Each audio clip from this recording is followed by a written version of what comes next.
top up mudah di dunia games. Pilih game, masukkan game ID. Pilih Diamond, masukkan kode promo, dan pilih metode pembayaran. Masukkan kode OTP.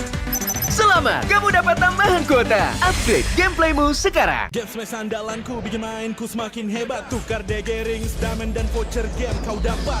Main MOBA apa aja win streak di tanganmu. Cuma game smash makin no debat. Beli paketnya dan aktifkan boosternya sekarang. Character select.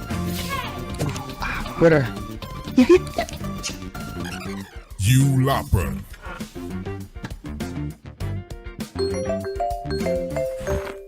Stop!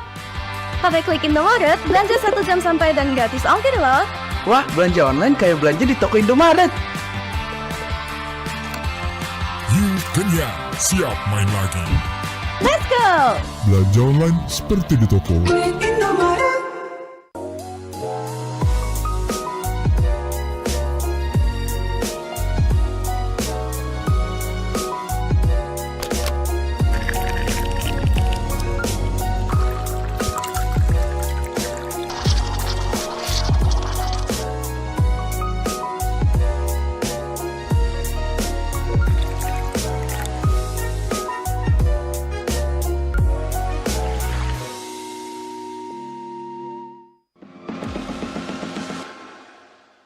It's only you who rocks my world.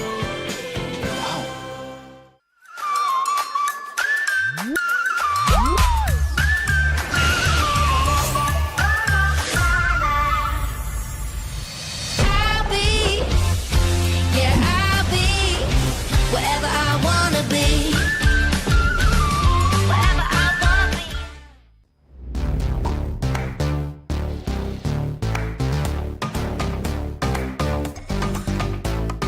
We don't need no sleep because the party.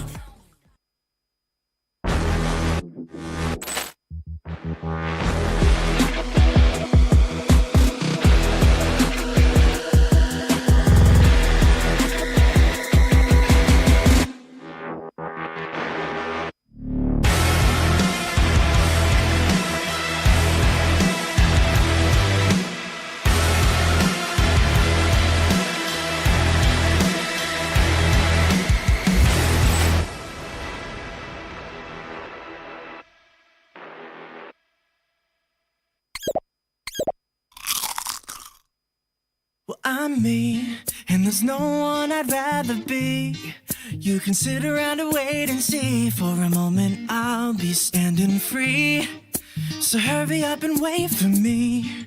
Got a bag of chips by the sea. The sun is blazing down. I've got my smile now. Here's the thing, your chips will really make me sing. Come on, relax and have some chips with me. Chill out, lay back, I'm right where I wanna be. We've got time to take it easy.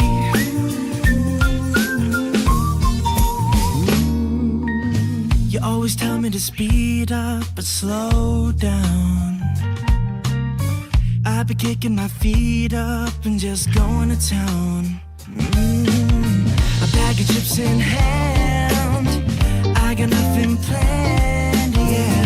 Good treats by the sand, you know I wanna chow down. Oh yeah. So when you ask me if I'm gonna stay, I'm promising you I will. 'Cause there's one thing we gotta do.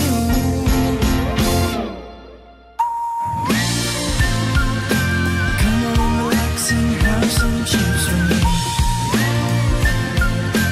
Chill out, lay back, and right where I wanna be. We've got time to take, yeah. And I'm all that I wanna be.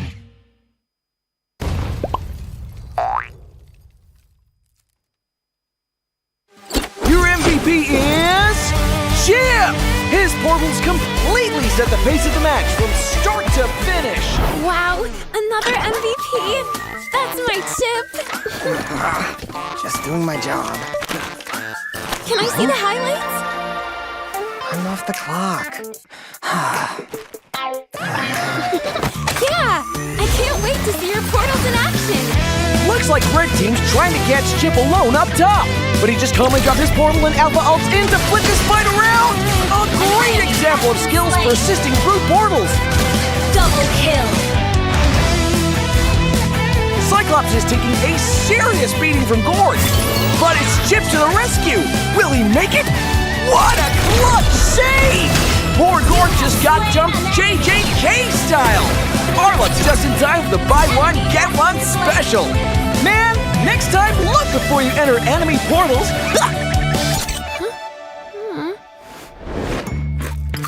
Wow!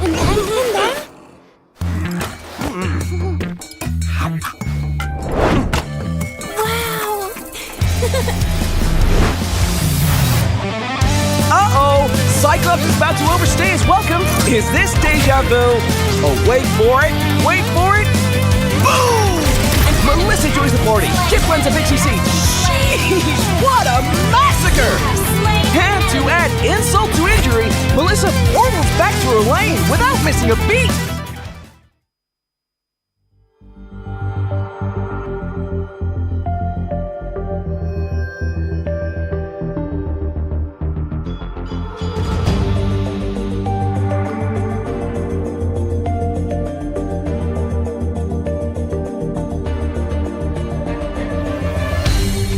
Aku kan berdiri dan terus berlari, terus ke arah puncak tertinggi.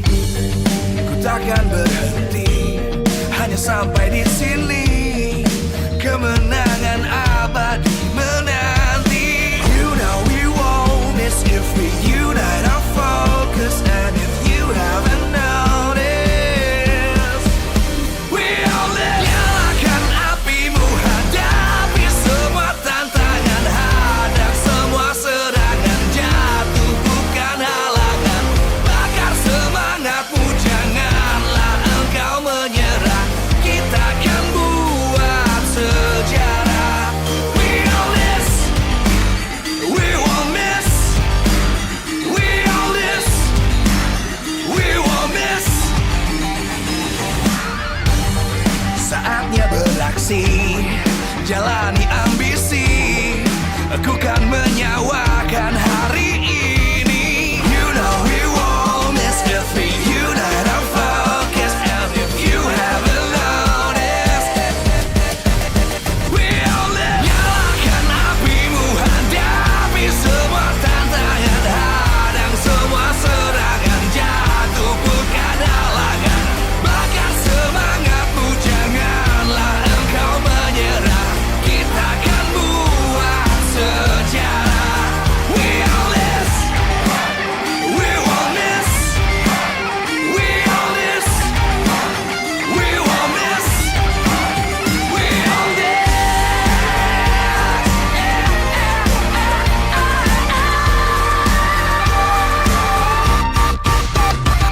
Nyalakan apimu, hadapi semua tantangan, hadang semua serangan, jatuh bukan halangan.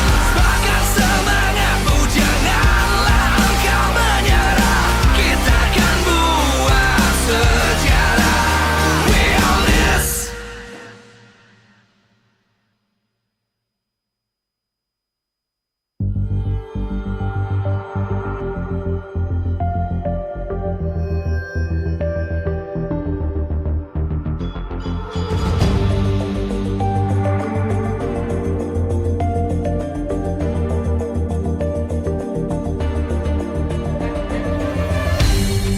Aku kan berdiri dan terus berlari, terus ke arah puncak tertinggi.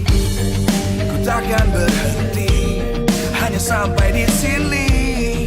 Kemenangan abadi menanti. You know we won't miss if we unite our focus. And if you haven't noticed, we all live. Nyalakan apimu, hadapi semua tantangan, hadang semua serangan, jatuh bukan halangan. Bakar semangatmu, janganlah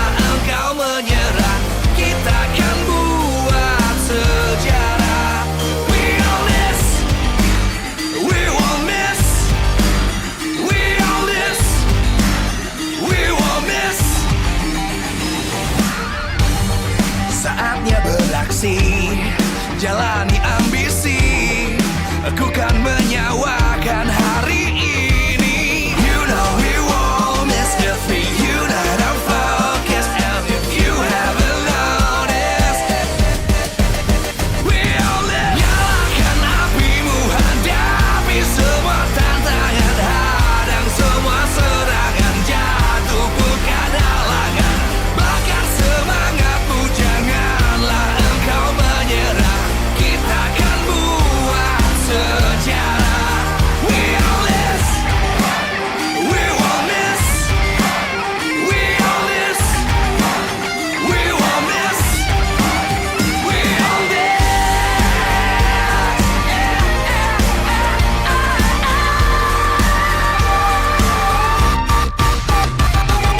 Nyalakan apimu, hadapi semua tantangan, hadang semua serangan, jatuh bukan halangan. Bakar semangatmu, janganlah engkau menyerah. Kita akan buat sejarah. We'll miss.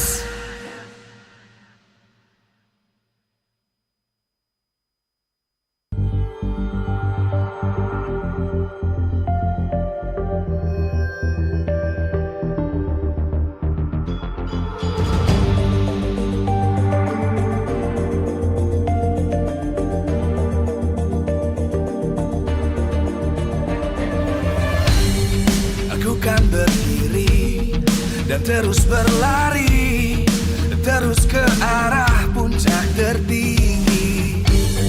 Ku takkan berhenti, hanya sampai di sini. Kemenangan abadi menanti. You know we won't miss if we unite our focus. And if you haven't noticed, we'll live. Nyalakan apimu, hadapi semua tantangan, hadang semua serangan, jatuh bukan halangan. Bakar semangatmu, janganlah engkau menyerah. Kita akan buat Malam yang panjang, 3 match akan berlangsung di hari kedua minggu yang ketiga. Selamat datang di MPL Indonesia Season 13 tanpa telur. Dan hari ini kita akan menyaksikan match pembukaan di mana ada tim Aura yang akan berhadapan dengan Bigetron. 9 tim masih akan berjuang untuk memperebutkan posisi masuk ke babak playoff. Hanya 6 slot saja. Namun match demi match tentu saja akan sangat berarti bagi setiap timnya. Dan untuk kali ini di match pembukaan hari yang kedua, mari kita lihat bersama-sama 2 player kuncian dari kedua tim yang membuat MPL gempar di season 12 dengan debutnya, yaitu siapa lagi kalau bukan Aran dan Abdullah Sorizo.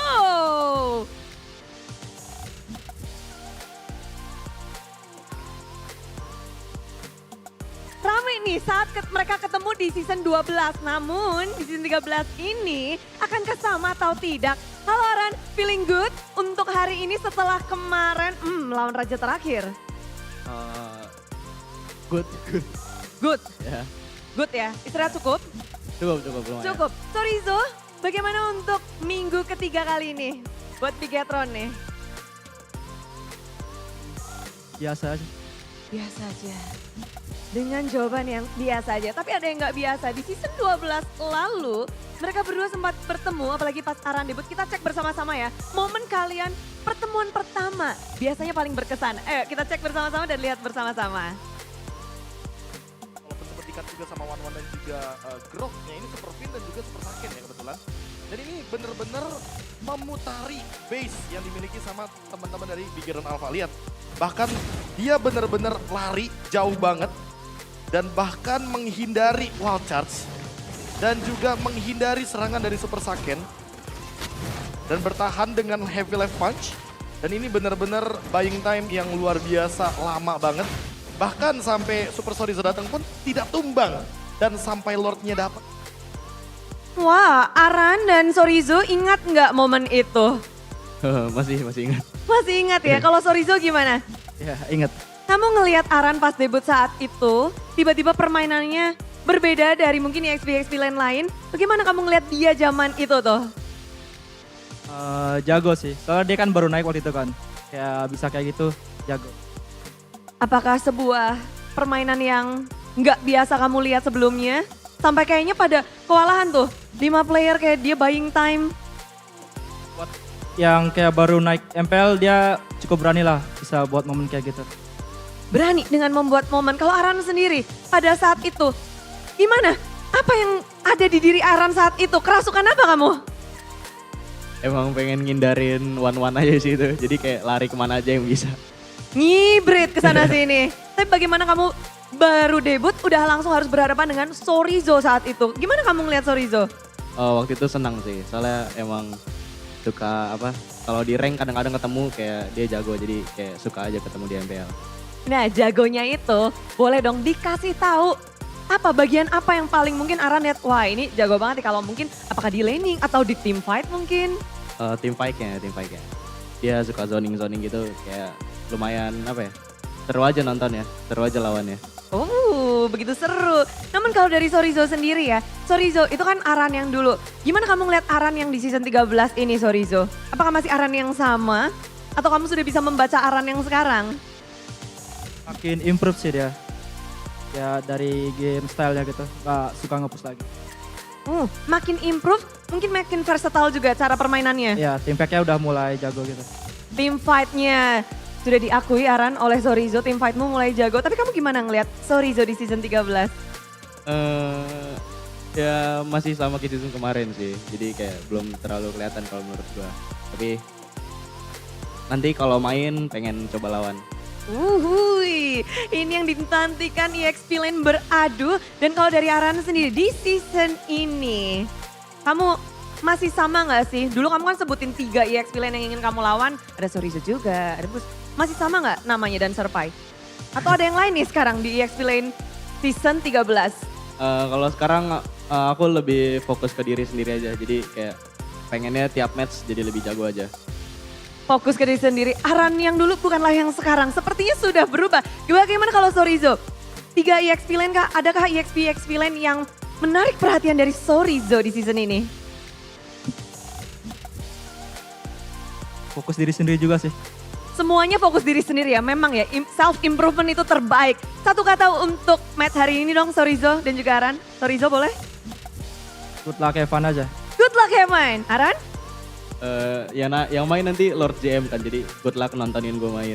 Wahai, akankah terjadi seperti itu? Kita akan cek bersama-sama di Land of Dawn dengan para caster yang sudah bersiap. Mari kita langsung gaskan.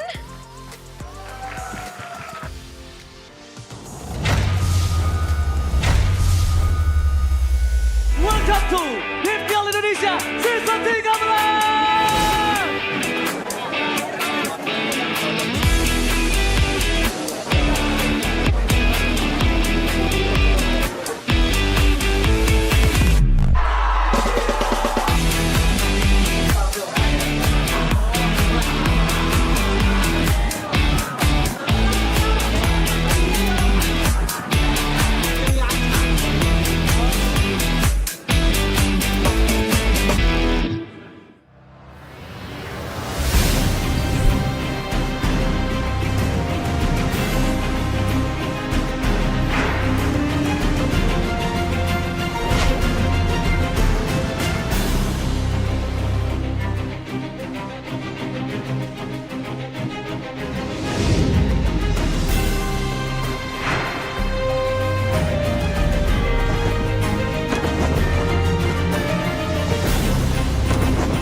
Live from MPL Arena, Jakarta.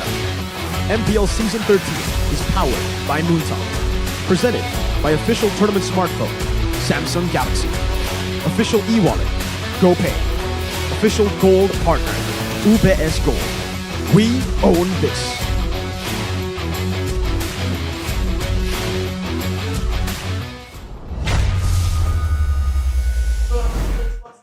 Welcome, ladies and gentlemen, boys and girls, to MPL ID Season 13, Week number 3, Day number 2. Here on the English broadcast, you're still with Eterna, alongside with Mirko, as well as Arashi, while both of them are going to be dubbing me for the next few minutes. But of course, before we get into the match of the day, we are going to thank our sponsors. So thank you so much, because MPL ID Season 13 is powered by Moonton, presented to you by the official tournament smartphone Samsung Galaxy. Our official e-wallet, GoPay. Our official gold partner, UBS Gold. We'd also like to thank our partner in esports, Dunia Games, GamesMax, Oraimo, Telkomsel. Thank you to our suppliers, Inamar, Point Coffee, Neo QLED, Super Smart TV Plus, Saturdays, and as well, thank you to our official government partner, PBESI. Now, if you guys are already sick of them dubbing me, let's finally get to hear what they have to say about today. So, what I really like about today's matchups is the fact that, all of our teams will be going up. Not everyone going head-to-head, though. Only us here. Eterna, BTR versus Aura. That'll start the day off. And it's going to be a great matchup here. Because Bigetron, they still want to fight for that first-place spot. Aura, they want to fight to get that first-place spot away from BTR. I'm not going to say much about that, because next of the match list that we have is going to be the classical derby. We have RRQ and Evos, where they're actually both down tied at the bottom of the standings right now. Exactly. If you're talking about fighting to get to the top, this is a long journey for both RRQ and Evos, and a very unfamiliar situation as well, especially for the fans. Taking a look at the standings presented to you by the official tournament smartphone Samsung Galaxy, you can see, man, I mean, this is a very competitive season, and it's just really such an unfamiliar situation here, especially Bigetron Alpha being on top. Unheard of. I think it's pretty heard of. Remember, last I'm kidding, bro. Since when? season, I think it was Bigetron that sent RRQ home 3-0 in the lower brackets. No. Come on, I it's a think different Aura time. didn't make it to the playoffs. It's a different We time. don't talk about that. We do. We do, because out of the 21 times that Aura has met up with Bigetron, it was actually Bigetron winning 14 times. So stats aren't looking too great for Aura, but of course the game is more than stats, ladies and gentlemen, especially when we start discussing what has been going on between both of these teams, because there has been an elaborate change in performance and dynamic in Aura because of these two players as well, right? These are the two players that we do need to talk about, Aran and Sorizo, because it was in Aran's debut that Aura finally broke their lose streak in MPL ID Season 12, winning against Bigetron 2-0. And that's because of the Aran effect. And this is the question right now. Will both these players here kind of have that similar playstyle, that split push, but also flexible kind of pick-off strategy that can be such a big problem for teams to deal with? And on top of that, will the hashtag Aran effect restart not only for Aran, will Sorizo also, just come back into form and be that menacing pressure side laner that can match even the likes of Aran here? The fact that it's a possibility, the fact that both like playing that Paquito, really sets this up for a very interesting showdown in the EXP lane. That's what I'm really excited about, honestly, between these two teams. The EXP laners, Sorizo and Aran. You mentioned it a little bit earlier on. They do share a certain sort of gameplay, the way that they tackle the game. What do you think here? I think for Aran, he's been super fantastic in this week because he went back to his identity. I think even last week, when Aran gets his picks, the Paquito, the Benedetta, and he's able to go for split push, even when he goes for damage, like the CC, it's really good. We want to see more of that for Aran, but we also really want to see Sorizo do the same thing that Eterna's doing. He needs to go back to his identity, man. Stop playing around, Sorizo. Because we know him for the Uranus, the Paquitos, the split push strategies too. He was actually the first Aran, before Aran, technically, before it was cool. So I'm expecting Sorizo to maybe go back towards that, but obviously never close off the fact that they can fill in for those playmaking enabler type XPs too. And on top of that, the junglers. I think it was last season or the season before that when we saw Super Ken coming into MPL ID and he really just shook the scene as a rookie. And I'm wondering, wait a second. Okay. Aran, Gugun, Yehezkiel, Yawi, and Kabuki will be playing for Aura today, but I'm excited to see on the side of Bigetron. Wait, hang on a minute. We've been hyping up Sorizo for the past 3-5 minutes, but it's Wow. Lord JM in the EXP. Is this a wise trade-off? Wow, I mean, when we're hyping up Sorizo matching up against Aran, I would think that is who's gonna be in the lineup, but no. Coming to the stage right now, It's no Sorizo.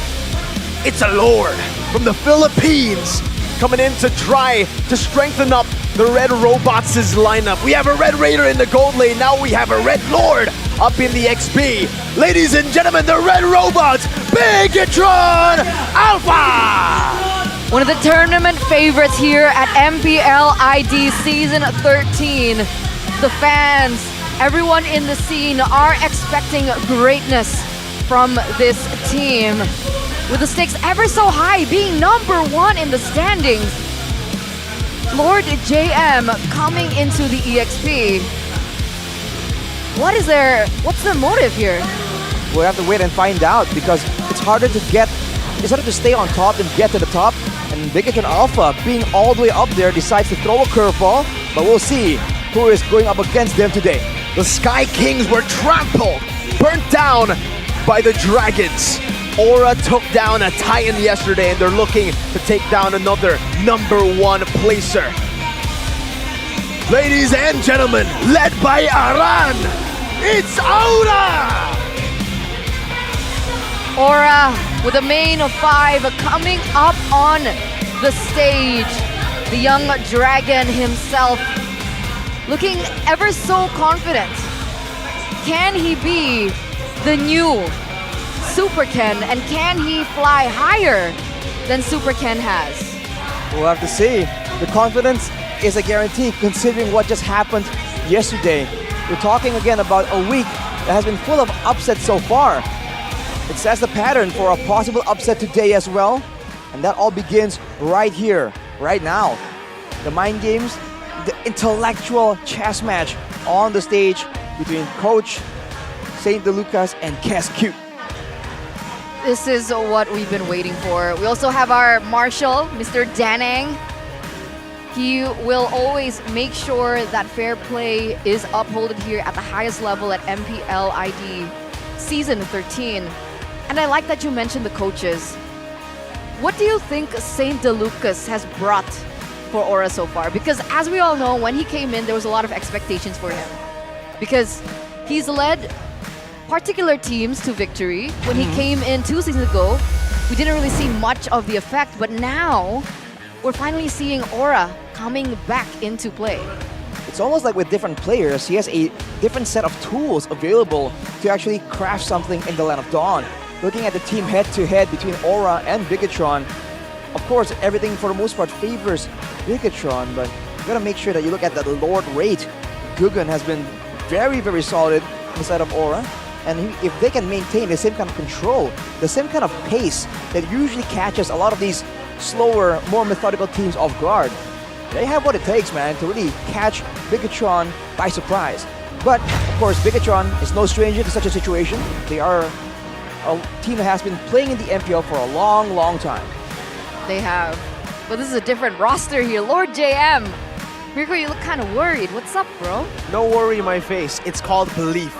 That's what I have for Lord JM right now. Because Arashi, he'll talk about the keys to victory. For now, for Aura, first, let the Lord feel the hashtag Aran effect. Lord. That control, that pressure is what Aura requires. Not just to actually get the Lord and pressure with the macro game, with the turret, but also to get control over the objective in the first place. Because the second one, winning control of objective zones against Bigetron. The more Aura has control over the bushes, over the river, the more chances they have for Yawi to do something crazy. For Aura to just catch Bigetron with a crazy flank, with a crazy maneuver. That's the last thing Bigetron wants to try and receive. Because the keys to victory by Samsung Galaxy for Bigetron is to deny picks, especially the Claude and the carry from Kabuki. He's shown that with these two heroes, he's been excelling so far ahead of everyone else, but without them, he's kind of a bit lackluster, and that could be the angle that Bigetron take. Fight fire with water though, responsive playstyles to Yowie's matchup in the roaming position.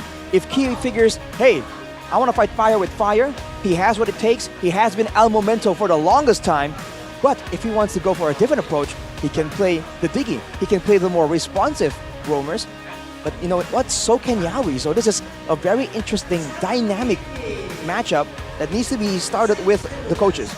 There was definitely a surprise and shock for everyone yesterday, I think, when Yowie picked up Angela.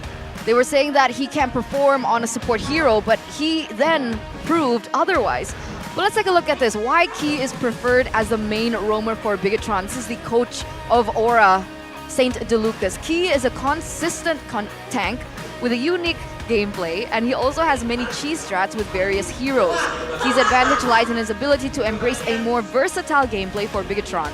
Of course, Cascute also plays a role in this because his knowledge and problem-solving skills greatly benefit his team. Now, what do you think about this? Oh, this! Thumbs up. Well, for Ki, I agree. You know, Ki is more dynamic. We've seen him play the Diggy. For Vin, unfortunately, yes, he does play initiators, but not to the level that Ki does. He does play the screening types a bit better, but when you have someone that has such a wide hero pool like Ki, you need to utilize him. And I think it's the same point for Gugun, because two-time world champion coach, Ducky, two-time, by the way, not once, not twice. Two-time. Let me just add on to that. Two-time world champion coach and two-time SEA Games gold medalist coach said that Gugun thumbs up. So in case there are any doubters for Gugun, like in week 1 or week 2 perhaps, now those doubters must have been silenced by the two-time world championship coach. Did I also mention that Ducky is a two-time world championship coach? Yes. Thank you for saying that and reminding us. Who said that? Ducky. The two-time. It's so good, you gotta say it twice. 2 times for Five the 2 times. times. I mean, there's not a lot of people that can actually flex that accolade, so it's fair enough, but let's take a look at the drafting phase, ladies and gentlemen, presented to you by the official tournament smartphone Samsung Galaxy. Bigetron with first pick and Aura with the second, and very interestingly here, we have an Angela banned out first in the first phase, and this is not something that we see every day. But we did see Yowie pick it up, I think just yesterday, and with the right combinations of heroes, it's quite devastating, man, especially with the very aggressive dive-heavy style. The Angela is definitely a problem that Bigetron are not willing to really deal with right now. But on the side of Aura, it's the same. It's always at Matilda, Joy, and Nolan. We'll see though. First pick already for Bigetron will be that Vexana for Moreno. The Vexana first pick for Moreno. But remember, what was a big threat to a lot of the teams who were up against Aura last week and even just last match was the carry / Claude of Kabuki and the mid lane Novaria for Yehezkiel. They won't pick up the Novaria here because the Vexana has already been picked up. But Arashi, these 2 weapons are still available for Aura. Right, I mean, it's all open, and it doesn't seem like Bigetron are planning on like hard countering it.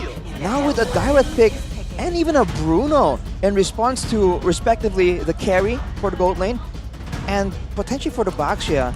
This direct can still be flexed around, but as you mentioned it, Mirko, the Novaria makes its appearance.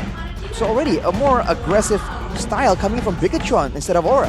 Very interesting style. They're trying to match fire with fire, perhaps something that we did see in the keys to victory, but I do want to talk a little bit more about this Dairoth. Why is the Dairoth being seen in the first phase? Very rare to see this. Shout out to R7 and Banana because I watched their stream or their video yesterday. They were talking about tier list in the XP lane. Dairoth, they put Dairoth at S tier because apparently laning phase he only loses to Tamis and Yuzong. Those 2 picks, if Bigetron can get rid of those, it will basically give a winning lane for the XP, but even better, Dairoth is flex. So maybe that's why we're seeing a high priority now for Dairoth. And that does make sense, because obviously from Aura, you'd want to shut down Aran. Because if you don't, we saw exactly what he was able to do yesterday against Onyx. We do have a comment from Facehugger, the analyst of Aura at the moment, and he has a message for Cascute. Be careful with Saint DeLucas' strategy. That's what you gotta be a bit worried about, man. Because again, okay, you can get a Dairoth, you can really get a strong laner, but the game isn't played 1v1. The rotations from the rest of the team can dictate how well that lane goes. And a Dairoth is great, it's good utility, especially against Baxia with the Shred. But once the Dairoth does fall behind, we've seen it very difficult for teams to really recover once the Dairoth doesn't really get rolling in the early game. looking at the bans in second phase, Minotaur and Digging, seems like Aura are looking for an aggressive angle themselves. This is so quick. This is a chess match at its finest, right? Bigetron, they go for the respect ban towards Yaoi here with the Grok. He has been performing out of his mind on the Grok, creating moments, opening up vision. There's just so many things that he's able to do with the Grok. But like we mentioned in the keys to victory with fighting fire with water, Aura understands that. They go for Minotaur and they also go for a Diggy ban. Minotaur is really good other than for setup. I don't really consider him a setup hero, but he's really good at counter setup. So the fact that that's taken out, as well as a Diggy to negate that counter setup, I think this is brilliant. And they have a Tigreal ban now for Bigetron. A Tigreal ban. So two heroes that Yaoi has shown to actually have, great skill with. But I mean, the Cho is still open. There's still available tools here if he wants to go for something a bit more single target, right? The Paquito, though, will be secured, and that will be for Aran. Quite bad news for Lord GM here, going up against one of the signature heroes. But like we said, they're hiding. Always hiding their roam pick for the final pick because they know they can go for something that's AoE, they can go for something that's safer, or they can go for something single target. So it's Terizla, the safe choice that you did mention for Bigetron. They're still going to go for an initiator. This does mean, though, that the Dairoth will be placed into the jungle. We saw Gary yesterday play the Dairoth jungle. Didn't work out too well. Dewa lost against the new Evos Glory team. But let's take a look at the history for Lord JM. Hope Cup, first place when they beat Evos Glory in the Grand Finals. This ML Invitational, first place, and Kings League Tournament, first place. That was back when it was the next play. And Archives Esports. Kufra, though, will be Key's choice. That's the first Kufra we've seen this season, is it not? It is. Okay. It is, I believe so. I mean, we were talking about how flexible Key is in the roaming position, and he's flexing it right now, picking up a hero that we haven't seen in quite some time, the Kufra. Now, Aura, how will they respond? They respond with a Cho. That's Yaoi's Cho. That's a scary Cho. That's the Cho. I mean, it's gonna be a very threatening, menacing Cho, but you have to look at the drafts, man, for Bigetron. If one guy gets kicked away with the Way of the Dragon, they can re-engage, they can help him out with the penalty zone, they can go in with the Tyrant's Revenge combo, and Vexana can also try and apply the crowd control, so there's a lot of ways that Bigetron can really counter that. It'll come down to the maneuvering, right? I think the execution will be solid from both these teams. The maneuver and the control, especially for Aura with the Novaria, with the Paquito, I think that is exactly what Aura will try and use. Because in a pure 5v5, I think Bigetron has a huge advantage here. Exactly, and even looking at the counter index, it looks like Bigetron is up a few points. But here it is, ladies and gentlemen, as we enter the Land of Dawn for the first game of week number 2, day number 2. It's the Dragons and the Robots who will come out on top in game number 1. The young Robot in his first match, in his debut, already up against Aran and the best Cho of all time, G. That's a huge title, man. Best Cho of all time. I do wonder, especially in the mid lane, though, how is this going to play out? Because, ooh, there you go. That's the Kufra, extra crowd control plus a Vexana kind of combo. It's very lethal and dangerous in the mid lane, but Cho can provide more wave clear, and so can a Novaria. So I think there's going to be a lot of back and forth when it comes to that mid trio before both teams just try and rotate and try and dictate the balance in the side lanes or in the jungle. So we'll see here, already rotation. Shield Unity on the Super Can, very low key. Gets a Time's Revenge as Yaoi tries to jump in with the G Kundo and a Shun Boom. Does go for it, but will not be able to connect on that G Kundo. Key got that bouncing ball off before the dashes. I have a question here though, Arashi. It looks like both of these mages have not opted to go for Purify, despite the CC coming in from both of the teams. Especially for Bigetron Alpha, I believe Moreno finds it pretty simple. If he gets jumped on, he's gonna be playing so far back behind all these tanky frontliners that they can counter-engage and punish any kind of over-aggression. And he can also preemptively cast the Eternal Guard before the engage gets near him. So he's actually relatively safe, unless there's anything too crazy, and there's no real big AoE coming in from Aura. For Yeskiel, I think the mindset is quite similar. He is super long range and he's not willing to really put himself in any position. So it's definitely more difficult to guarantee safety for Yehezkiel, but you know, he's that confident in his execution. Yeah, let's see if the confidence pays off though. We can already see a rotation coming up, down in the top side. Lord JM actually. He's getting chunked quite low, but you can see here now Gugun, number 1 in terms of objective take. Can he take this against Bigetron? Yeah, he's getting low. Still able to get out. Jikundo as well gets a Chunpu reset to disengage, but that will mean that Aura will have to give a bit of prio back to BTR. Lord JM knows where Aran is, knows of this lingering threat with Aran there. Shield Unity going to be used up. Over with the penalty zone, locking him down. It's Gugun who wins out the retreat battle, but in the team fight, Bigetron are taking it. Yawi with a flicker Jikundo on the way to drag it over to Super Ken, locking him down, but no follow-up next. Oh, Yehezkiel tried to predict Super Ken's movement. Who won that trade? Kill for Turtle. I think Bigetron Alpha definitely win it. They did trade out Key, not Key, sorry. They did get the kill, the punish, but Gugun once again showing that he can match up even against Super Ken in the neutral objective contest. Looking at the talent prediction by Samsung Galaxy though, you're seeing the usual coming from Miracle, to say the least. The usual. What are you looking at me, Eterna? No reason. Okay. I see you've also tried to curse your team. Wow, dude. Anyway, back to the point. The Young Dragon was a level below of Super Ken, and he was still able to get that retribution. How? I think at this point some people are chalking it up to luck, but I think as a team, everyone from Aura went in at the right time as well, despite the fact that, I mean, Lord GM tried to actually go with the penalty zone at the right moment, but hey, Gugun now, danger zone. Good Terrify earlier, the Abyssum Strike though connects right with the Eternal Guard and knocks him up. Now it's going to be Key with Tyrant's Rage. Kabuki able to dodge away from it. Gugun still in the midst of it all as Key pops into Tyrant's Revenge to back off. Gugun very low, Iman doing a lot of damage. 2-0 lead now for BTR as Iman continues to bully. Goes in. Kabuki, no Purify. Kabuki? He used it already. No kill for Iman. They're able to disengage. Aran has rotated with Yehezkiel down below. Kabuki will recall, and this will give a whole lot of tempo to Iman. That would have been so brutal if Kabuki got taken down earlier on. I mean, Bigetron already has a 600 gold lead. With Iman picking up this Has Claws, is there any significance to that?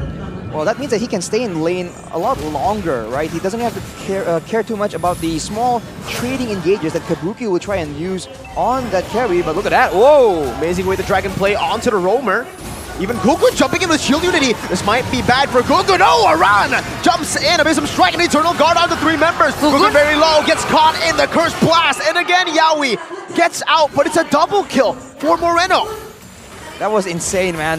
The fact that Aura were able to get some kind of advantage play, trying to set up for the spawning turtle, but then they go too deep near the turret, and they clump together against Vexana. And you're seeing again the Curse Blast, the passive also applied, leading to Moreno just getting 2 kills right there in one fell swoop.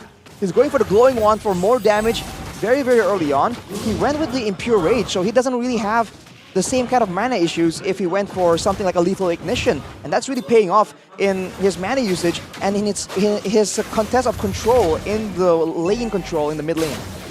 I want to remind you, ladies and gentlemen, that decision that they made in the mid lane earlier on resulted eventually to a 2,000 gold lead now for Bigetron in the first 6 minutes of the game, as they were able to utilize that 2-1 trade to get the objective and ultimately get the turret in the bottom lane.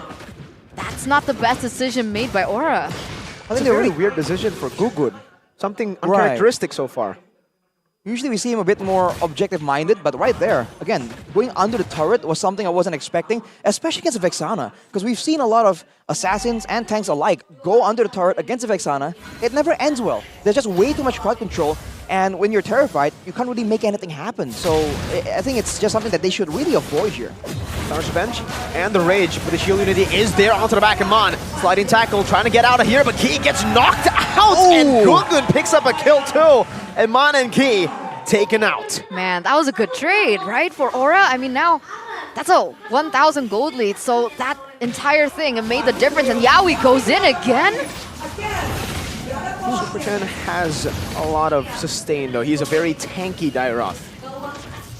Playing utility for sure, but you're seeing again, Aura, very single target heavy here, especially in that mid lane. The air skill can provide a lot of damage, but not in rapid fashion. So that is something that Aura needs to try and do, right? Maybe get some control with the Pakiro first, and then go for these fights that can really surprise Bigetron, instead of going for a proper setup like this, because this really, I think, favors Bigetron, and he knows it. He's waiting for a chance.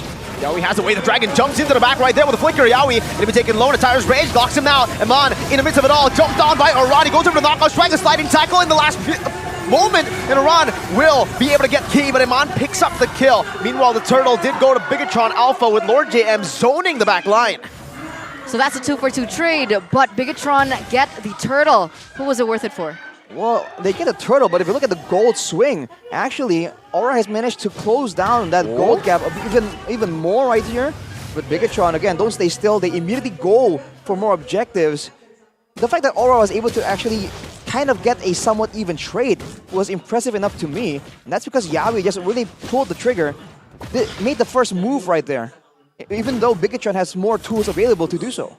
But that's a problem, right? Bigetron has so many tools available towards them right now, but Yawi goes in. Jikundo into the way of Dragon. That's Yawi who picks up the kill. Another pick for the Cho. And that's a no Purify diff. I was about to say, should have taken Purify if you don't want that to happen. But Morena will definitely, quote-unquote, learn from this experience. He'll be playing further back right now, because at this point, 8 minutes, 10 minutes, this is where teams can really start grouping together. That's exactly what Bigetron wants. So I think they have to set up on the opposite side of the neutral objective and maybe try and hunt Aran down before he becomes that big of a problem. Yeah, it looks like he's pushing already in the bottom side here, looking to create space. Would you say that Bigetron has a better teamfight composition? And if that's the case, do Aura Fire want to split things up a little bit more? Not make it a little bit more chaotic for Bigetron? I think Aura definitely has more single target. They have more ways to be annoying. A lot of their heroes can really escape from sticky situation. And Gugun can be so many places at the same time due to the shield unity. So I think mobility is definitely in favor of Aura. So this is the matchup we're looking at. Pure power, pure strength, pure crowd control and tankiness against the mobility, the flanks coming in from Aura. So Bigetron, they have to try and get eyes on their backs, but whoa! Away the Dragon under the turret, a full dive from 3 members of Aura. Lord JM gets out though, and the Lord is up top. They're going for it. Gugun, shield unity, buying a lot of time, jumps back in to the midst of it all as Gugun pops into Torsen Poissons. Now Yawi in the back, tries to go for the Jikundo, unable to find it. Gugun now gonna be shredded down by Iman as he rotates faster. And now it's Yawi who's looking for a very, very tough call to go for it. He gets taken out by Iman as he picks up a double kill. Even Aran, the call in the bottom lane did not work out and BTR capitalized. That is not what you would expect. Usually Aura are the ones who wait for the moment, pull Bigetron away, but the fact that they went for a 2-man commit, trying to out-mind game, out-maneuver Bigetron, that was just not the way to go. They did not get the Terizla, and they were unable to get to the Lord on time. They were the ones scrambling to enter the zone, and when that happens, even the likes of Gugun cannot save the situation. Feels like it was a missed call here by Aura. They're giving up a 4K gold lead now to Bigetron, and you know what Bigetron can do with a small lead. They can snowball. If Aura keep making these decisions that eventually don't pay off, I don't see a way that they can go for it, but look at this. Bigetron already with the conceal. Is Key looking for a play here? Just charging that Tyrant's Revenge. He actually finds Gugun. Does he go for a Rage? He does it in the end with a shred of the physical defense as well. Iman still free hitting in the back. Now he's very low. Still able to get at least a trade back, and it's Key and Lord JM who fall. So 2-1 in favor of Aura. A bit over-aggressive from Bigetron right there. They're trying to siege, but there wasn't really any requirement to go for a pickoff right there. And they even go on Gugun, one of the tankier members. If you look at his itemizations, he is absolutely recognizing the fact that Iman on the Bruno has been snowballing, has a huge gold advantage. He went for the blade armor, but if you look at his items, the endless battle as well will help with the true damage, and he also has a Wind of Nature available for even more sustain in the middle of these big fights, but also the physical damage immunity, especially when Aran tries to come in with the plays, with the flicker on the Paquito. But why go for Bloodlust? What makes this particular game special? Endless, sorry. Endless battle. Why go for that in particular for this game? Well, against a lot of the quote-unquote tankier members, I think it's still a pretty good item for sure. More burst damage when they want to try and match the pick-off potential. But even then, the more sustain and the easiness to proc it, because you can use it, you can proc that item twice with the first skill. So I think that is something that can be utilized really well for a Bruno. I see. Now here we are, ladies and gentlemen, 12 minutes in of this first game. The battle between the Reds, the Red Robots, and the Red Dragons. You can already see here Key looking to charge. He actually gets it. There's a good steal from Yawi though. A possible reinitiation as the Tyrant Rage goes into the back line right now. The penalty zone zones him away. A good purify from Amon. Still able to kite back forward now. He picks up the Unstoppables. Kabuki does the same thing, but only to the Eternal Guard as Moreno now goes onto Gugun. Forces him back very, very low. They only lose Yawi for Key. Two roamers traded back and forth. Oh, that could have ended even worse. But yes, that's going to be a 1-for-1 trade here between both of the roamers, with Moreno being very aggressive earlier on with that flicker forward. He actually nearly took Gugun down, and that would have been a completely different story around this Lord. It would have been very valuable for tempo for Bigetron to force Aura for a Lord fight without the jungler, but now Gugun might do it again. He's a level behind, penalty zone, lock him down with the Cursed Blast and the Eternal Guard! Almost Yehezkiel got the steal. Aran now still trying to desperately run away, but Moreno gets him with the final proc of that passive. It's 2-4-0 plus the Lord in hand. Super Ken with the on-point retribution.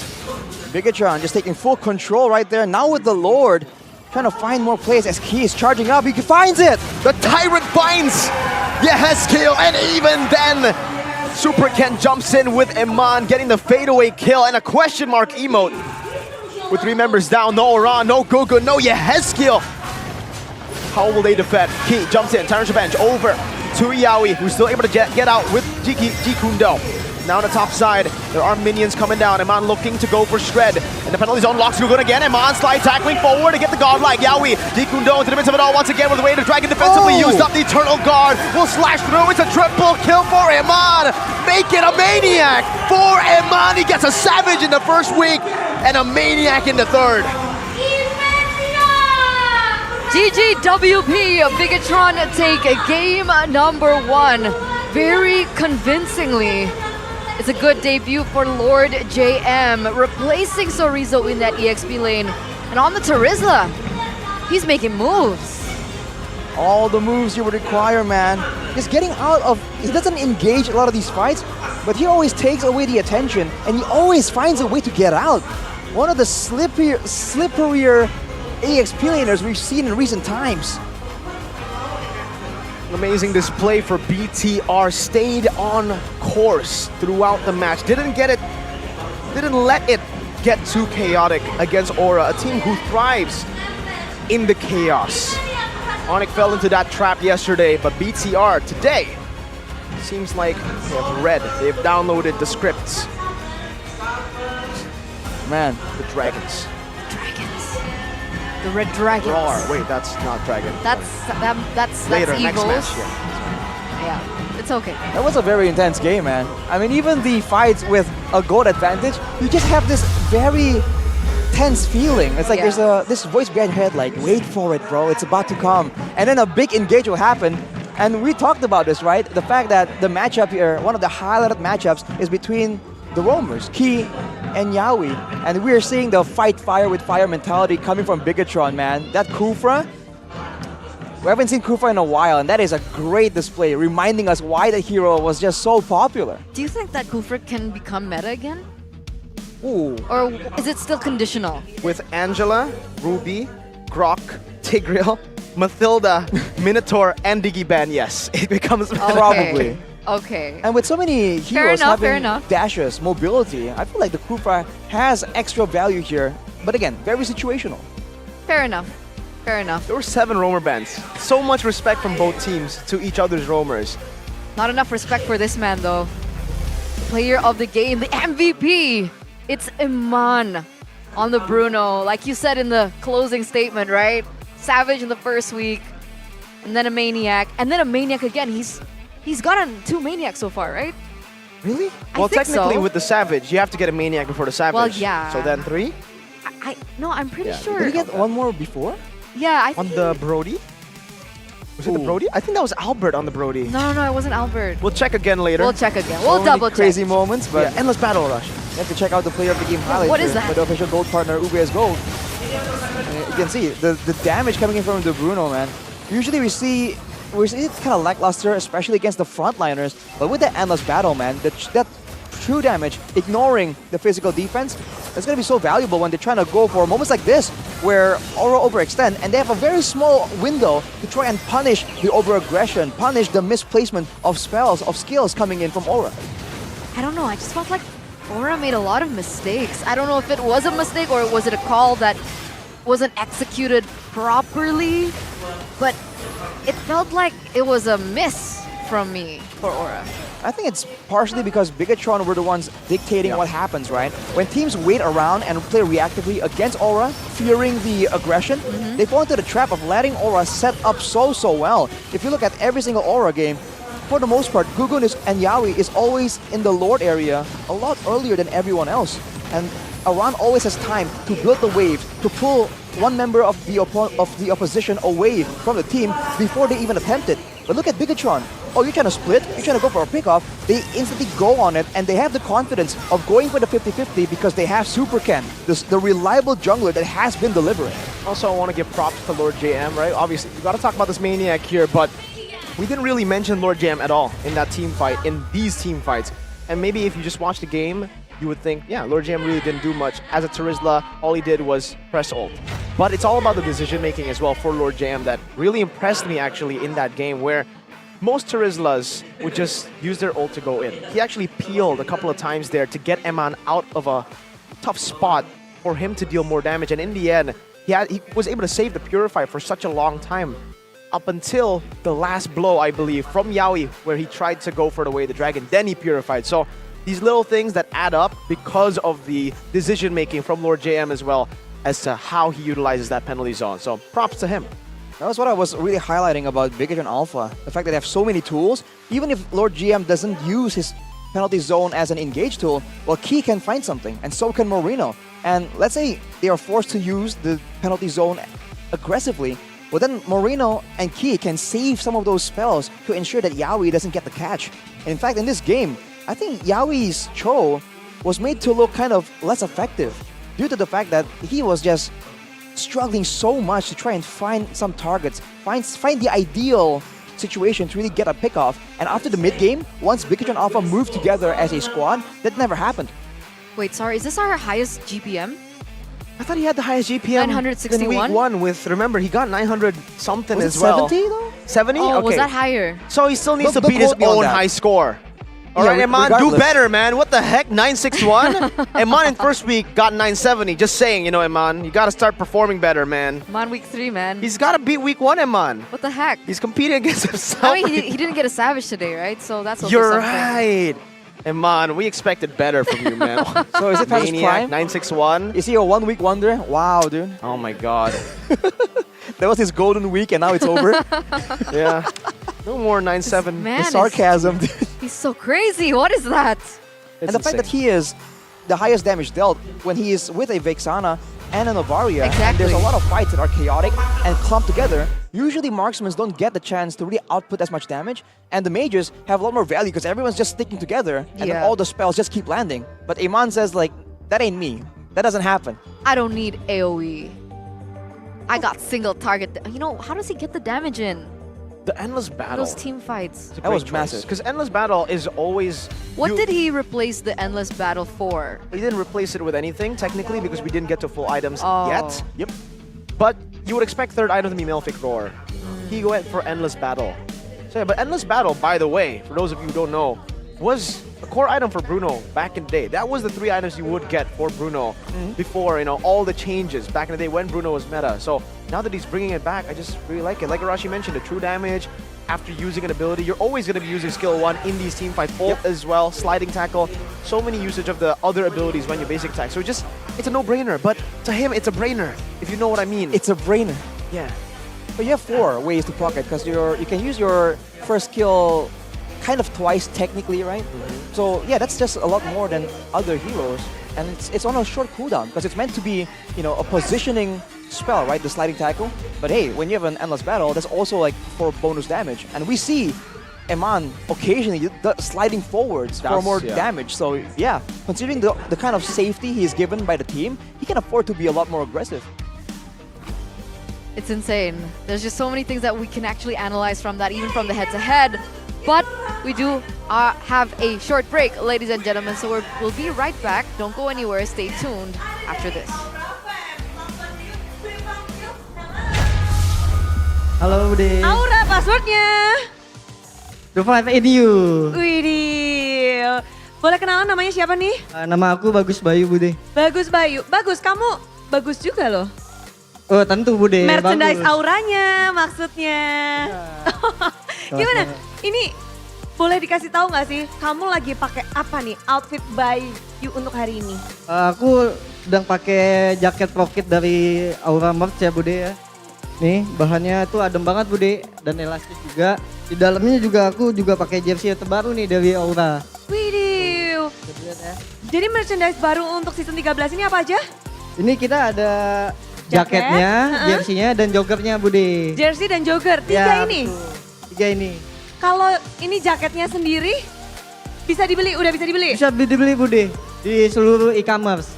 Seluruh e-commerce, harganya betul. berapa jaketnya? Untuk jaketnya ini di normalnya di 450 Bude. Tapi aku dapetinnya murah banget Bude, cuman 250 doang. Loh nggak normal dong, kok Iya bisa? nggak normal Bude, makanya di nurul ini jaketnya. Wow, ukurannya kalau jaketnya? Kalau ukurannya itu dari S sampai double XL Bude. Banyak banget tuh Banyak ukuran, banget. bisa dipilih. Betul banget Bude, size-nya lengkap tapi kuantitinya terbatas, jadi buruan order langsung. Buruan. Nah, kalau itu jaketnya berarti ya? Iya, udah betul. dikasih tahu semua dong tentang jaket ini. Nah, gimana kalau... Nih Bude, tuh belakangnya ada tulisan Aura. Ini juga bisa diserotin Bude, dan ini kuat banget. Kuat durability-nya. Oh, wait. Bermain dengan threading. Oke, bagus. Tuh, Bude. Jaketnya udah keren. Dalemannya dong dibuka. Daleman nih, jersey. Jersey dari Aura. Wuhu. Ininya 3D kah? 3D Bude, ini bisa dilihat tuh, ada tekstur-teksturnya gitu Bude. Ukurannya gimana? Ukurannya itu kita dari double XS sampai 5XS Bude. 5XL. 5XL. Ya betul. Terus Jumbo. warnanya ada dua kan ya, home dan away. Kalau yang home-nya itu yang warna merah, kalau yang aku pakai ini yang away version Bude. Bisa tambah nama nggak? Oh untuk nickname-nya bisa banget nih, kayak aku udah pakai nickname-nya Bude. Belakang. Guzet.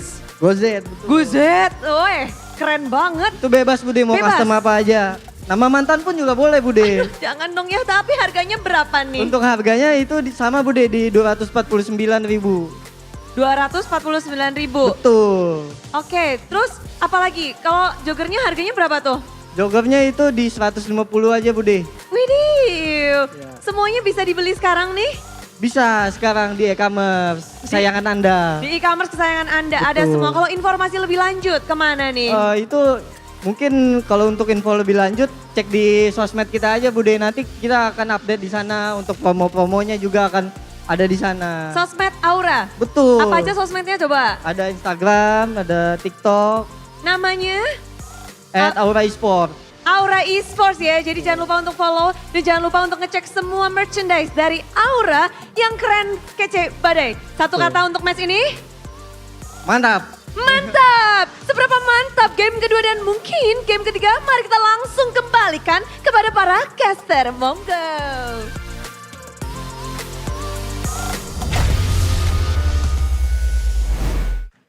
Welcome back, ladies and gentlemen, from that short break. Did you enjoy the break? I really enjoyed the He break. sprinted. I sprinted I don't because know where. I saw the Aura jacket, dude. I want that one. Unfortunately, they don't sell Which it one? anymore. The one that Gideon got, the same one that guy was using. So shout out Is it Gideon the 'cause he actually OG got one? that. No, it's the one you saw. Did you not see? No. You were That's looking too at far, Bude bro. all the times, man. Yeah, of course she's so we are. beautiful. Yeah, but you know, she's talking about the merch, Eterna, and Gideon got that at M4. Man, I don't so know unfair. which jersey he's talking about. Is it the one that I have or is it different? No, it's not a jersey, it's a jacket. It's the Aura jacket. Oh yeah, the jacket. The jacket that he always wears, Gideon always wears. I mean, the that's Aura cool. one. But you know what's cooler? What? Samsung is- Galaxy A35, A55. It's not cooler. Bro. It's awesomer. It's awesomer.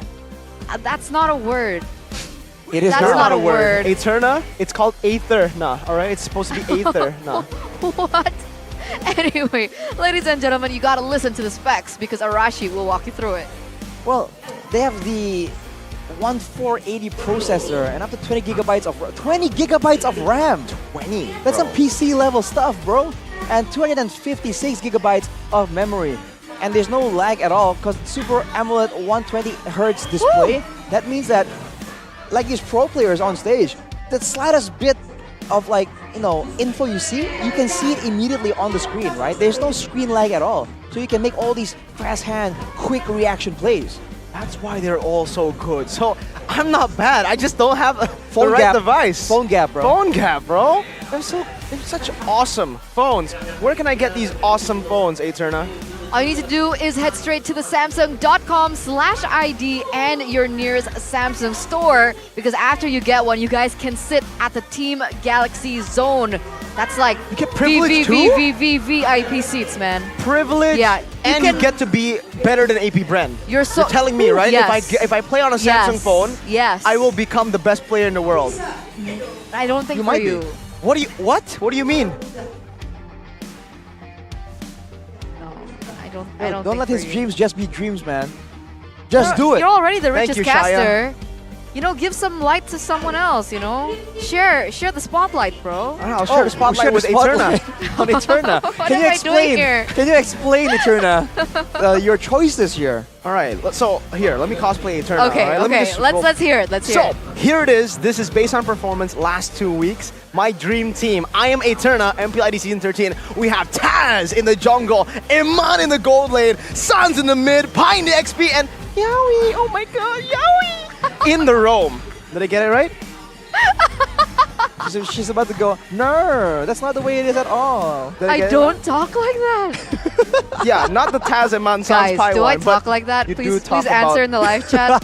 You talk I am about Yowie reading that right way. now. You talk about Yowie that way. But yeah, explain it. What's to explain? True. It's a pretty accurate right? list. All right, so is it Yowie because he's good or is it Yowie because of unspecified reasons? I mean, look at him, man. Is he good looking because he's Yowie or is he Yowie because he's good looking? Ooh.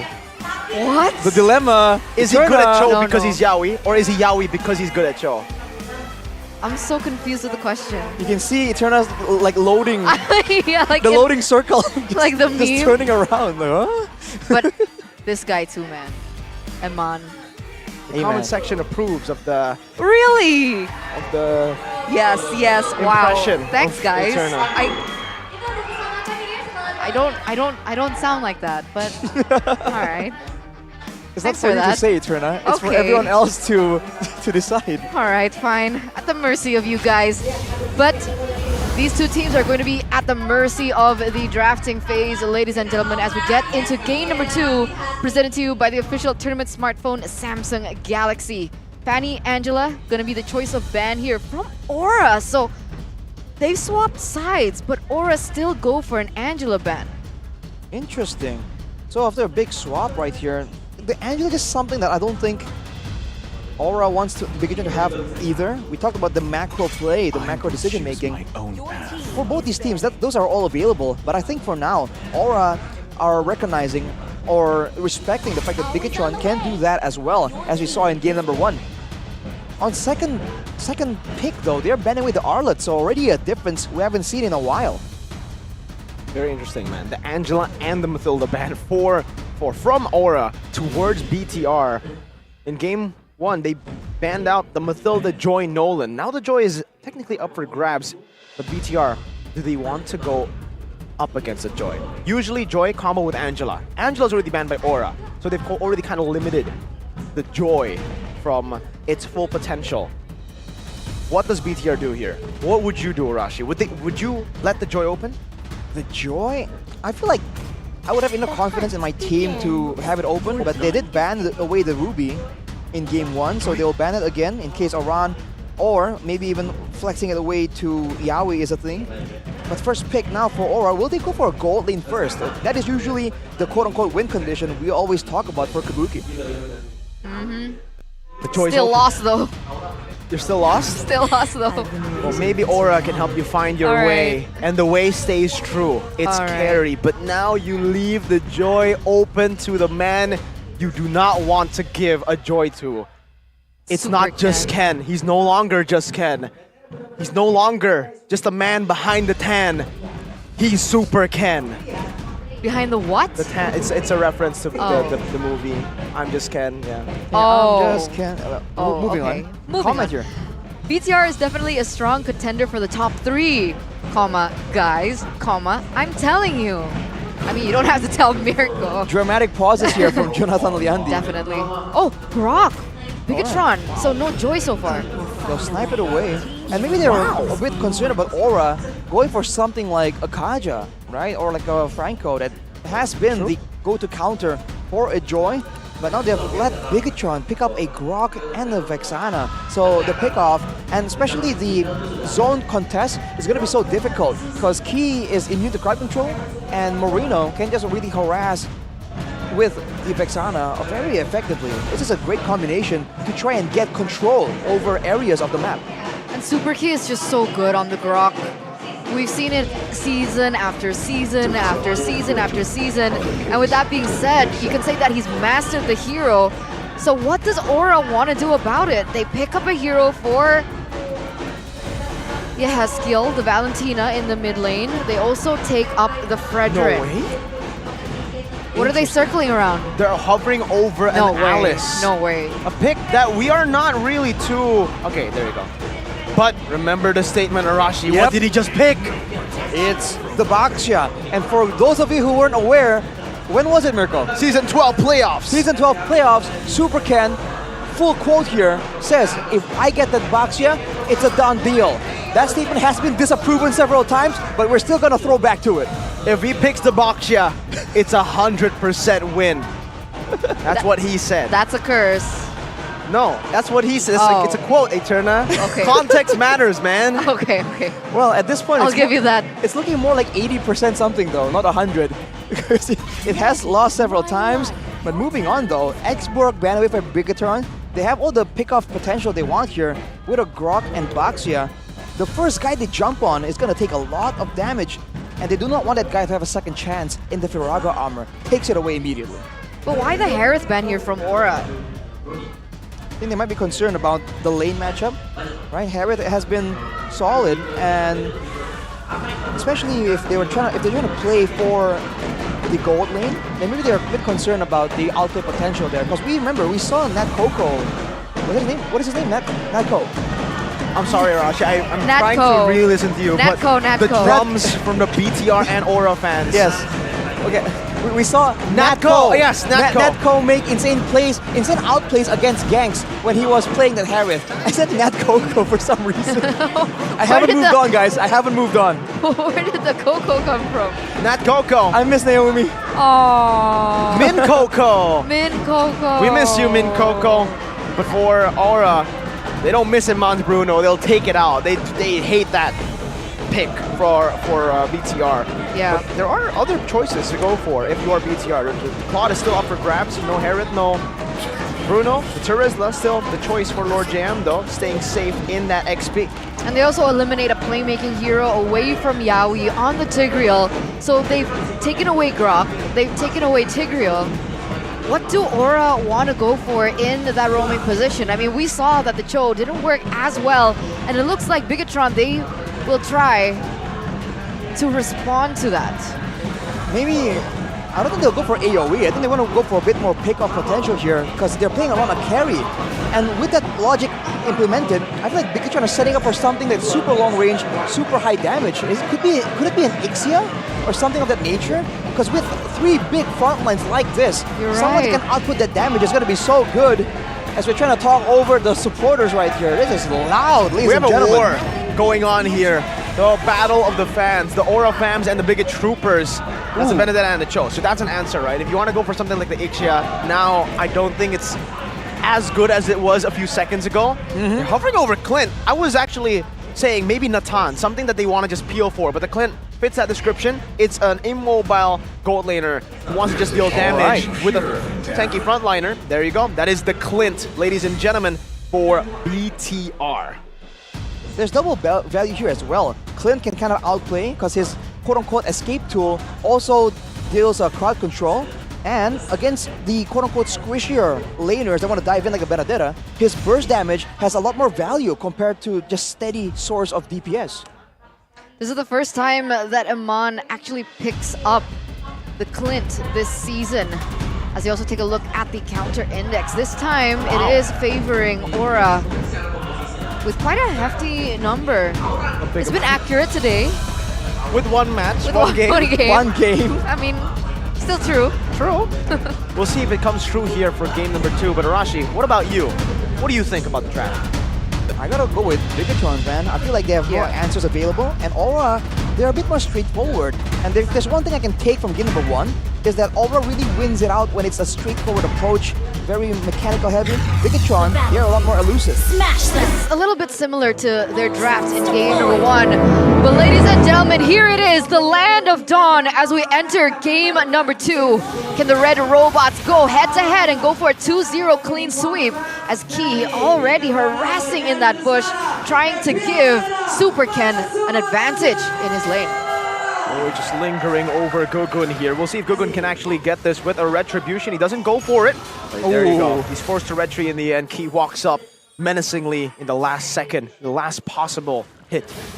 Against Super Ken, that's on a box here with Concussive Blast, as always, he's gonna be quite behind on the clear speed. So we'll see what Super Ken can do with that advantage. But look at that mid lane. That's some damage, man. Ooh. Yaoi's already getting chunked really low as well, but so is Key. I'm wondering if he can find an opening here as we find a little bit of a pause here in game number 2. Ladies and gentlemen, thank you for staying patient with us as we do have some fixing to do, but now we can actually go back to the draft. So I feel like it's still a very similar approach to what Aura are trying to do from game number 1, with just a little bit of changes here and there. But there's more ways technically to be a bit more flexible, but I think the same issue kind of persists. The fact that they have Gugun on the Fredrin, right? It's a signature pick, but he's also the main guy in front. We've seen Fredrins really succeed and do well when they can go in and out of fights instead of just staying there and just, standing their ground, planting their feet. So Bigetron has a lot more ways to move back and forth, and you want to take notice of the emblems because I think Key was running the Quantum Charge. Yeah. He's trying to go for a bit more sustainability and more movement speed. QC, agility, and Wilderness Blessing. Yeah, he's going for some speed, man. He knows he's going to be trying to make maneuvers, and he's going to be trying to escape from a lot of the chase potential that Aura has. Yaoi's doing the same thing though, except the QC. He has a Concussive Blast, but also agility and Wilderness Blessing. So both these roamers, they're going to be battling for speed. It's going to be Max Verstappen and Hamilton, bro. Max, okay, Eterna's looking lost. No. I actually started watching the documentaries. Oh! Yeah. Who's your favorite? Woman of culture, Eterna. I don't know. I don't really have a favorite. I'm just in awe with who's the most how handsome? Red Bull's doing. What? Who's the most handsome, Eterna? The most handsome? Yaoi. I actually was about to I was about to say, I was about to literally do the Eterna voice again and say, Yaoi, but you already did it, so see, accurate. We're in sync, guys. All right. Well, Shevin is in the building, guys. For those of you at home, we would like to remind you that Shevin is sticking around. Let's take a look at the player head-to-head, though, between Kabuki and Iman. Average KDA, of course, on the winning side, Iman has just been doing a lot more damage, picking up a lot more kills, because the team is kind of playing around him a bit more. And he has the average GPM that's just so high. They always highlight again and again. So far, though, hero pools, we're seeing a similar amount here, 4 to 5, but it seems like Iman is better overall with all these different picks, whereas Kabuki... Actually, it's 6 now. For Iman, with Clint. Brody, Carey, Bruno, Beatrix, Claude, and Clint, 6. Well, my point was that Kabuki seems to really excel with 1 or 2 main ones, and the rest he can do okay with. Iman just seems to do really good on multiple heroes, which is very impressive, man. That's why his decision making is really good. He has a really good hero pool. He's intelligent. His spacing is immaculate.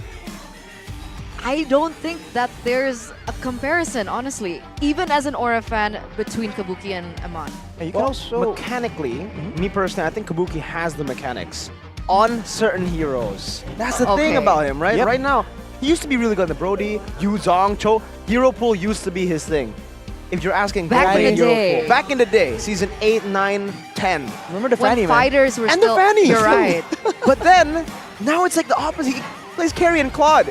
And every time he doesn't, they unfortunately don't find a lot of success. Yeah. I was wondering, like, I think there's a factor here as well that the fact that Eman knows how to actually play all of these heroes on such a high level means that he also knows how to deal with them. And I think that's part of why his laning phase is just so good. That's the number one. Number one for Eman. Because I was about to say, during the draft for the Bruno carry matchup, I've been really struggling on Bruno, right? And I thought it was just a me thing. Then I started watching the MPL in week 3, and all the Brunos have been losing. So I was like, oh, maybe it's just Bruno. But then Eman played it, and no, it's not. It's just us.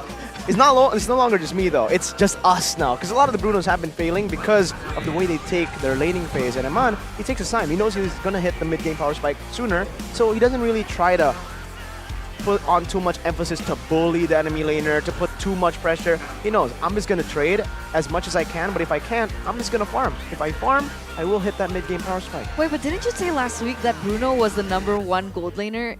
In week 2, it was. It won against everything. But then So it changed after patch? I think or it's was just something else? I think it might just be because different teams started utilizing the Bruno as well. It was a good pick when Albert, CW, all these top dogs played the Bruno, but then a lot of the other gold laners now are starting to pick up the Bruno as well, and unfortunately they haven't been able to utilize it like the top dogs.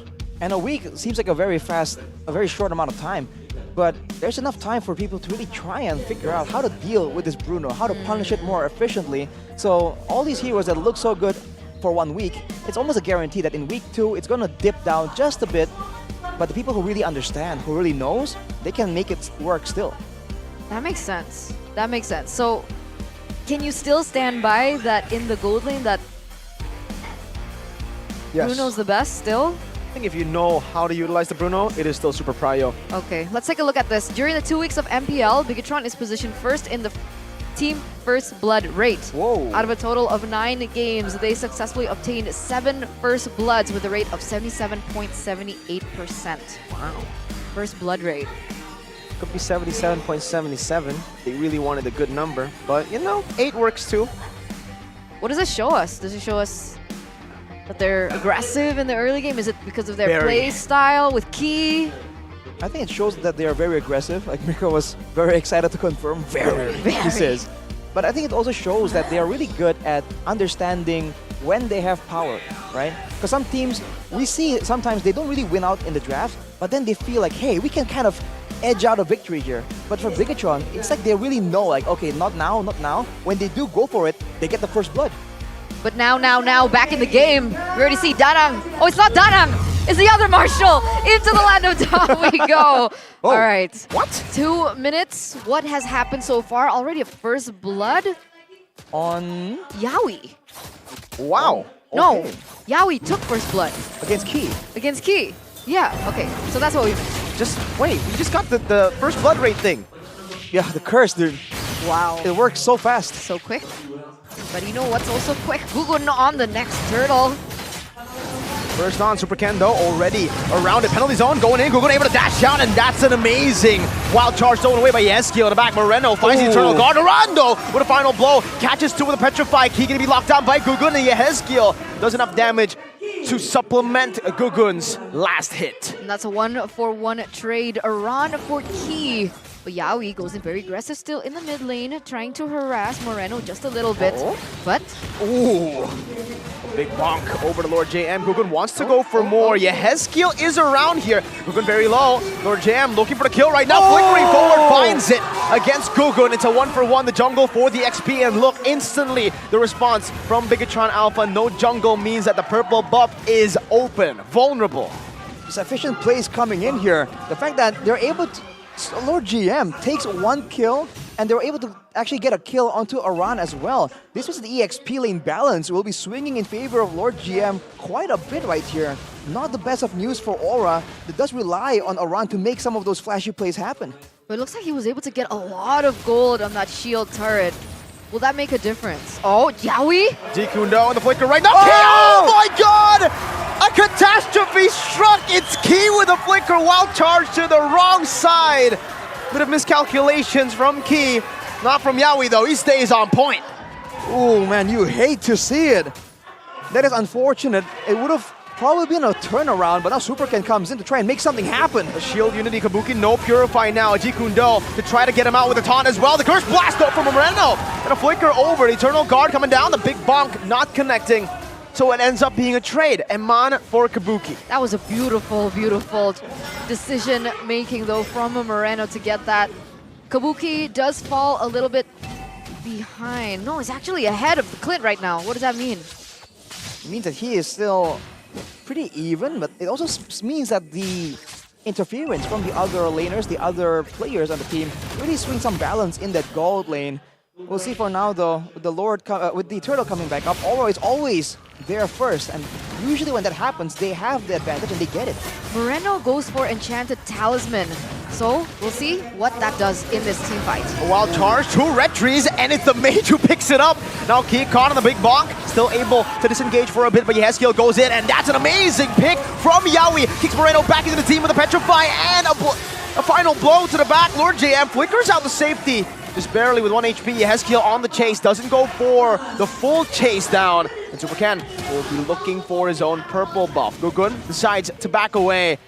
And Aura now are the ones leading with a 2,000 gold lead. So still 100% on the objective take, the neutral objective take. You can see 2 members who are taken down in that particular team fight. Hence the gold difference for Aura now in the 5th minute of the game. And it's a wonder that despite the performance coming in from game number 1, here in game number 2, Bigetron has absolutely no Purify against the Way of Dragon coming in from Yawi. I think they're still trying to make that outplay happen, but you have to highlight the skin here that Aran is running on that Benedetta. It's definitely giving him a bit more of an edge in this matchup. But yes, without the Purify, whoa! And with the way the Dragon is stolen, wild charge and a Terrify Key. Oh! Wild charge out to safety. Arando on the chase with the final blow, gets terrified. Eternal Guard not able to knock him up. The Eye for an Eye as well is very, very low. Getting chased down now by Superken as he pops into Tortoise Poisons. Yawi low as well. Force a flicker out. Aran gets out. And so does Key. Man, Moreno there almost gets the kill. I feel like he could have used the Eternal Guard a bit earlier there. But again, he's playing it quite intelligently. He doesn't want to just use his full combo whenever there is a potential kill. He wants to make sure that he uses it for the right moment, where it's going to be the most critical, the most valuable. And so you're going to see moments like that. But I think overall, considering how that kind of mindset will play out in the late game, I think it's a good way to really think about how you're using your spells. We're getting glimpses of the oldest Superken back. Again, he's consistently always a level ahead of Gugun at the moment, still is. So that does give him a little bit of an advantage as both teams are going to center around the next neutral objective. Key and Yawi though. Way the Dragon over to Key again. Another wild charge stolen away by Yeheskiel. And the lockdown, Kabuki shreds through him. Yawi with the conceal, trying to open up for the team. Moreno curse blast over to Yawi, poking him down. Lord Jam getting into position as Kabuki goes back towards the bottom side. Superken poking Yawi. The turtle right now still held down by Gugun, who is equal in levels to Superken. And Mon gets solo killed by Aran. The split pusher in the side. It's 2 kills over to Aura before the turtle even gets fought for. Lord JM jumps in with the penalty zone right now, and that is again Yeheskiel who gets the turtle. 2 red trees, and it's Yeheskiel. Superken doesn't press the retribution. He doesn't. Though. What? I don't know if he didn't get the chance to or he wasn't ready for it, but Aura, they're just playing this really, really well. Lord GM now. All alone, shredded down, Kabuki and Yeheskiel. Quick work. It seems like now it's the opposite. Bigetron Alpha are the ones that are just confused on what to do, constantly outmaneuvered and outplayed at every single time. Even though they have a lot of tools, they have not been allowed to use them.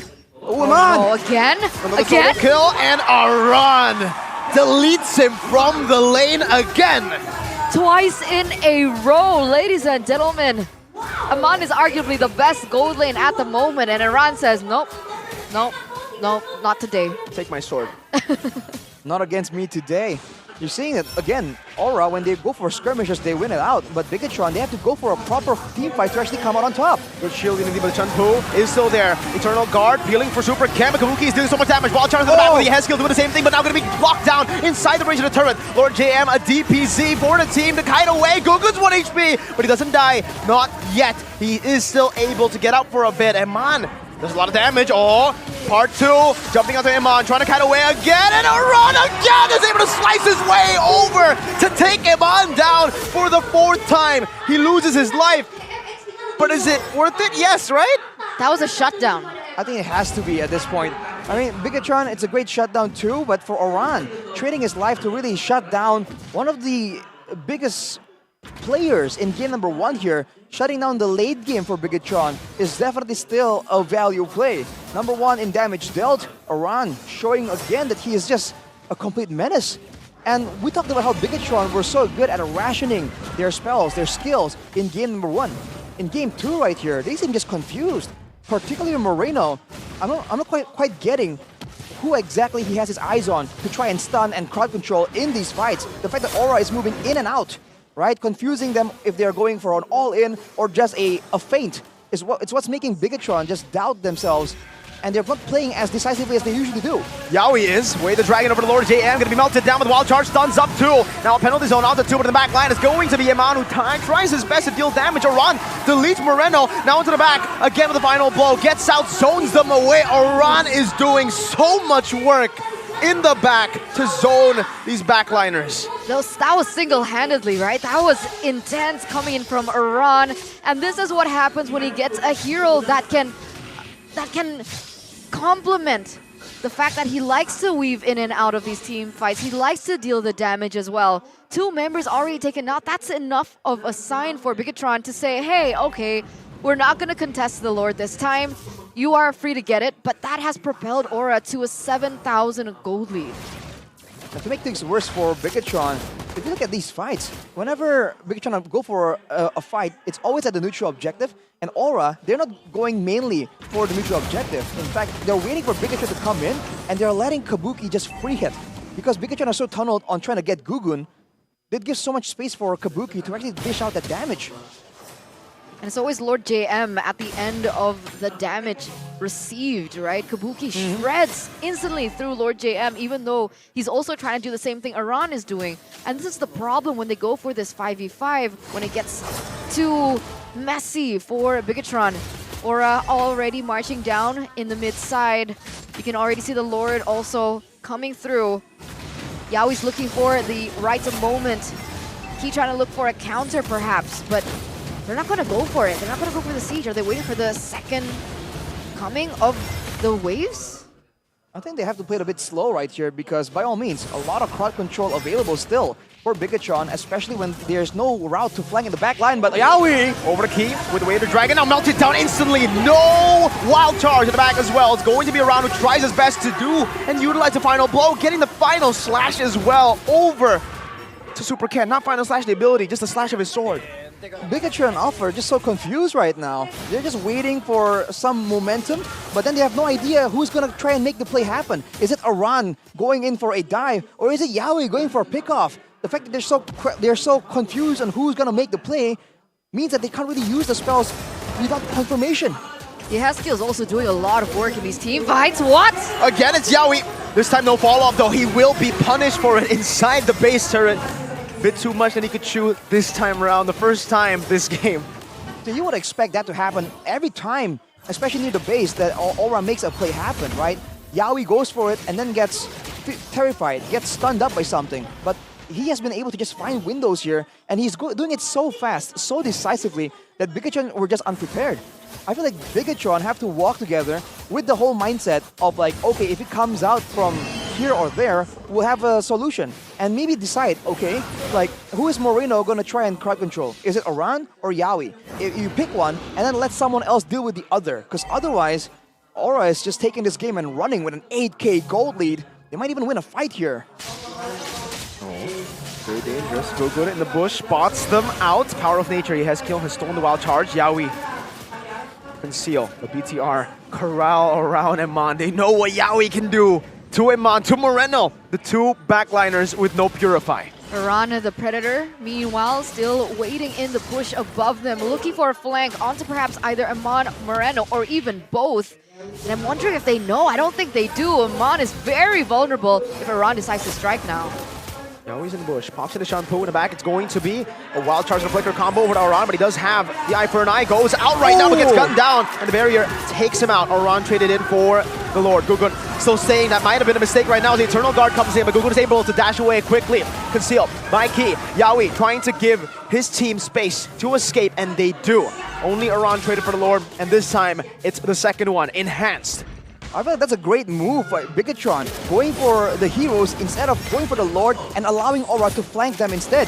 But now they backed away and they allowed Aura some time. Whoa! A wild charge and a flicker over to Iman, and Kabuki's right there to pick up the scraps, and Key as well, going to be locked down and taken out. Kabuki shredding through them. Lord JM is next. It's a triple kill. Yawi! He goes to the Jikundo, just a flicker. He doesn't even have the Way of the Dragon. It's all just a disrespect. The Eternal Guard comes in, a big bonk. Super Ken gets out to safety, but it's only Moreno and Ken. 3-4-0 trade so far. Only 2 members are left standing. Aura, the Red Dragons, they're going in. They're going in hot. Super Ken, Dragon Lord over to the mid lane. Moreno in the back, now with the Eternal Guard. Gonna be stunned up with Eye for an Eye and the Petrify as well. The base wide open, no minute just yet, but now with the Mount spawning in, it will not be enough. Aura makes quick work out of BTR in game 2 to force a third game in this series. Aura striking back. Yawi in particular tries to send a message, man. You doubted my Cho in game number 1? Let me show you how it's really done. Man, even faster, even more decisive than Bigetron did in game number 1. They take out the red robots. And now it's back to a 1-1, forcing a game number 3. Bro, did you see? That's a new Cho combo. He's invented it. Usually you see the Jikundo flicker and the Way the Dragon. He Jikundo flickered and recalled. Tas. That was, he didn't just stun him and kick them back in the game. He did it in real life. That's some emotional damage right there, bro. The Way of Yawi forced Bigetron into game numero 3, as Goni likes to say it. Shout out Goni. Oh, man. But again, I mentioned in the beginning, right? No Purify? Really? Yeah, after that game, I think they gotta try and, you know, put some more respect on that Way of the Dragon. I really think that they do have the tools to try and deal with it, and they could have. But after that game, I think they have to settle with the fact that you've got to bring some kind of Purify against that. And the Clint against Yawi was too much, man. You need someone with Purify, right? Yeah. Oh my goodness. How do you feel? Yawi. So good, man. The heck? They took away the Grok, and he's like, yeah, it's okay. It's fine. Got the Cho. Give me the Cho. Yeah. The Cho didn't work in game 1, but in game 2, my god. That's why I was thinking. Do you think it was the Kufra impact on the Cho? Because technically, if Cho maybe. wants to go for an engage, but Bouncing ball. exactly, so it disrupts the pattern for Yawi. There's that, but I think there's also the fact that Aran was just doing a lot better. I was kind of confused earlier on. Like, do I think that Yawi is the MVP here, or is it Aran there? Because he was actually doing a lot more than just winning in the lane, and the fact that he was taking away so much attention also contributes to how Yawi was able to play so well. You make a fair point, but it is the quadruple 1. 1-1-1-1. Because he's number 1, Yawi. What a coincidence, right? 1-1-1-1 for the number 1 Cho in the game. But I understand Arashi's point. Like, Yeah, you can make an argument for almost all of them. Aran and Yawi. I would say Yehezkiel did a lot too. Yeah, I mean, true. The IMU steals, the wild charge steals with the IMU, getting a lot of these initiations, and the final one onto Iman too. Yep. But I think the main standouts has to be these two. So this is the one we missed during the pause, by the way, the first blood. And then, oh, it hurts me. Key, no! The pain. They massacred my boy. I think there's also a point to be made that like in the early game, there were some moments like that earlier, and like this fight right here that's just so chaotic that didn't really favor Bigetron. They didn't really seem in position or ready for the fight to happen. And because of that, that allowed Aura to snowball. And as always, once one team starts snowballing, it's a whole different game, right? It's no longer the same situation, and Iman was just not allowed to play the game, man. Cool dudes don't look at explosions. You saw that? The fadeaway. Again. Oh my. Aran. Yeah, if they went with the Kufra, it would have been a value pick against Aran on the Benedetta as well, actually. So maybe that's something that will be considered in drafting phase. You want to let go of the Grok, right? And then get the Kufra in order to try and equalize in the situation. Because again, they do have crowd control, right? The wild charge, the penalty zone, as well as the internal guard. They just didn't have it on ready to like use with Aura's tempo, right? Aura just went for the plays a bit too fast, too decisively, and Bigetron are always trying to move backwards with this composition that's not very mobile, right? The fact that the Clint doesn't really have the Purify doesn't make things any easier either. I'm disappointed, man. I wanted to see the new Cho combo in the replay. It was a second. Okay. Yeah, wait. Whoa. Eterna, go. Wait. Eterna got blasted away. Hello. I'm Eterna, fine. you need to work here. Eterna got crowd controlled, man. She's not back yet. 괜찮아. She's right here. Okay. Well, looking at the emblems right here, for the most part, it's pretty standard. Lord GM going for the Rupture here, wanting to be a bit more aggressive. I guess knowing that he's up against a Benedetta, he wants to try and make something happen. And early on, I think he was doing pretty okay. But after Aura took full control and really pulled apart Bigetron Alpha and going with the double flanks, going with the surprise plays, that's where things really started falling apart. And despite having the quantum charge, key on the Grok, you have to wonder if that's like the right idea, right? He was trying to be a bit faster, but he was just outmatched, especially against a Cho, a Valentina, a Fredrin. Look at Aura, man. Almost everyone on their team has mobility, like a dash, and it's on very short cooldown. So Bigetron Alpha are the ones who have to plant their feet and somehow find a way to come out on top, despite the fact that they are being encircled by the flanks coming in from Yaoi and Aran. Do you think it would have been different if Iman wasn't on the Clint?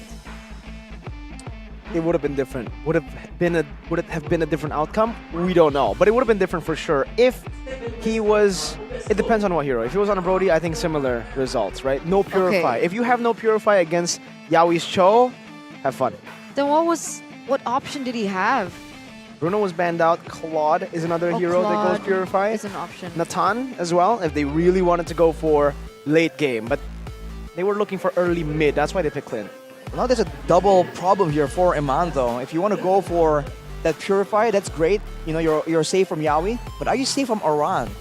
Right? In the 1v1 like we saw earlier, even if Iman dodges some of the spells, the Electro Final Blow, the Petrifies, he still gets taken out due to how spammable the skills from Aran are. So they have to try and fix something in the drafting phase as well.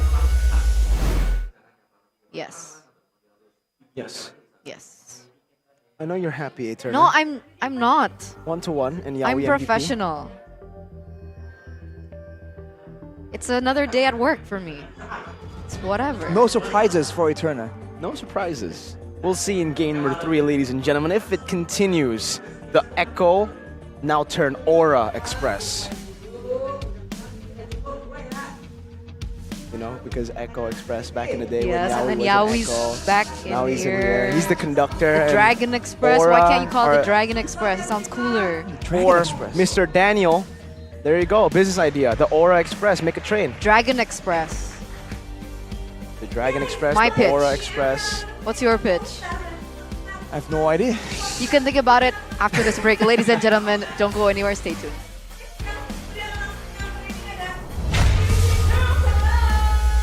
Aura, Lira, dan juga Via, support system untuk Aura. Halo. Halo. Halo. Via, gimana Via melihat Aran di season 13? Bagus. Keren. Bagus, keren. Tapi penasaran juga ya di sini di tengah-tengah. Lira, hai. Halo Bude. Lira kesini, ini match kali ini bingung sih ya. Mendukung siapa Lira? Galau nggak sih? Harus Aura atau harus Ayang Ken? Aku dukung dua-duanya kok. Dipelototin sama ini langsung sama Lora. Aku dukung dua-duanya, cuman kalau spesifik ya Aura, kan aku Aura. Oh, Iya. Jadi jersey nomor 1 dulu, hati belakangan. Bingung ya. Kalau misalnya kayak tadi gitu, Lora, ketika Aura ngedapetin kill, Lira teriak nggak? Teriak. Oh, Kalau enggak super, sih. kalau Dia kayaknya dia bingung kak. aduh, Teriak bingung nggak ya. ya? Oke, ini udah ada 2 support system. Di pojok kanan ada Lora juga. Support systemnya Yawi ya? Oh, aku support sistemnya Aura dong. Aura. Emang iya? Iya. Oh iya, Iya. di Aura sih ya. Aura, of course. Bener, tapi Bude penasaran di season 13 ini ada nggak mungkin perubahan dari timnya sendiri kayak wah makin rame kah atau mungkin mereka makin edan, makin suka makan. Ada nggak sih yang bisa Lora kasih tahu ke kita nih di balik panggung Aura yang ganas? Aku lihatnya mereka makin pede sih makin kesini. Jadi mainnya juga makin bagus ya makin kesini menurutku gitu. Makin pede, makin bagus. Mereka punya ini nggak misalnya kayak habis menang atau misalnya habis pertandingan. Ada nggak sih sesuatu yang mereka lakuin bareng-bareng? Apa ya? Makan kali ya? Makan ya? Makan. Isi energi langsung. Rahasianya tuh memang harus makan ya. Tapi kalau dari Lira sendiri, kamu mau tanya Supercan boleh nggak? Boleh. Boleh. Gimana ngelihat Supercan ngerespon kamu hadir di sini dengan jersey Aura? Ada respon nggak? Enggak apa-apa kan saling ngerti. Saling mengerti. Supercan kan kalau di in-game kan ganas gitu ya. Kalau di aslinya gimana sih ke kamu? Mana aslinya imut-imut ya? Kyowo. Aslinya lembut. Lembut. Kalau di in-game kamu pengennya di gimana? Kalau di in-game tetap ganas aja. Tetap ganas aja. Kalau dari Via sendiri nih, Via dari tadi malu-malu banget ya Via. Melihat Aran season lalu sampai season sekarang, gimana? Ada bedanya nggak? Banyak. Banyak? Apa tuh? Kasih tahu dong. Lebih jago. Lebih jago? Lebih GG. Lebih GG? Biasa kalau sebelum main, ada nggak dia ngapain gitu? Ritual sebelum bermain? Peluk. Apa namanya? Dipeluk, semangatnya ya, energinya ya. Terus dia malu-malu gitu dong, nggak apa-apa. Mukanya merah dong. Boleh dong kita kasih semangat juga kamu untuk Aran dan kalian berdua untuk Aura. Kamu boleh buat Ken kok. Kamu dulu dong buat Aran. Semangat Aran. Semangat Aran. Semangat Aura dan BTR. BTR atau Ken nih? Ayo. Aura dan BTR, dua-duanya. Oh ya semangat, semangat. Lora. Semangat Aura. Aura dong. Aura. Emang Aura kok. Semangat Aura. Semangat semuanya dan caster juga harus semangat karena kita akan langsung masuk ke dalam gaming yang ketiga. Pertarungan merah antara merah. Akankah Aura yang menang atau Bigetron? Mari kita cek bersama-sama di Land of Down.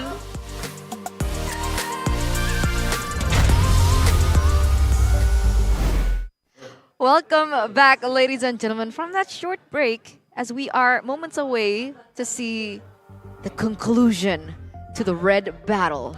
I'm feeling some kind of tension over there. What's going on? What tension? You know, some red on orange tension, if you know what I mean. Red and orange tension. On the stage, yeah. Yeah. On the stage. Sure, let's Not go with here. We're professionals. For sure. Professional. Yes. No. Keep it. It's fine. What's fine? You don't know what's fine? No. I only know what's great. What is great? GoPay. Oh.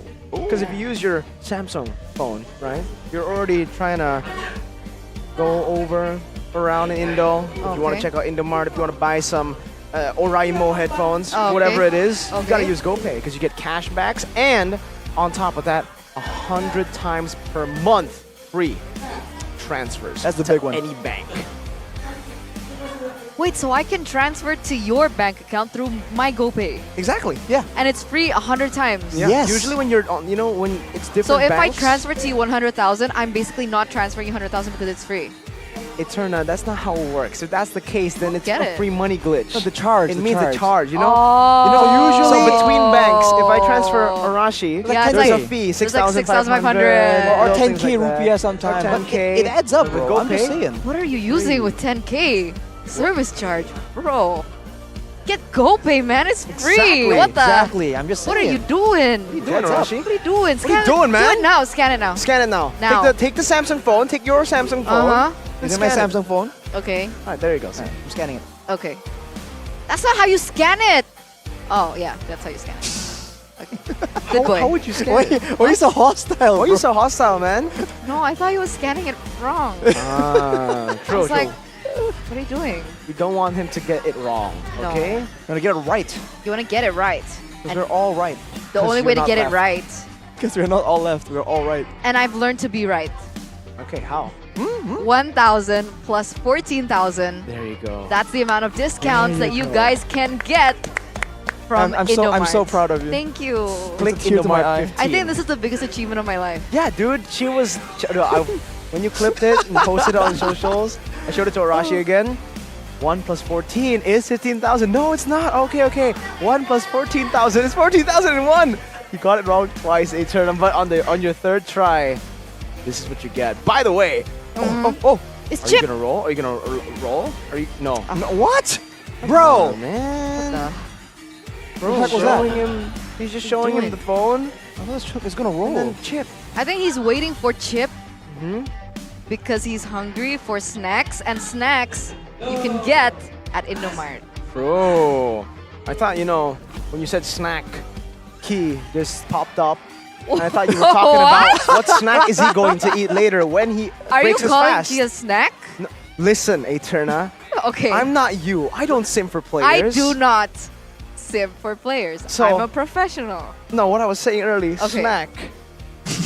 Not Iman. I was Key, man. So Key, man? I want to tell you guys that he's actually fasting. I asked him. He's fasting, so that's why I was like, "What snack will he break his fast with?" And then you Oh. interrupted me by saying, "You think he's a snack?" Because banana is banana. No, So you're he's gonna eat a right. key. I'm so confused. He's gonna I swallow do a not key. think that Key is a snack. Okay, so why, No, why, like- why so defensive, Eterna? Why so defensive No, here? because I said banana, ate Uh-huh. banana, and then he Ah, said Key's gonna eat a key. key. But Uh-huh. I don't think a key that you use to open things is a snack. True. Is Not that a the discovery? person. What? The more you know. Ladies and gentlemen, on the English desk today, A a key's not literal a snack? key for your locks at home is not a snack. Please do not munch on it. Yes. Don't make the same mistake I did. Huh? Munch on a key? Anyway, it looks like these coaches look very serious. Unlike the because English desk they right want now. to win. Trust me, Raise Boy is more Okay. unserious than us during comms. I can guarantee it. When do we get to hear it? Do they publish it? I don't, it really depends on how they decide to publish it. Because their mic checks are all over social media. The real mic checks, they upload it almost every week. We'll see if we can get to, one of those Raise Boy funny moments. I'd love to hear it. Yeah, man, Raise Boy here, an absolute beast for BTR. He's the man for BTR. He's the boy, the Raise Boy. I was about to say, Raise man. No, he's Raise boy. He has to come up with some kind of solution here, though. Like we said earlier, going back to the game for just a bit here, guys. Yeah, Aura has found like a winning solution. Oh, if they're ready for one person, we throw two at them. They're ready for two, we throw three at them. Right? Up until 5. It can only stay at 5. Right, it's five tops. But point is, it's working so far. So Bigetron, they have to try and get. I don't know how they're gonna try and approach this. Are they gonna try and get heroes that counter, let's say the Benedetta or the Cho, or with the Kufra, for instance, or are they gonna try and approach it from the drafting phase and maybe just ban out some of these heroes? Looking at the previous game recap, damage dealt to hero, Aran is all the way up there, man. That is insane. That's not a situation you see a lot these days. When it comes to gold, I mean, Aura was just winning it out, so it's no surprise that they have the advantage. So I think Bigetron, first of all, they gotta shake off the caster curse and actually be a bit more careful, especially in the early game, because Aura snowballs really hard. They want to make sure that they maintain that high first blood rate. I think it's all going to come down to this drafting phase that we are moments away from getting into. But I like that point. I like the highlight onto Iran, because when we talk about Iran, we're always thinking he's really great at playing the far lane. He's really great at split push. But there's another extra layer that makes Iran so special now. Okay. When he gets heroes like Benedetta, when we saw him on the CC yesterday with Onyx, he was the damage dealer. He was the main damage dealer for that early to mid before Kabuki can start popping off. And I think that amount of time that he's able to buy for the gold lane is precious. And I'm wondering if Bigetron can disrupt that system, that cycle that we might actually see here in game number 3. But let's take a look at the drafting phase first here, presented to you by the official tournament smartphone. Bigetron and Aura again swapping sides. So far, the trend is whoever gets first pick wins the game. Angela, Carry now being banned out from Aura. This is going to put Kabuki in a very uncomfortable position. They banned with a Vexana as well, by the way. So we'll have to see how this plays out, because Bigetron, they go straight for the Novaria, and this is one way to counter all these flanks, right? Spot them out before you get even close, and then snipe out. But they're not going for that approach which we were discussing, denying both the Claude and the carry. They are perfectly happy to allow Kabuki, his hero. We'll see why that is the case, though. Claude and Fredrin picked up for Aura, so 2 comfort picks for them. Meanwhile, though, Sada BTR pick up the Novaria, and now Arlet is also up for grabs. A hero that has been banned constantly in every single game so far. Left open. Will they pick it up? Nope, they go for the Baksha, the 100% sure win pick for Super Ken. And back to the Bruno. It's the BBN. It's the Baksha Bruno Novaria. It's also a composition with a lot of spheres, man. The ball's coming in from Iman, and the sphere coming in from the Novaria on Marino. So there's going to be a lot of ways that they can output damage front to back, though, keep in mind. So for Aura, they go for the Grok. They can be a bit safer in the front, and they're banning out that Diggy. They want to find ways to get in the back line. And you have to wonder for Bigetron, do they have their eyes set on the bans for Oran with the Paquito and the Benedetta? That's the question. Which one would be worse? Would you ban out the Benedetta and try to go for a trade? Does Lord JM play Paquito? I'm not so familiar with his play style. So far, Hero Pool, Terizla. Yeah. Oh, they're banning out Yehezkiel. This is a pretty good strategy, I would say. I did criticize Yehezkiel in the first week, after the first week, that Novaria is really his only comfort pick. So trying to really abuse that now. Lilia ban, Vexana ban, Novaria picked. He was playing the Valentina, though. Exactly. So, yeah, that's why we might see it banned out. All right, we'll have to see then, because Aura, they're going for an all-in dive right here with the Claude, banning with the Minotaur as well, guaranteeing that Kabuki will have free reign. In that situation, you do wonder if Bigetron have an ace up their sleeve. Are they going to go for a Kufor again? That isn't quite as good as Minotaur in cancelling out spells that are channeled like the Blazing Duet. But in the hands of Keith, anything can happen. But what about the Ruby? The Ruby has been left open here as well. True. It's been a while since we saw a Ruby open up with the Arlet too, all the way till the second phase, but they actually do decide to go for the Arlet ban to leave the Valentina open, and that should be the Aura pick to go for, the Valentina. That's the only mage that we have seen Yehezkiel play, am I right? Nana as well. Nana. I think Bigetron are trying to force Aura into something here. Go for one of the mages, or go for the Ruby, right? That can kind of like help them out and can be used by Bigetron to cancel out a lot of these dive-heavy fighters that don't run Wolf King will be so important in protecting that back line. But Facehugger has a comment here. Aura actually had the mentality since week 1, but maybe our problem isn't in mentality, but in strategy. Like yesterday, it wasn't fully developed yet. But they won yesterday. They did win. Ooh. Aramis makes his way into the land of Dawn for Yehezkiel, but for Facehugger, right? I'm really concerned for him, man. His name is Facehugger, but I never see him hug any faces, though I have seen him spit facts, so maybe his name should be Fact Spitter. Excuse me, what? That was I had that written since game 1. I wasn't ready that's for why. Yeah, Fact Spitter, Facehugger. I was like, why? I was looking for a moment to say it, and yeah. Okay. You got it out of your system? Yes. You're good to go? Let's see if the Alright. facts he spits out will be enough. With the Faramis available, the Valentina still is as well.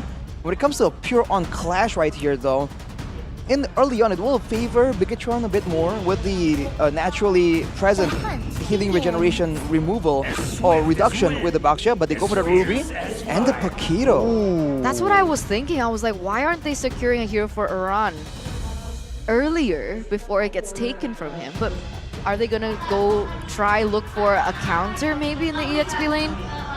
Like they should have, they would have known. They should have known that it would be a Paquito ban.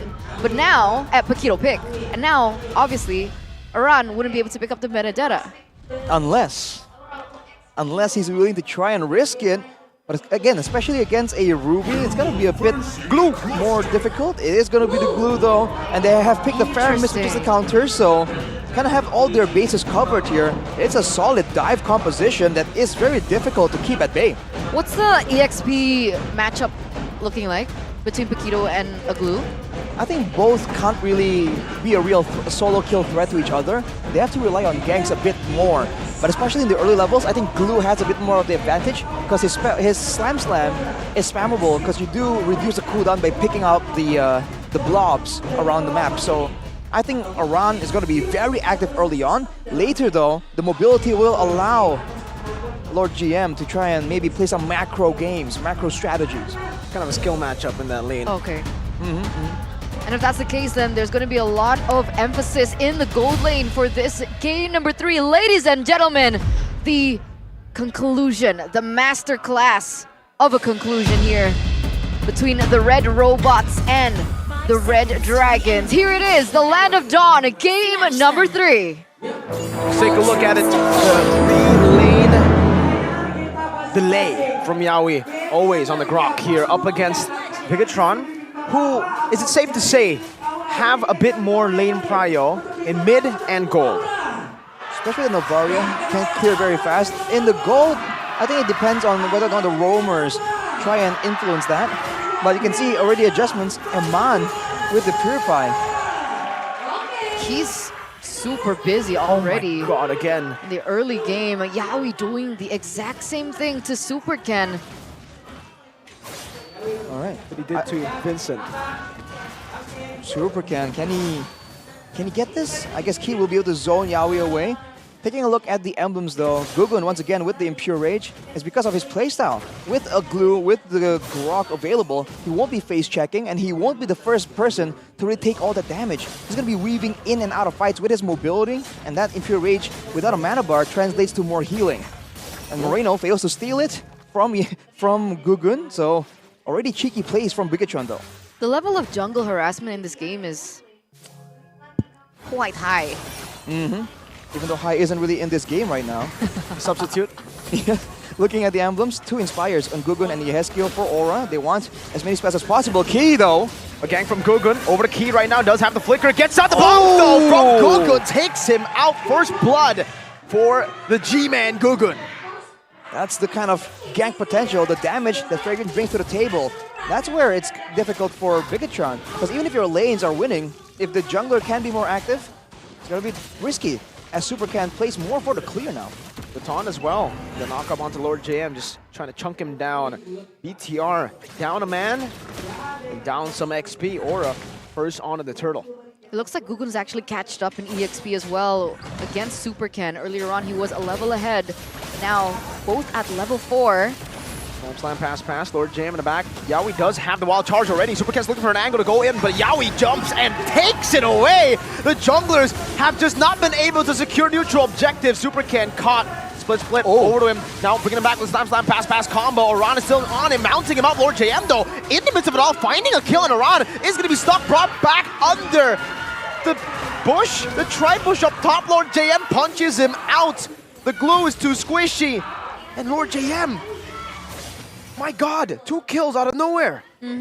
That's a big overextension by Aura, man. They got what they wanted, they got the objective, and they got the disengage. But they felt like with the Nether Realm already activated, they wanted to get a bit more value moving forwards into the AoE from Bigetron. whose weakness is the cooldown on the Novaria. So they walked into the Astral Meteor and they paid the price for it. Yeah, it didn't work out the way that they expected here. Super Ken, did he steal that away?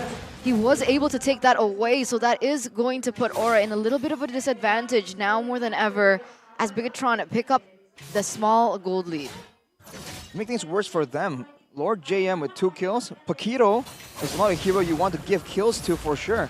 Especially in that matchup, that's a very skill-based matchup. Aran's gonna find it difficult to try and match it up. I mean, he did do good enough in game number 2, but we'll have to see if in this game, with this matchup, he can try and do the same thing. Power of Nature from Yaoi. Supercan jumps in, but times the Shield Unity jump a bit too late, or too early actually. And it was still in the Power of Nature, no CC. Right now, it looks like Yaoi still is looking for that opening. There wouldn't be any follow-up unless, of course, they want to utilize Kabuki here in the gold lane.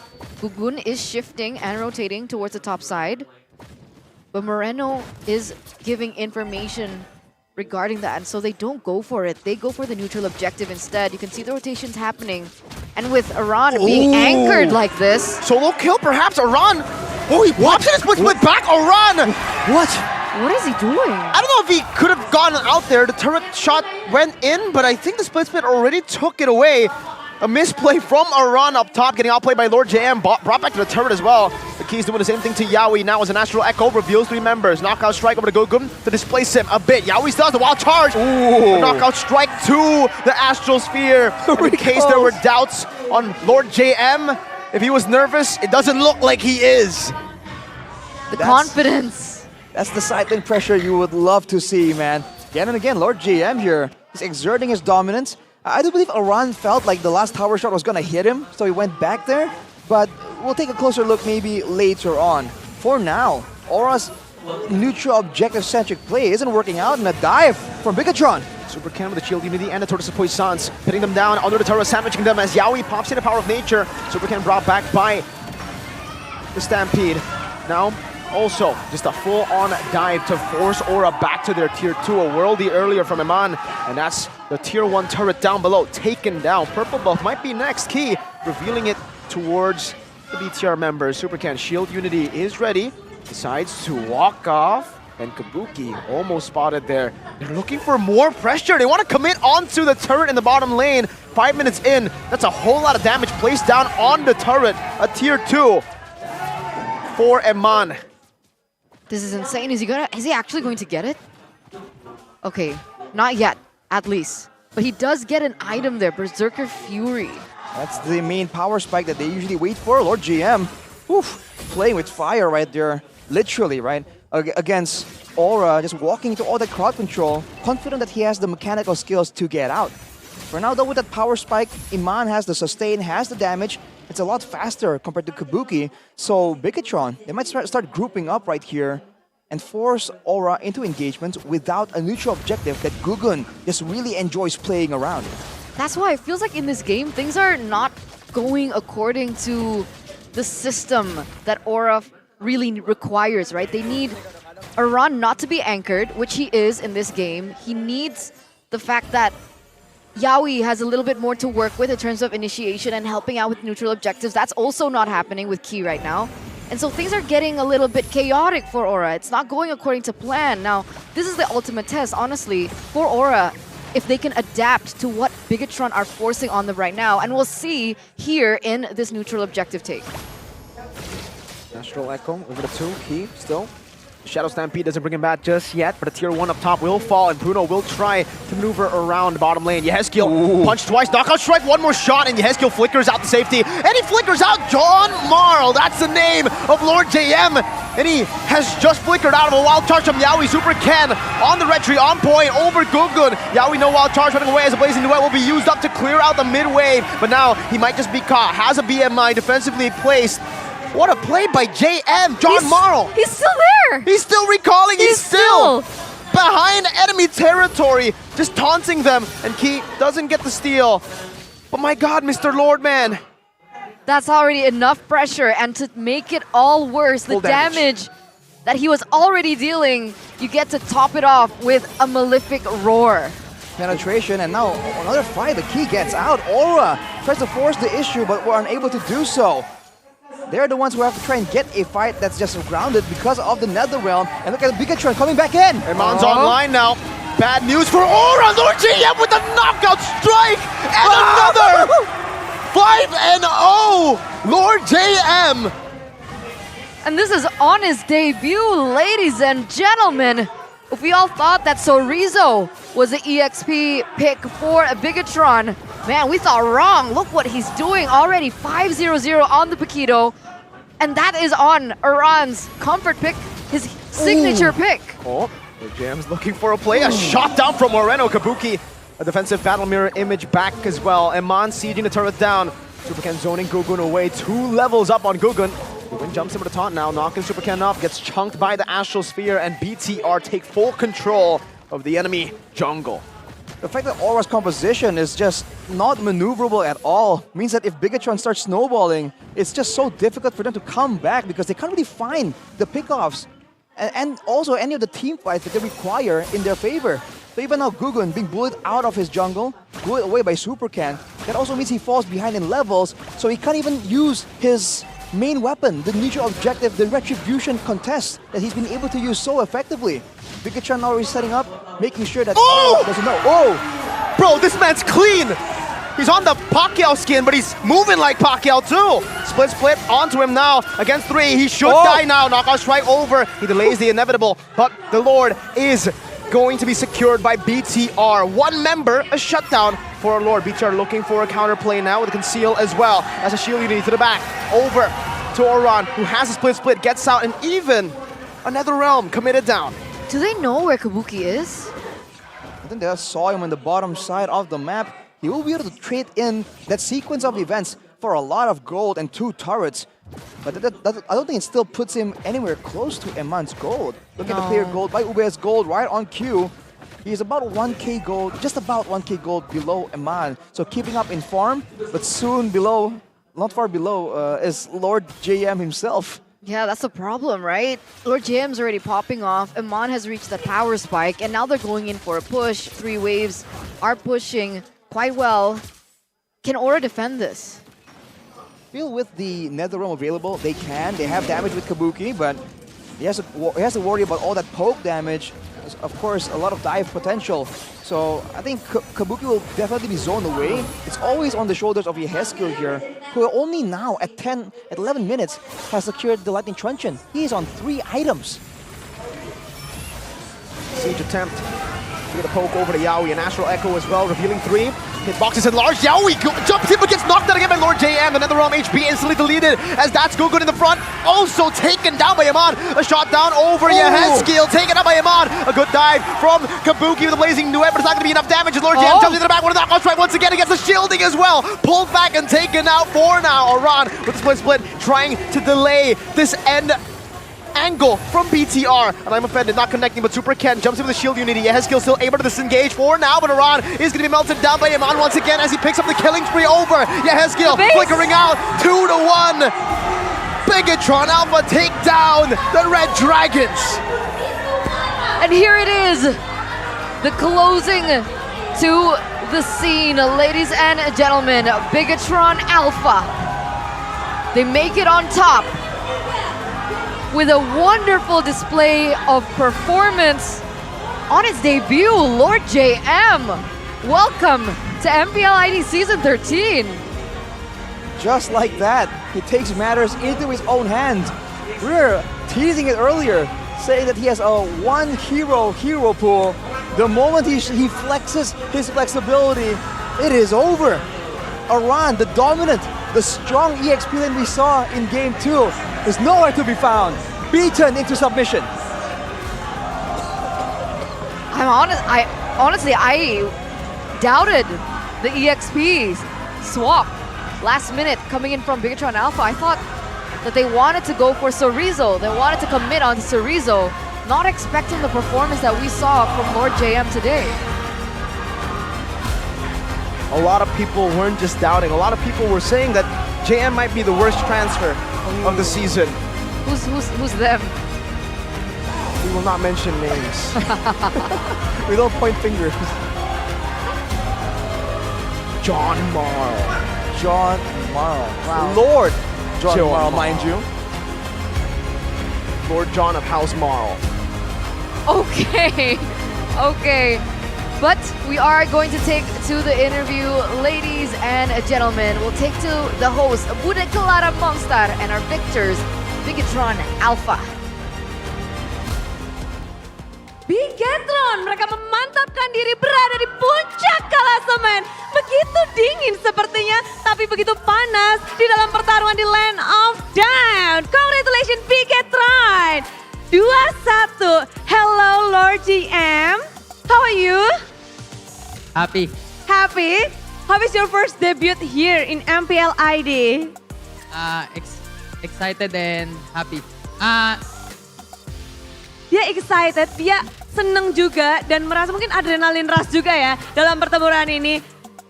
So this is your first time playing here in MPL ID. Is it because you have to face Aran? They prepare you for Aran or something else? Prepare for Yahweh. Prepare for Yawi. Jadi memang buat Yawinya di sini ya. Dia turun untuk Yawi. Why to face Yawi? Do you know something about Yawi? Idol. Idol? Yawi is idol, idolanya jadi. Dia ingin bertemu. And how about the match? Your debut here, are you satisfied with the result and satisfied with the gameplay that you bring in MPL ID? Just like a normal, same on PA. Jadi normal aja, sama aja semangatnya, segalanya dia ngasih yang terbaik. But welcome. How about the crowd here? How do you feel it? So loud and so good. You like it? Yeah. Ya, dia suka dengan Biget Troopers yang datang ke sini. Keras banget semangatnya membara dan dia happy. Tapi, gimana ini Moreno, Ken? Gimana untuk menghadapi Aura juga? Semangat banget. Semangat banget? Ya. Apakah terpicu dengan mau dibersih-bersih? Terpicu karena mereka kemarin kan menang lawan Onyx, jadi ngerasa mereka lagi kuat, jadi semangat banget. Makin ya. Bukannya takut, bukannya apa ya Moreno ya? Enggak. Tapi siapa Moreno? Mungkin di pertandingan ini sebelum match mungkin. Siapa yang ingin benar-benar kalian lock di match ini lawan Aura? Ada nggak? Mau dikunciin nih? Siapa yang harus diperhatikan kah? Yawi. Iya. Jadi perbincangan ya? Iya. Kenapa? Apanya tuh? Yawi of the Dragon-nya jago. Yawi. Cowoknya jago. Cowoknya jago. Yeah. Dan tadi berhadapan dengan Yawi dengan Way of the Dragon-nya juga. Yeah. Yawi the Dragon. Yeah. Mungkin lebih ke arah Ki ya. Gimana Ki? Menghadapi Yawi the Dragon. Jago dia, jago. Jago. Tadi aku ditendang terus kan sama dia. Setelah ditendang Yawi, apa yang kamu katakan kepada teman-teman mungkin setelah game itu? Buat game 3 gak usah pigrok, kasih mereka grok aja. Itu triknya. Caranya begitu. Iya, kasih mereka grok aja. Dan kalian punya jawaban lain. Sama kayak gua kayaknya, groknya. Rupanya begitu ya. Ada yang menarik. Tapi berhadapan dengannya ini kan kali pertama juga ya di MPL Indonesia dan berhadapan dengan Yawi. Buat kamu sendiri, apakah sesuai dengan mungkin kamu sebelumnya kayaknya Yawi gini, ternyata pas in game berbeda kah atau sama dengan yang kamu pikirkan tentangnya? Ya aku ngelihat dia memang jago sih, maksudnya kayak cuman dari tim play dia kita udah bisa baca lah. Maksudnya dia mainnya ke arah mana hero-heronya. Sudah mulai dibaca, dipelajari segalanya dari Ki dan membuahkan hasil yang sangat baik. Terus menerus melawan satu sama lain, namun Preman, week 1, week 2 is Preman, but now it's a Maniac. You get Maniac again here in your match. How do you play so good that you almost outshine the player, God laner player in Indonesia? I just play just like normal, like in Scrim. I'm not takut. Nggak takut. He's not afraid. Dia cuma berani aja sesuai dengan normal. Dan how do you manage to cool down and not feeling the pressure in this stage? Because I have my teammates. Dia punya teman-temannya. Dia jadi tetap bisa stay cool, bisa tetap menjaga biar nggak adrenalin dan lain-lain. Apalagi ini panggung baru untuk Eman dan dia benar-benar bersinar. With the, you got a lot of compliments here in Indonesia. But how do you improve more and more again? Because we see that you're really great. I don't take it so much, so I just focus in my game. Fokus aja di dalam gamenya dan itulah dia Eman. Dan membuat hal ini mereka benar-benar ada di atas.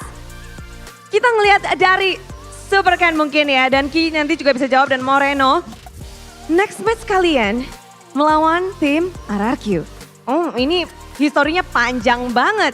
Dari sebutan kelinci, dari sebutan banyak macam, dan dari historinya, dari 20 kali pertarungan terakhir, Bigetron memenangkan 3 dan kalahnya 17. Cukup banyak, tapi di keadaan sekarang, gimana kalian ngelihat nih? Kalau bisa ngelihat future hari Minggu, akan seperti apa sih pertarungan kalian dengan RRQ?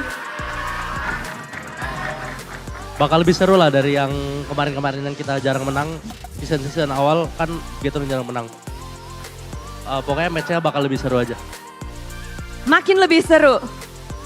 Bakal ngelawan lah. Bakal ngelawan. Bigetron yang sekarang bukan Bigetron yang dulu kah? Bukan. Bigetron yang apa sih sekarang? Kasih tahu dong Ken. Dibantu Moreno kah? Apa Bigetron yang sekarang gimana sih Moreno? Sekarang di top 1 nih lagi nih. Bukan kelinci lagi kali ya yang sekarang. Bigetron yang sekarang bukanlah kelinci. Boleh kasih tepuk tangan untuk tim Bigetron. Berada di top 1. Silahkan, terima kasih guys. Boleh beristirahat dan thank you so much. Semuanya tentu sedang berseru-seru dengan dukungan para super fans dan juga tentunya para sponsor yang mendukung acara ini. Karena MPL Indonesia Season 13 powered by Munton, presented by Official Turnamen Smartphone, Samsung Galaxy, Official e-wallet GoPay, Official Gold Partner UBS Gold dan juga ada partner ini Sports. Thanks to Dunia Games, Games Max, Ora Imo dan juga Telkomsel. Bersama dengan supplier Indomaret Point Coffee, Samsung, Neo QLED Super Smart TV Plus dan juga Saturday bersama dengan pula government partner PBSI. Semuanya mari kita berseru untuk kemenangan Bigetron. Namun game ketiga apa yang terjadi? Caster, please kasih tahu kita.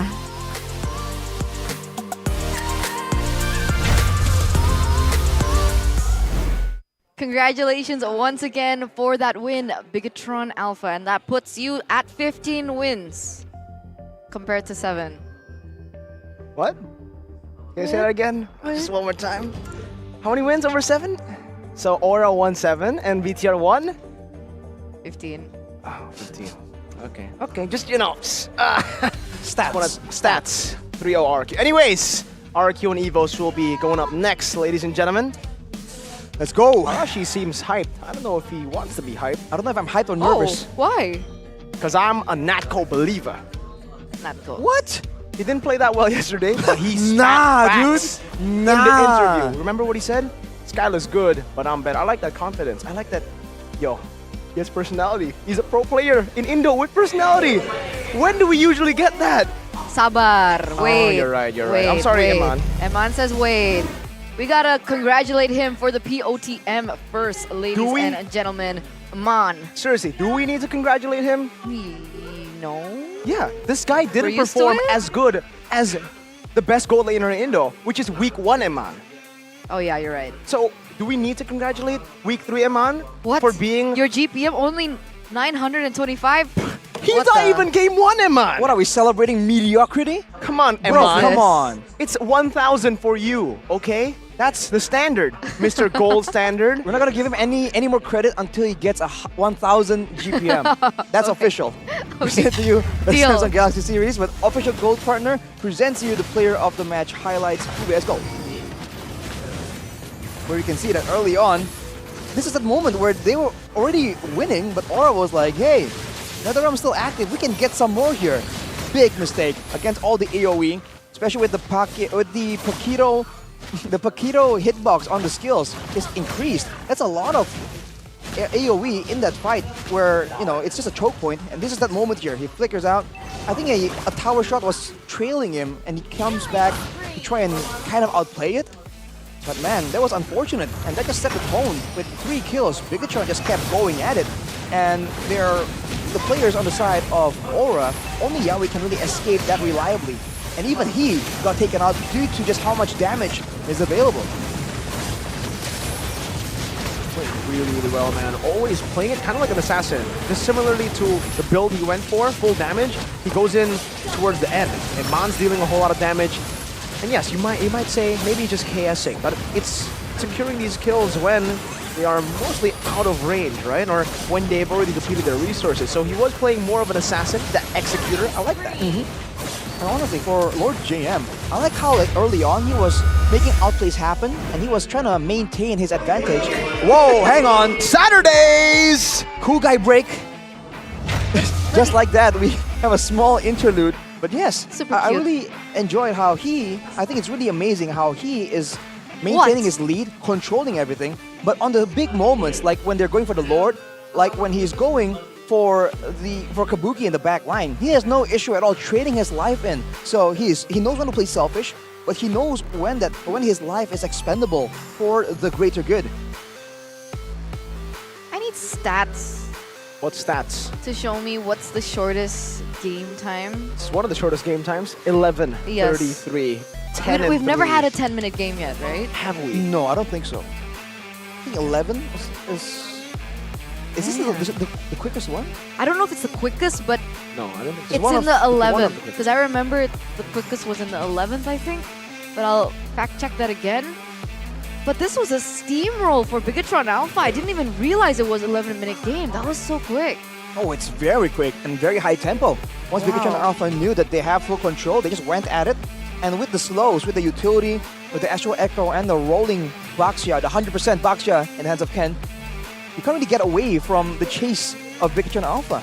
And the 3 kills they got, 1 is onto Key, the roamer, 2 was onto Lord JM, the guy who was just knocking everyone out, doing amazing in Game 3. So again, knowing exactly when he was willing to give his life up for the greater good. And they're just completely monopolizing all the cards here, Bigetron Alpha, not giving a single one to Aura. Nope. Oh, Sandbag. True. Sandbag with the Grok earlier. We did see. Of course, Eternal notices Yawi. Yeah, of course. Dude, it's like, oh man, it's not like that, guys. The jersey's different, so it's like quick to see. Sure, Eterna. Sure, I didn't notice it. I don't think Arashi noticed it. And we're 2 guys with glasses. Okay, but you don't need glasses to listen to comms, right? No. So let's take a look at that. Santai, fokus guys, fokus. Guys, listen, gua protect Eman ha. Ya, protect Eman. Gua gak ada Fury gua ha. Ya, gua protect lu man, sumpah. Tapi gak ada flicker juga. Aman. Wave up guys. Baksa dulu kain. Baksa dulu Wave dulu aja. Atas. Baksa gua break man. Mati. Nice, woi. Gua imo guys, Gua break, cowok man. Udah kick. Kari. Mati, bunuh. Enboy, sabit bang. Nice boy. And there it is, ladies and gentlemen, the golden moment by UBS Gold. And I like that you noticed it. He didn't. He was silent, right? Wait, what was the point you're making? He was actually saying stuff. He was like, "Baksa dulu guys." Oh, he was saying Jam, something. right? Who was yelling out like, Eman, I got you, man. I swear, I got you. That was Ken. Ken was very like, funny I got to you, me. bro. Calm down, Eman. I promise, I swear, promise, I got you. That's what he said, literally. Sumpah gua jaga. He said something like that, right? So it's like, he's like, I swear, I promise. So that maybe that's why Eman's like, all right, I'll slide tackle with the On the Bruno. Baxia. Yeah. Right? So No, on a Dairoth, actually. It's even weirder. all right. But when Super Ken promises, he delivers, you know? 100%. 100% on the Baxia. No? What's 100% then? What's 100%? My They fun hype for the level. All-Stars. Your fun level? My fun level. Why? Fun levels. Because of this. Is that the Pesta Mabar, which means the play together party? The All-Star Rave. Okay. So it's a Right? rave. It's a rave. So is It's it a rave Pesta Mabar or is it party. is it like a party? It's a party. It's a party. Because Sparkle, Sparkle. you know Sparkle, right? Yeah, the song? Yeah, Sparkle will be performing. It's not the song, it's the artist. Oh. Sparkle's the artist. The artist. They will You know. be playing 4 of their songs live at the Temple of Euphoria. I love Temple of Melissa so much, Euphoria. man. What? Melissa's my favorite hero. Oh, yeah. Look at Melissa. You can't look at Melissa anymore. I can see it on the replay. Melissa. Great hero. Great skin too. With 899 diamonds, you can go and get a chance actually. Not to pay 899, but you get a chance to win 899 if you join the live stream. So go ahead. And also, for you guys who want more, what do they need to do? What's a THR? THR? THR. THR? THR. THR. THR? THR. They're giving out stuff Stuff? for Ramadan. Doesn't that stand? I don't know what the translation is. Tunjangan Hari Raya? Yes, but what's the translation? It's like bonus for Raya Day. Bonus for Raya Day. What's the Doesn't sound bonus as for epic. the Raya Day? Doesn't sound as epic. HR. Because this is epicer.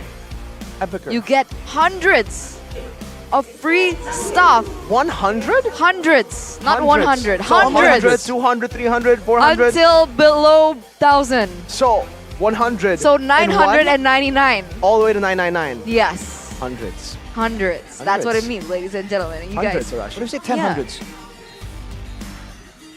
Oh man. Ding ding ding. Hundreds. Hundreds. It says You're hundreds, right. not 10 hundreds. Say, why are you confused? It's But hundreds. is it 10 Arashi hundred? cannot change the event, okay? No, it's still hundreds. Yeah, but would you consider 10 hundreds? Like part of hundreds? Just say 1,000, man. Yeah, but what Hello, if they there say are it words for 10 this. hundreds? Is it considered in the hundreds category, or is it considered in the MPL ID thousands Berkah category? Ramadan bersama Samsung Galaxy. What does that mean? Questions. MPL ID Ramadan blessings, right? Yes. Yep. With Samsung, Samsung Galaxy. Galaxy. Woo. You guys The can best join in the in. biz. Is it? What's? You can join in the draw Yeah. and get rewards here. Samsung A series plus 30,000 diamond. No, do it right. Huh? 20,000 plus 10,000 diamonds equals to 30,000 diamonds, and the drawing period is on the 22nd, which is What just yesterday. happened? Not true. The 31st. You don't need to know. Okay. You just need to know about this. This Oh, one. I Don't know. forget the time frame, okay? Because you don't want to miss What was out. what's the time frame? I'll look it up. 22nd. 22nd to 31st. 31st To of the March. 31st. What's the time frame? 22nd to the 31st. Of what? Of March? Yes. What year? What year is it? What year is it? 2024. 2024. Are we in the Analyst. year I 2024? had an episode there, my Yes. bad. Yes. Yes. Can you confirm? Confirm 24 is a number. 20 plus? Oh no. Oh, 2004. Huh? What? that's true. But I was asking 24 is, not 2024 is. So you got Maz, man. That's wordplay, man. Congratulations, you played yourself. It's so difficult sometimes. Sometimes it is. Life man. is so difficult sometimes. Sometimes you gotta just take the easy way, right? Mm-hmm. Mm-hmm. You can only go the hard way for so long before it gets tiring. But you know what is going to be hard? What? According to history, Bigetron has barely won against RQ, and that's that's Bigetron's next And matchup. that's RQ's next match against Evos Glory. So RQ vs Evos, the classic derby. How are you gonna predict this, right? This is the super hard game to predict. Currently, RQ 7th, and then 9th is Evos Glory. So Mirko's gonna predict but Evos, right? Evos, it was like a revamp, Yeah. Yes. new patch note. Natco. But so you're gonna vote for Evos, right? No, I don't think he Right? is. Right? No. We'll see, Arashi. You'll have to see in game. I That's don't why we have the trust him. assets, man. Man. Can I vote for Aura? No, I don't right? trust it. Wait, what? For 15 and 7. I didn't hear what he said. But 15 and 7. here we go, ladies and gentlemen, to a short break before we enter the highlight of the day, which is the classic derby. RRQ takes on Evos for the 30th time. We'll see you after the break.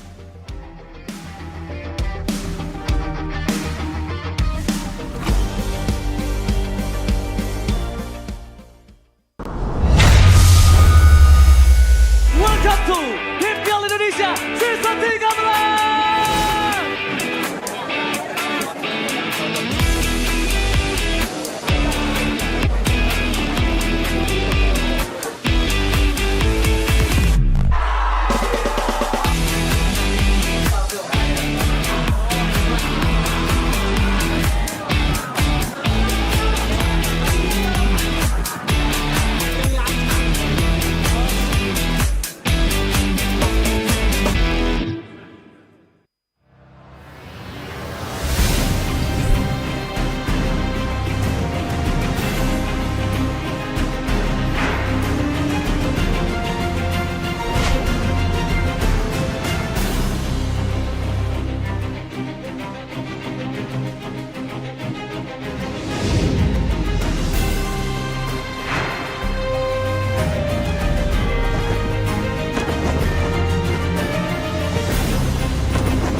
Galaxy A55, A35 5G, awesome tiap hari. Ini Galaxy A55 5G. Ngegame lancar, win streak terus-terusan, bisa tahan 2 harian. Nah, ini Galaxy A35 5G. Bisa terus berkreasi walau dalam gelap dan tanpa batas. Makin aman dengan Oxford. Be awesome every day. Pakai aplikasi GoPay, dompet andalan gamers. Banyak damage-nya. Ada cashback hingga 20.000 buat upgrade skin baru. Aplikasi ringan gak makan memori. HP lemot bisa victory. Top up langsung dalam game tanpa hambatan. Ikutan selebrasi MPL di aplikasi GoPay. Menangkan total hadiah ratusan juta. Bonus stage. Gratis 100 kali transfer kemana aja. Beli pulsa harga termurah. Scan juris dengan mudah. Download sebelum mabarkan.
Top up mudah di dunia games. Pilih game, masukkan game ID. Pilih Diamond. Masukkan kode promo dan pilih metode pembayaran. Masukkan kode OTP. Selamat, kamu dapat tambahan kuota. Upgrade gameplaymu sekarang. Game Smash andalanku bikin mainku semakin hebat. Tukar DG rings, diamond dan voucher game kau dapat. Main MOBA apa aja, win streak di tanganmu. Cuma Game Smash makin no debat. Beli paketnya dan aktifkan boosternya sekarang. Character select. Winner. You lapper.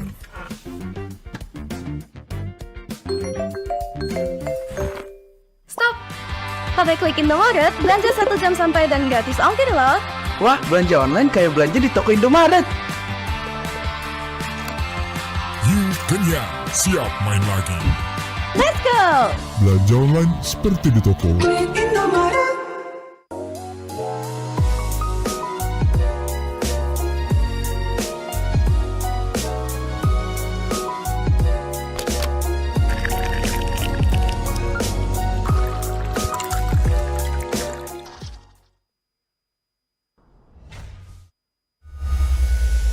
Derby Classic dan hype-nya dari season ke season gitu loh.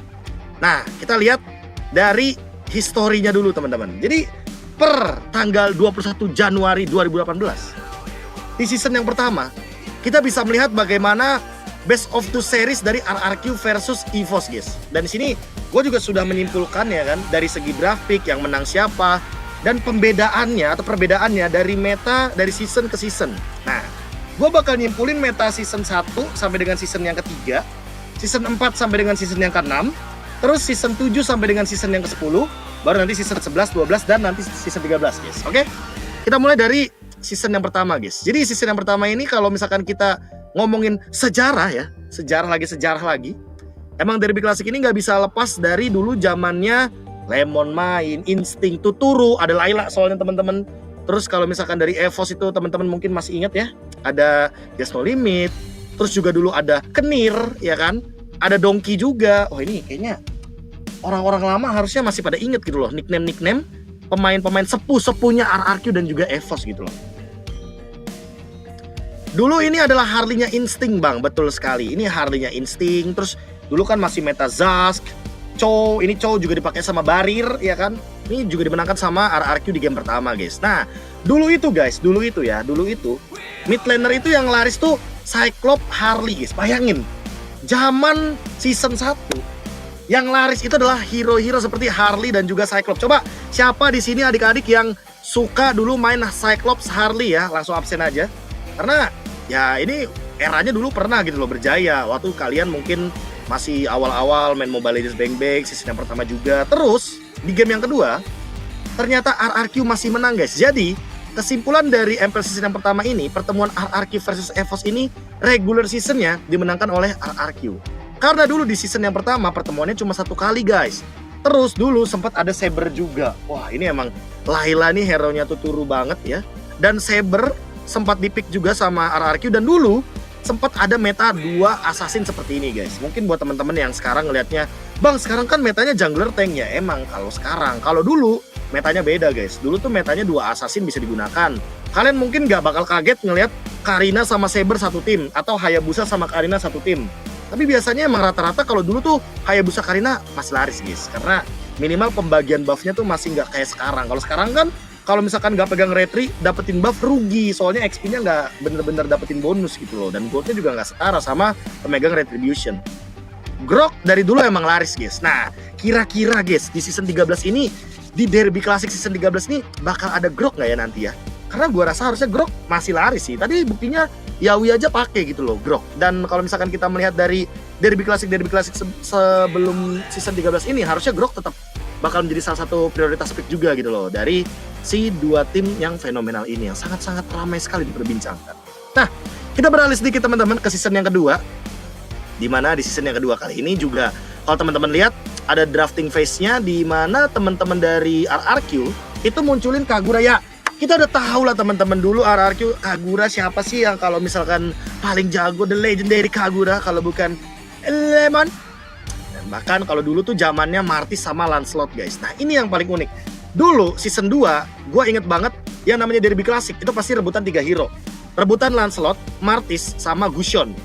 Siapapun yang pegang antara Lancelot sama Martis itu atau Gusion, misalkan Gusion sama Martis gitu loh satu tim, itu biasanya lebih dominan buat dapetin kemenangan. Tapi di pertemuan derby klasik season yang kedua, RRQ itu dengan modal 1 Gusion ternyata mampu buat menangin pertandingan guys. Padahal di season yang kedua itu yang lagi laris adalah Martis, Gusion, Lancelot. Pokoknya yang minimal dapat 2 dari 3 hero ini itu chance menangnya gede banget. Tapi ternyata RRQ yang megang 1 Gusion ini aja nih lawan Lancelot sama Martis di era itu, yang dimana Martisnya belum di nerf, belum diapa-apain, ini masih menang di game yang pertama. Dan ini kalau nggak salah Ayam Jago yang memenangkannya guys ya. Waktu itu kan sampai dengan di babak playoff juga kan menangnya 3-0. Lanjut ke game yang selanjutnya. RRQ 2 kali di 2 season. Season pertama, season yang kedua mereka masih menangin pertandingannya. Cuma bedanya kayaknya kali ini Gusion di ban sama RRQ. Jadi kayaknya mereka mau trade aja. Dan kebetulan di sini Selena juga sempat mulai muncul nih guys pelan-pelan. Ada Hylos juga yang dibawakan dan ada Minotaur juga. Dari dulu yang namanya meta 2 tank itu emang di bawah season yang keempat laris manis. Kenapa? Karena dulu metode 2 tank ini dioptimalkan ketika kita ngomongin soal teamfight jangka panjang. Karena dulu marksman itu nggak laris kayak sekarang, makanya metode 2 roamer atau metode 2 tank ini laris manis dikarenakan mereka tuh maunya teamfight gede terus guys. Dan dulu tuh hero-hero marksman nggak laris sama sekali. Yang laris tuh kayak gini ya, hero kayak Hellcard, hero kayak Lancelot, atau kayak Kagura yang teamfightnya tuh bener-bener buat jangka panjang, yang skillnya juga singkat gitu loh, bukan yang pakai basic attack. Terus Selena juga dulu laris lah karena emang cooldownnya cepet banget guys. Nah, terus kita tiba di fase yang paling akhir dari season ketiga kita guys, yang dimana ini sebenarnya memang bukan era derby klasik yang meledak, tapi ini adalah era Onyx versus Louvre dulu, ya kan, para Onyx KG yang mendominasi banget.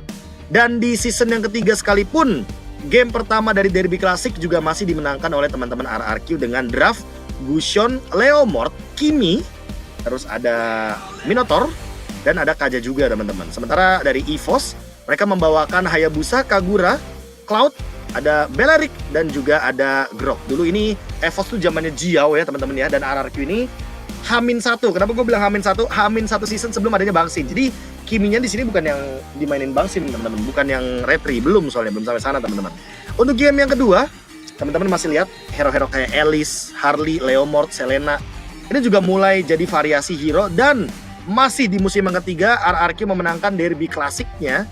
Berarti ya teman-teman bisa lihat dari season 1, season 2, season 3 RRQ masih cukup mendominasi gitu loh dari derby klasik. Hingga akhirnya sepertinya kita ada di fase kedua, era perubahan dari season yang keempat teman-teman, di mana pada saat itu derby klasik tuh udah mulai jadi panas gitu loh. Karena apa? Karena ini dia. Setelah 3 season teman-teman RRQ menang 2-0. Ternyata di musim yang keempat Evos untuk pertama kalinya memenangkan pertandingan nih. Aduh, Evos ini ternyata menang melawan RRQ di derby klasik teman-teman. Dan kemenangannya ini tidak luput dari gue boleh gak sih guys kayak langsung bias gitu loh. Gue ngeliat ada Harit gitu loh. Ada Harit. Kalian ngerti gak guys maksud gue guys? Arahnya kemana kalian ngerti gak guys arahnya? Harit kemarin sempat dibawain sama Natko di game ketika Evos menang lawan Dewa. Dan entah kenapa ya, jatuhnya Harit ini emang selalu menjadi jimat khususnya Evos kali ya. Dan mungkin saja Evos Glory bisa membawakan Harit kembali di beberapa pertandingan mereka. Dan ini kalau teman-teman tanya ini season berapa lagi dan lagi, gue harus bilang ini season yang keempat, ya kan, di leg yang pertama. Dimana RRQ pada kala itu membawakan Chang'e juga, ada Chang'e di Road Cloud, Chow Terisla. Dulu Terisla juga sempat jadi roamer juga beberapa kali, Xborg juga sempat beberapa kali jadi roamer atau tank. Dan the legendary Selena Luminer seharusnya teman-teman, kalau misalkan kita melihat komposisi seperti ini. Karena ini pertama kalinya juga kalau nggak salah One dengan Harit dan Selena dari Luminer. Ini juga lumayan bersinar di season yang keempat. Makanya mungkin pada kala itu teman-teman bisa lihat sendiri, Evos menang 2-0 for the first time setelah 3 season berturut-turut RRQ yang menang terus gitu loh. Dan di sini Evos tuh menurut gue menangnya dramatis karena Evos ini menangnya ketika Harit itu kayak lagi jadi ini banget, lagi jadi salah satu pick yang apa ya, pick yang di counter banget lah sama Esmeralda. Kalau misalkan kita ngomongin soal Esmeralda itu kan bisa ngambil shield dari Harit, makanya Harit itu kalau ketemu sama Esmeralda itu selalu kalah. Tapi ternyata Evos ini, Evos Legends ya teman-teman ya, Evos Legends ini menang melawan RRQ 2-0 ketika berada di derby klasik. Jadi kalau misalkan kalian hitung skornya 3-1 teman-teman ya. Lanjut ke leg yang kedua, season 4 tapi leg yang kedua. Di sini Evos Legends masih memenangkan pertandingan melawan RRQ Hoshi pada kala itu.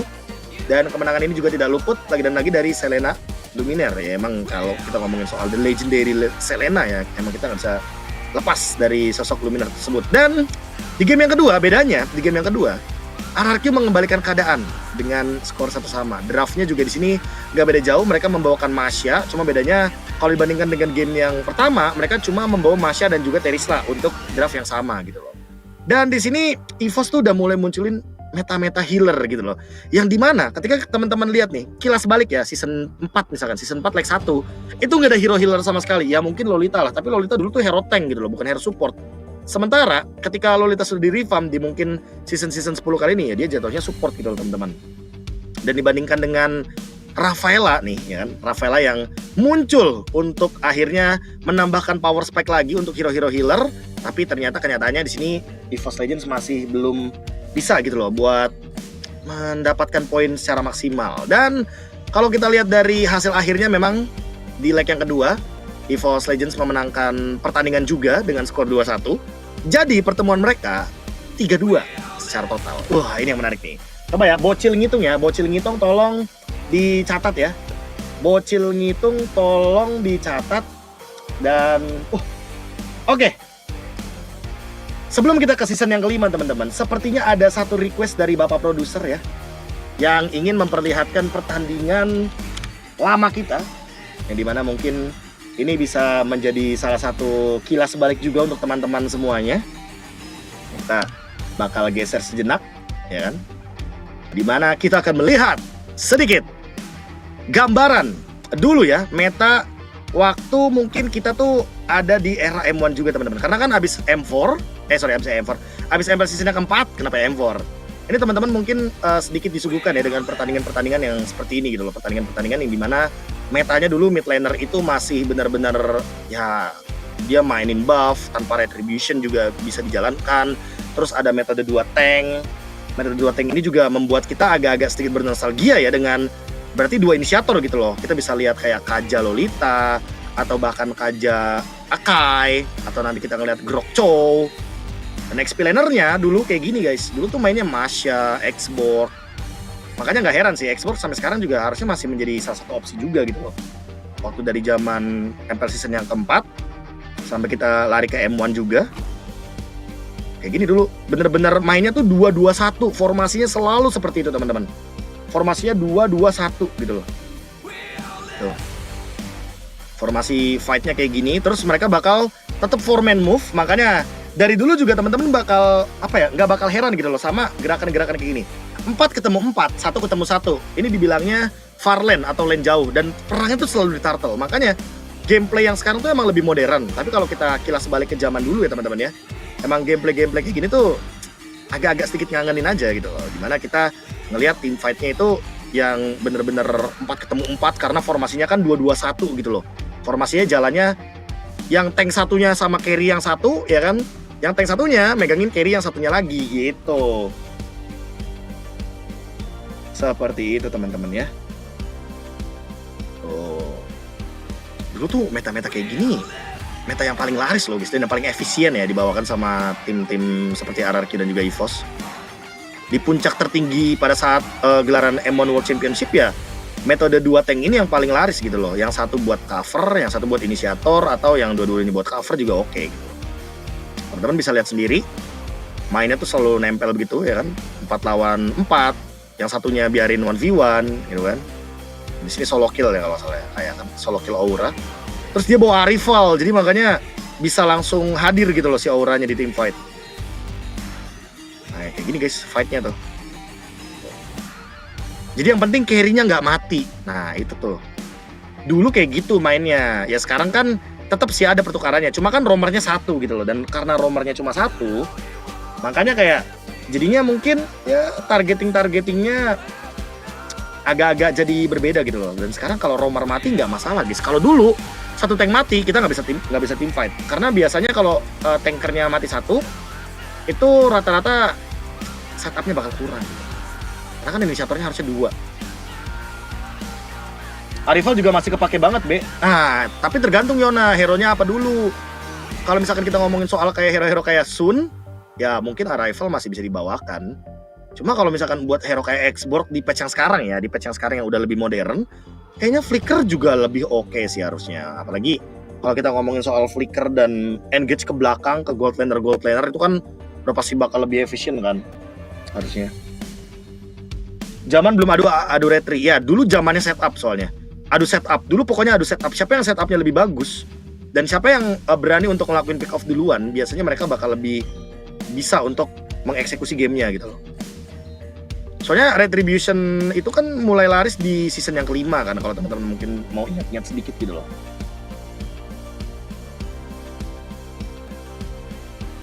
Nah, kayak gini nih. Kajanya nge-cover Kimi, ya kan, Lolitanya bareng sama Chang'e. Terus tiba-tiba kalau misalkan emang Dangkinya Kajanya mau cover Kimi, berarti Lolitanya yang bakal ke Chang'e. Tuker-tukeran aja guys pokoknya. Ntar Kajanya sama Chang'e, atau Kajanya sama Kimi. Pokoknya kalau udah megangin satu orang, pokoknya satu tanker lain itu bakal pegangin carry lainnya gitu loh. Kayak gini jalannya nih. Tuh. Nah kan kayak gini kan setup nih. Tuh. Liam sama Finn nempel satu sama lain. Tuh turun di cover. Tuh. Ya meta zaman dulu seru juga ya nonton ini ya. Agak-agak sedikit bernostalgia ya ngeliat-liat kayak gini tuh kan. Trade 1 tukar 1 tuh. Dulu juga ada trade guys. Nah kalau kayak gini ya, kalau misalkan kita analisa sedikit, dengan analisa metode modern ya, asik modern tuh tiba-tiba. Nah ini nggak tahu kenapa ya, kalau misalkan kita elaborate sama patch yang sekarang atau zaman sekarang, pada intinya guys, ini tuh tetap untung di RRQ. Kenapa? Karena mereka dapetin 1 kill dan mereka nggak keluar trade apa-apa. Mereka nggak harus bertukar point kill dengan Evos, kecuali kalau misalkan RRQ maju nih ke depan kayak gini posisinya. Terus mereka ada yang keculik 1. Nah, itu baru rugi, teman-teman. Nah, lihat, mereka aja untung di atas kan. Mereka untung di atas karena mereka dapat tower. Hitung-hitungan trade-nya kan kayak gitu dulu, guys. Nah. Kayak gitu dulu soalnya. Kimi juga lagi OP-OP-nya, betul. Kimi lagi overpower tuh. Lihat. Wow. Siapa yang kangen dengan item ROM topeng konsil adik-adik? Absen. Waduh. kerjaan gue bocil absen gini nih. Tapi emang pasti ada beberapa dari kalian yang kangen lah guys. Kangen dengan mungkin bagaimana melihat meta-meta yang zaman dulu yang mungkin kalian masih ingat Wizard Boots, kalian masih ingat item ROM seperti ini, atau mungkin kalian masih ingat Nimble Blade, ya kan? Nimble Blade, terus mungkin kalian masih ingat Villager X, Beast Killer, Star Shard. Wah, itu udah lama banget tuh kita tidak melihat era item seperti itu. Tapi ya sekarang udah jauh lebih modern guys, karena sekarang kan barang sama sepatu gitu loh, jadi nggak perlu ada slot item yang dibuang. Karena kan dulu kan zamannya item kayak Courage Mask gitu kan harus ada satu slot item yang dibuang, jadi sayang banget gitu loh. Aku kelas Heskill ya, Heskill, welcome. Topeng merah is the best, bener Mitsua. Topeng merah kalau dipencet ya kan, si Courage itu kalau dipencet dia nambahin status yang luar biasa dulu. Nah dulu juga metode pick off kayak gitu guys, tuh metode pick off ya kan, diganyang. Kaja, dari dulu yang namanya Kaja guys, kalau abis tarik dia nggak dapetin 1 kill itu rugi banget. Makanya menurut gua ya kalau kalian nanti akan ngelihat Kaja ya di derby klasik, lihat aja guys, kalau misalkan ada satu tarikan yang nggak dimaksimalin itu pasti bakal dibalikin, bakal di counter setup sama lawannya. Nah kayak gini contohnya juga nih, ini kalau misalkan di era sekarang guys, kalau misalkan kita ngomongin soal MPL Season 13 itu namanya pick off di lane jauh gitu loh, atau formasi 3-2. Jadi 3-nya di bawah, 2-nya di atas gitu loh. 2-nya itu standby di XP lane. Kalau misalkan sekarang kan sebutannya XP lane kan. Jadi Aura itu dulu XP laner guys jatuhnya gitu. Dan Ninja KB. Enggak, gue di sini kok tenang aja. Gue ada di channel MPL. Nah, ini juga nih salah satunya pick off ya kan. Ngebait plus pick off. Metode yang sempat dibawakan juga di season yang keempat dan cukup laris gitu loh pada saat itu, teman-teman.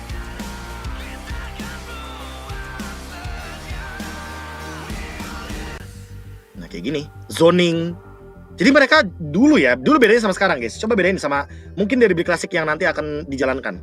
Dulu kita sebenarnya sama sih kayak zaman sekarang, mentingin point kill. Betul, mentingin point kill. Tapi abis dapetin point kill, mereka tuh langsung setup lagi buat dapetin point kill lagi kalau misalkan bisa dapet. Dan kalau misalkan udah ada perbedaan gold yang signifikan, baru mereka berani buat ngelord gitu loh guys. Tuh. Di sini kan posisinya ya RRQ lagi unggul goldnya, makanya Evos nggak berani buat ngelord gitu loh. Sementara kalau mereka paksa buat lord, yang ada lordnya bakal keambil kayak gitu teman-teman. Ini zaman-zamannya dulu di XP lane rame banget ya, di XP lane-nya 1v1. Dan dulu emang yang paling penting respon sama rotasi guys, respon sama rotasi itu. Ini bedanya sama season 13 yang udah jauh lebih modern gameplaynya. Gua rasa kalau di season sekarang, kalau misalkan ada kejadian kayak tadi di pick off di atas, ini Lord langsung diambil pasti. Lord itu bisa langsung diambil antara sama RRQ, nanti Evos Legendsnya bakal take over. Nah lihat, dulu juga gitu guys, ada kuantitas yang perlu dihitung gitu loh. Jadi mereka nggak harus tiba-tiba nge-Lord, nah abis pick off baru lanjutin Lordnya gitu. Lordnya jadi bait, ya kan? Lordnya jadi bait, terus mereka ngelanjutin cari point kill. Kayak gitulah kira-kira. Gambarannya seperti itu teman-teman ya. Udah deh, kalau misalkan musuh udah pada mundur baru ngelord. Nah. Dan gue jujur kangen Chang'e sih. Chang'e ini mumpung Radiant Armor udah di reduce sedikit efeknya ya. Apakah ada pertanda kalau Chang'e bisa kembali lagi nantinya di lane offdance? Saya tidak tahu kalau di level MPL. Karena kalau ngomongin untuk jaga high ground kayaknya Gord lebih efisien sih guys sekarang. Dan lihat gambaran item zaman dulu ya. Ada Star Shard, ada Nimble Blade, ya kan? Untuk para pemegang mid laner atau pemegang monster jungle. Kaja juga mainnya fleeting time dulu. Good old days lah, good old days. Ya itulah perbedaannya guys, lagi dan lagi ya. Kita ngomongin perbedaan gimana ketika pemilihan dari segi hero, drafting phase, dan dampak dari kemenangannya juga ketika mereka membawakan hero tersebut gitu loh. Nah ini juga salah satunya nih yang sempat ramai ya untuk diperbincangkan waktu zaman itu di 2019 tanggal 17 November. Saya masih ingat, saya nge-cash soalnya. Saya nge-cash soalnya pada saat itu. Aduh. Ini adalah momen-momen tabrakan yang tidak ada henti-hentinya, pressure yang benar-benar luar biasa, dan permainan nge-press kayak gini ya. terakhir kita ngeliat ini sebenarnya baru kemarin guys, baru pas pertandingan Aura lawan siapa tuh? Aura lawan Onyx. Aura lawan Onyx itu permainannya kayak gini juga. Nah, Evos Glory kemarin juga memberikan cekekan yang sama, permainan pressure yang sama kayak gini juga nih waktu lawan Dewa. Cuma bedanya, ini kan metanya juga beda kan. Kalau sekarang kan lu nabrak tower di menit yang kelima udah pasti towernya pasifnya pecah, nggak mungkin bisa nabrak tower di menit yang kelima. Dulu nabrak tower di menit yang kelima itu bener-bener kayak ya masih oke gitu loh, masih bisa dijalankan soalnya. Masih bisa dijalankan kalau dulu ya kan. Dan dulu Baxia jadi roamer guys, dulu Baxia jadi roamer. Kenapa Baxia jadi roamer? Karena dulu Baxia itu buat nge-counter Chang'e sebagai alternatif dari Lolita dulu soalnya. Atau hero-hero projectile, hero-hero proyektil yang nyerangnya dari jauh kayak Marksman atau Chang'e itu pasti bakal ke deny sama shieldnya Baxia. Itu dulu kayak gitu tuh guys, pasifnya. Ya kan? Wow. Dan dulu ya kalau misalkan ngeliat kayak gini ya masih fine untuk dijalankan guys. Sementara kalau sekarang kalian terlalu lama di high ground itu bahaya buat kalian. Kenapa begitu? Karena jatuhnya kalian bakal bisa di counter sama musuh kalian. Emang ada pembedanya sedikit ya zaman dulu sama zaman sekarang guys. Kalau kita ngomongin soal zaman dulu kan ya udah pastilah. Kalau kita standby di high ground lama-lama itu nggak akan jadi masalah-masalah banget. Selama emang kita unggul secara gold gitu loh. Apalagi di sini keunggulan goldnya 12.000. Gitu. Ya gitu gambarannya. Tuh lihat perang terus. Pokoknya dulu kalau udah menang perang. Kalau udah menangin momentum perang. Kalau yang kalah, kalau bisa jangan ke pick off. Kalau bisa jangan ikutin tempo permainan dari lawannya karena itu bakal menimbulkan efek yang sangat-sangat berbahaya gitu loh.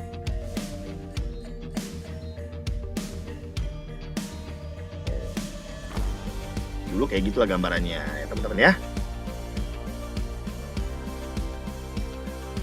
Dan ini triland push nih, triland push.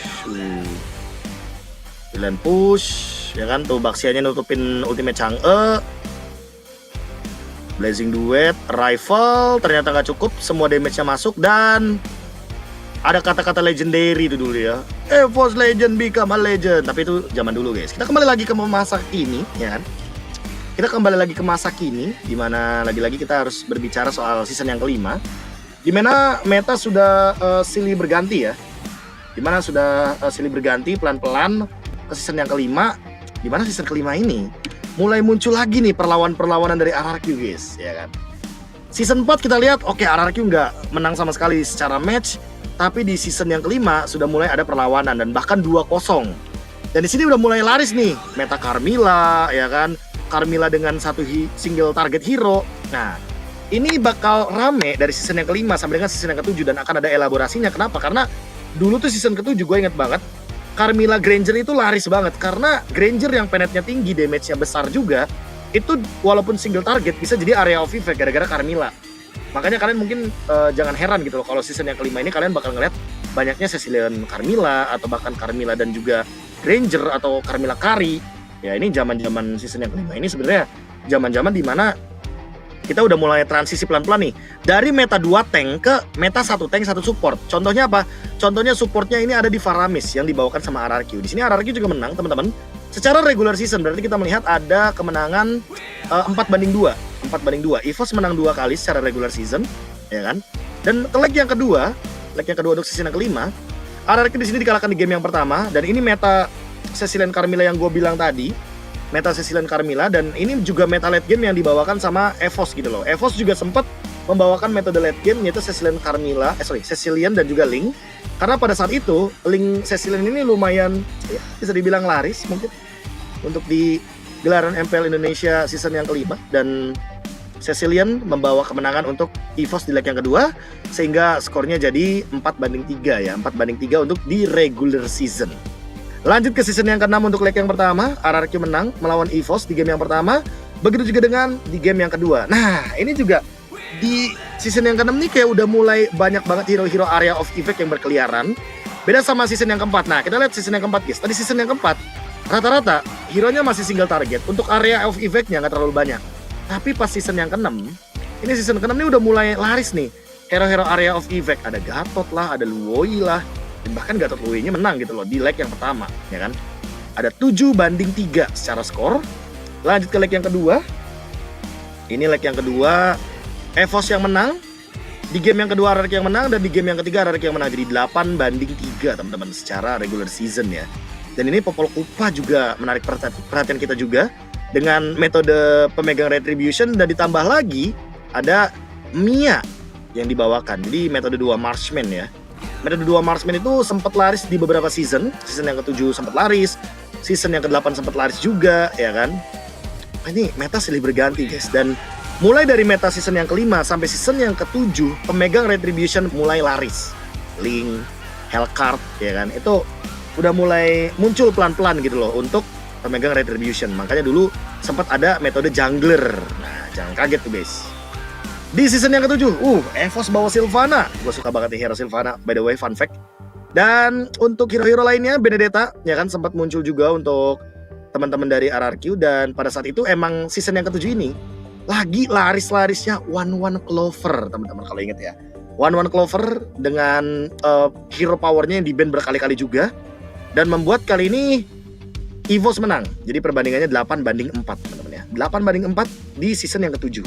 Angela Matilda juga sempat laris pada saat itu di season yang ke-7 karena ada transisi sedikit ya teman-teman ya, yang dimana Rek juga pada saat itu kan sempat bermain XP lane sebelumnya, terus mungkin dia berpindah jadi roamer, terus ada Luminaire juga yang hadir karena dengan adanya perbedaan sedikit ya dari segi hero-hero yang sebelumnya hero mungkin mainnya fokusnya di hero-hero pick off, sekarang hero-hero cover, hero-hero support gitu loh. Dan permainan hero support ini nggak lepas dari season ke-7 doang, season 8 juga sama kan. Nah season 7 ini mungkin teman-teman bisa kilas balik, ada meta di Give Feeder juga di season yang ke-6, season yang ke-7. Dan sangat-sangat laris manis banget itu di Give Feeder. Kayaknya hampir semua orang mainin di Give Feeder sebagai roamer. RRQ menang di game yang pertama, game yang kedua dimenangin sama Evos, game yang ketiga dimenangin sama Evos. Jadi perbandingannya 8-5 ya teman-teman ya, dari 13 pertemuan mereka sampai dengan season yang ke-7. Tapi yang paling menarik adalah ini dia teman-teman. Gua kilas balik lagi. Season yang keempat, Harit, M1, Harit. Season yang ke-7 Evos menang, Harit lagi. Ini entah kenapa ya, selalu bounce back-nya Evos ini, terutama untuk Evos Legends, emang gak jauh dari Harit gitu loh. Emang hero icon mereka juga mungkin. Dan kebetulan di saat meta yang sekarang season 13, semua marksman ini kan udah mulai kena nerf ya kan, dari segi darah, pertumbuhan attack dan segala macamnya. Tapi Harit ini kan sosok gold laner yang gak diapa-apain ya gak sih? Sosok gold laner yang gak diapa-apain, yang notabene emang power juga gitu loh untuk berhadapan dengan para marksman. Jadi ya harusnya ini bakal jadi salah satu gambaran gak sih guys? Apakah nanti di season 13 ini, derby klasik yang akan kita jalankan sesaat lagi, Harit ini akan menjadi salah satu hero yang akan fenomenal untuk Evos, atau jangan-jangan RRQ yang bakal ngambil. Let's see nanti ya teman-teman ya, di pembuka match kita derby klasik leg yang pertama season 13. Lanjut ke season yang ke-8. Tadi 8-5 perbandingannya. Ya. Di season yang ke-8 teman-teman bisa lihat metode 2 marksman masih ada juga. Pada saat itu kok Popol Kupa, Nathan, ramai banget tuh Popol Kupa dan Nathan ya. Kita bisa pick Nathan kalau kata salah satu coach yang dulu pernah menjabat juga ya di RRQ tuh teman-teman, Coach VL. Ini kalau teman-teman ingat, ini RRQ menang 2-0 secara penuh. Dan ini adalah waktu itu kalau nggak salah ya, di season yang ke-8 itu mulai perlahan-lahan OTW jadi roster yang lebih komposisinya tuh bener-bener nguatin di kubunya RRQ. Sementara Evos, mereka ini lagi ada sedikit transisi yang tadi dari season 7 ke season yang ke-8, dimana Reknya kan sempat ada perubahan role juga, dia yang jadi roamer. Terus kita melihat di mid lane-nya juga ada One pada saat itu tiba-tiba hadir sebagai mid laner, dari jungler ke mid laner. Ya sekarang juga kayaknya udah banyak tuh yang dari jungler ke mid laner, nggak cuma One ya kan. Di era-era terbaru kita punya Suns contohnya, atau yang paling baru season 13 ada Chelly Boy dari jungler jadi mid laner juga. Oke juga tuh teman-teman ya. Jungler jadi mid laner. 9-5 kalau misalkan kita melihat dari keseluruhan pertandingannya. Season 8 leg 2. Di sini Evos menang di game yang pertama, di game yang kedua juga menang 2-0. Eve mulai bangkit. Nah, ini nih buat teman-teman mungkin yang para pengguna Eve yang kalian merasa mungkin dulu, nah kilas balik lagi nih, dulu ya kan, mid lanernya itu adalah mid laner Gusion ya kan, mid lanernya mungkin ada Lilia juga waktu zaman MPL season 4. Tapi mulai silih berganti waktu ke waktu ya kan, mungkin sampai dengan musim yang ke-8 ini, seenggaknya kita udah mulai ngelihat hero-hero high ground gitu loh. Ada Yves salah satunya yang dibawakan sebagai mid laner dari Evos pada saat itu. Dan Karina juga pelan-pelan mulai bangkit, dan Karina ini gak cuma Karina damage ya temen-temen ya, udah mulai transisi ke Karina tank. Di sini Evos menang, berarti perbandingannya 9-6. Lanjut ke season yang ke-9 untuk leg yang pertama. RRQ menang dengan adanya Albert menggunakan Fanny pada saat itu, dan 1-1. Oh, ini menarik nih, 1-1 dan juga Popol Kupa yang memang pada kala itu benar-benar menjadi apa ya, menjadi salah satu opsi juga, entah mungkin untuk di sisi dari roamer, karena kita tahu sendiri kan, dulu Popol Kupa pernah jadi damage dealer, sempat jadi gold laner, tapi sempat juga jadi roamer gitu loh. Yang berarti menandakan kalau emang pada saat di season yang ke-9, Popol Kupa ini masih cukup laris di awal musimnya karena efek dari season yang ke-8. Season ke-8 kan Onyx menang pakai Popol Kupa juga tuh sama Nathan ya kan, makanya gak heran gitu loh. Tiba-tiba masih cukup laris untuk pemilihan hero Popol Kupa. Terus di season ke-9 ini munculnya Aulus ya. Munculnya Aulus, dan ini juga merupakan salah satu draft yang cenderung menarik karena Aulus ini muncul untuk pertama kalinya ada hero scaling yang power spike-nya itu di level. Nah, ini kita ngomongin scaling. Scaling itu adalah tipe hero yang bener-bener mengandalkan waktu kemenangan mereka di mid game sampai late game teman-teman, yang butuh item atau butuh level tertentu agar mencapai kekuatan sepenuhnya atau mencapai kekuatan paling tingginya. Nah, sementara power spike itu biasanya tuh kalau misalkan kita tahu sosok hero kayak Aulus itu power spike-nya level 12. Cloud itu power spike-nya kalau misalkan dia punya Demon Hunter Sword sama Golden Staff. Nah, power spike setiap hero itu beda-beda. Contohnya kayak Pakito. Pakito modal satu item kayak Hunter Strike, itu dia udah sampai ke power spike tertingginya. Dan power spike untuk hero itu beda-beda. Jadi power spike itu adalah kekuatan tertinggi dari hero tersebut. Bisa jadi dengan modal satu item kayak Pakito, dia udah sampai ke power spike tertingginya, tapi makin late game dia makin gak punya power spike. Beda sama Aulus sampai level 12 dia udah sampai power spike-nya. Nah, beda juga sama Beatrix. Beatrix ini sampai 6 item baru mungkin terpenuhi itu power spike-nya. Dia bisa ngedealing damage secara bebas gitu loh, secara tinggi pada intinya. Nah, lanjut dimenangkan sama Evos teman-teman. Jadi perbandingannya 9-7. Season 9 Evos menang di game yang pertama, RRQ menang di game yang kedua dengan Link Angela. Ya, Link Angela laris lah dari season berapa? Season 7 kayaknya. Link Angela tuh selalu laris teman-teman. Dan hingga akhirnya 10-7 dimenangkan oleh RRQ di regular season. Season 10 kita lanjut ya kan, dimana di sini pertemuan season 10 ini cukup unda-undi ya gue bilangnya. Di leg yang pertama itu dimenangkan sama Evos, gue masih ingat banget karena pada kala itu kan Natalia Finn gagal untuk menjalankan split push dan ternyata Evos Legends melakukan endgame. Jadi perbandingannya 10-8.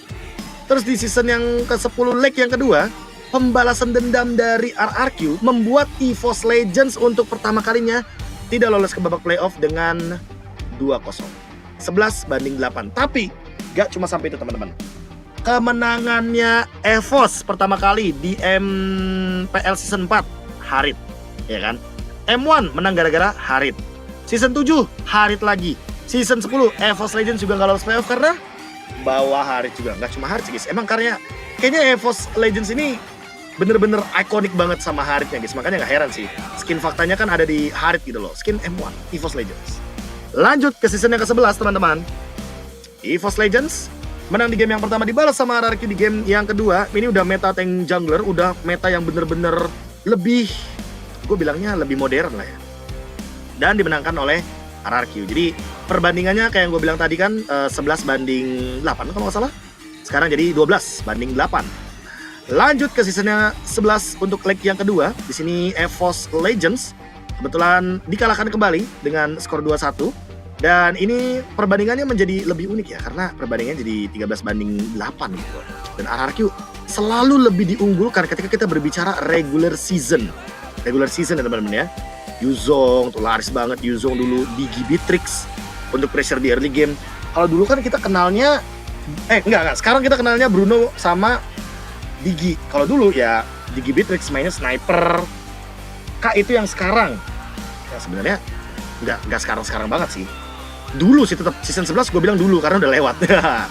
Season 12, Evos Legends menang di game yang pertama. Ini zamannya Tas teman-teman, gue inget banget.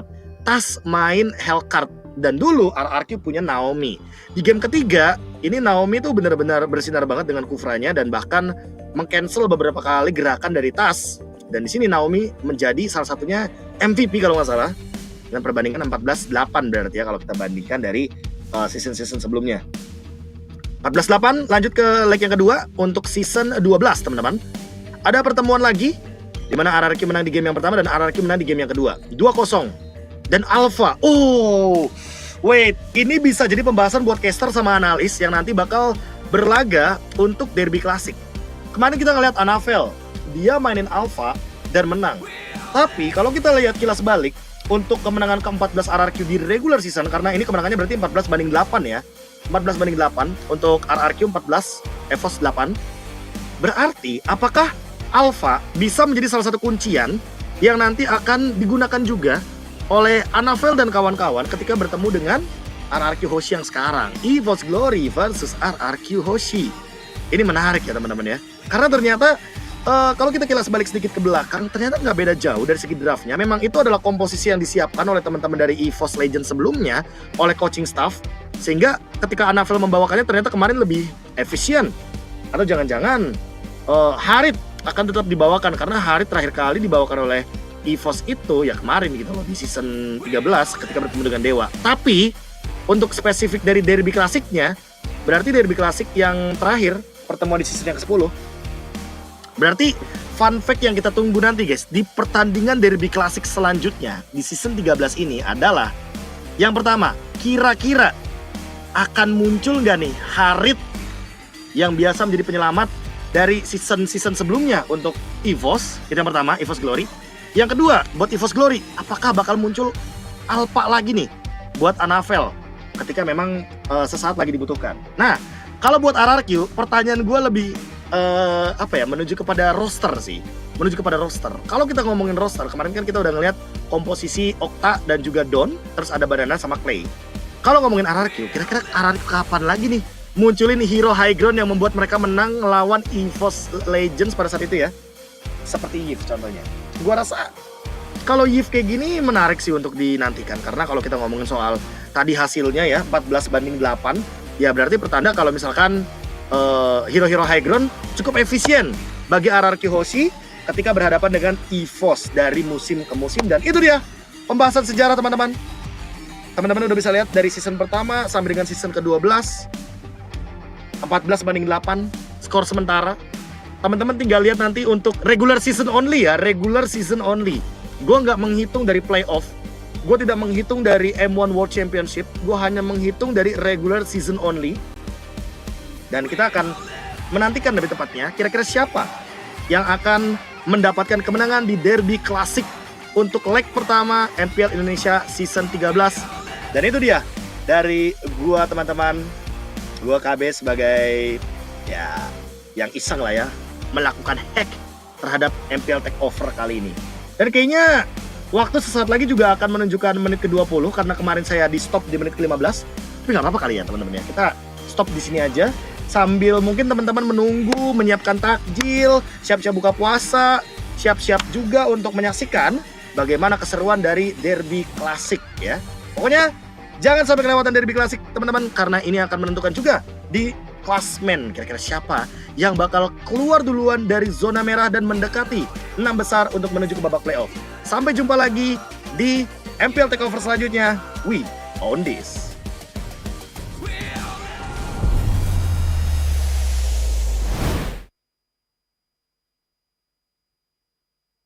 Baru Galaxy A55 A35 5G, awesome tiap hari. Ini Galaxy A55 5G. Ngegame lancar, win streak terus-terusan, bisa tahan 2 harian. Nah, ini Galaxy A35 5G. Bisa terus berkreasi walau dalam gelap dan tanpa batas. Makin aman dengan Oxford. Be awesome everyday. Pakai aplikasi GoPay, dompet andalan gamers. Banyak damage-nya. Ada cashback hingga 20.000. Buat upgrade skin baru. Jika seringan nggak makan memori, HP lemot bisa victory. top up langsung dalam game tanpa hambatan. Ikutan selebrasi MPL di aplikasi GoPay, menambah total hadiah ratusan juta. Bonus stage, gratis 100 kali transfer kemana aja. Beli pulsa harga termurah, scan QRIS dengan mudah. Download sebelum mabarkan.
Top up mudah di dunia games. Pilih game, masukkan game ID.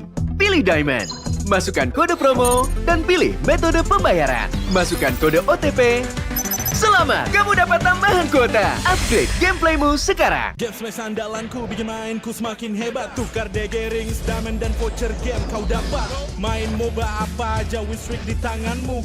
Cuma Game Smash makin no debat. Beli paketnya dan aktifkan boosternya sekarang. Character select. Bener. You lapper.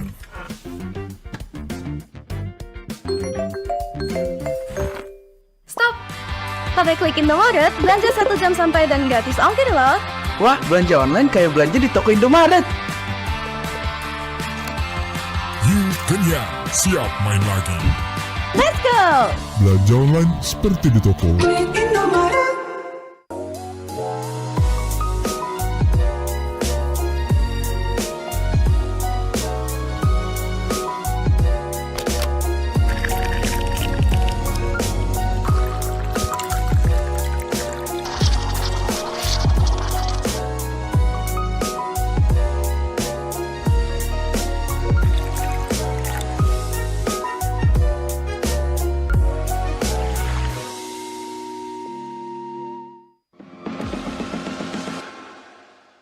It's only you who rocks my world.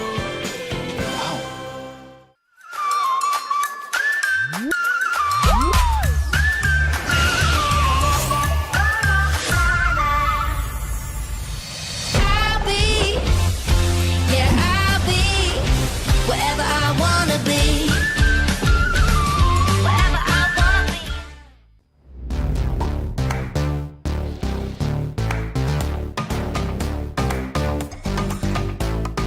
We don't need no sleep because the party.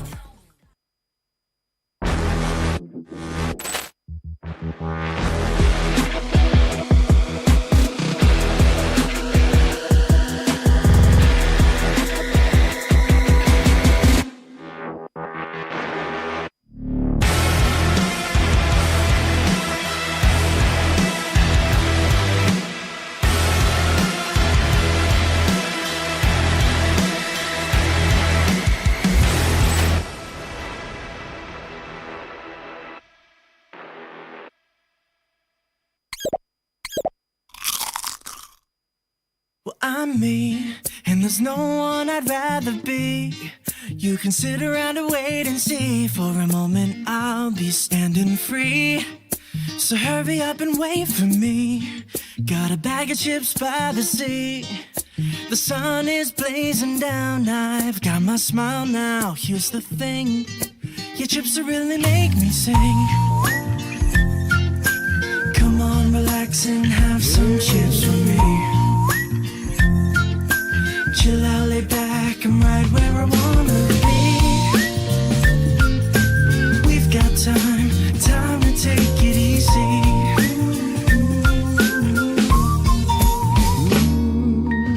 You always tell speed up but slow down. I've been kicking my feet up and just going to town.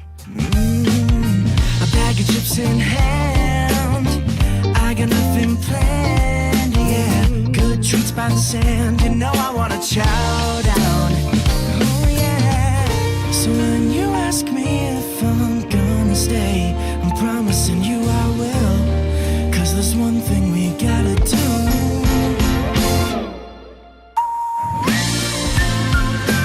Come on, relax and have some chips with me. Chill out, lay back, and right where I wanna be.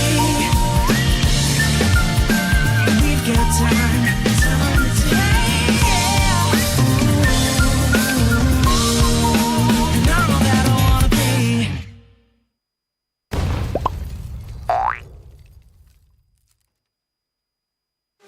Your MVP is Chip!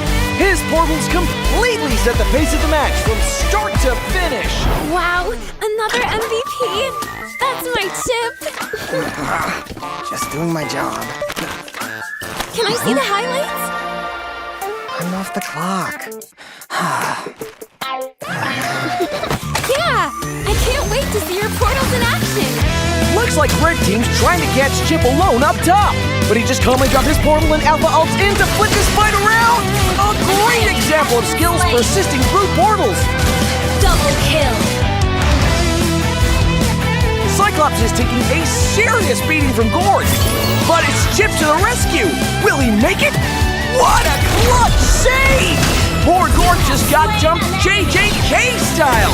Arlup's just in time for the buy one, get one special. Man, next time look before you enter enemy portals.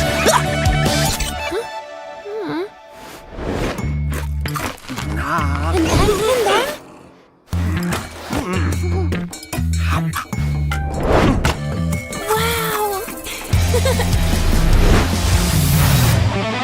Uh-oh, Cyclops is about to overstay his welcome. Is this deja vu? Oh, wait for it, boom! Melissa joins the party. Chip runs a BTC. Sheesh, what a massacre! And to add insult to injury, Melissa portals back to her lane without missing a beat. A skirmish breaks out. Where's Chip going? Is he gonna... He flickers to the high ground. Portal's up. Surprise! Brody gets deleted. Can Red Team make it back in time? No shot! What an insane portal strat!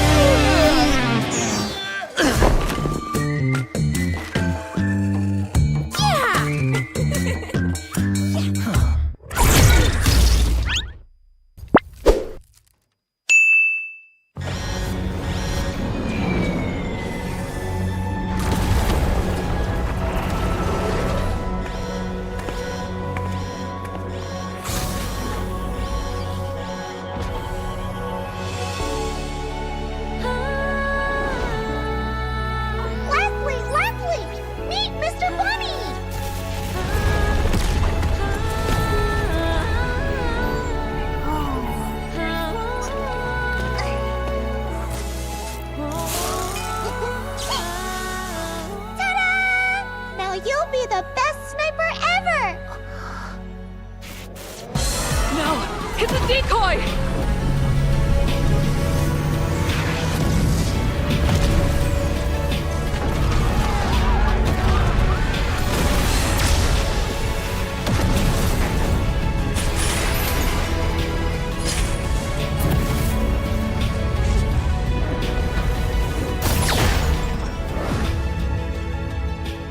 I'm sorry.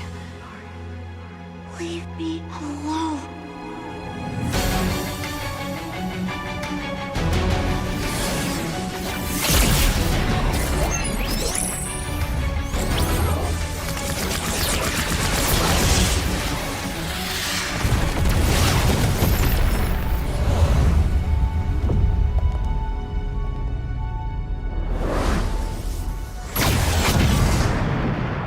Over here, Ender.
Skylar, can you do it? Dan Alpha di sana, ternyata harus hilang.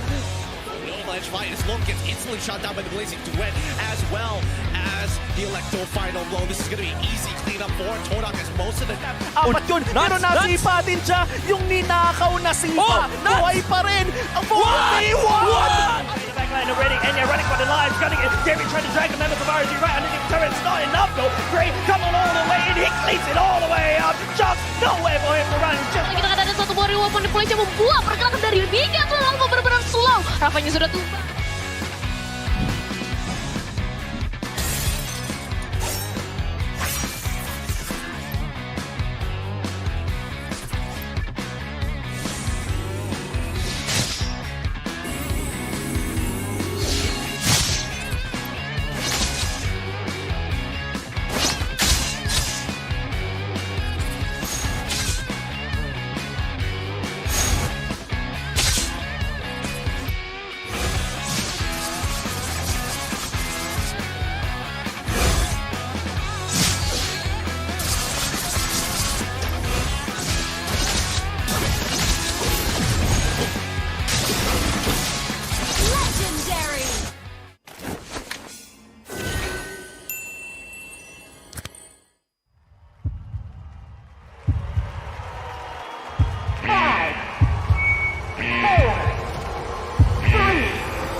Galaxy A55, A35 5G, awesome tiap hari.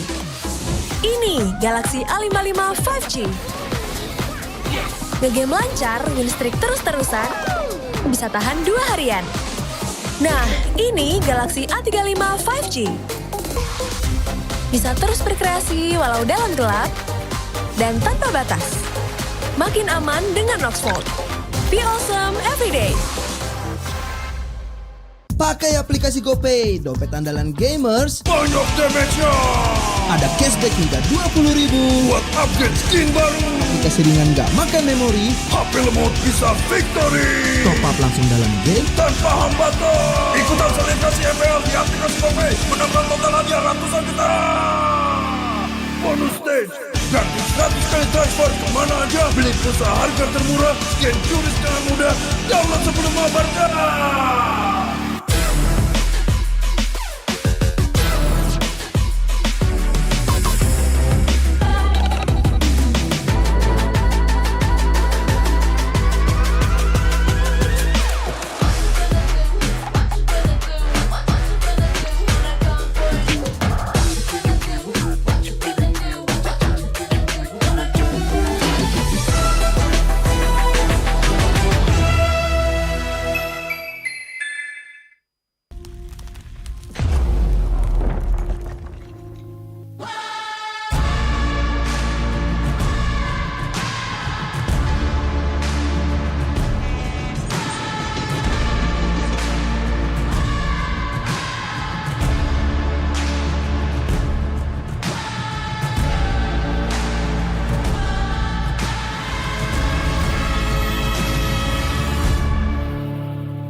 Tambah mudah di dunia games. Pilih game, masukkan game ID.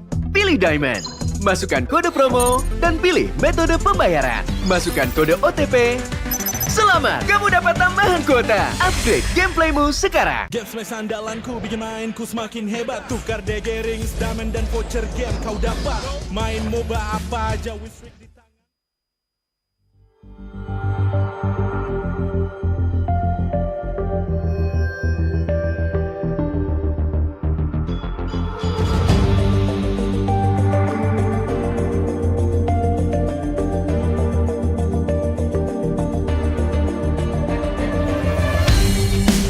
Kan berdiri dan terus berlari, terus ke arah puncak tertinggi. Ku takkan berhenti, hanya sampai di sini. Kemenangan abadi menanti. You know we won't miss if we unite our focus. And if you haven't noticed, we all live. Nyalakan apimu hati.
terus berlari, terus ke arah puncak tertinggi.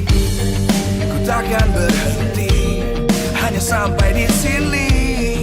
Kemenangan abadi menanti. You know we won't miss if we unite our focus. And if you haven't noticed, we'll nyalakan apimu, hadapi semua tantangan, hadap semua serangan, jatuh bukan halangan, bakar semangatmu, janganlah engkau menyerah.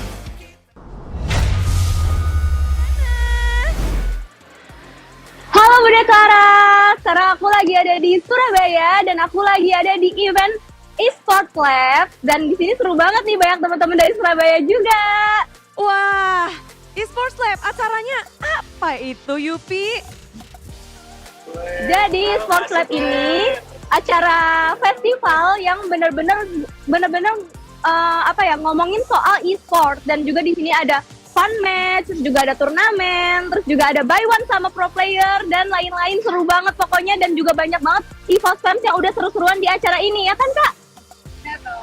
Yeay. Itu pada ngumpul di mana rame-rame ya? Kan di Surabaya betul ya?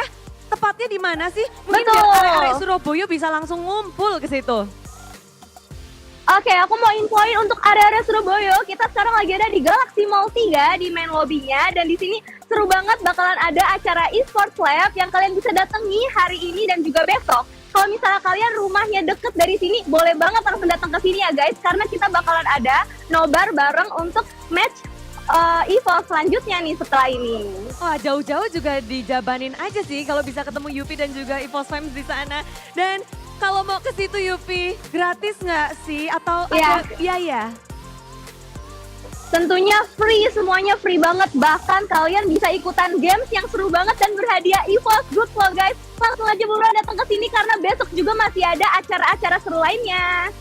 Udah pasti nih lagi pada bergegas ke situ Yupi. Tapi bentar lagi kan Evos Glory akan main dan kalian juga di situ. Bude lihat udah pada ngumpul. Boleh dong kasih semangatnya buat Evos Glory di Derby Classic ini Yupi. Ayo semuanya dukung Evos Glory. Wow, thank you Gimana, banget. Saning?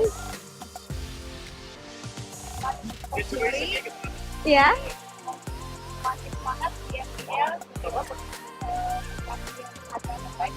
Yeay, ayo Evos Glory semangat ya, karena kita semua Evos fans pasti dukung kalian, kasih yang terbaik. Semangat dan kasih yang terbaik to the best. Thank you banget Evos fans yang ada di Surabaya, Yupi dan juga semua yang ada di situ. Thank you. Matur nuwun. Thank you Bude, thank you. Ya, Bude tahu banget banyak banget yang lagi nobar. Gak hanya di Surabaya, tapi mungkin di seluruh penjuru Indonesia. Dan mungkin di Purwokerto juga absen yang ada di kolom komentar. Kalian lagi nobar di mana? Dan sesaat lagi nobar kalian pasti makin seru karena match ini akan segera dimulai. Jadi mari bersama-sama kita saksikan Derby Classic.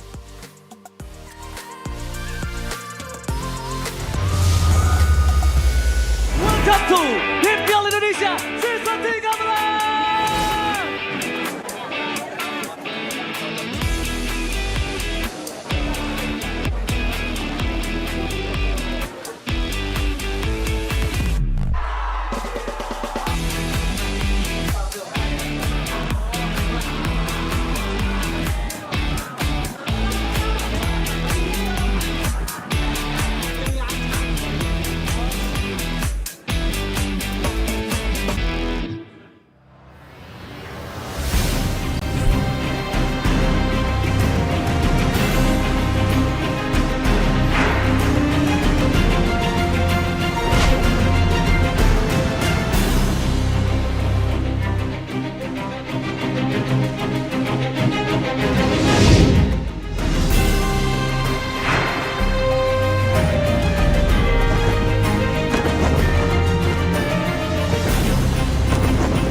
Live from MPL Arena, Jakarta.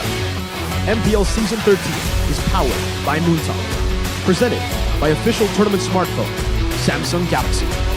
Official e-wallet, GoPay. Official gold partner, UBS Gold. We own this.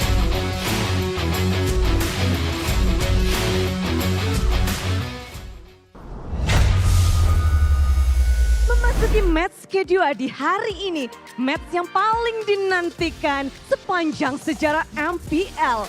29 kali mereka telah bertemu dan saling beradu taktik. Kali ini, Indonesia dan juga Super Fans semuanya bersiaplah untuk menyaksikan derby klasik ke-30 di MPL Indonesia Season 13.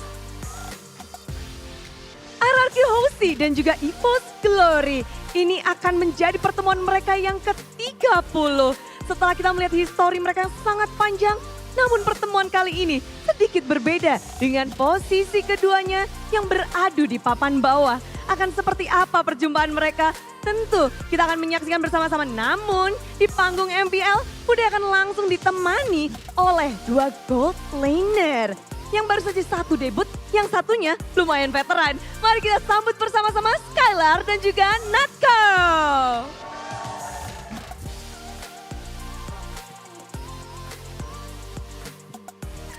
Nah ini derby klasik sudah harus langsung mempertemukan dua jagoan. Oke, halo Skylar, week 3 gimana perasaannya? Halo Bude, ya rasanya baiklah. Situasi tim? Aman harusnya. Aman aja.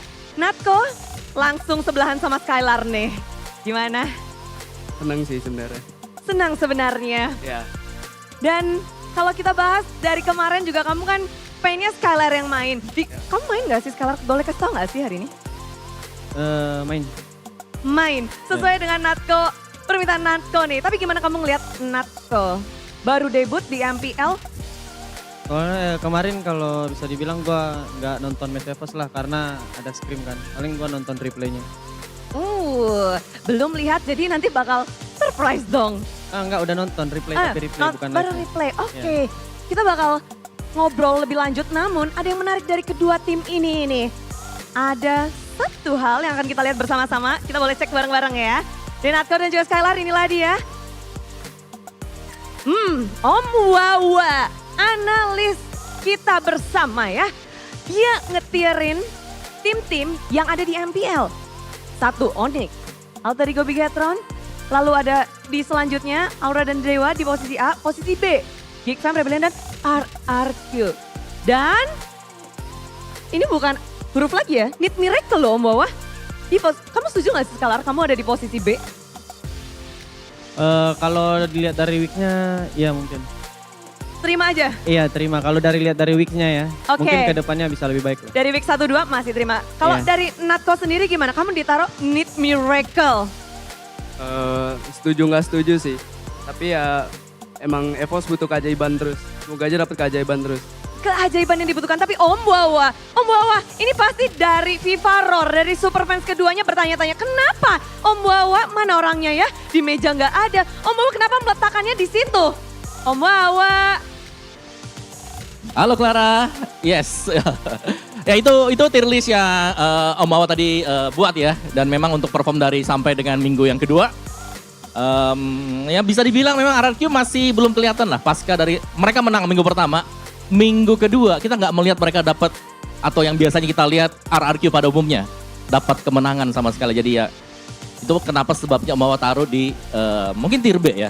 Sedangkan buat Evos sendiri ini benar-benar butuh keajaiban sih. Pasca mereka kalah 4 match berturut-turut dan akhirnya nih ya kemarin mereka baru dapatin kemenangan. Jadi ya seperti yang Skylar bilang mungkin ini tiernya masih bakal berubah juga jelas. Cuman kita butuh pembuktian karena ini adalah dua tim yang sebenarnya jadi barometer buat e-sportsnya kita. RRQ Hoshi terus juga ada Evos Glory. Jadi masih dinantikan ya Om ya untuk perkembangan keduanya. Masih banget. Oke, kalau sekarang kalian posisi ini, ada nggak sih posisi yang kalian pengen capai?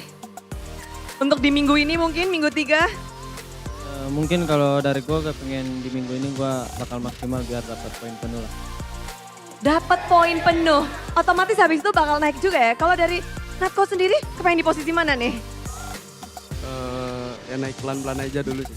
Lain RRQ aja dulu. Nah, Tapi nggak naik pelan-pelan. Semuanya nggak ada yang mau kalah pastinya. Apalagi poin sangat berarti dan Natko sendiri need miracle. Om Bawa kemarin itu miracle nggak? Menurutku miracle ya, karena mereka langsung ganti semuanya dan mereka bisa dapetin kemenangan. Cuman mungkin kalau Things to Notes mungkin teman-teman juga nonton. Evos Glory, mereka memang bagus, mereka bisa main agresif, tapi masih ada mistakes yang sekiranya ini ya, kalau lawan, apalagi lawan yang benar-benar kuat seperti RQC, ini bakal bisa dipanis mereka. Jadi hari ini pembuktian untuk kedua tim yang lagi main. Pembuktian, oke. Natko sendiri masuk ke derby klasik, apakah ada pressure? Ataukah ada mungkin, baru berasa nih? Enggak sama sekali. Enggak sama sekali. Dan Bude suka banget dan banyak banget talent-talent dan orang-orang pada memuji keberanian dari Natko, kepercayaan diri dan Natko. Kamu langsung akan dengan Scalar. Ada yang mau kamu sampaikan nggak buat Scalar? Ya udah main aja, semoga menang dah. Main aja, semoga menang. Yang menang siapa dong? Kita. Scalar sendiri, menurutmu dari ucapan Natko kemarin, dia bilang Scalar jago, tapi dia juga jago. Dan mungkin nggak sih, Scalar adalah seorang veteran, bisa dibalap kejagoannya sama player yang baru masuk MPL? Kalau dari gua dari dulu sih orang kayak gitu. Dari season 9 bahkan kan sampai sekarang mungkin orang pengen ngalahin gua. Tapi gua ngelihatnya tetap respect lah. Tetap respect. Ya. Satu gold laner yang menjadi mata semua gold laner lain dan dari Scalar tetap respect. Ada yang mau disampaikan ke Natko? Good luck, Heaven. Good luck, Heaven. Keduanya akan memberikan yang terbaik di derby klasik ke-30. Terima kasih dan selamat bersiap-siap. Good luck. Good luck, good luck. Dan terima kasih juga Om Wawa, semuanya sudah baik banget di sini. Mereka ingin memberikan yang terbaik, nggak ada yang mau kalah, nggak ada yang ingin kehilangan poin satupun di MPL Indonesia. Dan tentu saja MPL begitu meriah karena ada Kingdom yang sudah hadir. Kingdom!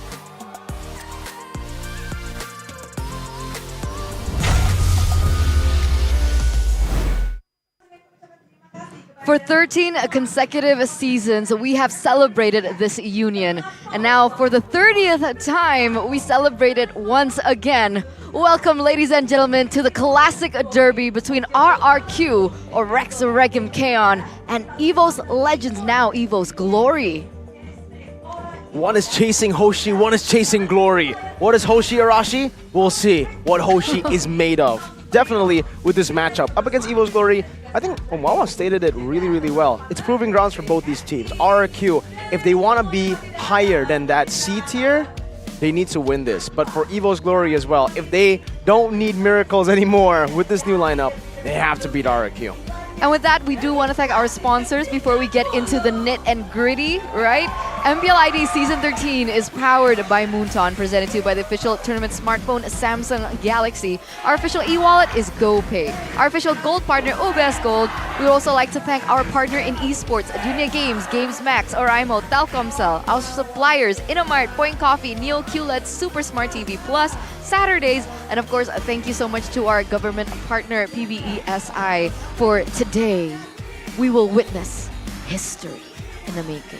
For so long, we've seen the classic derby as one of the benchmarks of MLBB, but today we are actually seeing both of these teams in a unfamiliar territory, not so great, more unfamiliar to RQ than Evos for sure, as they are both in the red zone. It's facts, don't look at me like that. More familiar for RRQ than Evos? More familiar to Evos. All right, there you go. Okay, I mixed it questioning up. myself. But yes, this is a very unfamiliar spot, What am I? especially for Who the am I? RRQ fans, speaking from personal experience. So we are looking forward to, but also absolutely anxious to see how this is going to play out. Of course, because when we talk about that, we have to take a look at today's schedule. After the Classic Derby, we do still have another match, best of 3 between the fams, right? Geek Fam and the El Familia in Alter Ego. Hey, if you want to do it right. Geek Fam Unity. Sorry, my bad. Yeah. Geek Fam Unity Versus El Familia. Do it right. How do you do the El El Familia. Okay, we'll just let you do Interesting. it. All right, but here's the standing so far in the regular season, presented to you by our official tournament smartphone, Samsung Galaxy. you can see, Bigetron Alpha still enjoying great time on the top side. Here on the 7th and 9th position is RK Hoshi and Evos Glory technically fighting for survival this time. So classic derby, but very different circumstances. It's almost like the survival derby. So Evos Glory have a chance to drag RRQ down with them. Because if Evos Glory win, it will be Evos and RRQ together in 8th and 9th place. Rebellion will move ahead of them at 7th place. But if RRQ wins, then they will get out of the red zone. Viva Roar? That's a good question. Time and Viva place Roar question mark. I think it's a... Man, I don't know what outcome. I don't think Viva Roar is the right one, but yeah, right now they are Viva Roaring in 7th and 9th, but RQ could escape it. Hopefully. Yeah. Hopefully. Evos wanted to stay Viva Roar. Hopefully not, right? That sounds so bleak. But what's up with the classic derby? We've touched on this just a little already, right? I mean, the last time we've seen the El Clasico, well, now the classic derby, it was always them up on top. But this time, it's a completely different story with these two teams. And you start to wonder, what went wrong for them? It has to be the big changes right here. There's a similar pattern, ironically, for both these teams. There were big changes in their roster, in their staff, in their lineup, technically. And with that stability, that I don't know, consistency that they've brought all the way since the beginning of history of Mobile Legends just hasn't been as reliable as they really have been throughout the years. So now they're trying to find the right kind of shape, the right kind of form for their team. We have to see if, who exactly gets it first, right? Because for Evos, they're looking to be a lot more improved already. For RRQ, still a lot of questions at this point. It's definitely a new leaf that Evos Glory has just turned, especially with their entire roster revamp on all 5 of their team players and even the coaching staff, right? With strategy coming in along with Coach Theo. Is it going to be enough? Is this the miracle that they have been looking for, as a lot of people were wondering? I think it's perfect that Obawa put them in needs a miracle, and they actually pulled off a miracle, because in previous seasons, what they are doing is impossible. So they quite literally pulled off a miracle, bringing 5 new players with a coach as well, from Evos Holy all the way, promoting them to Evos Glory, and playing right together with all 5 of those members and the coach, beating Dewa United, a team that was doing pretty well for themselves in week 1 to week 2. So I think they have shown that they can produce miracles. Now against RRQ, it's a bit tougher because, hey, as much as we banter, me and Arashi, RRQ, I honestly think a lot of people are already counting RRQ out too early. They've played 3 matches compared to a lot of the other teams who played way more. Heck, for Evos, they're I think 1-4 right now, so they played 5 matches, right? And even BT are 4-1, 5 matches. For RRQ, they're still a long way up ahead, and hey, they were facing off against tough competition. They lost against Onyx 2-0. Right. They're still pretty good. RRQ are not down in the dumps. I mean, I certainly hope not. I believe so as well, because there's some holes in their game, but for the most part, you're seeing some glimmers of brilliance. It's all about the consistency, right? Because individually and in different parts, different time frames of the game, you're seeing the good old RRQ, the RRQ we know and love. But keeping it up consistently for like 20 minutes throughout the course of a game against the teams that are looking so good right now, that's the question. That's the different story. And here's the story of the team lineup. As we take a look at RRQ, it's Dawn, Irad, Okta, Brusco, and Skylar. So we're not going to see the other duo coming through here for RRQ with Clay. And for the side of Evos Glory, we have Fluffy, Annabelle, Clockun, Dreams, and Natko. So still the same lineup that we saw yesterday, being able to finally take away their lose streak, finally end their lose streak, and they're looking to find a win against their ultimate. When Natko was asked about how he sees Skylar, he said he was good, but I'm better. Natko will have to try to walk the walk this time against the Kings of Kings, Evos Glory! Here they are, the main of 5, looking to bring glory to their predecessors, being one of the most iconic teams here at MPL ID. they want to retain that reputation and they want to retain their victory and make it to the playoffs. I want to make sure that they maintain that momentum as well. Try and shut down RRQ in such a high-stakes matchup, high-profile matchup that will mean the world to this quote-unquote new roster of Evos Glory. Remember, for every time both of these teams have met, it was always this team 19 times versus 10 to win it out. The Kingdom will need to utilize the tip of their spear, the Crown Prince Skylar, to get a victory against Evos this time. It's time for Rex Regum Kaon! Walking up to the stage with everything to prove and everything on the line. The King of Kings up against their bitter rivals to settle once again who is on top. Who is on top and who is the better team? Imagine all the way from Season 1, back in M1 as well on the international stage, it was always these two teams. But now we're looking at different faces. But as we know, Skylar is a veteran in his own right. And Octa, he needs to step up as well.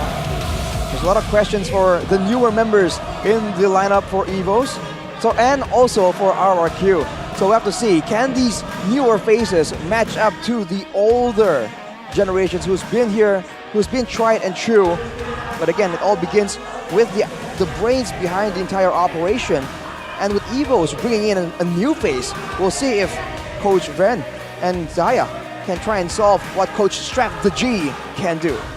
Coach Strategy is a new addition to the lineup for Evos Glory, but he has been a coach for the main five that you see on stage for quite a while. So he understands the players, he knows what heroes they're comfortable with, and so far, yes, they've only played one match. They have played 3 games. We have seen a bit of that hero pool from the team. Still a lot of questions to be asked. A bit of a double-edged sword as we are usually accustomed to when a team brings out a new lineup.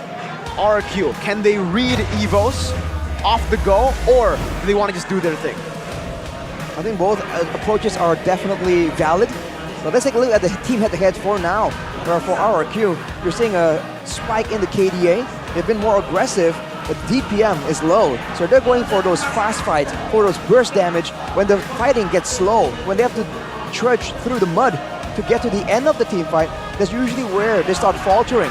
So that is something that Evos, I think, will definitely try and use. And for RRQ, that kind of strategy requires very specific picks with a lot of crowd control and a lot of damage. So all the way in the drafting phase, some very solid picks need to be secured in order to even allow for that classic RRQ fast-paced gameplay. Yeah, I get your point here. And I like how Mirko mentioned about this new team with their hero pool. Because so far, on the list of heroes that RRQ has used so far, it actually is less, if not on, no, it is on par, if not less than what we've seen this new Evos Glory bring to the table. So my question is whether or not RRQ actually have it within them, or they're being limited by their own capabilities, or we just haven't seen what the true RRQ has to offer. The true RRQ. Well, we start with the keys of victory here by Samsung Galaxy. Prioritize and draft centered around Skylar, and turn Evos' misplay into outplays for RRQ. Like you said, Eterna, there's a lot of questions about their capability.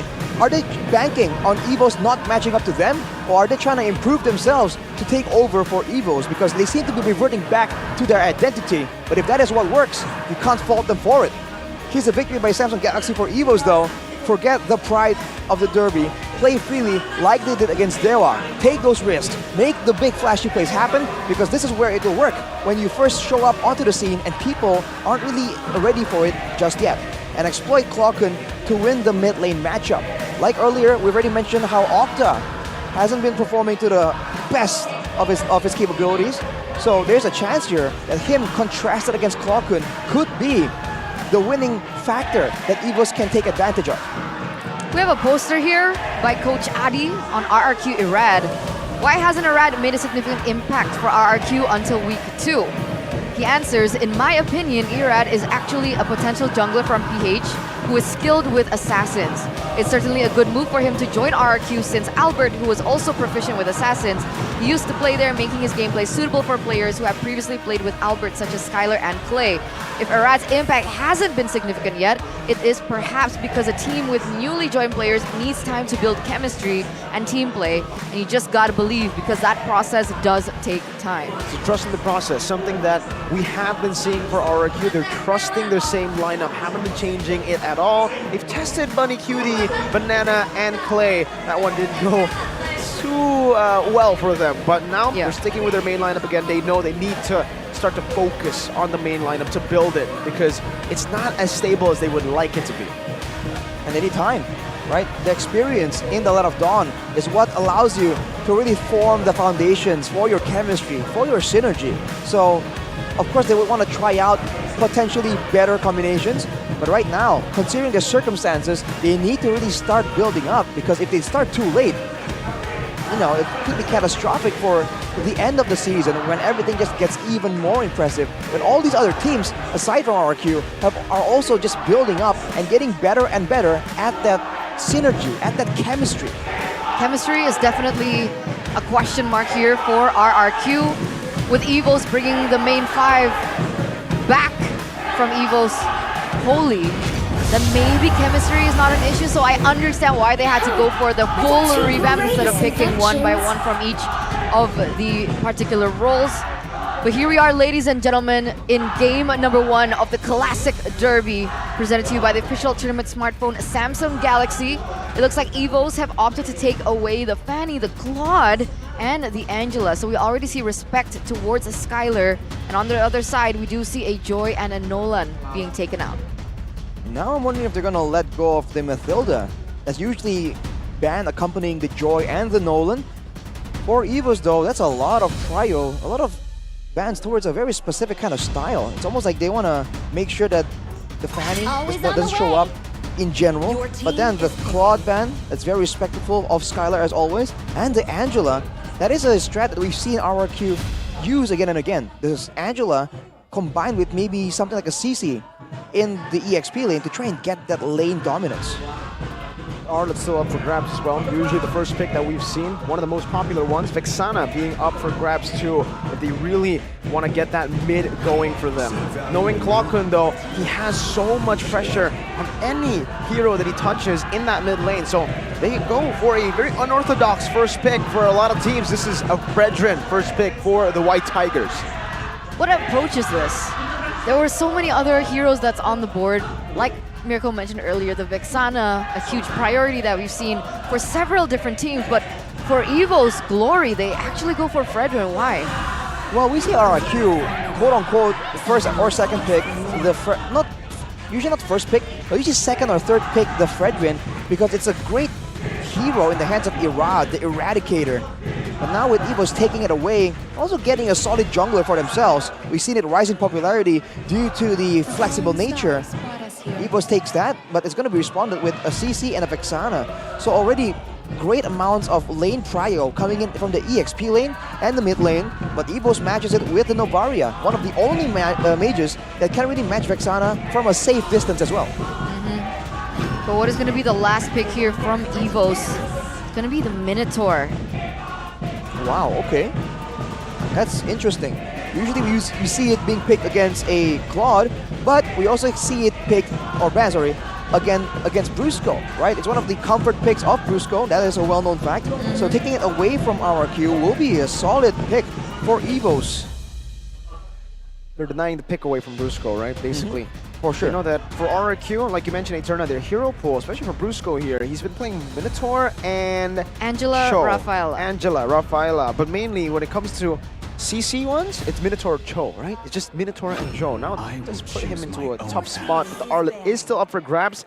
This looks like the Arlet will be going to roam instantly. No possible chance of flex unless they put the CC somewhere else, which I think is a bit too strange. It should be for Dawn. Yeah. That's the assumption we're making right now, unless something crazy really happens. But for now, with the first 3 picks done, RRQ, very straightforward, a lot of damage, a lot of single target damage though, more importantly. Whereas for Evos, it's a lot more of a mobile strategy right here, and a lot of coverage. the Fredrin and the Minotaur, if you're trying to go towards the Novaria, you better pick something that has enough mobility to skirt past all that protection. So now we're entering the second phase of the bans. And it looks like with this being said, do you think they're going to start targeting Brusco here from the side of Evos? I feel like targeting Skylar might be a bit better, but RQ are actually the ones who are starting this gold lane ban. So it seems right now RQ wants to bully Natco. They think, even though Natco did say a few words in the interview, they think Skylar has a wider hero pool and they can just try to limit it as much as possible. They're also first pick on red side. But remember, Natco's like, you know what? Harith. Harith is my signature hero. Yeah, to be fair, whenever we saw Skylar play Harith, it doesn't have the same kind of shine, the same kind of X factor that he needs to really carry his team like he's expected to. So that Harith could be the solution right here. But oh, look who's in the building! It's the big man himself, R7 Rivaldi. The General R7 for the Kingdom. Here right behind him is a whole group of the Kingdom. They're supporting the team, and it's always so cool to see a legend in the stands, but I really miss him. We really miss him for sure. Hopefully he does come back later on towards maybe the later stage of the season. Ooh. Quite unlikely, but you can always hope. Yeah, we never know. We never know.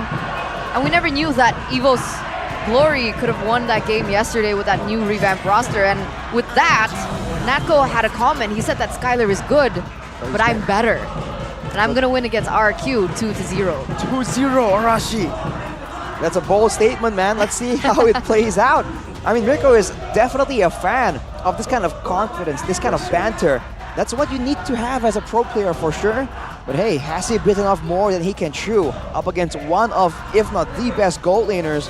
We'll have to see right now though. It depends on the picks. What can his coach get for him? For RRQ, are they going to show the gold laner now? Have to. With 3 bans towards the gold lane already, if they don't show it first, it might be very delayed, might be even too late.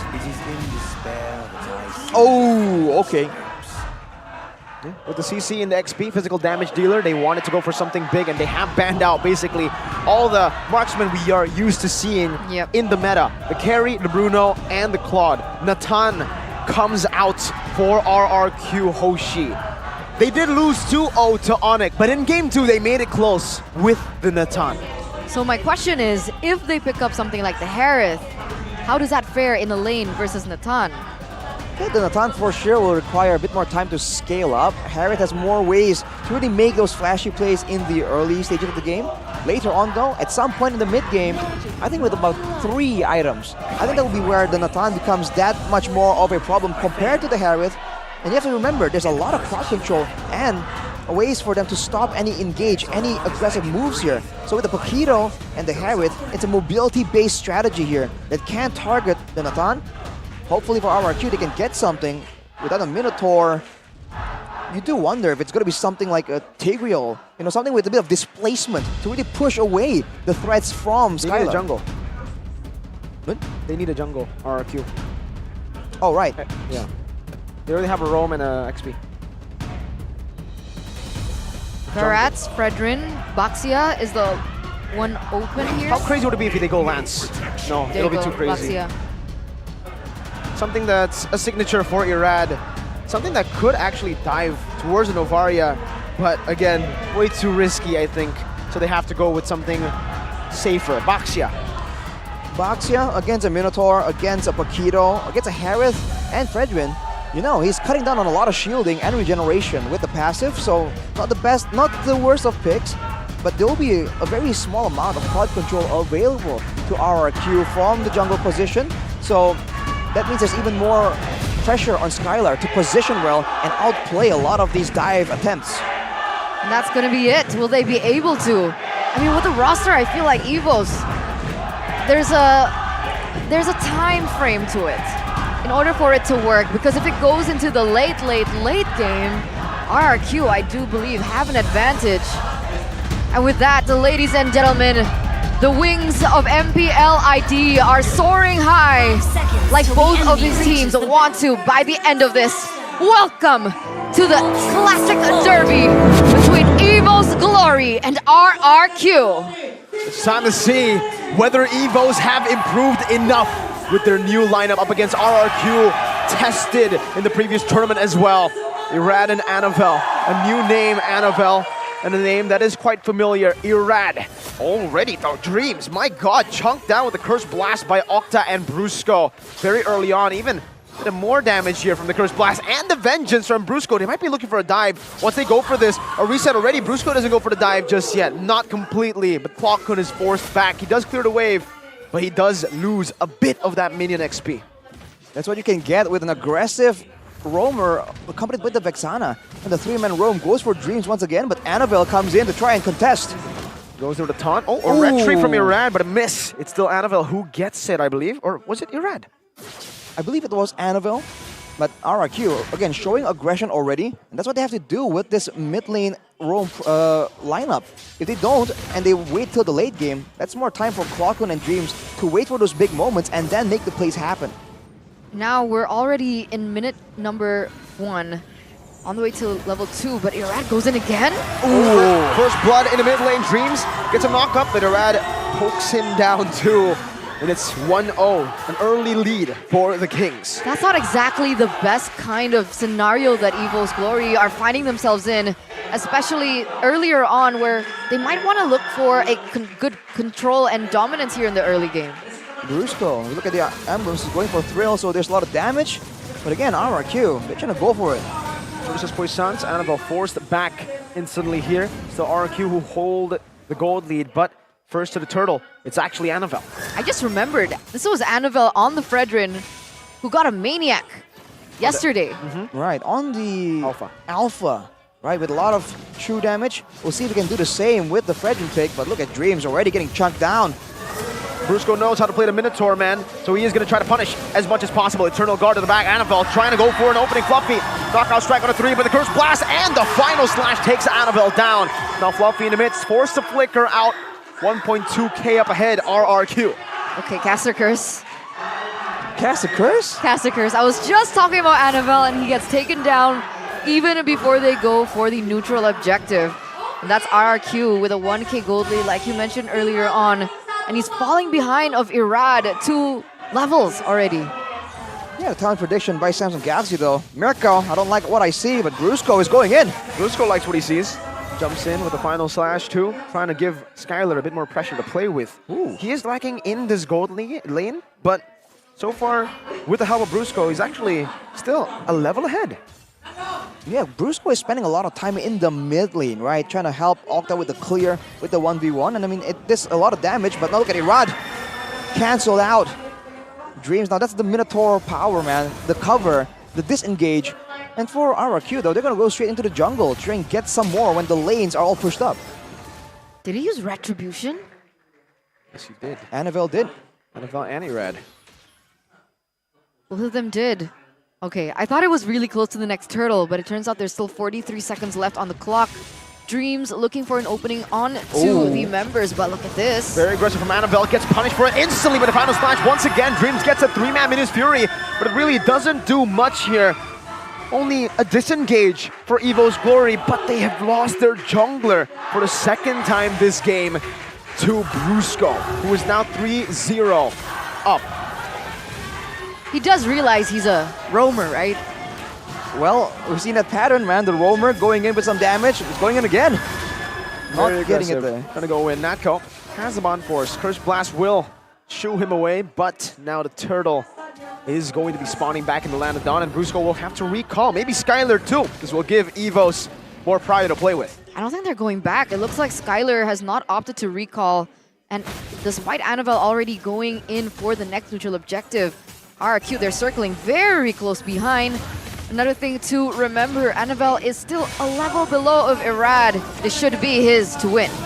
Niko in the back with Fluffy as well. A good knockout strike there and a retribution from Annabelle. A win. Irad missed a retreat, but Octa will be able to find a kill back. Now Niko in the midst of it all, jumping with his Zaman Force, down very low, dashing one more time, not able to connect on that first skills. Brusco goes with the vengeance and stuns him back up to get the reset. Dreams very low. Irad caught opposition. Natko dealing damage when the shield unity comes down with also that with the Purify. The minion's fury is not enough to get him out. Irad 1 HP. Clockwood needs one more shot. He goes in for the Astral Spear. Brusco's trying to cover for him, but Clockwood finds the Astral Meteors. He gets slashed back in with a vengeance. Now Fluffy jumps in, but Brusco is able to get out 5-0-1 and gets out away from the boxer. Bruce Goat making it happen, Skylar! Niko goes in for the Zaman Force, still not enough for the veteran. Skylar takes him down. What a high-paced game right there. Out of nowhere, everyone just started creating blows, but I think RRQ come out on top. And just like that, ladies and gentlemen, we're gonna take a small little break right here.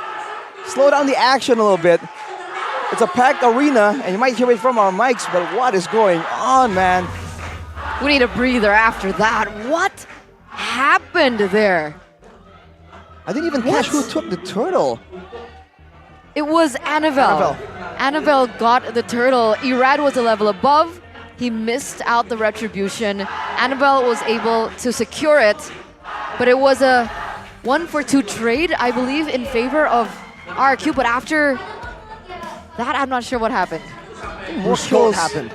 Yeah, I think Bruce Gold showed up, and that allowed some more kills to trickle towards RRQ. But man, it's showing again how prio Vexana is. It was first picked in the hands of Octa. He got taken out, but he was able to unload the bulk of his crowd control. And with that AoE available, RRQ just kept going for the kills after losing out on the turtle, trying to make Evos pay for it. Who has the gold lead now? I'm wondering. It's still RRQ, but it's not very small, yeah? 500? Yeah. They're 5 kills ahead, but the gold lead isn't too big. Thing is though, for Evos, they're the ones looking for early to mid prio. Exactly. You're expecting the snowball from Evos. So with that being said, the longer this goes, does it not mean that RRQ are fulfilling exactly what they were supposed to do? I think it does in a way, because I think for Evos, later on, they'll have tools for macro play like we saw in match number 1, and they'll have the Astral Echo and in general, the Novaria presence to play with around in the late game. For RRQ, later on, they won't have the same kind of mobility or crowd control to really start the plays off, but they have damage coming in, especially from Skylar on the Natan. So it just changes how they're going to be playing later on in the game, kind of accelerating it towards there, even though we're just very early on in this current game. Thank you, ladies and gentlemen, for staying patient with us. We are experiencing a moment of troubleshooting. We want to make sure that our players, our teams, and of course you guys at home and those of you guys at the venue are experiencing the best of the best that MPL ID has to offer. So let's round back to that.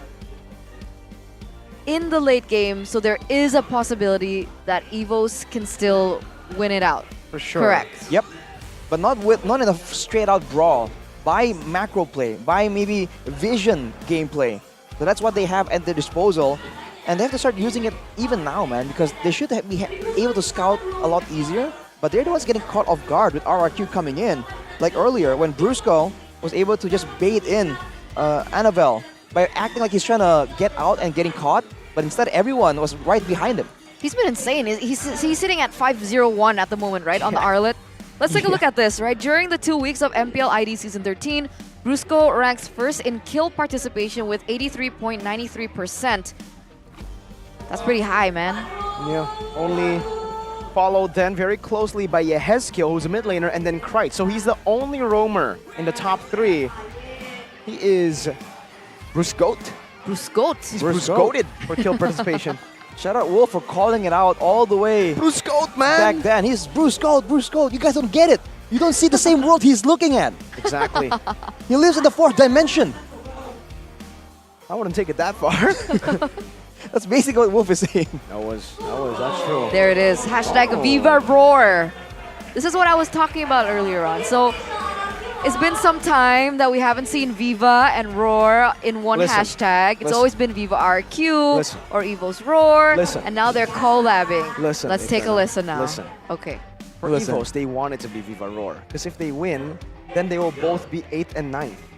So is it really Viva Roar if you want your opponent to join you in the depths? Yeah, not the tearful reunion, but like not in the way it usually happens. I mean, till depths do us part, right?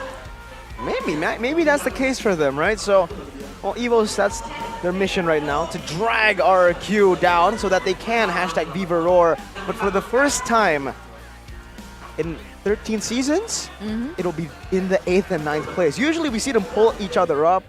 1-2, 1-2, at least top 4. Last season they split up, you know. It's like a relationship. Sometimes they split up, and then Evos had to go 7. RQ went to playoffs, but then soon joined them. RQ comes back down like, don't go! Tries to save him, grab his hand right before Evos falls off the cliff. And now Rebellion's like, no. You guys stay apart from each other. For now. For now. This got really deep. This got really relationship. This got really deep, yeah. Is that the word? I think we need to get back into the game. Is this Danang? This is Danang, the Marshal, to bring us back into the land of dawn. 6 minutes has elapsed so far. And yes, RQ with a gold lead, but not so much. Not too decisive for sure. You can see a swap coming in right here. Hang on. Natco on top against Dawn instead. Might be a mistake. Not too sure about this, man. It's the Vengeance as well. He gets locked down completely by Dawn. Disrespect the damage just a bit and you will get punished. Natco, 0 and 2 now. Solo killed by Dawn.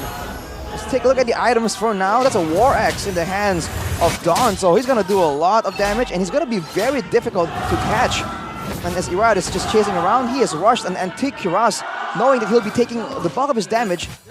Bulk of his damage taken will be from abilities, not from basic attacks. He's going with that. And Docta going in with the Glowing One Rush as well. So not having a lot of cooldown, but as long as he gets one spell rotation off, that will be enough to get almost full value from the itemization. RQ, they're already setting up for this next neutral objective. Irad already in. Is he going to look for the steal this time around? Shield Unity stops him though, now to knockout strike as well. Annabelle getting win out here as Nako jumps into the backline with his on force over to Skylar and over towards Octa, zoning away the backliners as Irad gets completely obliterated by the other members of Evos Glory. And it's a win for Evos Glory. A kill on Annabelle and a kill on, a kill on Irad and a kill on the Turtle. Wow, man, RRQ, they just went at it. And Evos, with the Minion Fury, with the abilities they had, they're able to get control over in the Turtle Pit, but also zone away the backline members. Skylar was not able to get space to really output damage in that fight. That's a winning team fight formula for Evos. RRQ, they have to adapt somehow. I mean, they get a turret, though, in the top side, so it is a small win, not exactly the best of trade-offs, but it is a start here for them. Meanwhile, Fluffy and Dawn, they're going to be in the same lane once again, as Skylar has opted to move up. Now it's a 1v1 again in the gold lane, but only in the XP lane this time. Got the view of RRQ from Skylar. They're both just hovering around each other, man. I'm just waiting for them to fight. There's a big power spike from Clockun right now, though, with the Lightning Truncheon. Now the backline's got to be a lot more cautious. If earlier they were zoned away by Fluffy, right, by Fluffy or Natco, jumping straight at them, now they have to be worried about getting low enough for Clockun to just snipe them down. This is already building towards a gold lead for RRQ. A little heavier than before, despite Evos' victory earlier on. Already with a 1.3k gold lead. They spotted that. And the tempo has gone slow. What? Octa again. It's happened again. Opening up the map there. Evos held control over the mid and punished Octa. RRQ, they're trying to just spread out around the map, and it allows it to farm a bit more efficiently. But in doing so, in contrast to Evos that group together as 5, they just lose out in the proactiveness in moving in for a kill. Now they have some lane pressure, but the Lord is up. And Fluffy is the first person to really try and impact that far side. He's going for it. Irad, I think they're looking for a play in the mid side before they go for it. That far lane is going to be pushed up, but the same can be said for the opposite side of the map. Brusco goes in though. Onto the Eternal Guard with Final Slash. A good layer of CC as Brusco dives in deep with help now. Oh my god, Brusco gonna get slam dunked down with a bonk. Vengeance though from Don, providing a bit of safety. Natko doing some damage, not enough to take Don down. He will be able to escape. It's Brusco traded in for Dreams, a roamer for roamer, but remember, that was a shutdown for Brusco. 5-0 earlier. And Evos Glory, they strike the mid lane turret down. In theory, getting the Minotaur out of the teamfight equation is better, but RRQ ain't going for it. They've secured the purple now for Irad. They both have red shoes available. It's still a 50-50, same level. But look at Fluffy immediately making the macro decision to move away, to push, knowing that his team can dictate how the fight happens. They can just wait and disengage, but RRQ strike first. No turret in the bottom lane. Natko is forced to use its on force, but he's so opposition.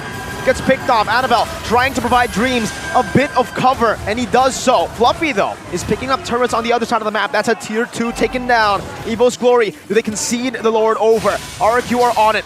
Annabelle poked down by Brusco. Don trying to do the same thing, zoning him away. Entropy now is a minute Fury is going to be able to... No, it's not! He can shred it down before it even happens now with 3-man taunt, but it's not going to work right now. The final slash actually displaces him, and Don picks up a double kill. Fluffy with a knockout strike, bringing them back, shoving them into the Lord. Fluffy going to be ulted down by Don, walked down in the mid lane, but Don falls back. Clockun, it's Octa who flickers forward, goes in for the kill over to Clockun, but will not be able to find it. They've done enough though. They've zoned it. Fluffy jumps up to Skylar, but Octa peels for him, and Skylar gets out.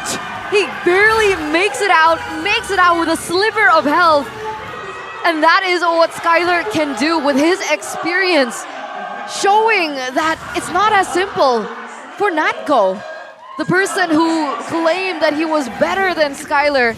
And here he is with a 2-0-5 KDA at the moment. And it was so unfortunate for Evos that Skylar was able to secure that Holy Crystal right before that Lord fight. Man, that's just a lot of insane plays coming in from both teams. Both very willing to just go for risky plays. I mean, Fluffy going for the assassination to Skylar right there. He does have a full damage build, but it's just not enough just yet. Clockun though has a Divine Glaive, so the wave clear is there, unless Octa can say something about it. Annabelle just taunting Don down with Lord in the bottom lane. They're looking to go for a siege. But look at Fluffy, still always looking for trades on the map. Ooh, that's a snipe coming in from Clockun. And again, they've already sent Don back, so it's a 5v4 technically with the Lord, but they're backing away from it. They're concerned about being forced into a fight without the full 5. They don't know where the Paquito is. That's the problem. They want to get flanked out by Fluffy. And so they are going to go for a safer decision. They are going to retreat. They do... Oh, very close. But this is a 3k gold lead still in for Rex Regum Kaon. I mean, the whole turn of events, getting those kills, securing the Lord as well. You're seeing what RRQ can bring to the table here when it comes to damage, right? But control-wise, not a lot of AoEs, not a lot of ways to really go for a big combo, but you give them enough time and enough 1v1s, they can just burst down a lot of these squishier members on the side of Evos. But the macro play from Evos, though, gains them one more turret. Fortunately, will be traded out by Skylar right here. But Evos, man, they are playing the slow game very well. Now it's all about how they set up for the next Lord. So far, they've just been trading map pressure, but with this equal trade in turrets, Arashi, you know, tier 2 down below, tier 2 up top, who does it favor for RRQ? Is it more worth it to have a tier 2 up for Evos in the bottom lane, or the tier 2 in the middle lane for RRQ? Alright, I feel that turrets in general will really favor RRQ if it's traded evenly, because they have the chase potential. Look at this! They're going to go in with the shield unity. Rad is able to catch up to Fluffy, but he is way faster than everyone else on the team. The others don't have wheels.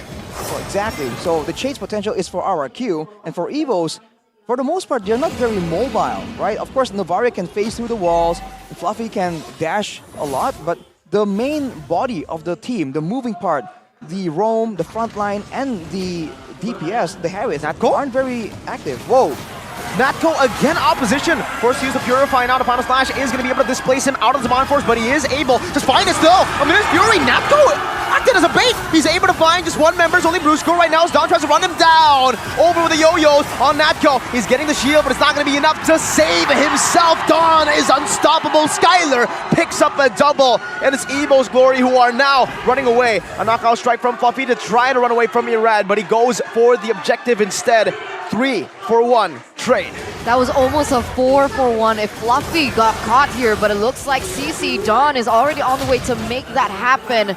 But here it is, RRQ with the space and the time to be able to get this uncontested, supposedly. Oh no. Fluffy should be dead here. I don't know how he can escape this. Don kiting him away, walking back to Irad, trying to sidestep. Knockout strike. He's buying a whole lot of time with a knockout strike on a 3 right now, but now Brusco locks him down. There's a vengeance, and there's a big burst from Skylar. We're just talking again about the chase potential. With no turrets all the way till the base, RRQ, they just run down Evos that can't hold their ground. Not enough tankiness, not enough damage. Still, the purple secured by Annabelle, but the Lord is marching down, and RRQ with their full force against an Evos without Fluffy. Exactly, the timing couldn't have been worse. Oh, big final slide for Bruce Goats! Brings Clockhood back, Minus Fury though, into the back, getting a taunt as well for Annabelle. And the Zaman Force does nothing, he gets bursted down before he can even put down damage. It's just Annabelle, a good bonk ahead as Octa flickers forward to get a Terrify, but he isn't able to find it just in time. Skylar should be able to hit on the base. Annabelle is back up with a bit of healing from the fountain.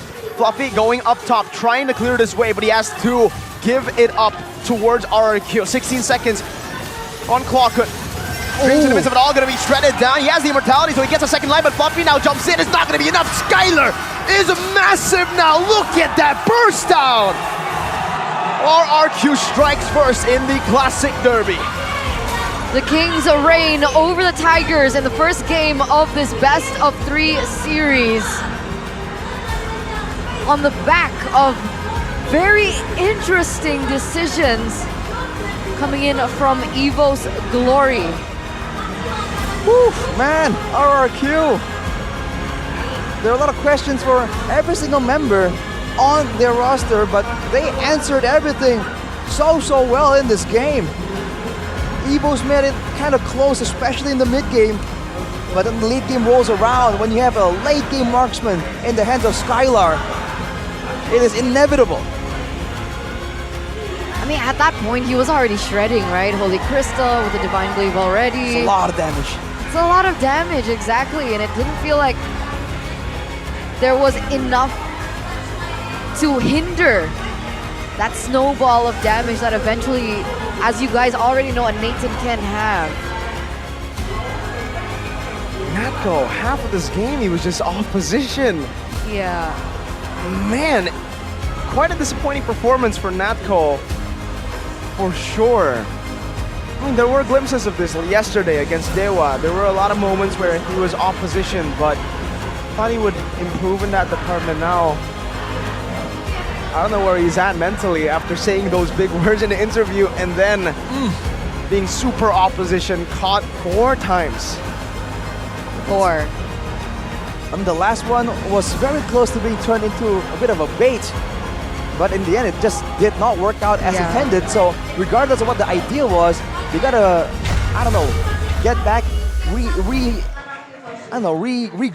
and just get on the same page right there. Because it seemed like Natco was trying to do something, but his team just wasn't there. You know, they kind of scrambled there, which made it look like a bit of a bait attempt. But not against RRQ, man. You gotta try and get something a bit more decisive. Was it a bait? I think it was just an opposition and they tried to make the most out of it. Exactly. It looked like a bait, kind of, due to how it played out, but initially it wasn't, for sure. What was the idea? What was he doing in that bush? He was so far forward. What was the idea? I'm still... Me neither. I can't grasp my mind around it. Might just be the fact that he has some dashes, some shielding. He thought he can outplay. But even if he could, it's just too risky. He was already proven that he can't even go in a 1v1 against CC, and he didn't even know where the CC was at the time. I don't know. Maybe we had got to look at the replay to figure out what that was. But yeah, exactly. And it sucks because he made such a bold statement, and we do like the spice coming through. I love it, yeah. We approve of the statement. But with the confidence, that was a little off for me. But what wasn't off was Brusco this game say it on right. the Arlet. Bruce Goat. Bruce Goat! Bruce Goat! Presented to you Alright. by our official tournament smartphone, Samsung Galaxy. On the Arlet with the thrill. He knew what he was gonna do, man. From the beginning, he walks up, he played with the Vexana. We all thought, like, we were all talking about how Skylar needs all the backup, he needs all the prio, and the roamer should try and help him out. No, Bruce Goat says, I'm here for the kills, the Vexana is what I need, and he, you know, acted on that. And look at that early game, it was just a scary play coming in from Brusco, even though he's going full tank items, right? No components to add to the damage. It was enough though. Bruce Goat, so much doubt placed onto him. But seriously, like I said in pregame as well, right? I think a lot of people have started to completely discredit RRQ based on their last 2 losses. They lost against Rebellion with their secondary lineup, and then lost to Onic. Sure, Aura did beat Onic, but still, Onic are really strong, and Onic played Albert actually. So it was the lineup that lost to our Aura, but still a top team, you know? The RRQ are no way in the bottom. Still though, I was really rooting for Natco after, you know, the bold statement. Still rooting for him. I hope Natco, if you do see this, don't get mentally destroyed. But that's tough when you talk like that and then, you know, play like that. I mean, the series isn't over yet. It's not over yet. Not over yet. Maybe it was the jitters. I mean, it is the classic derby. I really hope so. You know, maybe some players come in with like a lot of pressure, knowing that this was one of the most celebrated team matchup, right? RQ and Evos. So classic derby. I mean, look at the arena. yeah, so it's a full house.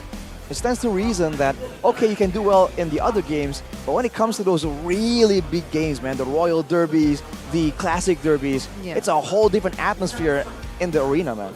So maybe he needs one more game to try and get into that groove, right? We'll have to see, man. It's very, quote-unquote, early on in this match. It's too early to tell. Let's give him a little bit of time. Reserve judgment. Reserve judgment. It's 1 game. Actually 3 games. 4 games, including this one, that he has played in MPL. But they won last time. They almost lost because of but we won't talk about that. What happened? Yesterday? Yeah. They were leading like 9k gold, and kind of the same thing happened. So I thought he would fix it. Oh, okay. We'll see how that fares in game number 2. Sorry, Arashi. I know you want to talk a bit more, but we're going to head to a break. Just a moment. I know you guys are also waiting for the second game of the series, so we'll see you after. Don't go anywhere. Don't go anywhere. Please don't go anywhere. Stay. Fams, mana suaranya? Kurang keras. Oke. Kalau sabar, kalau aku bilang Evos, kalian jawabnya apa? Evos! Evos! Evos! Cakep. Kalau untuk RRQ, Oke, sekarang gantian ya. Ini ngomong-ngomong, ini Mana kayaknya ya? RRQ Kok nggak ada? Kingdomnya lagi pada di luar nih istirahat. Cuman nggak apa-apa, kita pakai suara yang ada ya. Oh, boleh, Aku mau boleh. dengar dong dari RRQ, jangan mau kalah semangatnya. Ya, bisa, FIFA! FIFA! RRQ! Oke, nggak apa-apa karena Kingdomnya lagi pada istirahat di luar. Oh, boleh. Kalau gitu aku boleh nggak? Aku panggil boleh nggak? Boleh dong. FIFA! Ror! Salah, FIFA!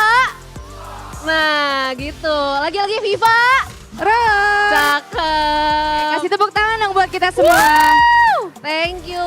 Itu provinsi emang luar biasa ya. Luar biasa, ini keren banget. Ini host baru kita. Host MPL luar biasa. Halo Bude. Halo Bude. Aduh, mewarnai panggung MPL ya, keren banget. Boleh tepuk tangannya dong buat mereka berdua, Delet dan juga Snow. Thank you. Bahagia banget Bude bisa temenin kalian di panggung ini. Apalagi di Derby Klasik ke-30. Ini derby kalian keberapa nih? Derby Klasik yang keberapa? Udah melalui berapa derby Klasik? Waduh, kalau aku sih kalau online lumayan banyak ya. Kalau offline kayaknya baru 2 kali 3 kali deh. Kalau Oke. Snow gimana? Kalau misalnya aku karena baru juga di keluarga RRQ, aku ini yang ketiga kali nonton Derby Klasik dan ternyata semegah ini ya suara-suara supporternya, jadi aku luar biasa banget buat teman-teman yang ada di sini. Emang gak ada yang ngalahin ya suara supporter dua ini. FIFA Roar, FIFA Roar. Dan keren. Gimana nih, FIFA Roar lagi digaungkan lagi. Bagaimana dari Snow-nya?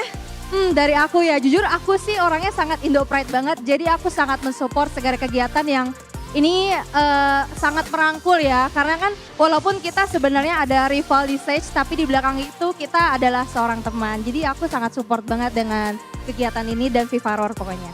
Viva Roar pokoknya, didukung dan happy juga pastinya ya. Kalau Delet gimana Delet? Kalau aku juga pastinya support banget ya. Kenapa? Karena kan kita tenang. Karena kan biasanya kita musuhan nih di mana-mana berisik banget Kingdom sama Fam. Tapi kali ini kita bisa kolaborasi itu amazing banget sih, benar. Amazing kolaborasi. Kira-kira kalau dari super fansnya Viva Roar, dari timnya juga Viva Roar, kalian berdua mau ada kolaborasi nggak nih? Oh jelas. Boleh banget, tadi nggak masuk, nggak lihat tadi kita udah gandengan tadi begini. Udah mesra kita. Pas masuk udah keren sih. Tapi boleh dong coba kasih dukungan untuk kedua timnya masing-masing. Oke. Ayo. Oke bisa yuk. Bisa yuk. Dari Evos sampai RRQ dulu nih. RRQ dulu deh, kan tadi Evos dulu. Oke, tadi kan Evos dulu, sekarang RRQ jangan mau kalah dong. Ayo. Viva RRQ. Terima kasih Budes sudah membantu ya. Kita jangan mau kalah dong, jangan mau kalah. Ayo fokus, jangan mau kalah. Belum. Ini maksimal banget ya. Sabar. Keren. Evos. Sekali lagi Evos. Cakep. Dan bersama-sama mari kita gaungkan Viva Roar. Dan akan seperti apa derby klasik setelah 1-0? Kita lempar ke caster bareng-bareng ya girl. Oke. Caster, take it away.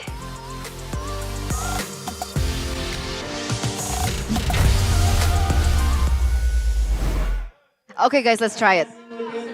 Okay. Viva RRQ. Bigetron win. Roar. Oi. What? Oh! What is going all the on? wrong answers. All the wrong answers. All right, do it again.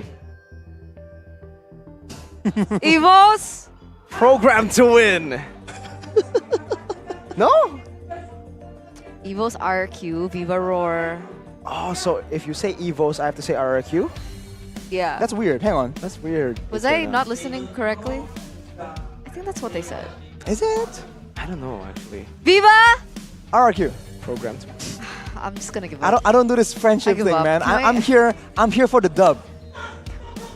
It's time to What's throw it going to on? a BT. Let's take a look, ladies and gentlemen. Not just yet. Maybe in 3 seconds. Maybe in 5 seconds. We'll keep you guessing. Never let them know your next move. Viva? RRQ, no! I messed up. But seriously guys, this time, I'm pretty sure we're gonna take a look at a VT. Enjoy, ladies and gentlemen.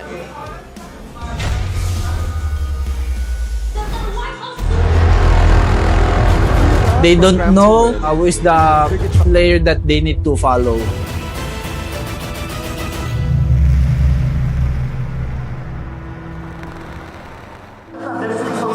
Dan membuktikan Evos salah melepas dirinya.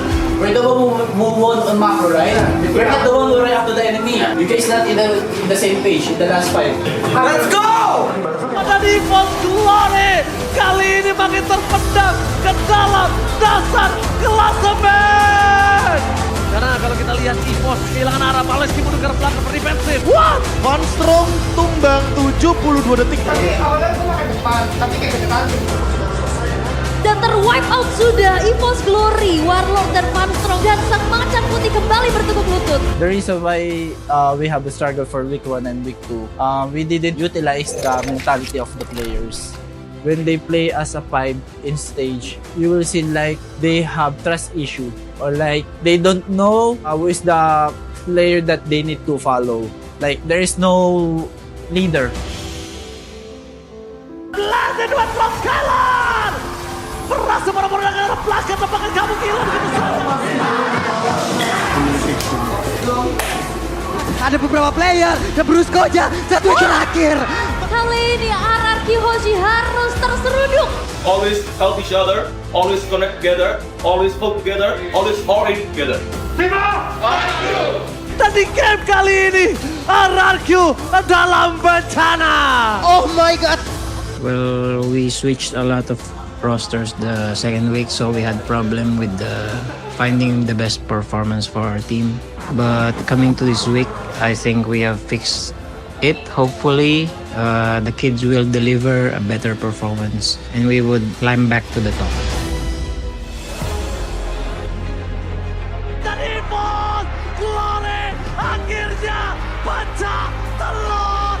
Finally, keputusan merubah roster, mengubah segalanya. Based also on scrims and practice, we saw that Holy is better. For me, this roster is better because they already know each other when they play on stage. They have mentality, plus all this team is already have chemistry. Yeah, chemistry is number one, very important from the team if you want to win. Even you have each other, even they have good mechanics, but if they are not connected as a team, there's no chance that they can still win. I know about the different kinds of derby in MPL Indonesia and about the specific one with Evos, the so-called El Clasico. I think it has become a special tradition for the community, and I treat this as a healthy rivalry between the two top organizations of MPL Indonesia. So yeah, I'm very excited that RRQ and Evos will make a new history again, since we know that our new lineup is better. We know that can fit against RRQ. One year, one voice, one family, Evos! I just want to say to my players that enjoy the journey, take it slow, but take it seriously at the same time. And yeah, we will slowly progress and become the best version of ourselves in the future. I want to make a history, like other people will remember this player because these Evos have struggled from week 1 to week 2, and then when they already changed their lineup, they reached the playoffs because of this roster like that.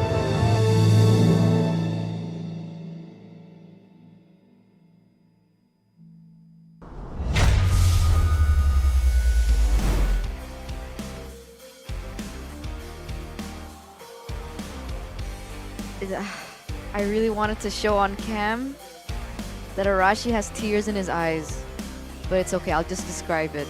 I know, Arashi. Evos aren't doing too well, but you don't have to cry about it. Are you serious? There's only... These are tears of joy, my man. Oh my goodness gracious! So early on! That was good. That was good, I'll have to say. I That was mean, pretty good. there's still an opportunity for Evos Glory to go for a reverse sweep. True. Fingers crossed though, I think RRQ are looking pretty good. I think it will start from the draft though, right? So I am still quite concerned. How is this going to play out? What is the next adaptation that Evos can bring to the table? Because I think there's one very simple adaptation. Oh, what is that? As a backliner, maybe you want to play in the back line. I mean, that is why it's called backliner. So we'll see. Maybe there are heroes that can encourage that playstyle more for Evos. So we'll just have to see, man. Coach Strategy literally is called Strategy. He's also a G because he's Strat the G. So we'll see what he can bring here. Something crazy, something strong, something dominant. And here it is, the drafting phase for game number 2, presented to you by the official tournament smartphone Samsung Galaxy. Both teams have swapped sides. We see a Ruby, Arlet being banned out on RRQ. Evos have gone for a Claude once again and a Nolan. So they're still going to respect Claude and Skylar. They have to. I don't think any team right now wants to give Skylar or want to give Claude his Skylar. There you go. Claude on the Skylar, that is definitely one of the strongest weapons RRQ has been using. So we'll see though for RRQ right here with the Ruby, with the Arlet, it will be the Joy, the Angela left open here. I get the feeling it might be first pick too. I mean, RRQ really enjoys that Angela dominant, one-sided kind of playstyle, right? When they get the ball rolling, so we'll have to see.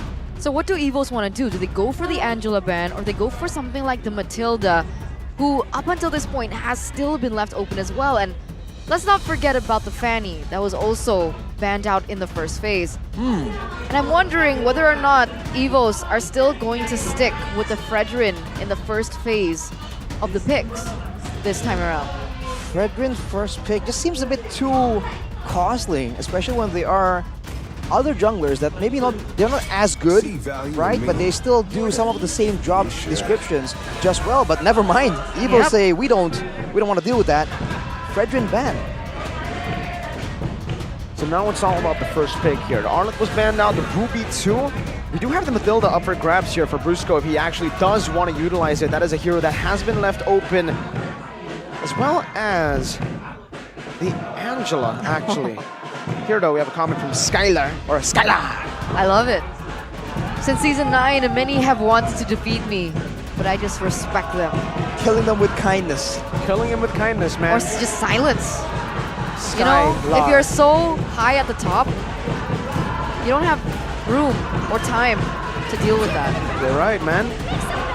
He's levitating above all of us. Plebs, it's gonna be the CC though, picked up by RRQ. It was very dominant, one of the stronger forces in game 1 in the hands of Dawn.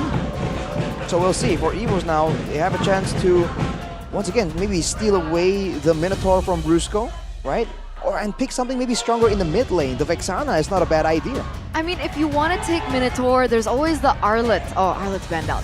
Nice. Nice one, nice one. Okay, you're Adaptations. right. Minotaur for sure.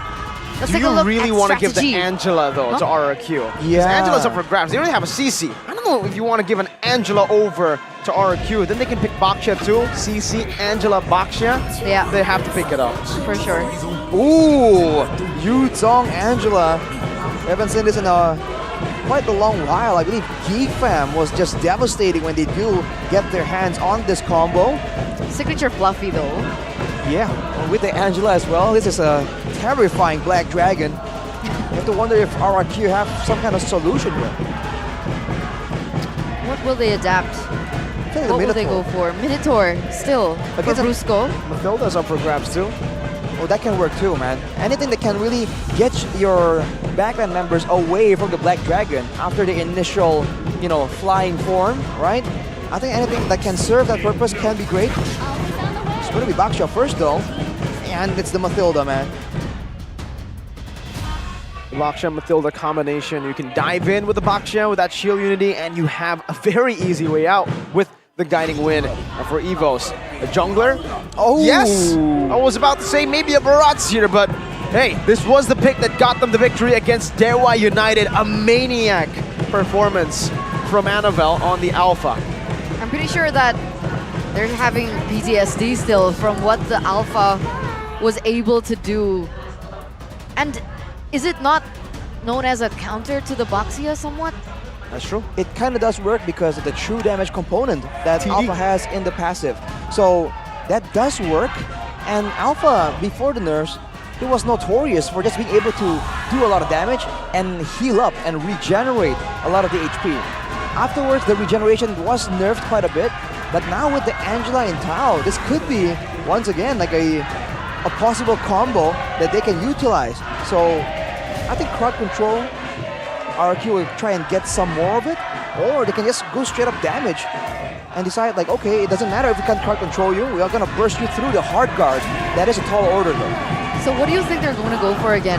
Is something like the carry an option for them to go for? The carry? I think it's an option, but it's a very vulnerable option. So with the Mathilda, maybe they are considering that. Ideally it will be the Claude, but with the Claude not available, you wonder if they still have their eyes on the Nathan with the great amount of damage he was able to output in game 1, man. That late game was devastating. The Nathan actually could be an option that Evos Glory can pick for themselves. You know, they already have a lot of physical damage right now. They need magical, and from the looks of it with the Valentina and Lilia ban, they might want to put the Angela in mid. So Nathan could provide the magical damage that they need in their composition right now. Let's see if RQ read it out. They've already read one magic damage dealer, Harith, out. Will they go for the Nathan as well? And then force a physical damage marksman duel in the gold lane? I mean, that is possible, right? Yesterday, Clockun did pick up the Angela in the mid lane. So with the carry being taken out by RRQ... No mage? No mage? Right, I mean, that's what Nakan does make sense. First pick, though, is going to be the Brody, so not that. Will RRQ go for it, though? Especially in that matchup against the Brody. I feel like it's not the worst of matchups, but it is pretty tough against any kind of Brody that does know how to extend or push his advantage in the laning phase. With the Mathilda, though, maybe they're willing to take that risk. Bruno and Vexana is still open. Up until this point, do you think that RQ may want to pick it up for themselves? I think the Vexana, I think they will have no issue. I think it works well over here.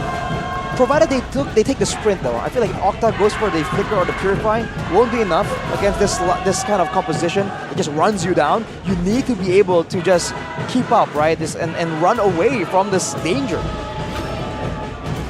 So what are we waiting for? Oh! Okay, completely different here. Paramis and Bruno is their choice in for RQ. And now we're going to take a look at the last pick coming in from Evos. Drum roll.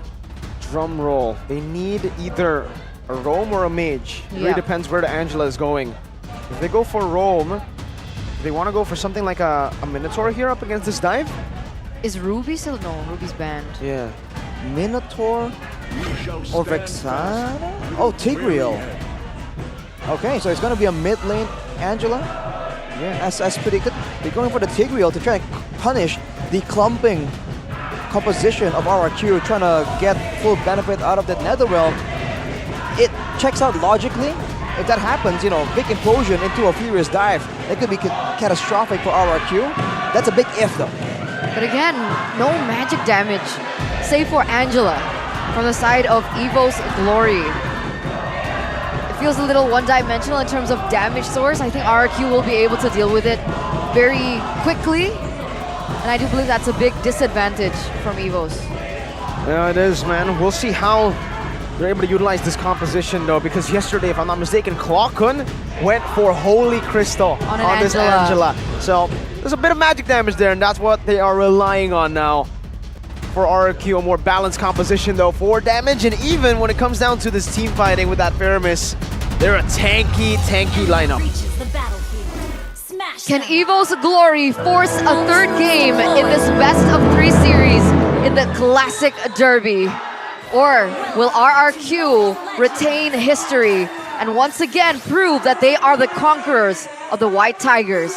Ladies and gentlemen, welcome to game number 2 as we jump into the Land of Dawn. Already seeing Annabelle with the clear advantage right here. The jungle needs to stay strong right there because he is responsible for dealing damage as well with a true damage, Annabelle. But look at the battle spells, man. Knowing the win condition, the fact that they're going to be clumping together and potentially comboed 3 Purifies on the side of RRQ because they do have the Mathilda for the repositioning. Exactly. It all kind of works out. That is so difficult to catch. Evos, they're banking on that fact, so it's already bad enough that they have the Mathilda, but now they have the Purify to boot. So that's double the layer of protection, not to mention the photo later on. All right. Already Dream's trying to get aggressive plays around. Octo on the Paramis, we haven't seen it as often. One of Will's at all, actually. At all. So we'll have to see. Can he make the right plays in the right time? Now, Clockun flickers out to safety, able to get out. Right, let's take a look at the emblems though. Agility for Fluffy. It's actually the same setup that he uses on the Paquito earlier. He wants to be around the map. Look at Brusco. Not as aggressive as the Arlet, but if you look at his emblems, he's trying to go fast and have as many spells available as possible. Wilderness Blessing and Inspire. So utility is the name of the game for RRQ, and they're relying on just 1 or 2 people to really output that damage. Yeah, he really wants to be able to utilize the Guiding Wind as much as possible in order to weave in and weave out of these team fights. And Evos Legends, that's exactly what they don't want, right? Because they're relying heavily on their resource. But once their resources are taken off, that's when RRQ can actually go in for the re-engage when they do enter these team fights. Brusco already circling up here in the top side of the map. Octa as well. It looks like a fight is about to ensue. Ooh, in the bottom lane as well. Might be a solo kill here in that bot side. There's a back dragon form used up by Fluffy. Onto the back with a Petrify and also an Implosion. No Purify used up already. It's going to be a good Netherrealm that saves them for now. Brusco with the Purify earlier. And even down below, it's Skylar with the Purify and the Recall. Evos Glory on this turtle as the Mathilda recalls back. I must say, that's a great play by Evos to really burn out all the resources. But they also used the Black Dragon form as well as the Hard Guard. So both teams really back away from it, waiting for the next opportunity for plays to come. And I feel like without that surprise factor, the fact that Evos went for it so aggressively, RRQ does have the advantage. Unless, of course, they're moving towards the bot side. Brusco sneakily moving away to the gold lane to try and get something there for Skylar. Yeah, it does look like there's a difference in priorities right now for RRQ. They don't want to do this head first. It looks like Irad is a level below Anvil right now. I don't know if they want to go for the 50-50. Turns out Brusco is coming back on top. Turtle already very low. Shield Unity and an implosion from Dreams. Annabelle will be able to win this out with a furious dive on it too. Right into the Spear of Alpha, and they get shredded down. Dawn trying to run away with a Brave Smite as well. Able to bounce off, but Annabelle will not decide to chase it down. They will just be happy with the Turtle. That's Irad taken down and a Turtle. So a big win for Evos Glory. Like you said, Eterna, Irad was a level down, but they still went for it despite not really being in position. And even one of their biggest strengths, the repositioning. Oh, Brusco though goes in. Circling Eagle, but a defensive Spear of Alpha from Annabelle to get out. Flockhun just dealing a bit more damage over to Irad, and then chooses to back away. Brusco though is here with the help of Octa. Forces a flicker out from Flockhun in the bottom lane. 1v1 and the lane continues. So far, Natco has been able to get the better of Skylar. I was about to just mention the fact that Brusco on the Mathilda, RRQ hasn't really been playing around this guiding wind as efficiently as they could. In fact, when the Mathilda arrived to that fight earlier, the guiding wind was on cooldown, I believe. So that's something they can fix, right? Because they went with all the Purifies, knowing that they can rely on that guiding wind. So when it's used and where it's used will be so important for Brusco to decide before the fight even happens. 4 minutes in, 5 minutes in. A 2.5k gold lead for Evos so far. We'll take a look at the disparities in items in just a bit. And mainly, the Flash of the Oasis finished for Klokun. That means that the fights are going to be really difficult for RRQ to come on top of, because they can survive and sustain from the damage themselves, but the damage output will be so limited, especially with the two main damage dealers, the CC and the Bruno, still pretty weak on items, right? One item isn't really enough. Top though, Vengeance already from Dawn, and it's Fluffy with the help of Klokun up top to pick up a kill on Dawn. There's going to be a lot of pressure on that turret. Klokun staying there because he has the hard guard, will be the one split pushing in this game.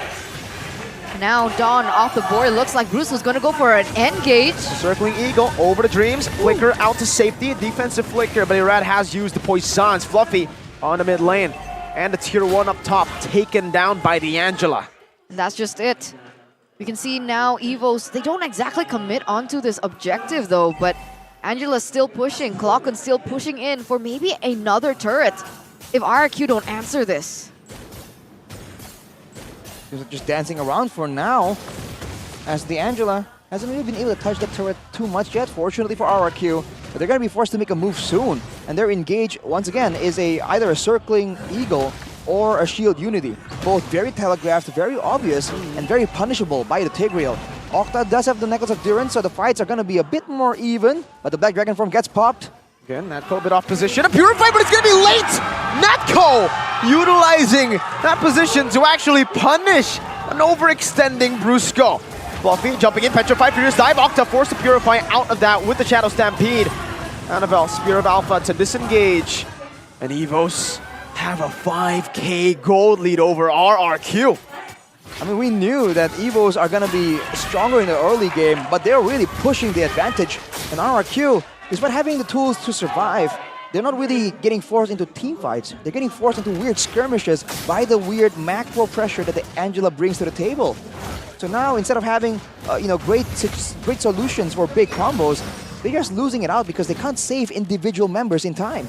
And the problem is, even if they wanted to send some resources up towards the top side to deal with the Angela, then they would have a bigger disadvantage when it comes down to the Lord fight, Turtle fight. And with the mid side already taken down, the mid side turret, this means that Evos have even more room and leeway to roam around the map, rotate, and create even more pressure on all three lanes of the map.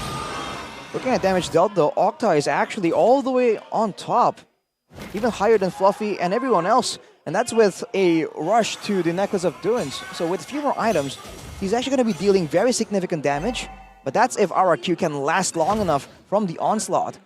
Like 6.5k gold behind at 8 minutes. That's quite significant. It's not the greatest position at all, nor situation at all to be in if you were RRQ. But in the late stage of the game, is there a mid power spike we're looking for from RRQ? Is there some hope and saving grace for them?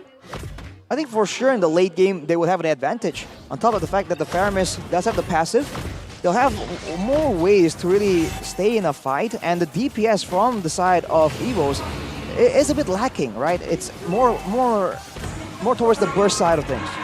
Wow. Try to go for a pick on Clockun. You can hear the from the crowd too as Clockun gets out. He's recalling too. I like the taunts here from Clockun in game number 2. Annabelle soloing the Lord. I guess this is an advantage that you have when you have an Alpha on your team. Crazy clear speed. 2 levels ahead now of Irad. In the item department though, Irad has picked up the Antiquirus, so it's going to be a lot tankier.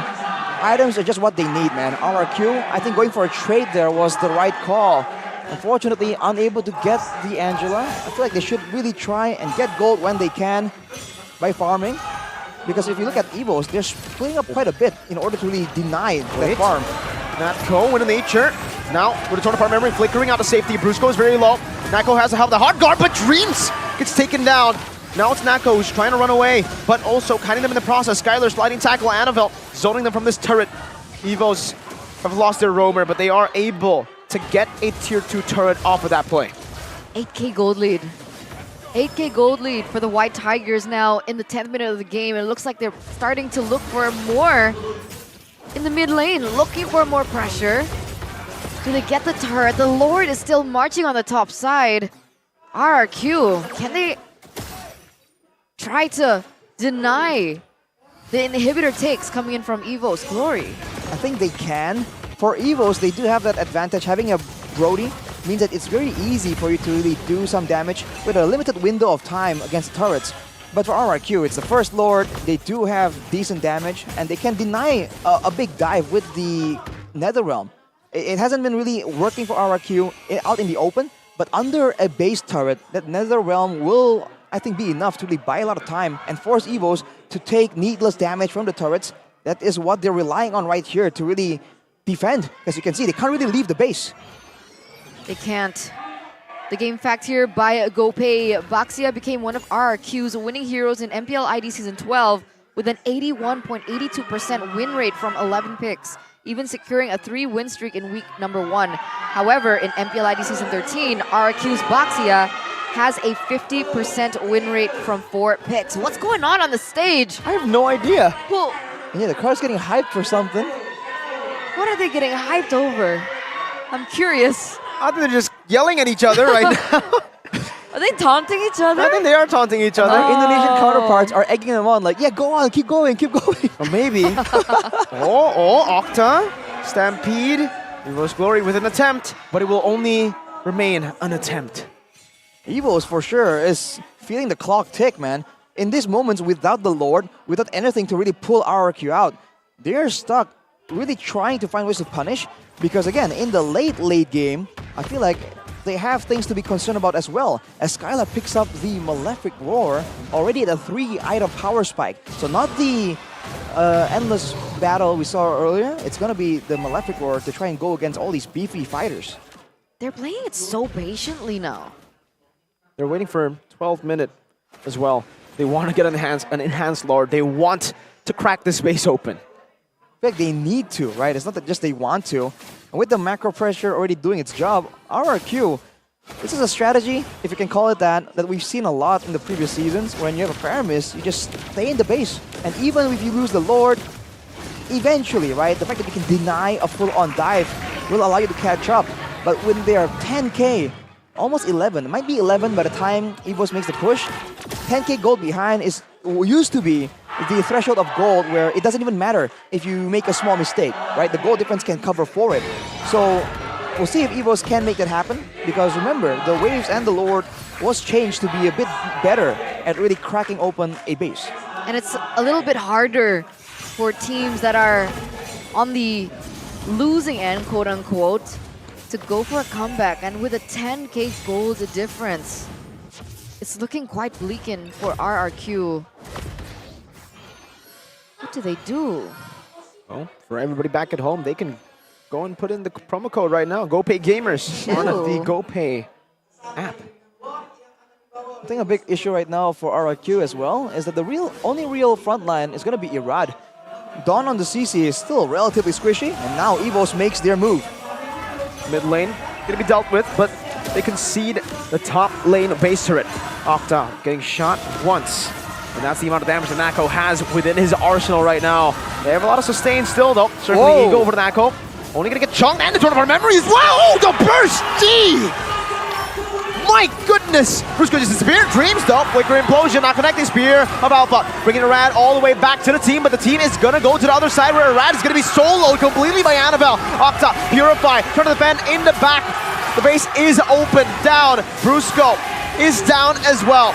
No more help. Skylar with a Purify, Nako with a Nature, but now in the back, gets in with a torn apart memory, gets the final kill over to Octa, and they equalize the series. The Evos fams roar in the building. It will not be a clean sweep.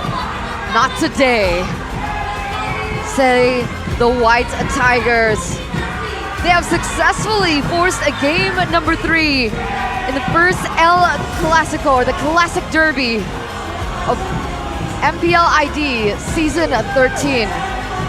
And it was a stop. A 10k plus gold lead for Evos up until the very end. Game 1, we got Brusco. Is game 2 Nasco? Nasco? Could it be? What happened? What is going on?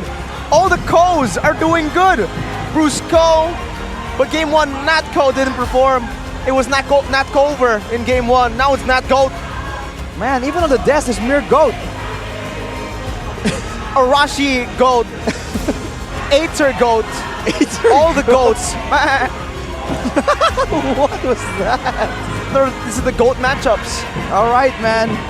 You would not want it any other way, man. Whenever the Classic Derby is happening, it has to be a full series. They owe it to the audience. They owe it to everyone. We're going to game 3. We're swapping, man. It was Natcover and Bruce Goat. Now it's Bruce Cover and Natgoat. The consistency is a not question. Really. Yeah. Oh boy. Yeah, that needs to be reviewed by both parties. RRQ mostly though, because that game 2 was not it, bro. The fact that they went for the double, what do you call it? Double support strategy. We saw it back then. The Mathilda Faramis. It used to be, wow, so strong, but not in the current times. You're right. They're trying to go for all the aggressive plays, but Brusco and the Mathilda, we're seeing the same issue that Yaoi was running into, right? Trying to set up for his team aggressively, but it's just too slow. And that last circling, we're gonna see it again in the replay, but that last circling eagle was painful to look at. It was, and he purified late. So the torn apart memory was still full stacked. That's the torn apart memory. That's the Ooh, man. Snowball from Evos brings the Classic Derby number 30 to game number 2, and everyone has their fingers crossed, man. This is the intense moment of the match. And the interesting thing is, if you had to choose the player of the game, I think it could be argued, right? Who and who? Who and who, yeah. Well, am I allowed to reveal the... It's already behind us. No, not that, but who was in review? Who did you vote for? So there was Klokken, Annabelle, and there was Natco. Natgoat. Natco. Game 2, Natgoat. Natgoat. And Bruce Gover. But in game 1, Natgover and Bruce Goat. Natco. We'll give it to him. And player of the game for game 2, presented to you by our official tournament smartphone, Samsung Galaxy, Natgoat. Trying to redeem himself, winning against Skylar. Definitely a big feat.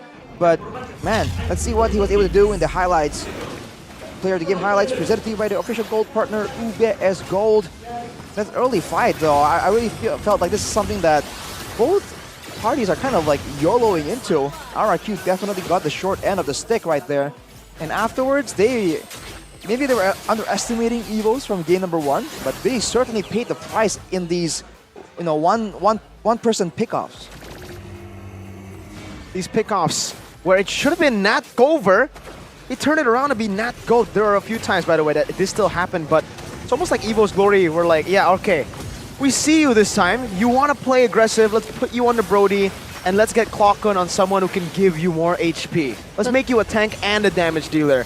And even here, just look at the poke. This is a bit more of a miscalculation from Brusco. Yep. Bruscover in this game. Purify late. And Dreams too. Field goal. It's okay. But hey, I mean, it spread apart the whole roster. And I really thought that the strategy was for Octa.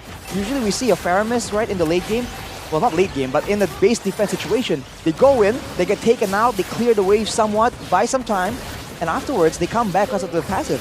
But Octa was actually one of the last members to get taken out. And look at that, he's going to be back in 3 seconds. I feel like that could have been utilized a bit more. That is part of the Faramis's kit.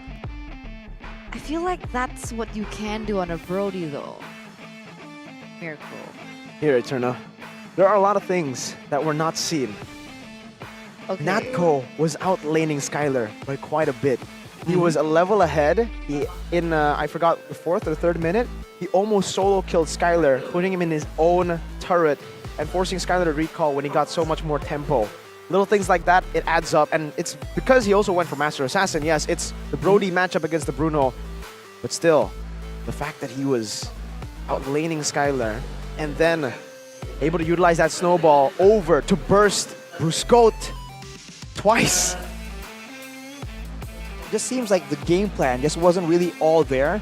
We've talked about it already in the early game, right? In the beginning of the game, the lack of magic damage for Evos Glory, right? And the fact that, for the most part, all of their damage is ability-based. So Anti-Cuirassius could have really been a big shutdown item, but they really weren't respecting Evos Glory at all. So all the way towards the late game, they really couldn't do much. And in the end, even Natko went for the Rose Gold for the extra bit of shielding, knowing it's going to take a lot of damage from the Mathilda, from the Faramis, and can keep the Bruno and everyone else just at bay with the range control, and Clockun, of course, as a plan B. Whoa. Damn, 100% kill participation for everyone on RRQ. Wow. I just One realized kill. it's a 1 kill. And 7 for Evos, but 7 with a win. And also the GPM, 700. Lucky number. 830. Oh, it's 803. Sorry. Everyone 57 kill participation on Evos Glory. Oh, you're right. Except Annabelle, man, he didn't get the memo, unfortunately. He was too busy dealing with the neutral objectives, man. 2 turtles, 2 lords. This Alpha, though, it's really looking... Maybe it's coincidental, right? That it's picked in the games where Evos is doing good. But it's looking really, I don't think really it's coincidental. Because even in the game against Dewa, where they picked the Alpha, they were dominating the early game. Exactly. They did, throw a bit in towards the later stage of the game, but Annabelle then got a Maniac. So this is the pillar of consistency, the Alpha for Annabelle. But even in game 1, I would say Annabelle played a really good game. He retreated very well up against Irad on that Fredrin. He was able to get the big bonks. What do you expect from a Fredrin? It's not what you expected from a Harith in game 1, but see, Eterna, that's what's special. What do you expect from the Brody in game 2?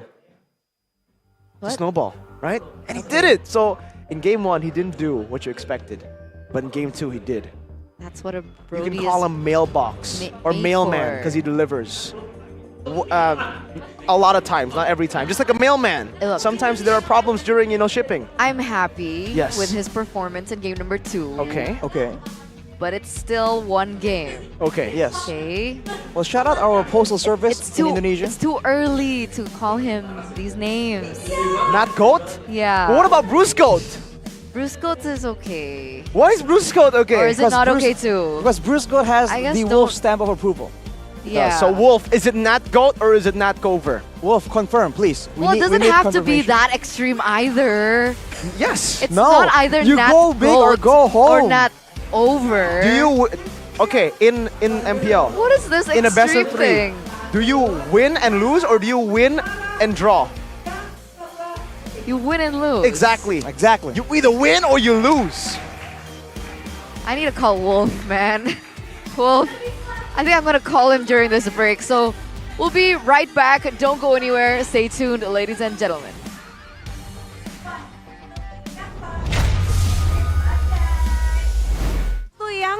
tentu saja akan Bude ajak ngobrol di sini. Halo. Halo. Halo, boleh kenalin dirinya? Hai, aku Dea, talent RRQ. Dea, talent dari RRQ. Bude tuh lihat kamu keren banget di sini tengah-tengah para Kingdom dengan jaketnya. Nggak panas ini pakai jaket di tengah keramaian ini? Surprisingly nggak panas sama sekali. Karena ini tuh kita pakai bahan yang super premium. Jadi tuh nyaman banget dan nggak panas sama sekali nih. Wih, nggak panas sama sekali. Ini baru ya? Jaket baru? Iya, ini jaket baru launching. Dan itu limited edition. Namanya jaket NASCAR ya berarti ini ya? Tipenya NASCAR. Wah, bentar-bentar. Bude penasaran. Kalau limited edition, stoknya ada berapa nih? Stoknya itu cuma ada 400, Bude. Cuma ada 400? Terus sekarang ini berarti masih pada lagi war dong? Betul, karena ini juga dia nggak akan restock lagi. Jadi limited edition, jadi kalian buruan check out sebelum kehabisan. Waduh. Soalnya yang terakhir aja itu kurang dari 20 menit sold out. Betul. Dan sekarang dikasih 400 dan masih bisa dibeli. Berarti masih bisa ya? Betul, masih bisa. Nggak akan Masih ada. restock. Tadi para player juga pakai nggak sih? Betul, para player juga pada pakai. Nah, kalau udah pada tahu nih ini limited, mereka kepengen cepat-cepat buat belinya di mana Dea? Bisa dibeli di semua marketplace RRQ Store. Jadi untuk kalian yang belum punya, buruan check out sebelum kehabisan. Karena sekali lagi itu limited edition. Honor jacket ya namanya ya, ini limited edition. Dan ini kita penasaran sih. Merchandise RRQ, kalau kita mau cari tahu informasinya kemana ya? Merchandise RRQ ada di... Apakah di sosial media RRQ? Betul. Ada di sosial media RRQ ya semuanya. Oh, ada di semuanya di situ ya.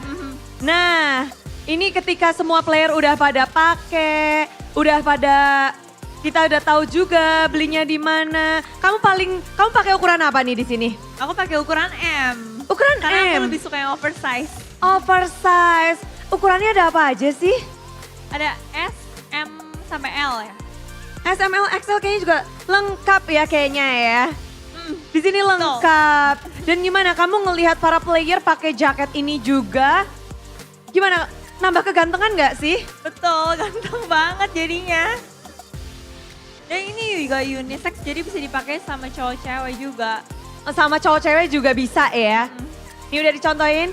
Dia ini pakainya yang ukuran M. Dan kalau boleh dibaliknya di sebentar. Oke. Rex Regium Keon belakangnya. Di samping kirinya mungkin boleh dikelihatanin. King Reign of Life. Banyak banget juga ini ada RRQ. Terus ini ada logonya. Ada apa lagi nih? Oh, ada Kings juga. Cantik banget yang pakai atau jaketnya? Maul juga pakai dua-duanya. Pinter ya nih ya pada Kingdom ya. Kamu paling suka jaketnya tuh bagian apa? Warnanya dan fitnya sih. Warnanya dan fitnya. Oke. Dan para player lihat keren banget ya pakai jaketnya. Mungkin ada yang mau kamu sampaikan nggak sih untuk nyemangatin RRQ di game ketiga? Mereka udah siap banget tuh jaketnya udah bentar lagi di zipper. Semangat RRQ, kalian pasti bisa. Kalian pasti bisa. Dan itulah dia, keren-keren banget jaketnya. Buat kalian yang mau cek langsung aja ke RRQ Store. Dan buat kalian yang juga penasaran seperti apa hasil akhir dari Derby Classic antara tim RRQC dan juga Evos Glory, mari kita langsung aja ke Lane of Down.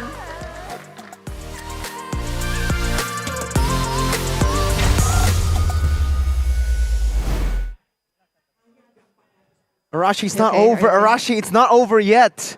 Arashi, it's 1-1, man. It's okay. Yo, it's okay. calm down. It's fine. It's fine. Hey, Arashi, got a question though. Are these still tears of joy? They're mixed tears, man. Okay. It's a 50-50 tear sad to happy ratio. 50, oh, okay. It ain't over though. So it's like 1-to-1 ratio, right? 50-50? 1-to-1. 50-50. Yes. That's how math works. Oh, you're a mathematician now. Yeah. Oh. Right after 1 + 14. So I have a question for you now, Eterna. If you're so good at maths, what do you get when you put in money and save it? money in return? Just money. You don't get Oh. anything. But if you put money in gold, it rises in value. Ah. It's not math, it's more real life. Life But lessons with Mirko. Sometimes, that's real life, man. You don't, You expect something and you don't get what you expect. But when you expect something like value from gold, you will always get it. The only thing in the world that doesn't let you down. Gold. Gold. Especially.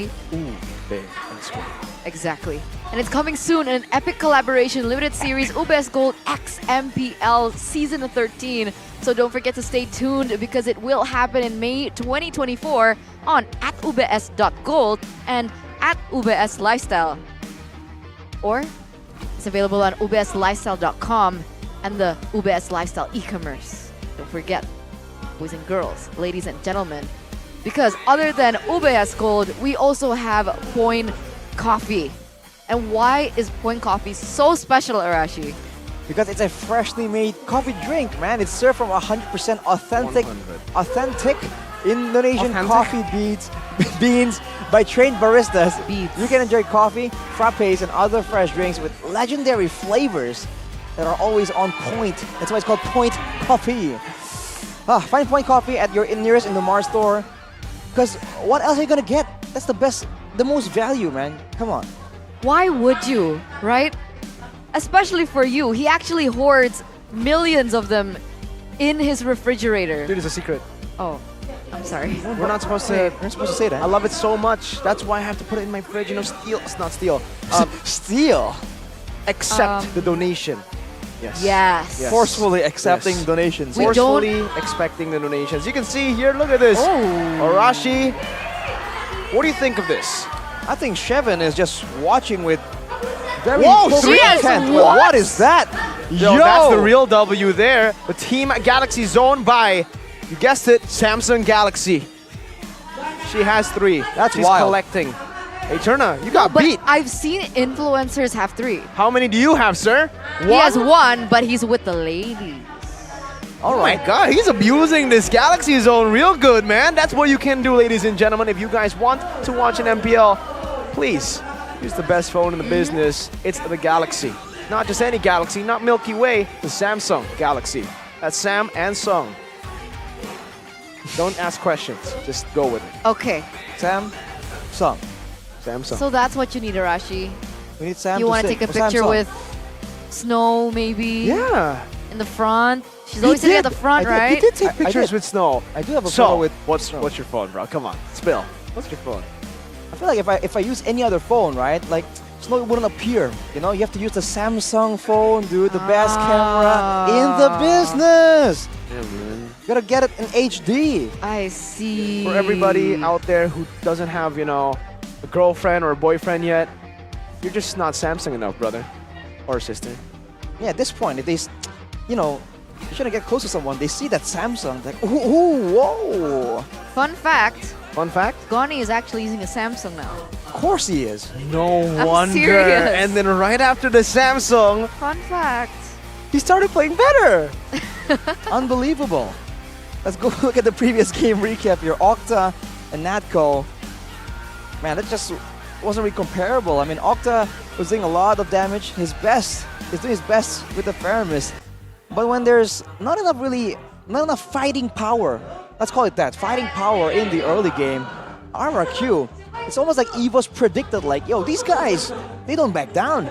Let's try and get a composition that can really punish them if they make an aggressive play and they don't come out on top in the first turtle fight. And that's exactly what happened. And RRQ kept swinging, but Evos knew the formula, at least for game number 2. So both coaches have shown adaptations available. Now it's RRQ's turn. What will Coach Friend find? We saw in the VT earlier that he's cracked the code, the synergy. What will it be though? Irrelevant fun fact. Okay. In match number 1, everyone or anyone who had first pick won the series. Oh. In match number 2 now, second pick gets the series. So, what you're trying to say is Evos will reverse sweep RRQ. Is It that it? depends. Come on, don't say that. Come on. It's looking like it. Look at the first ban though. They've done it. An alpha ban in MPL Indo Season 13. Respect. You love over to see it though. to Annabelle. When you can come out of nowhere and force a non-meta ban, that's got to be a great feeling, man. We have to see if that is enough to control Evos though. Evos themselves are still going for the Claude, the Nolan. Fredrin usually follows through. Fredrin was left open in game number 1, and game number 2 was banned out. But what do you think about the Matilda? It didn't feel like the Matilda had... I don't know. I would just ban it out here. And Matilda? Yeah. I feel like the Matilda has potential technically, but you have to also build the whole composition around her. It's no longer a pick that you can just pick whenever, wherever, and make it work, right? You need the right composition with enough catch to supplement the lack of an aggressive roamer. So RRQ, they will be banning it away. Tally's open, the Arlet and the Joy. And the Angela. And the Angela, you're right. CC True. as well. But does RRQ really want to still first pick the CC? I think without the Alpha, could work, right, Arashi? Why didn't the CC work in game 2? Well, there's not a setup, first of all, so the CC can't really get to the ideal targets. And afterwards, the Alpha was just a bit too sustainable. Already alone, quite sustainable. Even with the Angela, it's just even more sustained. First pick for RRQ, though, it will be that Angela. Are they going to try and copy that macro playstyle? Because I think RRQ are quite familiar with it. Well, now they... Is it still possible for Evos to pick up the CC? Do they want to leave the Arlet to fall into the hands of Brusco again? There's just so many questions for me because so many heroes are left open. Vexana has still remained untouched as well in this particular series. And the Boxia. Do you think the Boxia will show up? Especially now that the Alpha's banned out. I feel like the Fredrin pick will be a bit more prioritized. I was going to say maybe for both, but no. Evos don't take it. They go for the Valentina, go for the Arlet, so already potential counters to a Faramis pick. For RRQ though, if they want to go for a Fredrin, right, the signature pick, that is possible. It will indeed be the Eradicator and the CC, so now having the CC Angela combo, we haven't seen a real surefire way of shutting down this duo menace. What will Evos respond with then? It has to be either more damage or more crowd control. Yeah, this is a really good draft right now so far for RRQ, right? Because when you first pick the CC, the enemy team can just pick up the Angela. Yeah. But if you first pick the Angela, I don't know if you want to pick the CC over. So now he gets an Angela CC combo for free. CC was probably Vengeance as well. Now Evos, they're going to have to think hard as to what hero they want to go and pick up against this composition. They already have a Valentina Arlet, but to end off the draft, do they want to really nail Skylar down with his heroes here in the bans by picking up a hero for Natco? Yes, they do. Still on the Brody this time. They might want to ban out the Natan and then maybe the Bruno. Force him on something like a carry that can be bullied by the Brody. Or force Skylar on a hero that can't go with Purify. That could work too. Something without the Purify against an Arlet, against a Valentina. That can definitely be the answer. And we've seen coaches really abuse that in the gold lane. So considering the fact that Skylar's Bruno didn't do well against Brody earlier, we have to see what's the solution. Looking at the matchup here though, most used heroes, the CC for Fluffy and Dawn. Higher win rate for Fluffy here, but I think the KDA maybe favoring Dawn a bit more. So we're gonna see it. The fact that Fluffy plays the CC means that he does know how to try and maneuver around it. Let's hope. Usually, right? In Yeah. game 1, he was up against it with a Paquito. Not exactly a hero with a lot of staying power. Usually more maneuverability than anything. We'll see if he goes for something similar. So not really according to predictions, right? It looks like Evos, they're actually slimming the options away from Brusco instead. They picked up the Arlet earlier on. They take out the Minotaur. And Brusco is left thinking what he can pick up this time. I mean, there is an Angela. Is it a flex for RRQ, or do you think it's still fixed going to be Brusco? Because it looks like Evos don't think that way. I think it could be a flex still. if needed be, I still think it definitely can be flexed around. And the fact that Evos bans away all these engage tools, they seem to be thinking that they want to go all in and find ways to really shut down Skylar, right? It does seem like when you can curb Skylar, like in game number 2, losing even in a 1v1, the team does struggle to really maintain their composure, maintain their stability. So, it seems like that's going to be the case, denying all the counter engages. And now last ban from RQ. Honestly, this... Oh, what? Oh, wow. Lancelot. Interesting ban. I was thinking maybe they wouldn't want to ban something like a Yuzong, but that's why I was about to say Evos. They already have an Arlet. So if the XP gets limited too, they can just flex over that Arlet. Do they want to utilize the Arlet still for flex and pick up a jungler first here up against that Fredrin? What would be an option against a Fredrin, against a CC? I think Barats would be a pretty good option, right? Just take one person out of the fight for a little bit and spit him out later and stun him. Barats, Baxia. Oh! Finally! We haven't seen it in a long, long time. It's Uranus. And it's funny because we were talking about this coming up as a potential pick for the first match for Bigetron if Sorizo did play. But now we're actually seeing Fluffy being the person to be playing or spearheading the Uranus debut. Man, and we were talking about how the Uranus could be an answer against the CC in lane. We were talking about the glue and then the Uranus. Backstage before match 1. We expected it to be in match 1 with Sorizo and Aran, but then Lord JM played, saw him play Paquito. Now it's Fluffy, and if you remember Fluffy, he plays Uranus, man. Back in when he was in Aura with the fire back then, he was a menace. Oh, what the heck? What is going on?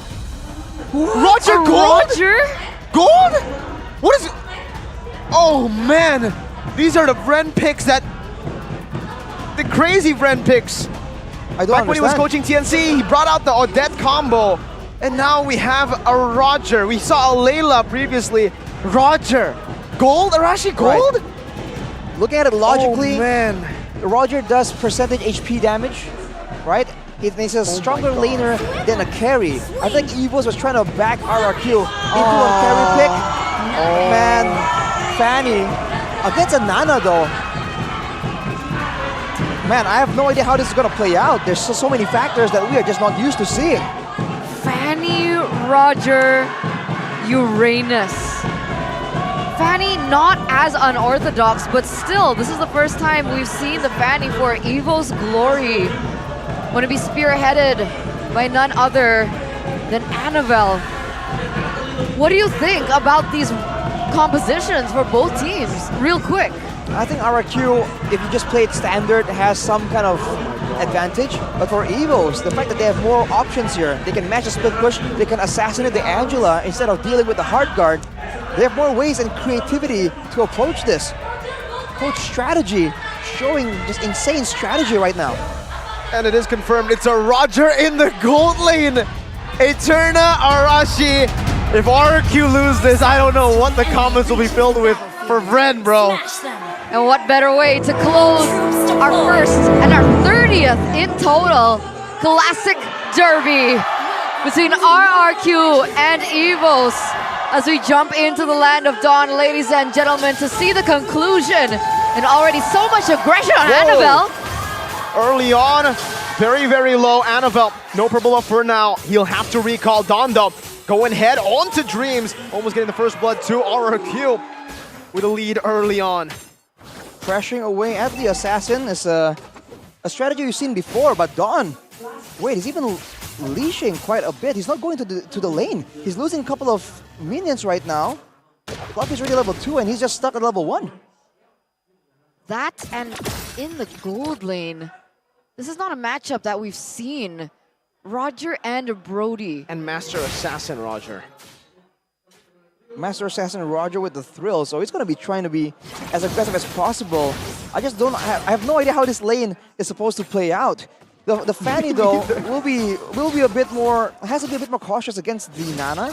The fact that there was that invade earlier from RRQ is a great start, but they were unable to really get a kill there to anyone, so it didn't really result in anything too drastic.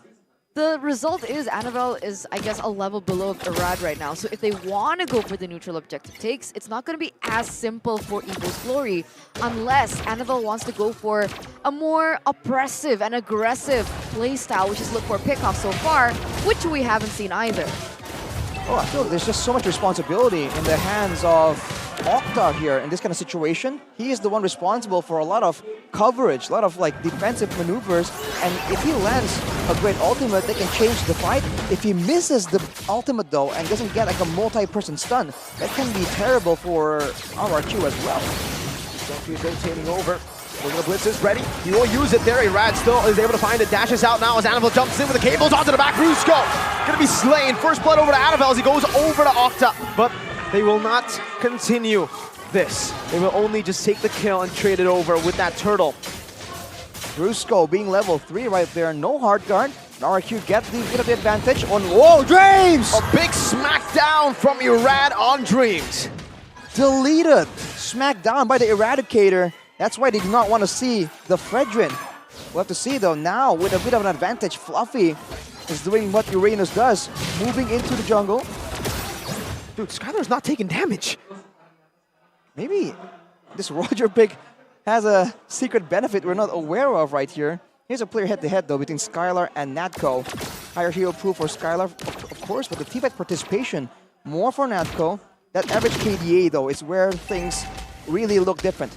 Evos aren't really known to really play hardcore for Natco, but he can carry. Whereas for RRQ, Skylar always has a role to play.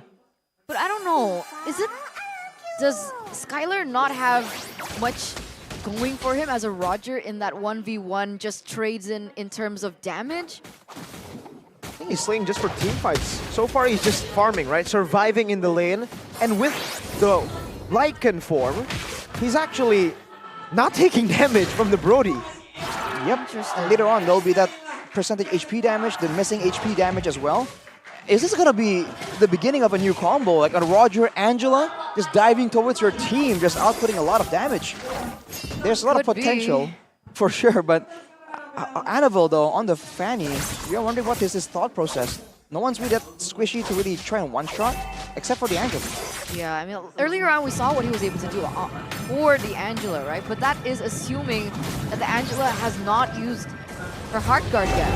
And with now Brusco at level 4, that definitely is a possibility that can be negated. So what is the game plan for Annabelle here? As you can already see, a good setup coming from RQ. Going a blitz too, used up now by Clockun. Irad jumps out of it.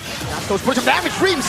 Final flash to the back now. Bringing Irad and Octa to the team. Dreams, enemies of it all, still with the vengeance. Still able to sustain for a bit, but Irad takes him down. Turn of our memory, not enough to take anyone down for now. It's a stun over. And Skylar's looking for the kill. Nako flickering over the wall now, but he will be eaten up by RRQ. It's 2 members down for Evos Glory, and they lose the turtle.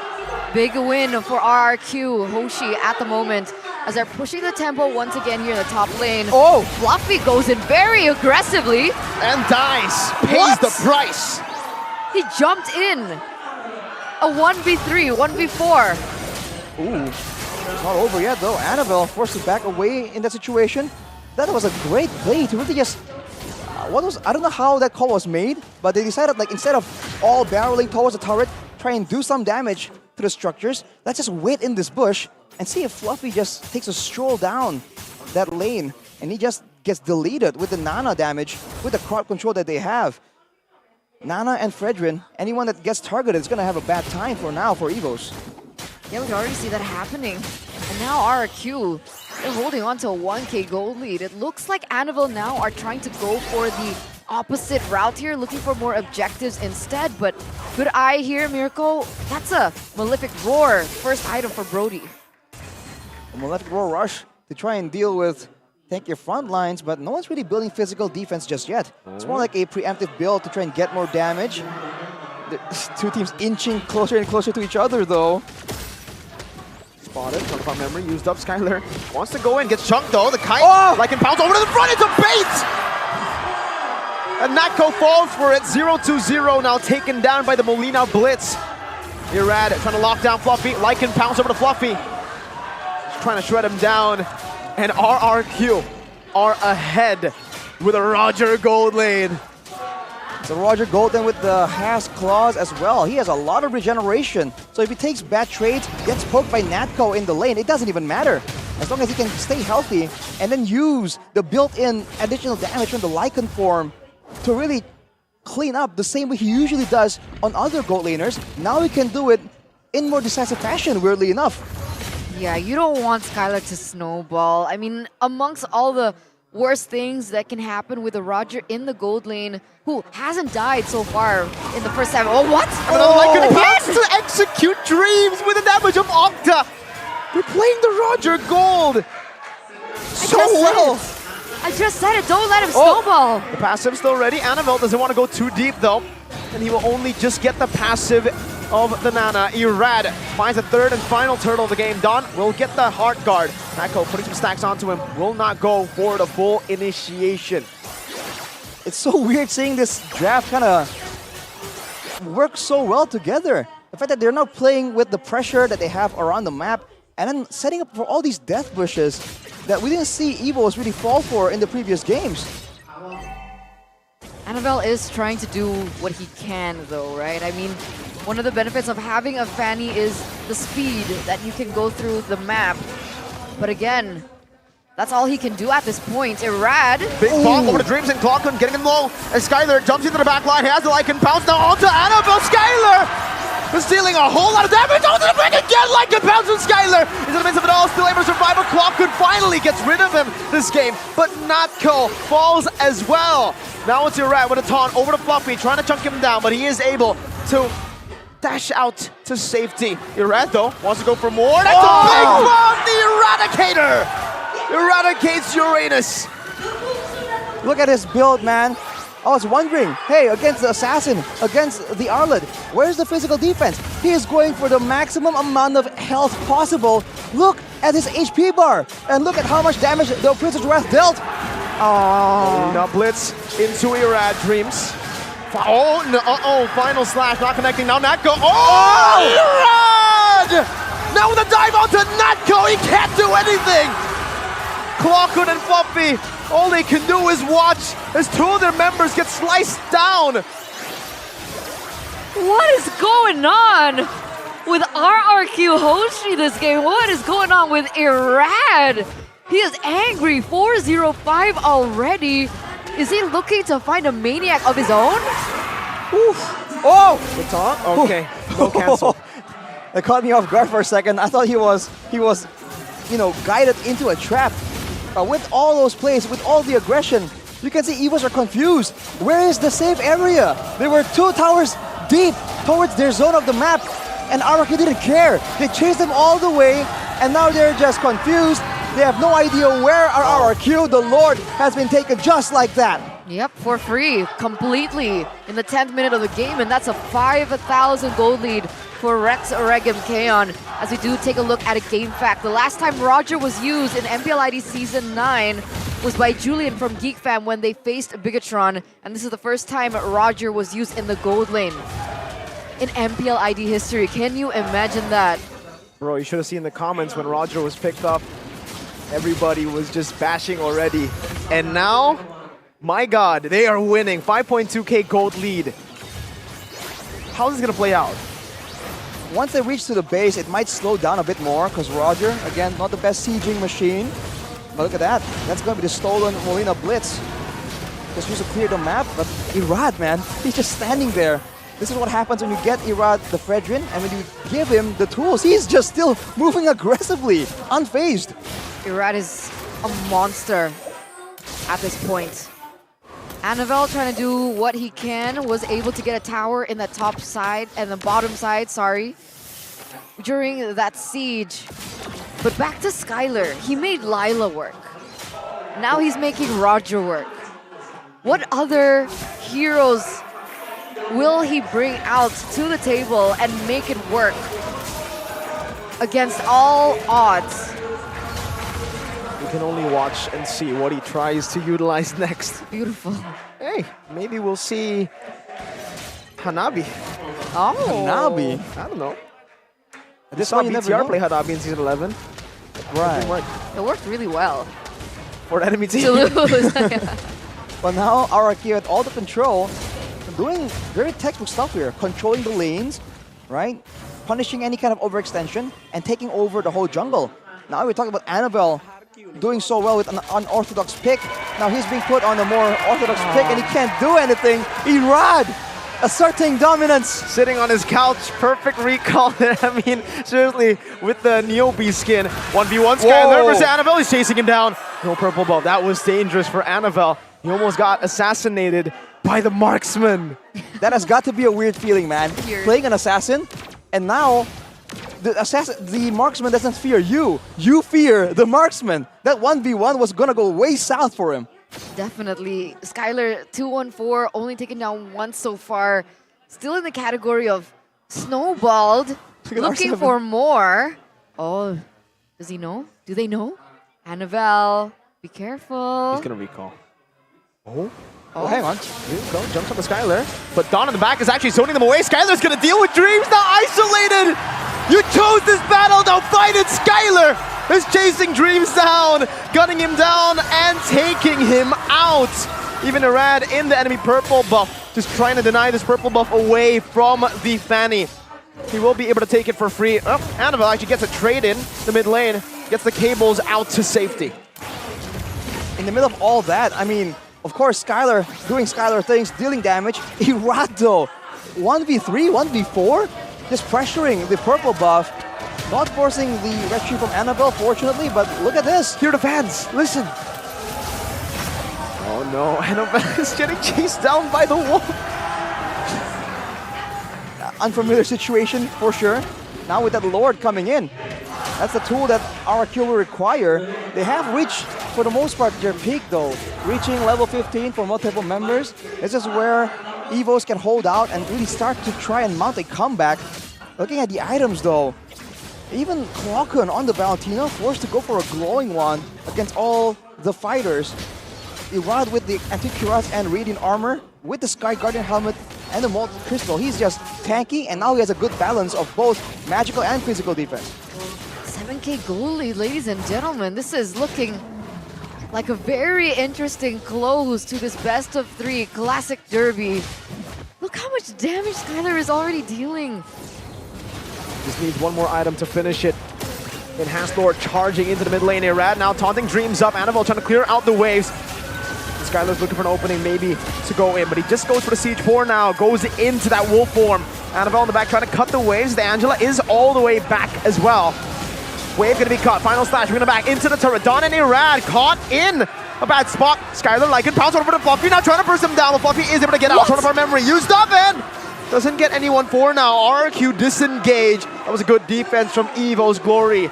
But look at the stat line. It's still 13-2. 8.7k gold lead for RRQ. Brusco solo killed Annabelle.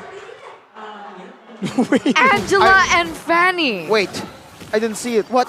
It happened in the mid lane. Oh my god. Can we get a replay? It has to be a dive. It has to be a failed dive.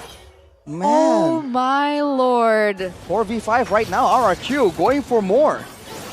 Well, Dawn shoved back into the team. Skylar is actually very aggressively jumping forward, but they are getting zoned away and they will be able to pick up the last base turret here. RRQ owning this game. I want a replay of how Annabelle died to the Angela. Guess we won't be getting it just yet right now. 3 base turrets down. RRQ playing on tempo, but that initial fight by Erad and Dawn caught against the multiple members of Evos under the crystal. Okay, that was looking kind of crazy. Look, I don't know how, but he flickered in. Oh my god, bro. No way. Oh, the recall! The PM! Bruce Goats! Bruce Goats! Put some respect on his name! Yes. Oh? Okay. No way. Big man Erad, too tanky. 3 members and they back away! God, can you imagine being Annabelle right now? No, I cannot. Like the whole world saw that. Oh no. Erad seeing it. Ooh. Just walks in the bush and walks away. Oh, I still can't get over that. Oh man, that's so bad. He used all his energy to try and clear the waves. So by the time Brusco just showed up, he was like, oh, you must have caught. And in that moment. Fancy seeing you here. Oh, Lord. That was the moment he knew that he goofed. Yeah, man. Now RQ, they're going for this Lord. Do Evos have a say in this? Dreams does still have potential to set something up. And it does look like Irad and Annabelle are both at level 15. But it's still not a 50-50, honestly, in favor of Evos. We'll see if they can pull off a miracle here. Skylar, like encounter with the Dreams, melting him down, shredding him down, flickering forward, getting the immortality. Nako setting him up right now. Dreams finds the final slash and vengeance as well, but he will not be able to find more. Floppy in the back, Annabelle doing the same thing, but gets gunned down by Skylar. Dreams finds a shutdown onto Octa. It's a 1-4-2 trade. Fluffy trying to back away. Too many waves crashing down into their base. Their minions also spawning back in. They're trying to hold it down. Fluffy up top, but Skylar is shredding through him. Like encounter with a Fluffy. Immortality, he bought Dreams with a final slash only onto the minions right now. Not able to connect onto anybody. And Fluffy again gets shredded down. They're looking for the members first. That's one, that's two. And that guy just beat three inside of the base. But they will just end the Classic Derby with a Roger, with a Dream, and with straight power. A brute force conclusion by RRQ with the unorthodox picks wrangling the game by pure force away from Evos. Congratulations on the 20th win to Rex, Regum, Kaon in their 30th anniversary of the Classic Derby. And what an outcome, what a way to end it. What the brutality from a lot of things that were going on, not just in the drafts, but Brusco's solo kill on Annabelle as an Angela and a Fanny. What the Roger was able to do. Skylar. What? All the way from the drafting phase, we were just caught completely off guard. But again, this is the Classic Derby. If there is a time for this kind of things to happen, it is now. I loved it. Oh boy. An Angela solo kill against the Fanny. A Roger pick in the Irad. gold lane. No way. This is what we're used to seeing in Epic. Now we're seeing it on the stage of MPL ID, the highest level of MLBB in Indonesia. My God. We've got to talk to them. We've got to talk to them after that win of game number 3. So let's take to the interview with Bude Clara Mongstar and RRQ Hoshi. Kemenangan yang telah dinantikan oleh seluruh Kingdom. Dan inilah dia, tim RRQ Hoshi. Kemenangan ke-20 dari 30 pertemuan mereka. Dan membuat RRQ di Derby Classic itu begitu mendominasi. Skylar akhirnya bisa ngedapetin kemenangan setelah minggu lalu. Lumayan berat ya. Apalagi ini Derby Classic nih. Bagaimana? Nggak kedengaran tadi, sorry. Bagaimana nih? Ini kan kita udah ngeliat puasa nih minggu lalu. Minggu ini akhirnya ngedapetin kemenangan namun di Derby Classic. Bagaimana dari timmu sendiri sekarang? Lebih better mungkin kita yang di game kedua kita mungkin agak sedikit buat kesalahan lah. Harusnya bisa menang. Harusnya bisa 2-0 tuh. Iya. Bisa ditutup dengan 2-0. Namun kita jadi penasaran kayak minggu lalu lumayan goyang nih. Tapi what happen? Apa yang terjadi dengan minggu lalu? Kita kebanyakan coba strategi sih. Mencoba-coba dan sekarang udah matang belum sih Skylar? Belum. Belum? Belum. Ini belum 100%-nya RRQ? Belum. Masih panjang kah? Ya, masih ada proses. Kalau boleh dinilai pakai angka, ini berapa nih kira-kira angkanya dari tim RRQ sekarang? Kalau dari 1/10 masih di 8 lah. Masih di 8, masih banyak sekali yang tentu saja kita nantikan performa dari tim RRQ. Dan kamu, kenapa tiba-tiba ada Roger tadi ya? Ini siapa itu? Ini siapa ha, Skylar? Gue ada persiapan sih itu hero-nya. Serius, udah pernah latihan? Ya, terus coach friend bilang udah Roger aja gas. Gas? Gas. Gas aja? Iya, Nggak ada ragunya tuh? nggak ada. Kan kayak semua orang nggak ada yang pakai tapi kamu berani membawa Roger. Susah nggak sih pakai Roger? Gampang, Ada tips nggak buat play Roger nih yang lagi nonton nih? cakar semua aja. Cakar semua. Ternyata begitu ganas ya. Tapi for Brusco, there are a lot of people who doubting you right now. What do you say about those people? For our Kingdom, thank you so much for always supporting us. Even though there's so many bashers, but there's a lot. Our Kingdom keep my spirit, like semangat, like that. That's why thank you so much. Dari Brusco aja ya tetap semangat walaupun banyak sekali mungkin ramai di online seperti apa, tapi dengan support dari RRQ Kingdom mempercaya dia dan dia benar-benar bikin dia happy dan juga semangat. Kingdom terbaik. But how do you feel about your progress in Indonesia, Brusco? I think I need to practice more because I don't want to like lose the Kingdom trust in me. Wow, dia akan lebih kerja keras, dia ingin berusaha yang terbaik, biar kalian tetap percaya dengan Brusco. Brusco udah dikasih jempol banyak, that's a thumbs up there, a lot of thumbs up for you. But not only Brusco, yeah, we have Irat. Irat, I think this is your first time win in front of your support system. Bea, Yeah. do you want to say something to her now? Last week kalau dia nonton kita sial banget. Like, oh, so it's misfortune for him last week that they lose. Okay. Apa lagi? Dia ngomong karena mungkin Bay datang kemarin dia udah stres jadi kalah katanya. Deg-degan ya? Iya mungkin. Deg-degan. But Joke. it's a joke. But the pressure is there because it's the stage is really big. How do you feel coming to Indonesia and you are in a Derby Classic, one of the awaited match in Indonesia? For me against Evos. Gak tahu. Gak tahu. Hah? It is okay. It is what you expected or something. I'm just excited. I'm just excited to fight against them, but I'm not. I don't know. But Yeah. they are also. I think they are also good when Alpha. Oh, bagus pas pakai Alpha ya. Dan dia juga excited, dia juga merasa ingin bermain juga pastinya. Tapi what is your reaction when they pick Fanny? Fanny, I think only Kyrie can play Fanny. Yeah. He Cuma cannot- Kyrie aja yang bisa main ya.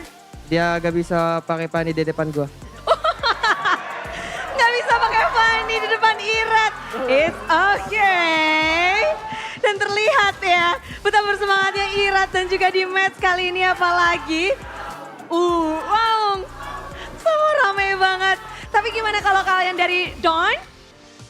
Pertama kali di MPL, Derby Classic-nya nih. Ya. Gimana, beda nggak sama yang di MDL? Gak jauh beda sih sebenarnya.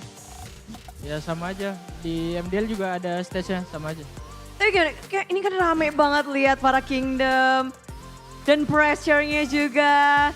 Bagaimana kamu untuk biar tetap keep calm and tenang?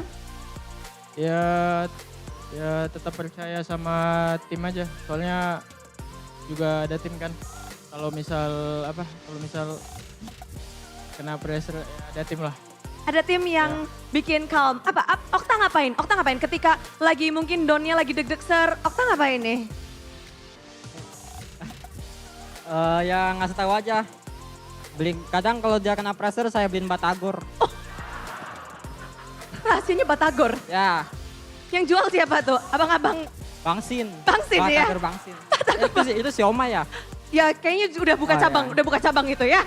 Tapi menarik dengan kemenangan ini, nextnya Skylar, kamu akan bertemu dengan Bigetron yang lagi di pucuk atas, sedangkan kalian ini lagi posisinya deg-deg ser di arah agak bawah. Gimana Skylar, melihat Bigetron yang sekarang kayaknya season 13 katanya sudah bukan kelinci percobaan lagi. Bigetron yang sekarang bukan Bigetron yang dulu Skylar. Bagaimana kamu melihat match esok hari? Mungkin hari ini kita prepare buat nonton BTR juga kan, buat lawan besok. Ya kita juga lihat dari gameplaynya BTR lumayan kuat kan sekarang. Ada nama kah yang paling menonjol dari Bigetron? Eman. Eman. Oh, anything to say to Eman? Mungkin ada yang mau disampaikan untuk Eman, Irat or Skylar or... Good luck Eman. Good luck Eman. Irat, do you have something to say? To close this game, to close this match, last word. Good luck. Good luck. Our game against BTR tomorrow. Also, thank you to all kingdoms that came here. Yeah. Ako cinta kalian. Ako cinta kalian. Yeah. Oh, he said I love you guys. Dan thank you untuk semuanya para Kingdom and of course your girlfriend here. Thank you for your only support and I appreciate you a lot and I love you so much. Yeah. Gak usah diartiin ya, udah artinya gak usah. Kita langsung lempar aja kepada para caster, silakan bedah. Game ketiga begitu luar biasa.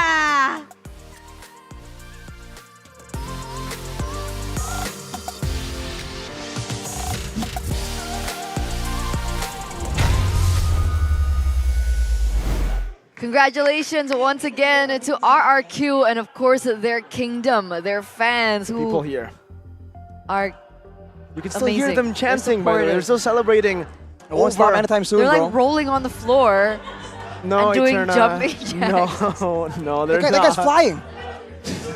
Close enough, close I'd enough. love to see Arashi fly.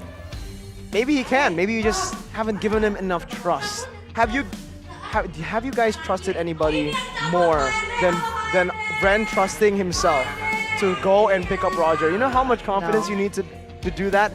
As an RRQ coach, if they lost that, he would have lost his career, bro. That was literally him gambling with his career.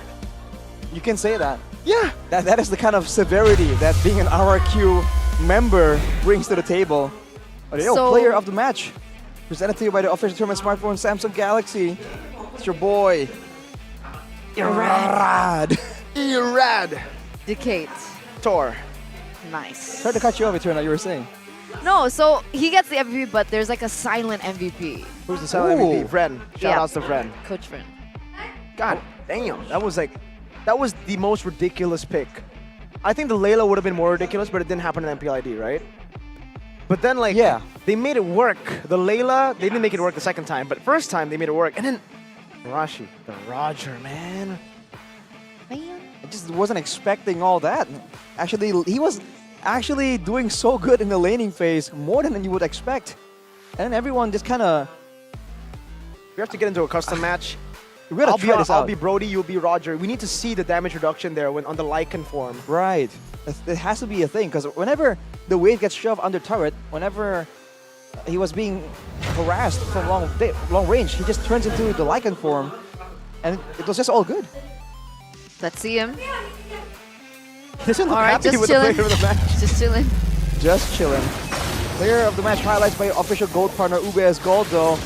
Early on, of course, we were worried about the Fanny presence, but afterwards, this fight though, Irad just again goes in very, very aggressively, and he's going with a lot of HP there.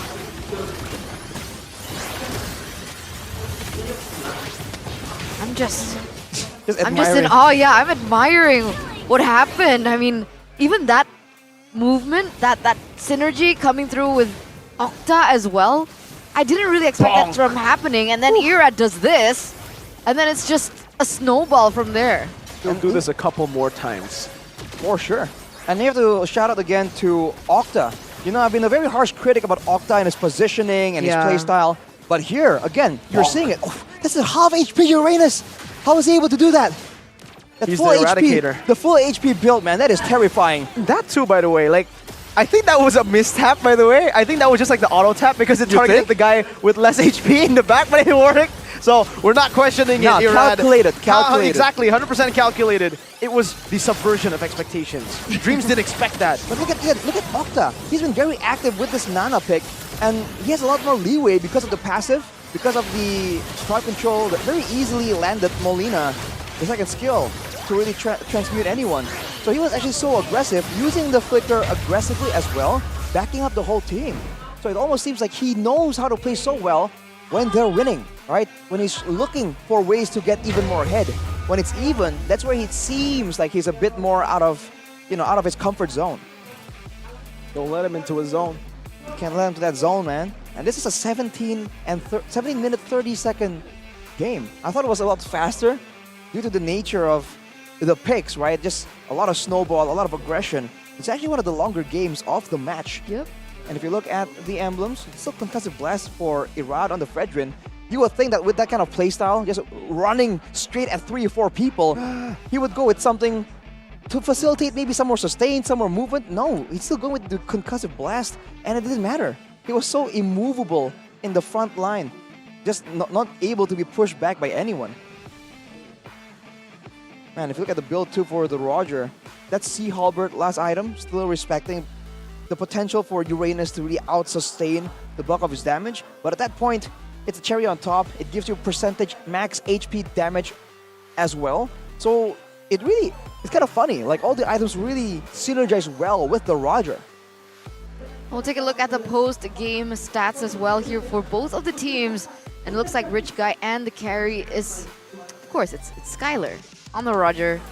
GPM, not as high as Aman. No, but he's So a Roger. Still, Aman is a different breed. Yeah, so far, 900 GPM, average 800 plus. He's a farmer, for sure. The way he plays, 900 GPM average, my God. Skylar's more of a fighter. What would you call it? Like, a fighter, I guess. So someone who he just doesn't like just farming it out. He wants to get some kills, some action, man. Highest damage dealt. He's the carry of the game as well. On the Roger, despite the fact that we don't see a lot of moments where he is quote-unquote free hitting, all of that damage comes in from when he just goes in all in with the Lycan form. And I'm wondering what the calls were like. So we're going to take a look at the golden moment by UBS Gold right here, right now. Maju Don. Ya, lihat gue nih. Maju aja. Gas. Ya, berhenti. Gua dengan flicker. Ada panik di belakang. Mati Brody. Pick up gotong. Gua nice guys. Bisain boy. Bisain. Tadi saya sul gua. Saya 7. Iya. Masuk gua, Brusko. Power saya 12. Clear dulu aja guys, santai. Masuk aja Brusko. Gua depanin nih Ler. Konsil. Aman.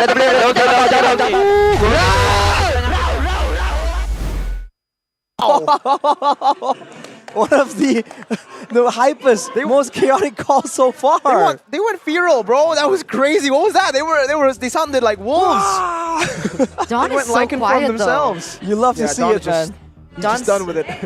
He's just focusing on his own thing, man. You know what he reminds me of? Or who he reminds me of? Who? Lemon. When the whole team is just yelling. He's also in the XP, and Lemon would just be like... True. Who was the shot caller, though? Everyone. Mainly, it was like Brusco and Skylar. Right? Is that weird? Brusco, Is that Skylar. normal? Gold lane? With comms?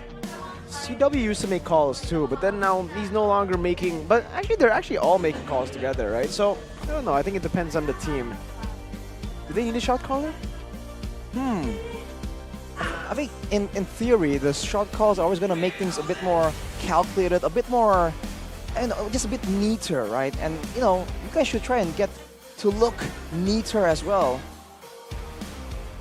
What do you guys think? With Yay the or nay? dramatic glasses. Is it too... Okay, yay or nay? Vote in the comments, ladies and gentlemen. The MVP Yay or collection. nay? Saturdays. Oh! I'll just say that. Cool. Your glasses are floating, by the way. I can't put it on properly! They're not supported by... Wait! It's hard to put on. Okay. It was floating, guys. Gear That's because I'm wearing a headset. Of this MPL ID collaboration on March the 4th. Show them the box, Eterna. Oh, sorry. Boom. Look at that, ladies and gentlemen. Go and check it out. www.saturdays.com and all Saturdays stores. For more info, follow at saturdays.lifestyle on Instagram and on TikTok. You guys can get a whole lot of the different variants. Super cool. Look at that. Oh. Okay. And Wow. That's a nice case. It's super classy. I And it's a like Saturday opening today. things up. Oh, you're right. It is a Saturday. It lined up. So Saturdays on a Saturday. Yes. Yes. What a great Saturday this has been. That is the order of weeks that I... Here. Okay. Anyway, ladies and gentlemen, we do still have one more match ahead of us. It's the Battle of Family. El Familia versus the community. And with that being said, we are going to throw on a short break. So don't go anywhere. Don't go anywhere. We'll be right back.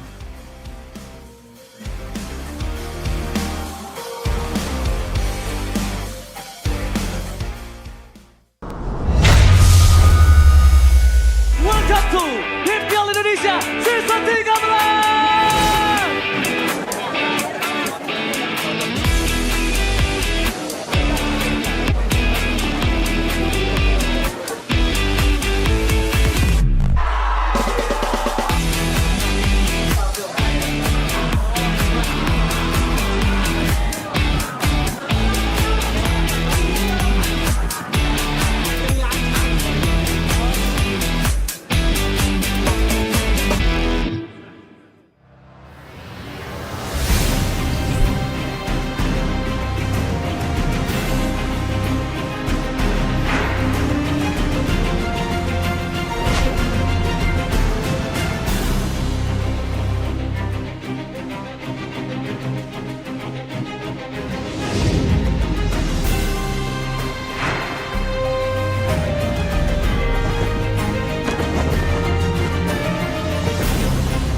Galaxy A55, A35 5G, awesome tiap hari.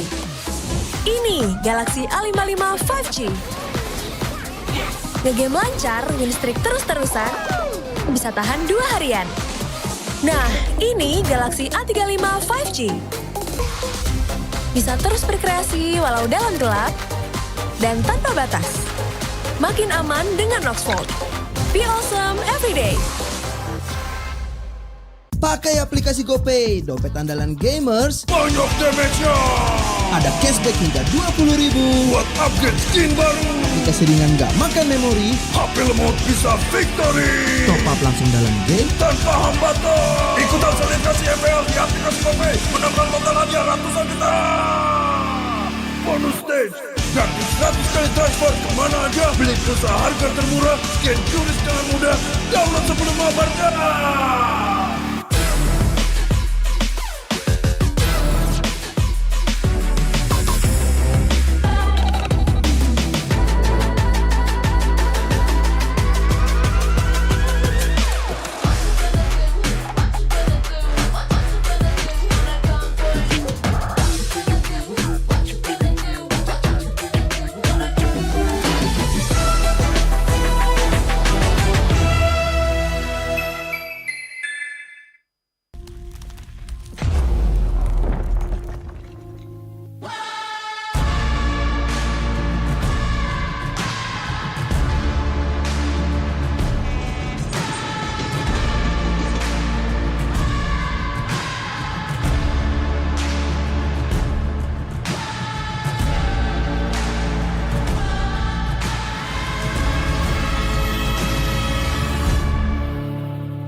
Mudah di dunia games. Pilih game, masukkan game ID.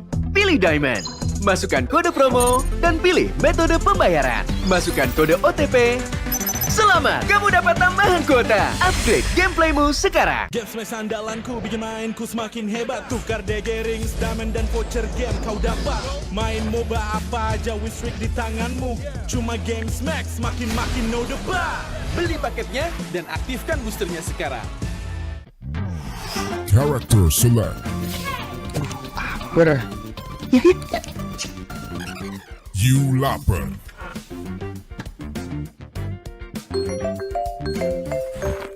Stop! Pakai klik in the wallet, belanja 1 jam sampai dan gratis ongkir loh. Wah, belanja online kayak belanja di toko Indomaret. Yuk kenyang, siap main lagi. Let's go! Belanja online seperti di toko.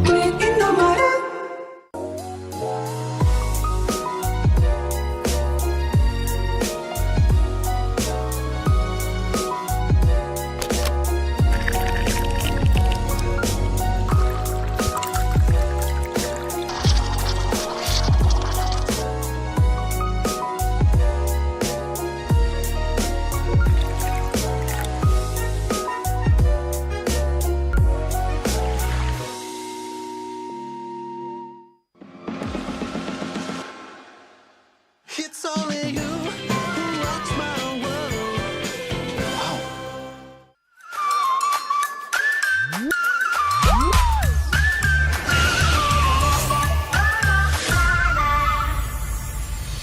I'll be, yeah, I'll be whatever I wanna be. Whatever I wanna be.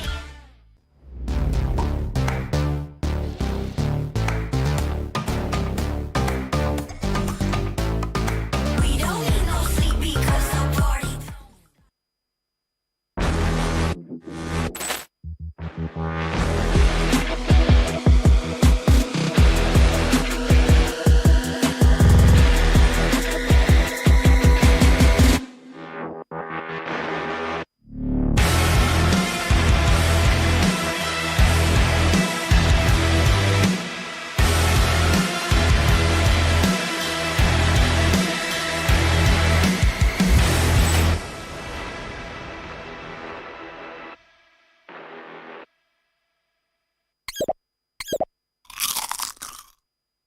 Well, I'm me, and there's no one I'd rather be.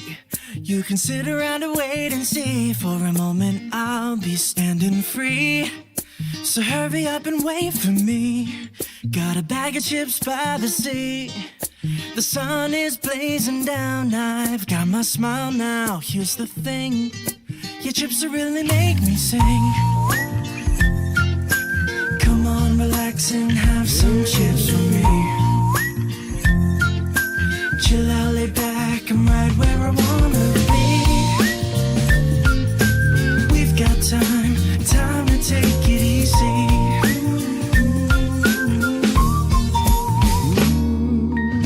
You always tell me to speed up, but slow down. I've been kicking my feet up and just going to town. A bag of chips in hand, I got nothing planned, yeah. Good treats by the sand, you know I wanna chow down. Oh yeah. So when you ask me if I'm gonna stay, I'm promising you I will. 'Cause there's one thing we gotta do.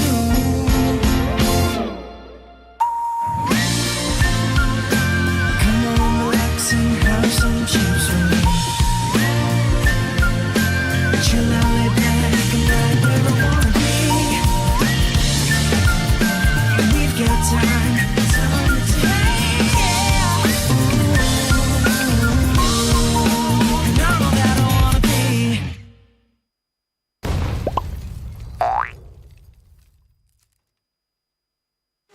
Your MVP is Chip! His portals completely set the pace of the match from start to finish. Wow, another MVP? That's my chip. Just doing my job. Can I see the highlights? I'm off the clock. Yeah, I can't wait to see your portals in action. Looks like Red Team's trying to catch Chip alone up top, but he just calmly dropped his portal and Alpha ults in to flip this fight around. A great example of skills persisting through portals. Double kill. Cyclops is taking a serious beating from Gord, but it's Chip to the rescue. Will he make it? What a clutch save! Poor Gord just got jumped JJK style. Arlot's just in time for the buy one, get one special. Man, next time look before you enter enemy portals.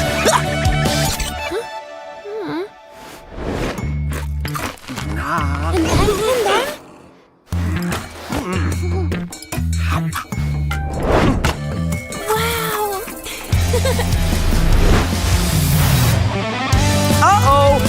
Enough is about to overstay his welcome. Is this deja vu? Oh, wait for it. Wait for it. Boom! Melissa joins the party. Kip runs a bitchy seat. Sheesh, what a massacre! And to add insult to injury, Melissa portals back to her lane without missing a beat. A skirmish breaks out. Where's Chip going? Is he gonna... He flickers to the high ground. Portals up. Surprise! Brody gets deleted. Can Red Team make it back in time? No shot! What an insane portal strat!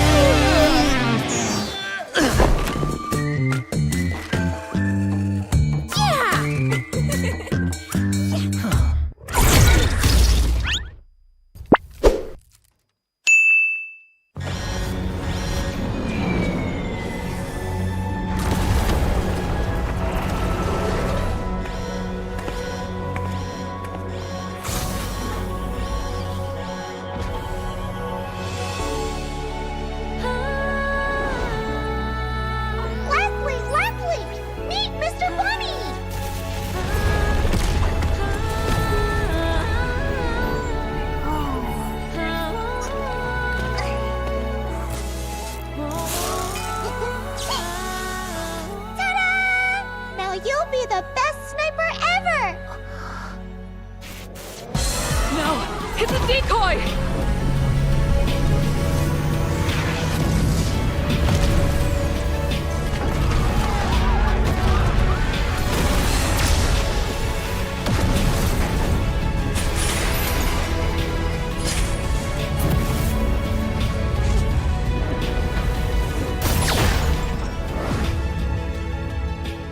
I'm sorry. Leave me alone.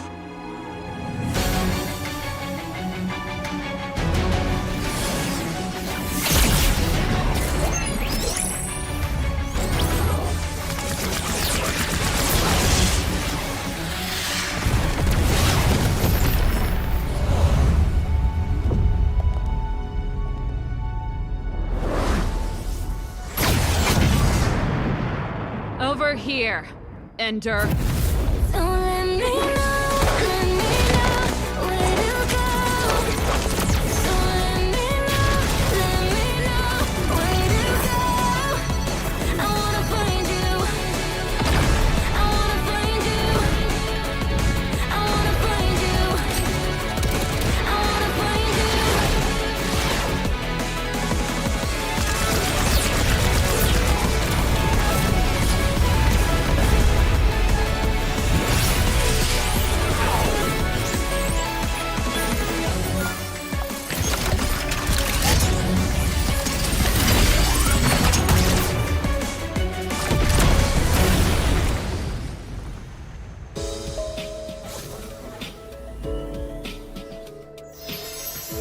Great job, guys!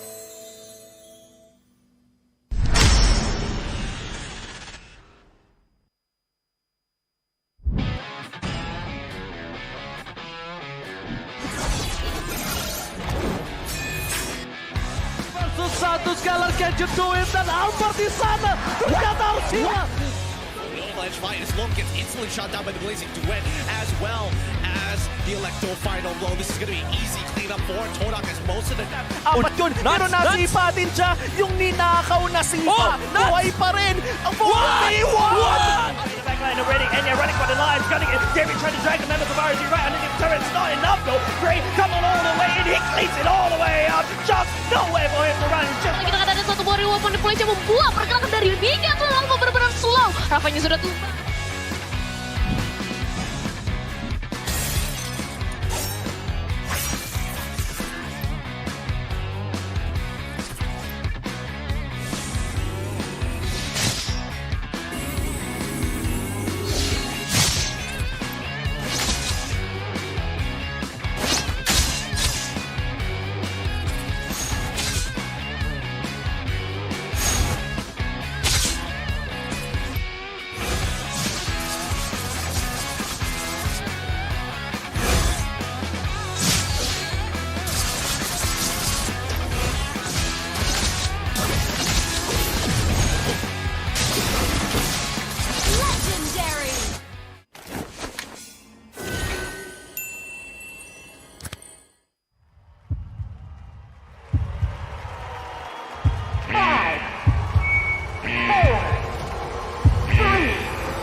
Baru, Galaxy A55, A35 5G, awesome tiap hari.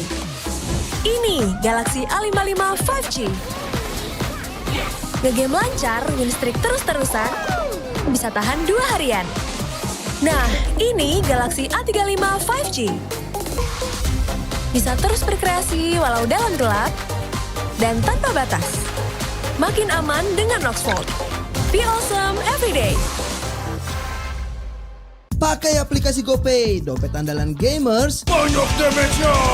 Ada cashback hingga 20.000 buat upgrade skin baru. Aplikasi ringan gak makan memori. HP lemot bisa victory. Top up langsung dalam game tanpa hambatan. Ikutan selebrasi MPL di aplikasi GoPay. Menambah total hadiah ratusan juta.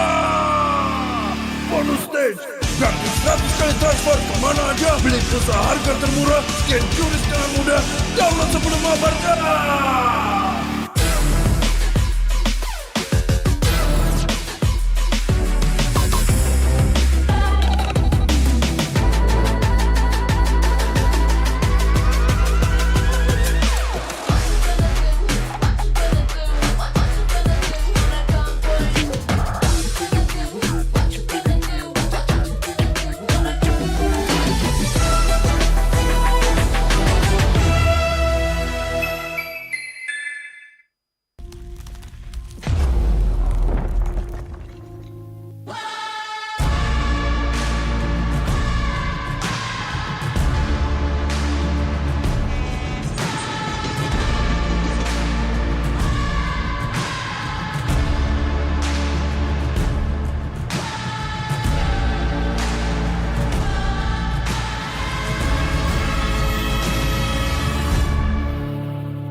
Mudah di dunia games. Pilih game, masukkan game ID.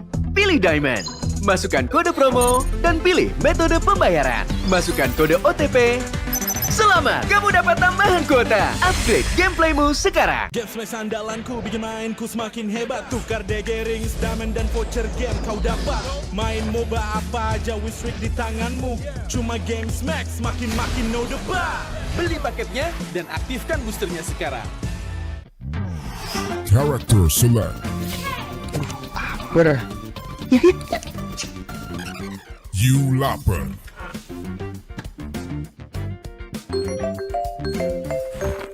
Stop!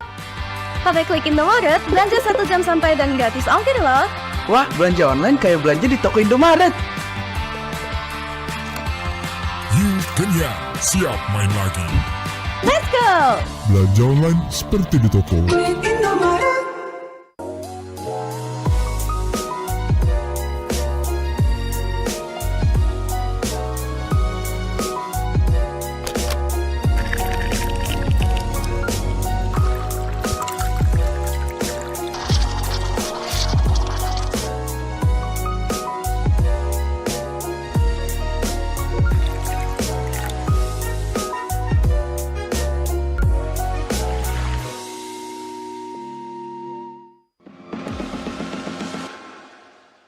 It's only you who rocks my world.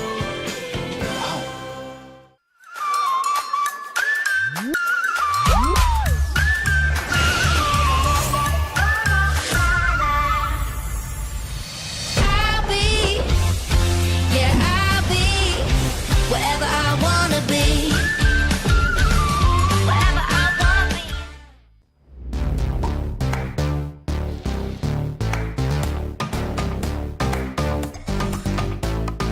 We don't need no sleep because I party.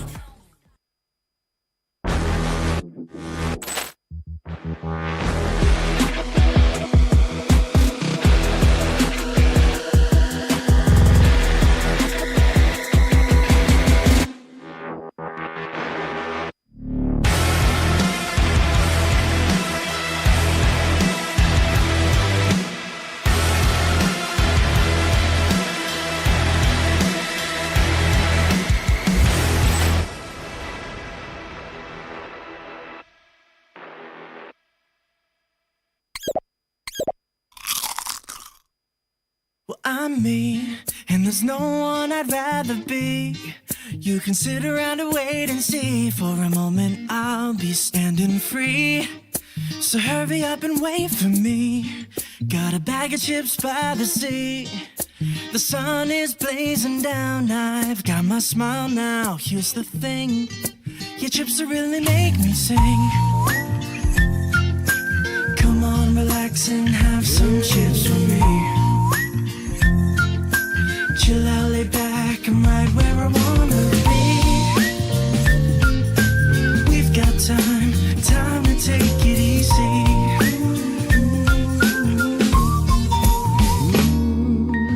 You always tell me to speed up, but slow down. I've been kicking my feet up and just going to town. A bag of chips in hand, I got nothing planned, yeah. Good treats by the sand, you know I wanna chow down. Oh yeah. So when you ask me if I'm gonna stay, I'm promising you I will. 'Cause there's one thing we gotta do.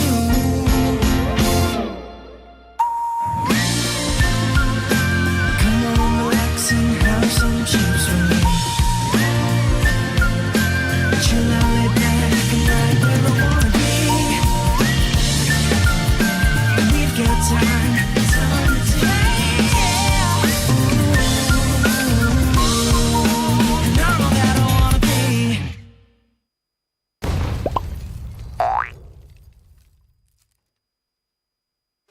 Your MVP is Chip! His portals completely set the pace of the match from start to finish. Wow, another MVP? That's my chip. Just doing my job. Can I see the highlights?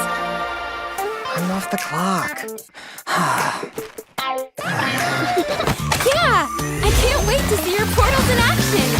Looks like Red Team's trying to catch Chip alone up top, but he just calmly dropped his portal and Alpha ults in to flip this fight around. A great example of skills persisting through portals. Double kill.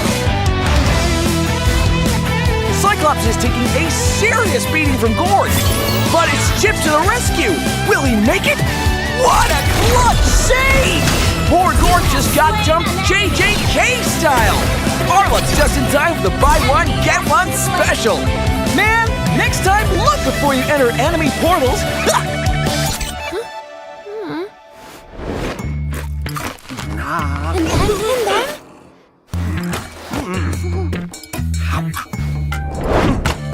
Wow. Uh-oh, Cyclops is about to overstay his welcome. Is this deja vu? Oh, wait for it, boom! Melissa joins the party. Chip runs a big CC. Sheesh, what a massacre! And to add insult to injury, Melissa portals back to her lane without missing a beat. A skirmish breaks out. Where's Chip going? Is he gonna... He flickers to the high ground. Portal's up. Surprise! Brody gets deleted. Can Red Team make it back in time? No shot! What an insane portal strat!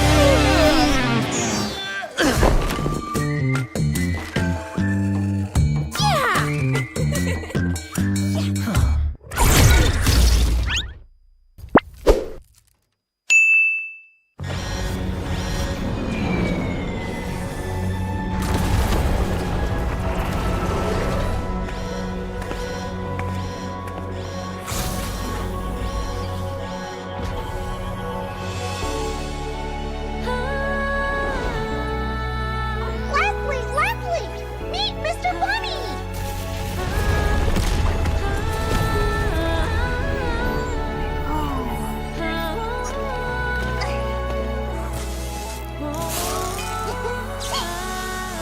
Ta-da!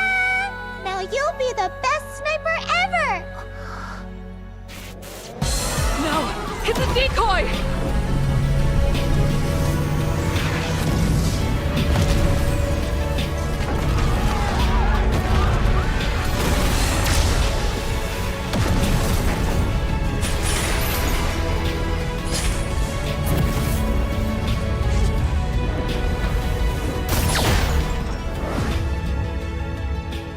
I'm sorry. Leave me alone.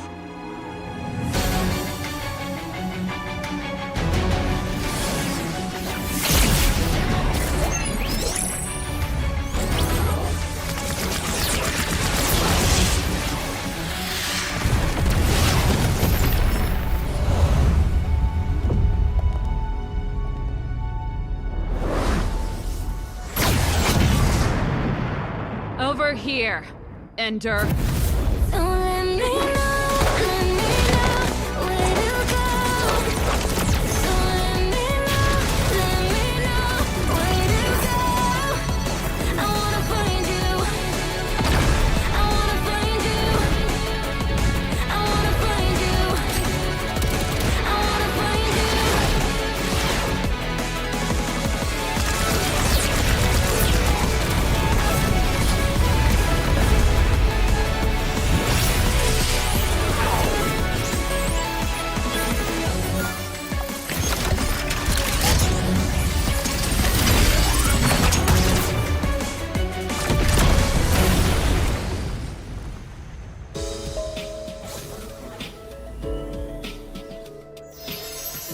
Great job, guys!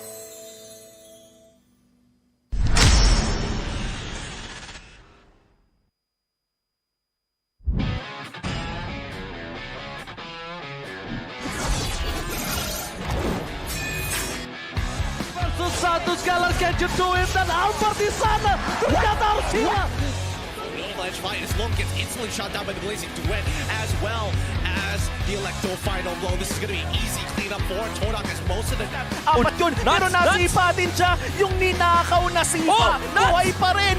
Ang buhay! The backline already, and they're running for the lives, gunning it. David trying to drag the members of RG right underneath the turret. It's not enough though. Gray coming all the way in, he cleans it all the way up. Just no way for him to run. Just... Kita kata ada satu warrior weapon deploy-nya membuat pergerakan dari Bigetron Alpha benar-benar slow. Rafanya sudah tumbang.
dan terus berlari, terus ke arah puncak tertinggi.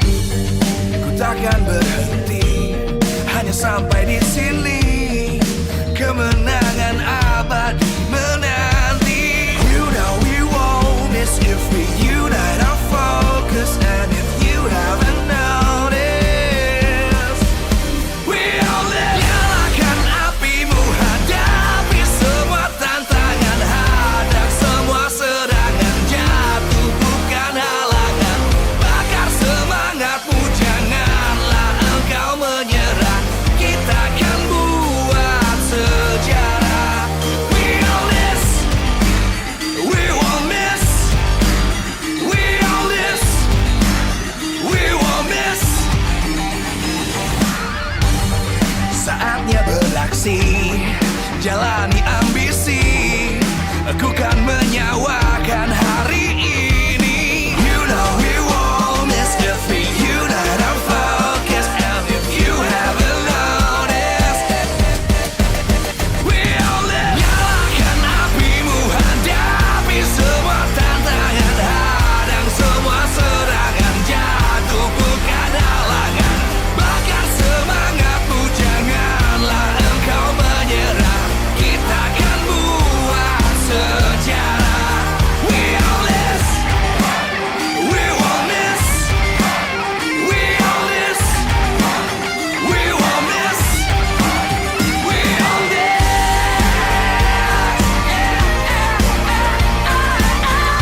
terus berlari, terus ke arah puncak tertinggi. Ku takkan berhenti, hanya sampai di sini. Kemenangan abadi menanti. You know we won't miss if we unite our focus. And if you haven't noticed, we all live. Nyalakan apimu, hadapi semua tantangan, hadang semua serangan, jatuh bukan halangan. Bakar semangatmu, janganlah engkau menyerah. Kita akan buat sejarah. We all this, we won't miss. We all this, we won't miss. Saatnya beraksi, jalani ambisi. Aku kan menyawakan hari ini. You know we won't miss if we unite our focus. And if you haven't noticed, we all live. Nyalakan apimu, hadapi semua tantangan, hadang semua serangan, jatuh bukan halangan. Bakar semangatmu, janganlah engkau menyerah. Kita akan buat sejarah. We all this, we won't miss. We all this, we won't miss. We all this.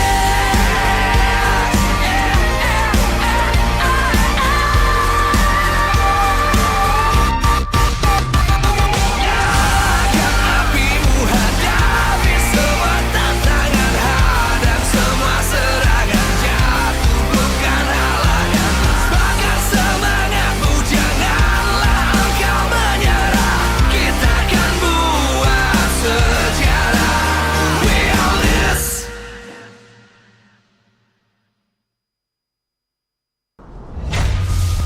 Yang ketiga di MPL Indonesia Season 13, kita akan menyaksikan dua tim yang sedang berjuang untuk meranjak naik di puncak klasemen. Mereka sedang ingin mendapatkan kemenangan. Kali ini setelah melihat 2-1 untuk hari ini, seperti apa pertarungan epic yang akan diberikan oleh kedua tim ini.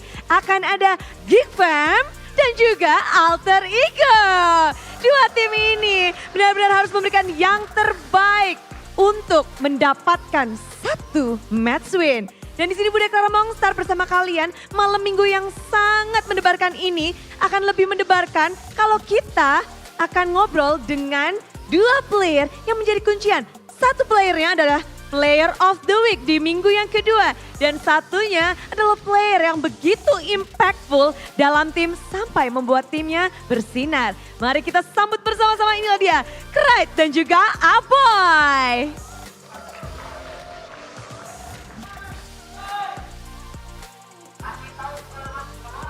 Kasih tahu langsung semuanya di sini ya. Nah, Aboy, minggu ini gimana Boy? Minggu ini semoga menang semua sih. Semoga menang semua. Datang hari ini di hari Sabtu ini. Dan kalau dari Krait gimana untuk minggu ketiga? Semoga lancar lah itu ya. Oh ya, dan hari ini juga ya, ini dimana kita ngelihat Alter Ego tuh lagi rame banget dari Alter Champs-nya. Namun kalian berdua tuh pernah ketemu sebelumnya nih. Gimana kalau mungkin kita lihat Krait melihat Aboy pada saat season lalu dan yang sekarang? Aboy ya, tetap jago sih dari dulu sampai sekarang lah. Tetap konsisten dia. Tetap konsisten, berarti sama aja nih dari season lalu sama season sekarang nih? Ya pasti ada improve lah dari dia. Apa yang paling mungkin kamu, wah hari ini ngelawan Aboy harus ngapain nih? Ada gitu nggak? Harus main aja kayak biasa dah. Main kayak biasa. Kalau Boy ngeliat main biasanya Krait gimana tuh Boy? Dia jago sih. Dari masa waktu Evos sampai Alter Ego emang bagus ya. Memang bagus. Namun ada perbedaan gak sih ketika dia berbeda bendera Boy? Mungkin dari hero poolnya lebih banyak kalau di sekarang. Hero poolnya lebih banyak. Dan Krait sendiri dia baru pindah tim langsung ngedapetin gelar Player of the Week. Aboy, bagaimana kamu melihat satu lawanmu yang nanti akan kamu hadapi menjadi Player of the Week di minggu lalu? Menurutmu apa yang membuat dia menjadi Player of the Week, Boy? Mungkin di week 2 emang dia perform banget sih, jadi wajar aja. Wajar aja perform. Kalau dari Kret sendiri, bagaimana kamu melihat sekarang match hari ini Aboy adalah satu player yang dimana membawa Geek Fam sampai ke Grand Final season lalu. Kalau kamu sendiri, mungkin ada gak sih anak-anak alter ego nih sebelum main, woi Kret jangan lupa ya nanti Aboy apa kayak gitu, ada gak? Ada lah yang jago kan Aboy, pasti harus dipegang lah dia. Harus dipegangin? Iya. Oh udah mulai mereka kelihatan ya. Apa yang paling kamu mungkin lihat respect dari Aboy? Apakah dari satu hero dia ada yang paling kamu segani? Apa ya, jago semua sih dia. Jago semua? Nggak ada satu yang mungkin bisa kamu spesifik sebut? Apa ya, banyak hero dia soalnya. Mungkin playstyle-nya mungkin? Atau orangnya nih gimana nih? Kayaknya kalem-kalem wae ya Krait ya, si Aboy ya. Bener. Apa ya, kalau Aboy gendong-gendong lah dia intinya pokoknya, jago dia. Gendong-gendong, jago. Namun ini untuk pertarungan kali ini, Aboy, ada gak sih yang ingin kamu sampaikan kepada Krait dan juga alter ego yang terkenal dengan permainan barbarnya? Apakah menurutmu Krait udah cukup barbar? Ya, barbar semua deh. Barbar semua. Ada yang mau kamu sampaikan gak sih untuk Krait? Baku hantam aja. Baku hantam. Biasanya Aboy yang tenang, kalem, damai, dia ingin baku hantam. Ada nggak yang ingin kamu mungkin pakai nanti hero-nya? Bikin hero-hero yang aneh aja. Hero aneh apa yang akan diberikan oleh Aboy? Kalau kalian ada yang mau disampaikan kepada Aboy? Buat Aboy apa? Buat Geek Fam lah, good luck ya, fun aja lah gitu ya. Gitu aja? Nggak kepengen rame nih, kayaknya anak-anak di belakang udah, ayo dong, mau cowok let's go. Kalem aja pokoknya, main aja dah. Kalem aja, semuanya menginginkan kemenangan pastinya, namun coba untuk keduanya kita kasih semangat dan tepuk tangan. Thank you dan good luck untuk match kalian. Wow, super fans di sini juga udah mulai dakdikdusur bagaimana mereka bisa untuk memperlihatkan kemampuan yang dimiliki. Dan tentu saja Bigetron Monster melihat super fans udah ngumpul, yang ada di rumah juga yang lagi galau.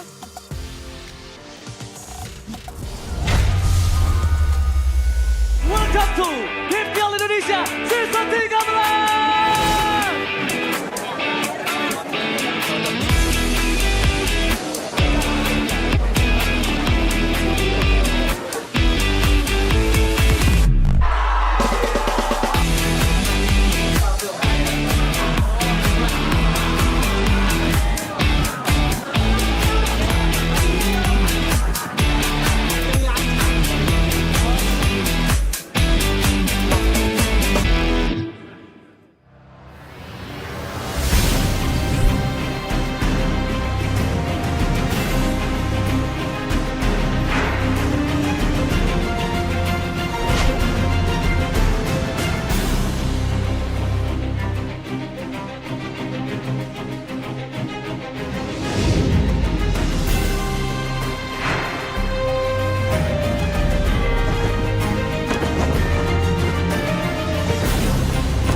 From MPL Arena, Jakarta, MPL Season 13 is powered by Moontalk. Presented by official tournament smartphone, Samsung Galaxy. Official e-wallet, GoPay. Official gold partner, UBS Gold. We own this.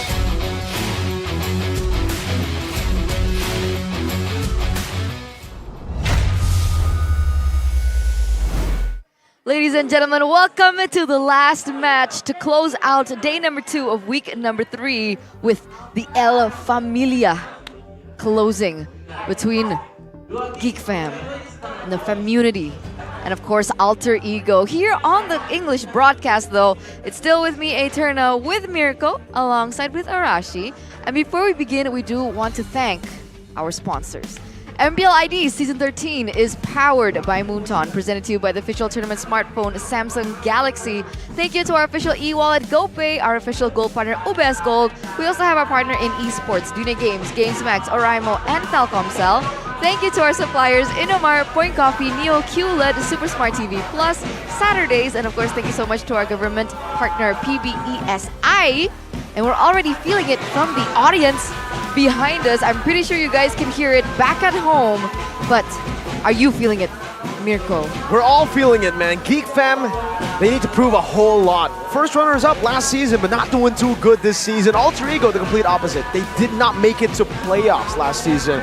And right now, they're on cloud 9. That's why you can hear these fans go crazy in the back, supporting Alter Ego. For the longest time, Alter Ego has been struggling in the regular season. But here they are, battling for first place. Well, looking at the regular season standings presented to you by our official tournament smartphone, Samsung Galaxy, you can see that with the previous matches, Araki Hoshi has finally stepped out into number 6. Geek Fam, though, is down there with Rebellion and Evos, so now they're going to try and take down number 3, punching up their weight class, but they have done it before. For a while, they were known as the ultimate underdog, the Kingslayers, if you may. Definitely. And you know, according to history... Whoa! Whoa! Whoa! Before Beloyski's arrival, from Season 4 to Season 9, Alter Ego have never once experienced defeat against Geek. From Season and 4 history lesson to Season 9, they have never lost against Geek Fam. And then, Mr. B. All 3 B's capital, and all 3 B's different words. Mr. Big Brain, or Boy, Beloyski, came in and started a revolt in the roster, in the way they played, in the way they drafted, in the way they geeked up the fam unity. I mean, the man is the mastermind behind the war crimes. J. Robert Beloyski. J. Robert Beloyski. But today he is not the man we're taking a closer look at. It's a boy versus a man who won Player of the Week. A boy won player versus a man who of the week. No, Mirko. Power pick versus flexible pick. A mere mortal against Vector. If you look at a boy and Krite here, both are very impressive right now. Top kills in the league right now, 34 for Krite, which is very, very impressive. Number 3 average kills for the mid laner in 3, but number 1 average kills for the mid laner, it's your boy, a boy, at 4.57. Quite a bit gap between him and Krite, kind of, even though it's only between 1 and 3. But number 4 top kills overall though. So hey, this is about 2 mid laners that have the possibility, the potential to really hard carry their team. So which means that their teams are more dynamic. They're not only reliant on their gold lane, they can use that mid laner as that late game carry potential, and that is a scary fact. They're definitely one of the biggest strengths in the team, more so for Geek Fam compared to Alter Ego, because of the performance that we've seen so far. With Pi stepping up, we have Taz in the jungle. There's a lot more people that they can rely on, but for Geek Fam in particular, it feels like a boy has been the only consistent anchor to the team, especially here in MPL ID Season 13. What's up? Hazel is in the roster. Hazel is going to be in the jungle position. Meanwhile, for Alter Ego, it's still the main 5, no changes. All right, we'll have to see, especially in the jungle matchup. A lot of people were talking about how Geek Fam, they really have to shape up in that neutral objective take. Let's see if Hazel has what it takes going up against Taz. But first and foremost, let's bring out... Who is it, Mirko? The 3 face masks need a win to get back to that number 1 spot that they had in week number 1. Ladies and gentlemen, let's see if they can do it up against the Geeks. It's El Familia, Alter Ego! Alter Ego, new faces, new spirits, perhaps new glory for them this season. Earlier on from week number 1 and week number 2, they sure gave an impressive performance.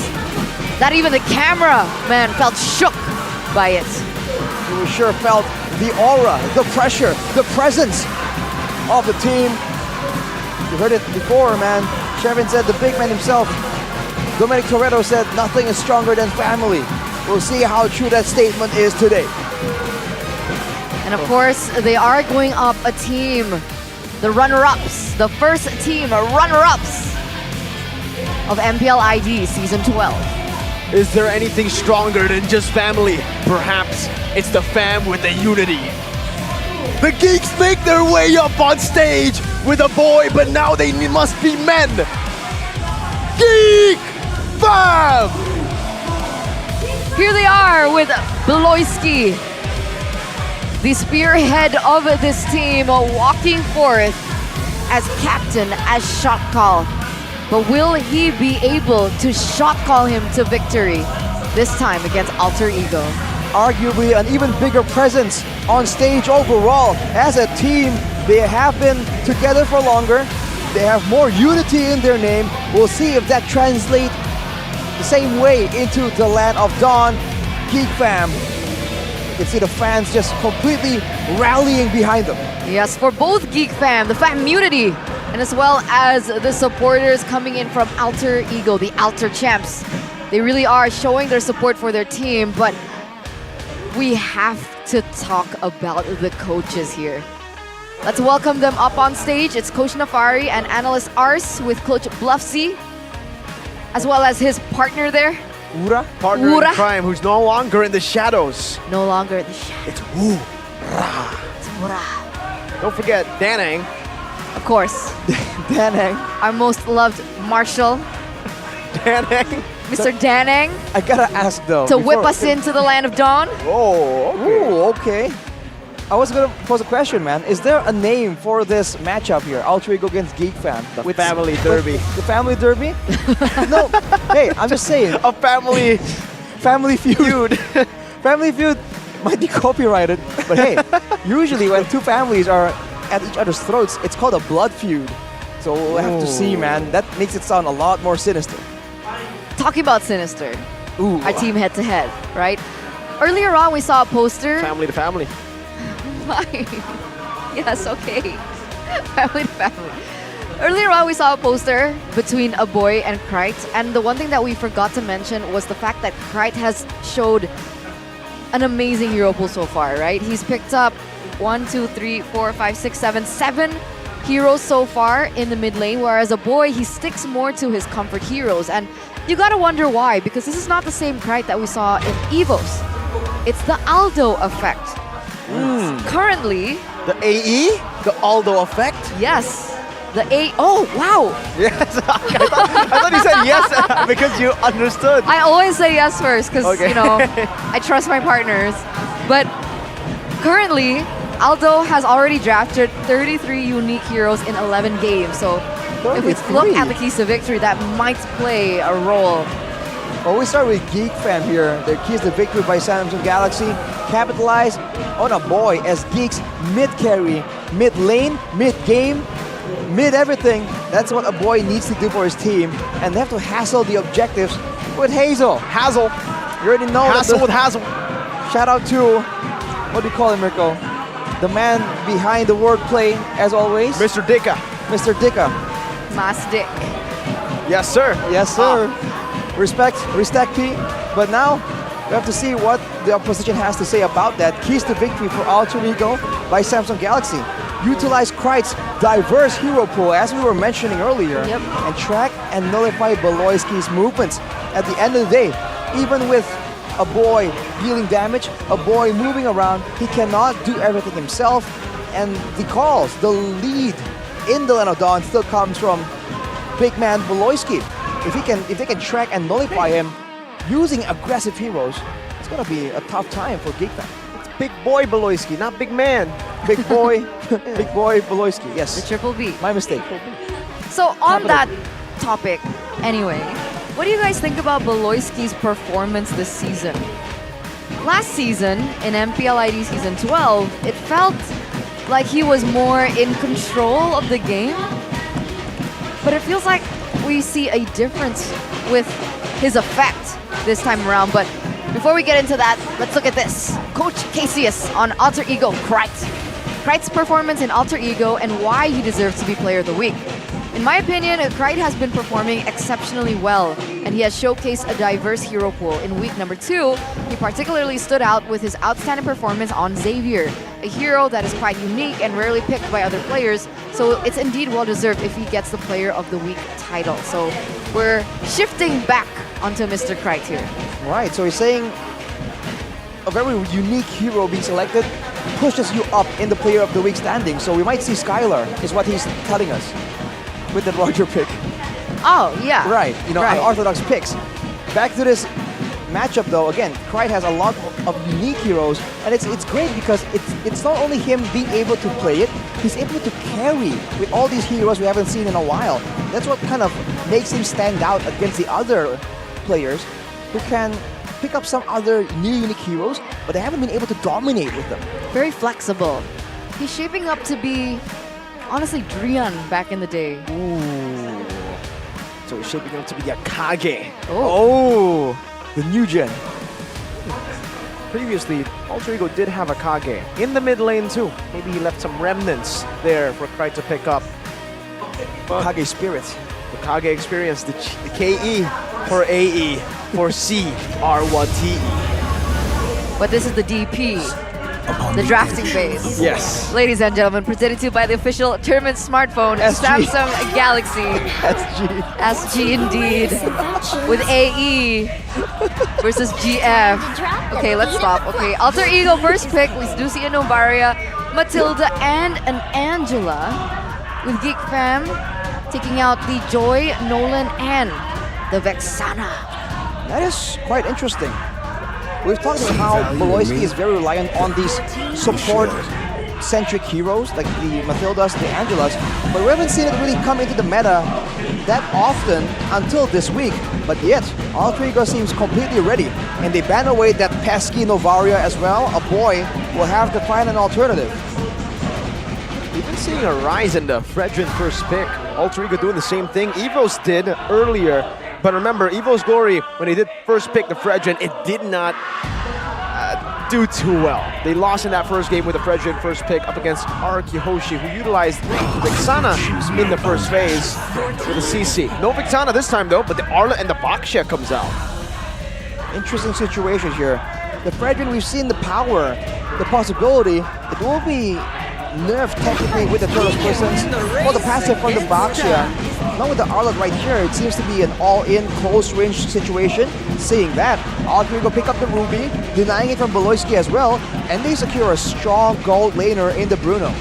Okay, we do have a comment here from the mid laner of Alter Ego, Krite, still skilled, consistent, and continually improving from last season, and he's talking about a boy. So this matchup, more than ever, is that much more interesting to see two players from these teams who have really performed exceptionally well, and I'm relieved to see a Bruno on the side of Alter Ego, so it's not a Ruby Gold.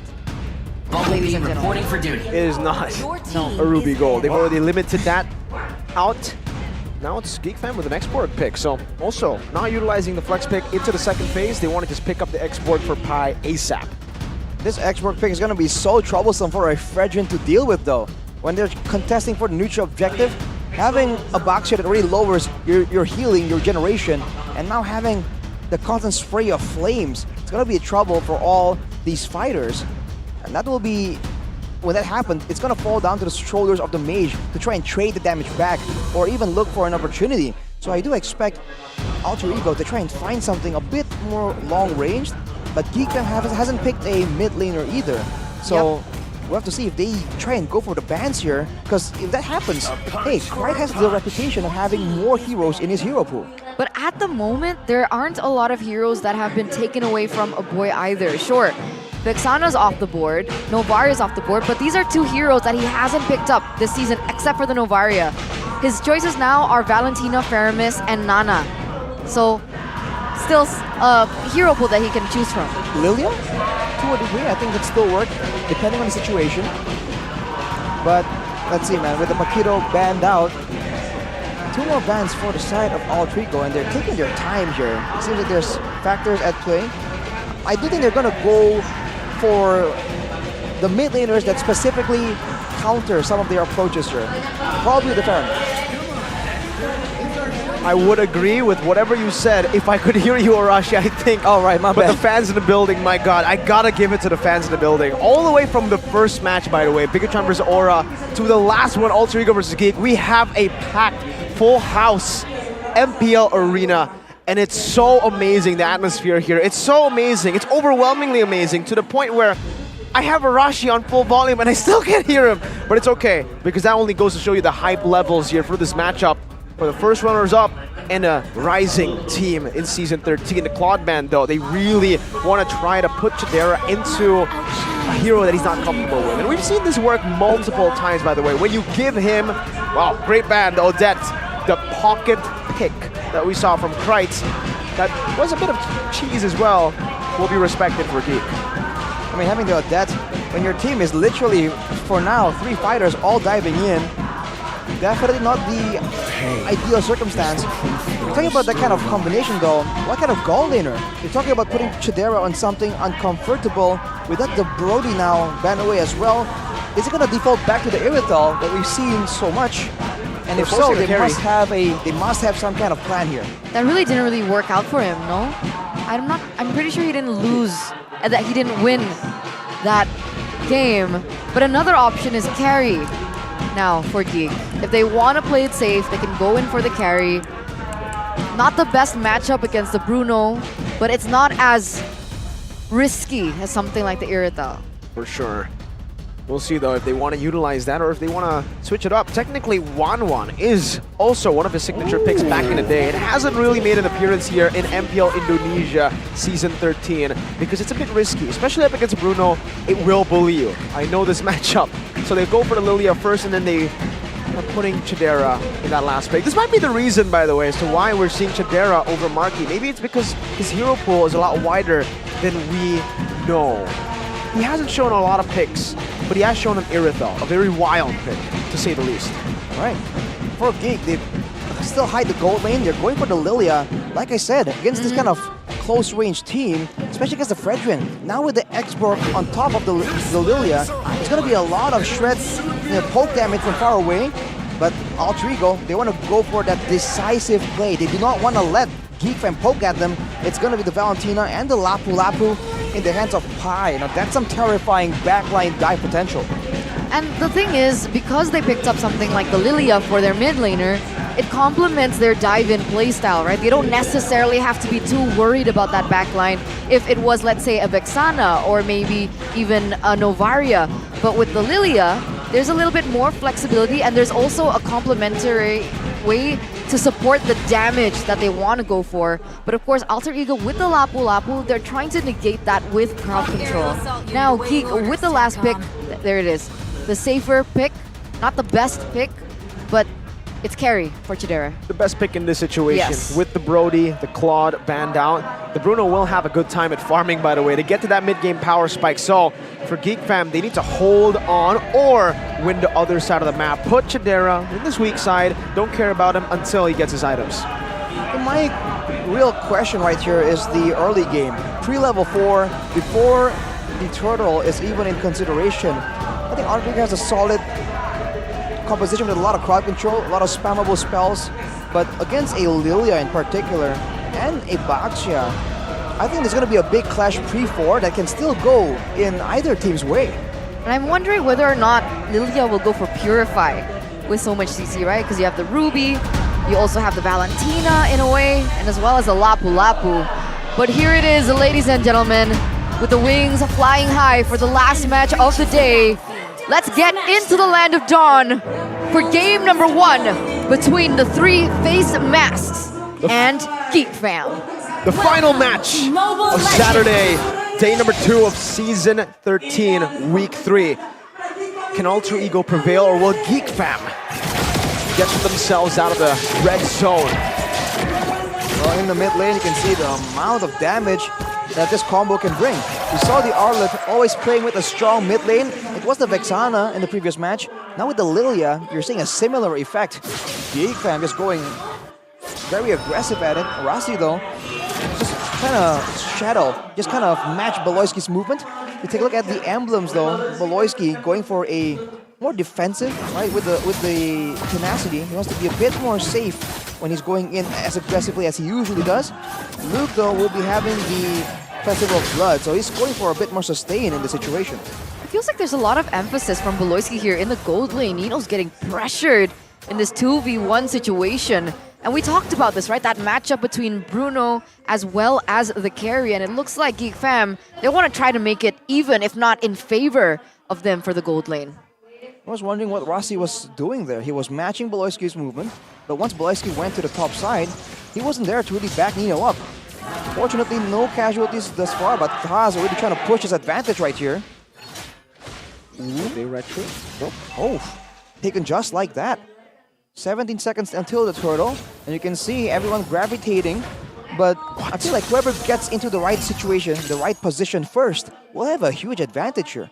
Yeah, Chidera has taken already heaps of gold there on the shield, on the tower. And that will make it a little bit uneven in that gold lane. Maybe just exactly what he needed to be able to come out on top. But now, the turtle has spawned. Both of these junglers are actually on the same level. With Hazel stepping in for Ray, does he have what it takes? Oh, Raven Spider from Pai, a good stun from Rossi as well. That's a great stun over the voice. Going Taz will be able to utilize this chaos and even go for more. Now with a big bump over to Luke and a boy forcing the black shoes. 2 for 1 and the turtle for Alter Ego. Going for more on the purple buff. Luke will have to respect this, will have to back away, but Taz will respect it too. He knows how fast the Boxer can come back. Hazel steals the turtle actually. Yes.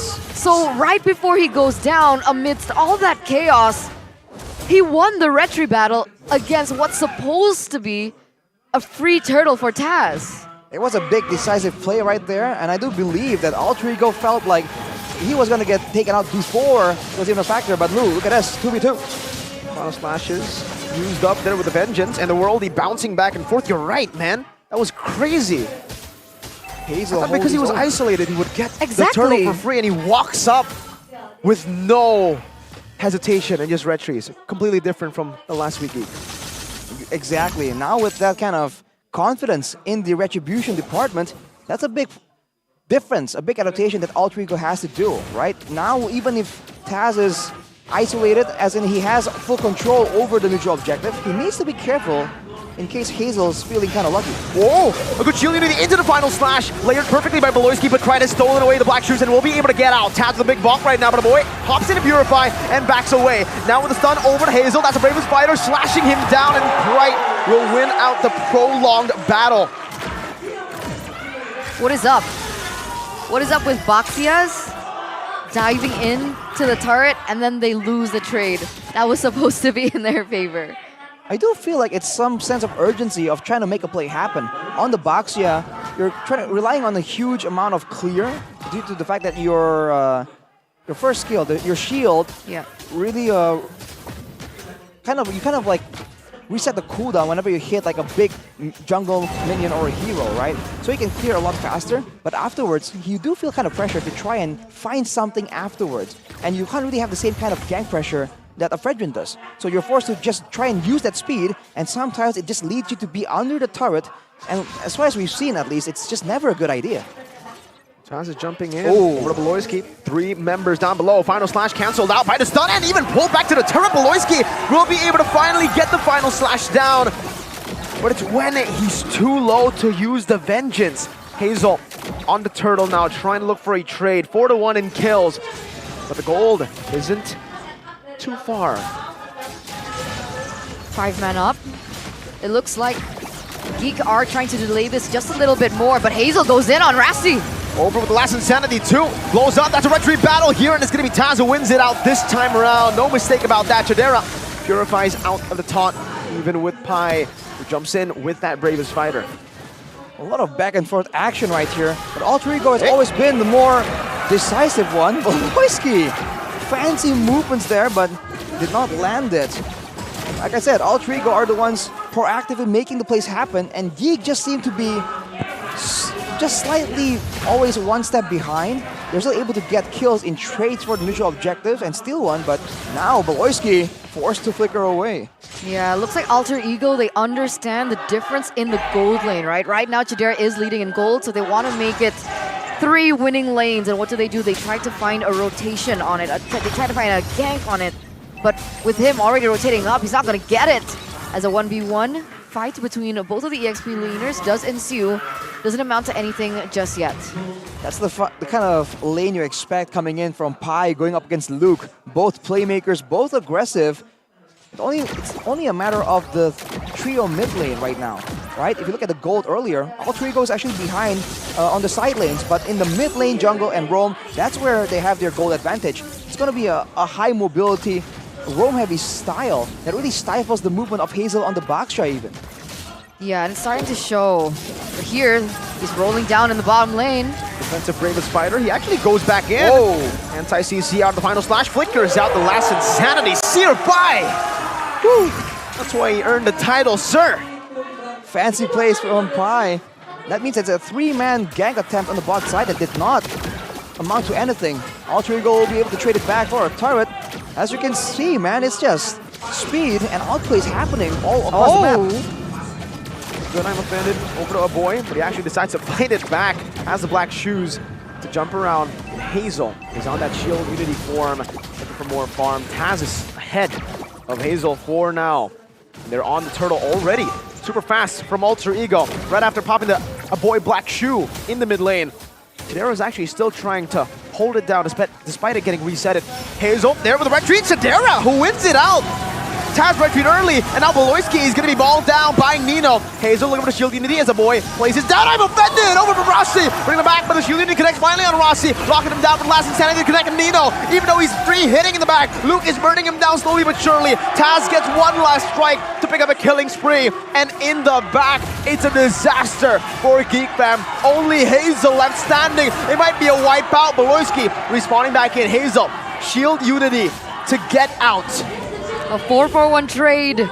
Huge win for Alter Ego, the 3-face masks, as they did everything right in that team fight, right? Beloyski goes in on Krite though. It's a 1v1. Krite slow. Has the black shoes. Gets back to full HP. It's a bait.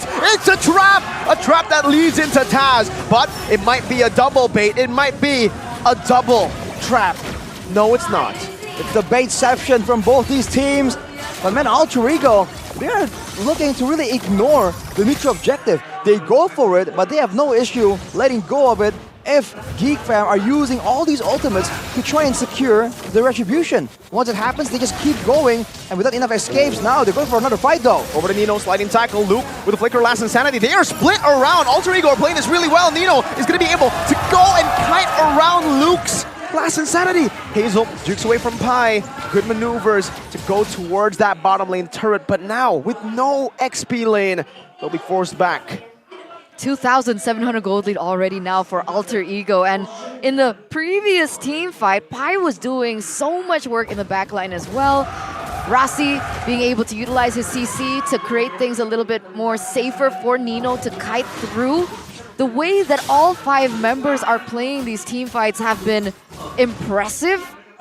And it feels like Geek Fam, they're the ones that are scattered in these team fights. They're the ones that don't seem like they're on the same page in a way. Because Luke's whole idea is to try and get Nino, right? They're trying to barrel down and pinch him against the wall. But unfortunately, Alter Ego comes in from the side, not from behind Nino. And because of that, they're just constantly worrying about a big I'm offended play or a Bravest Fighter play. Now we're back to the same Lord Den scenario, and I think you can really expect Alter Ego to go for a big fight first before going for something like a 50-50. They know they don't have to. But even now, Taz is a level ahead, and let's hope the junglers are going to be able to get this time. Wow. Bravest Fighter poke. We don't see that a lot. It's almost like he uses it to get out of the situation and then was like, hey, I can kind of use this right now. And with that, without Beloyski, they will let go of the Lord. Uncontested. The first Lord, uncontested. On the back of that play from Pi, with Beloyski so low, they didn't have anyone to initiate. Unless they wanted to go for just pure damage from Luke, but I don't think they wanted to risk it, especially without the perfect 50-50 chance with the Retribution. You have to look at how little time Geek Fam has to really plan out what to do. And every second, once it seems like the fight is over, the lore take is over, before you know it, Alter Ego are already on to the next thing. And Geek Fam just seem bewildered, like, okay, oh, are they doing this now already? They scramble to try and get into position, but they're always one step behind because of it. A boy's trying to clear. That Lilia damage is starting to be very relevant. But now with the Lord, there's a chance Alter Ego are strong enough to go for a base turret. They have a lot of good wave clear though, right? They have an X-Borg, they have a boy on that Lilia. Technically for the Lord, they got that shred for Chidera, from Chidera. Right, that's percentage HP damage. And against the Lord, the Boxer can also reset the shield. As you can see, Hazel just spamming it. So they can clear the Lord very, very easily. And Alter Ego understands that, won't try and go for anything too risky. They're perfectly content, just caging Geek Fam into their own base, looking for their own advantages. Oh, Nino hurt! The Faraga armor just got melted like it was nothing. But even then, they're still unable to take down the base turrets from Geek, which means they're falling back.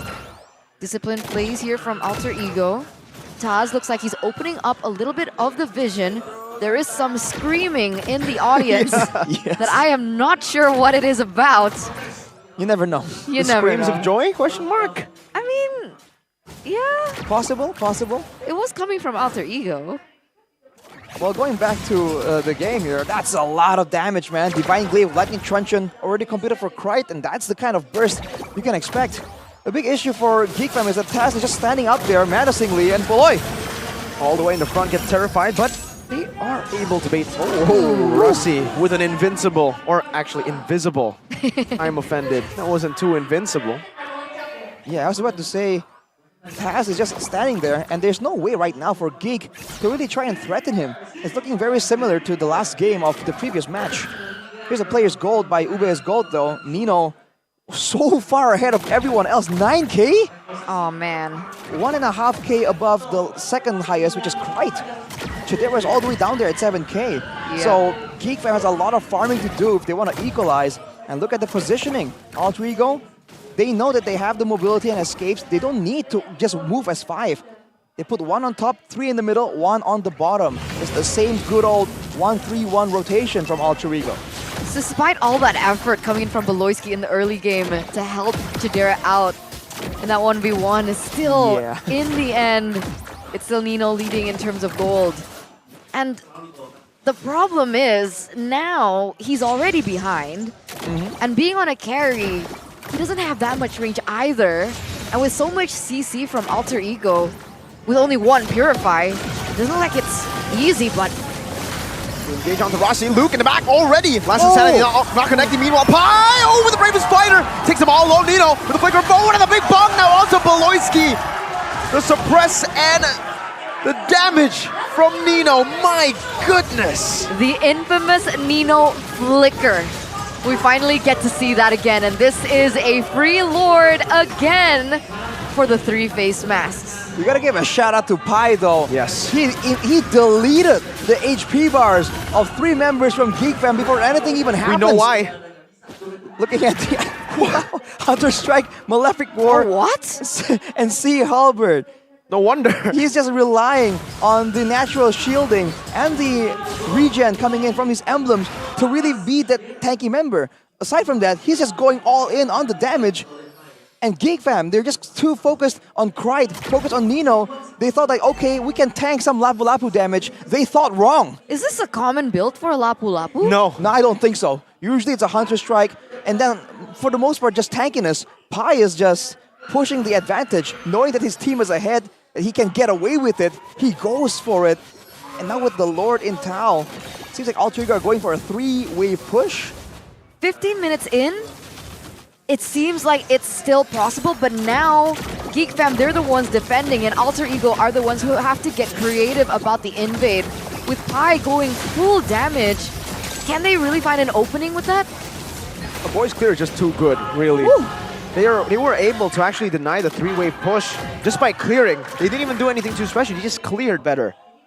It's going to be a very tough time for Alter Ego to use the Lord, because Geek, like I mentioned earlier, with the Lilia, with the X-Borg, with the Baxia, and the carry, all four of these heroes have aspects that make them so good at clearing the Lord itself.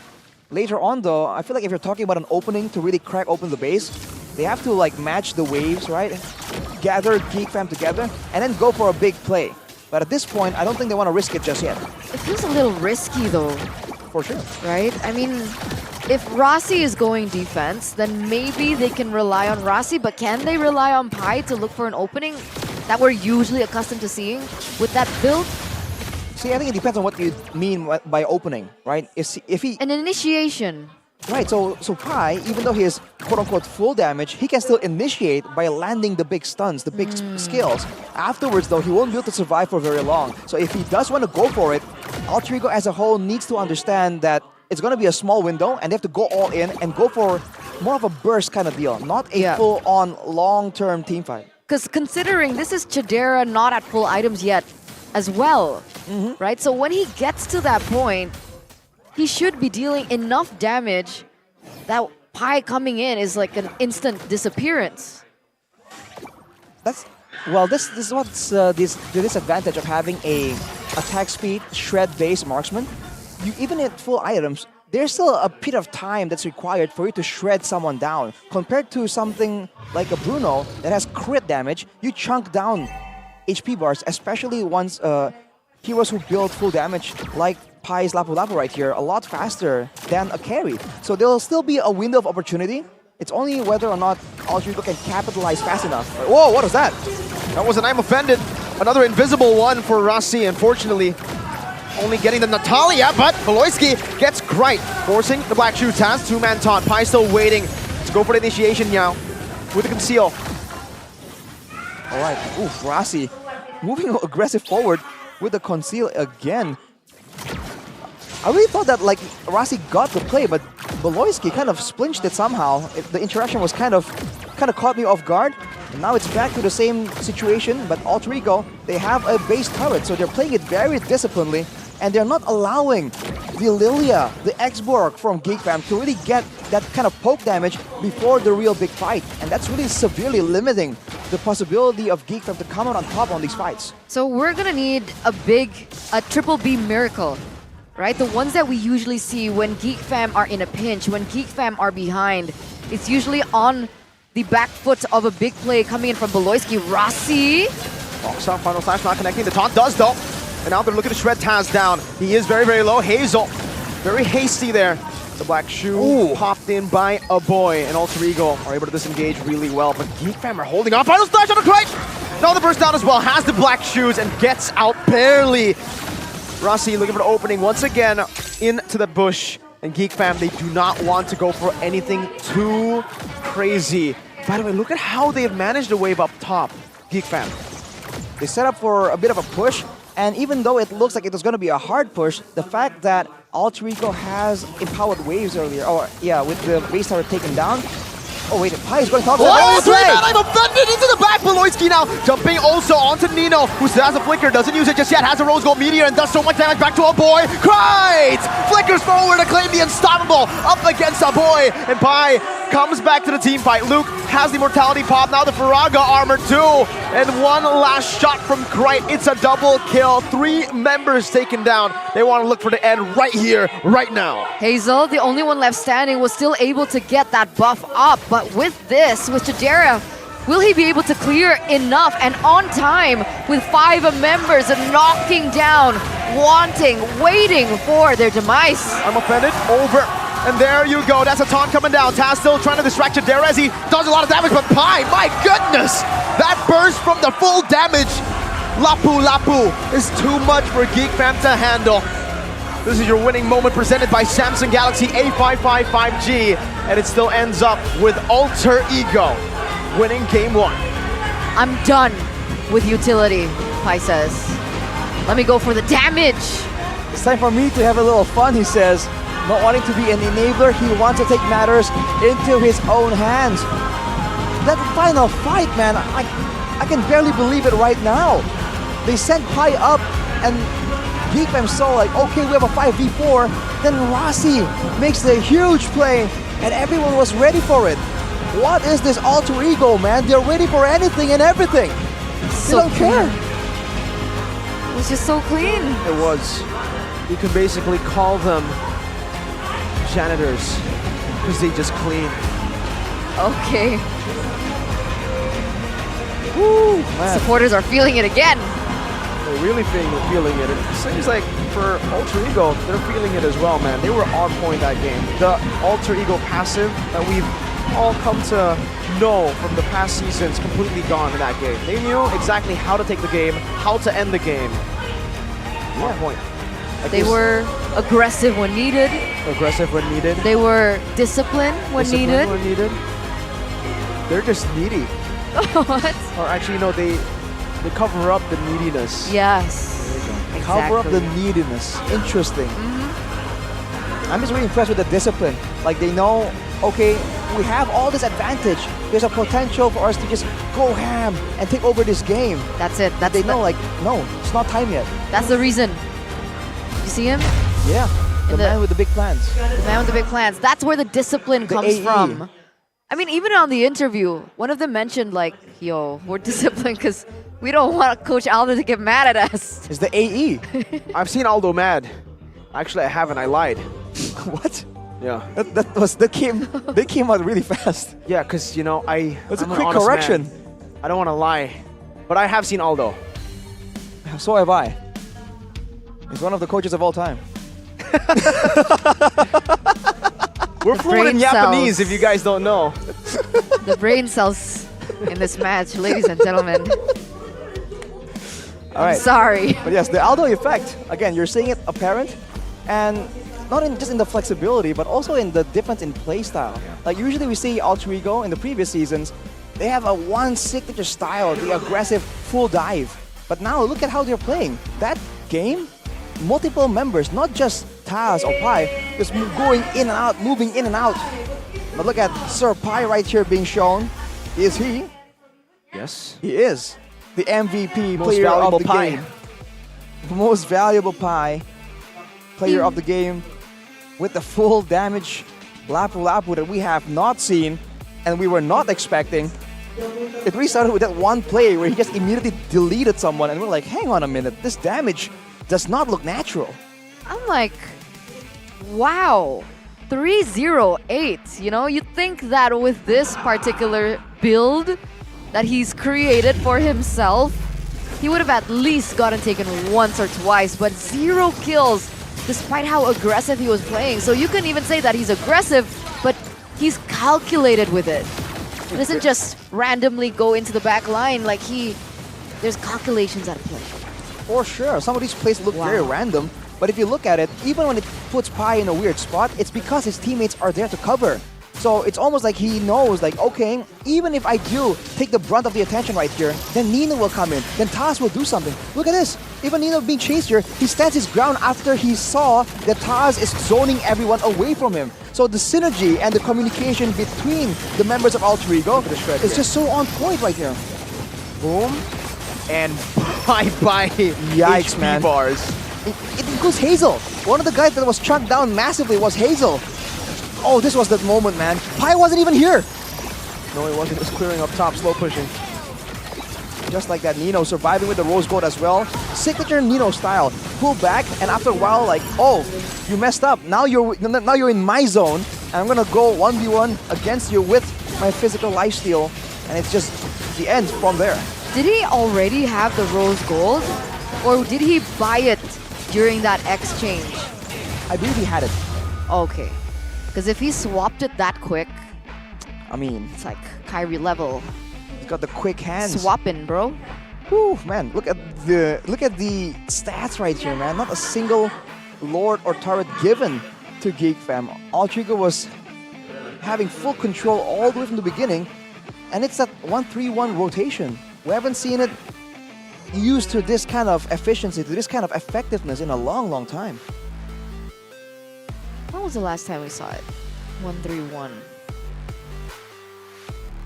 I mean, I think teams still do it, but But we haven't seen this kind of domination, this kind of synergy in the communication. If you look at the items, it's not like Geek Fam didn't have damage, by the way. It is a 20-minute game, despite all the action, making it feel like a short game. Yeah. Geek Fam, they have the Lilia with the Ice Queen's Wall, with the Divine Glaive, the Lightning Truncheon. We saw like 1 or 2 Angry Blooms was able to chunk down Nino and Krite to like half HP. So there was a lot of damage. The problem is he wasn't allowed to get anywhere close. That was 20 minutes? Yeah, it's 20 minutes, but it felt really fast, right? It did. It felt like it because Alter Ego were dominating the whole game. 15 maybe. 793 GPM. They just played a stellar game. Again, the discipline makes it really go by fast, right? Because for Geek Fam, as much as they were fighting back, mostly the way they were fighting back was clearing minion waves. They were clearing much better. They were prolonging the game. And unfortunately, it was not enough. A boy was clearing like crazy, bro. They were stopping these waves, and they were actually manipulating waves really, really well. But unfortunately, during these team fights, the moments where it actually counts for them to turn it back, they weren't able to get it. It was Rossi who was always the game changer. Even though he, I'm offended Natalia twice. I'm offended more than 2 members, more than twice. It's quality over quantity. Quality over quantity. And that's what we usually see from Beloyski. Quality over quantity. The amount of engages, etc. But right now, he's struggling to make those BBPs. That's why, big brain plays. there was a poster that we had earlier on. Okay. It was like, ada apa dengan na. Dengan... Honestly, that poster should have been for Geek Fam. Oh. Like, ada apa dengan means like, what is up with? What is up with? Geek Fam.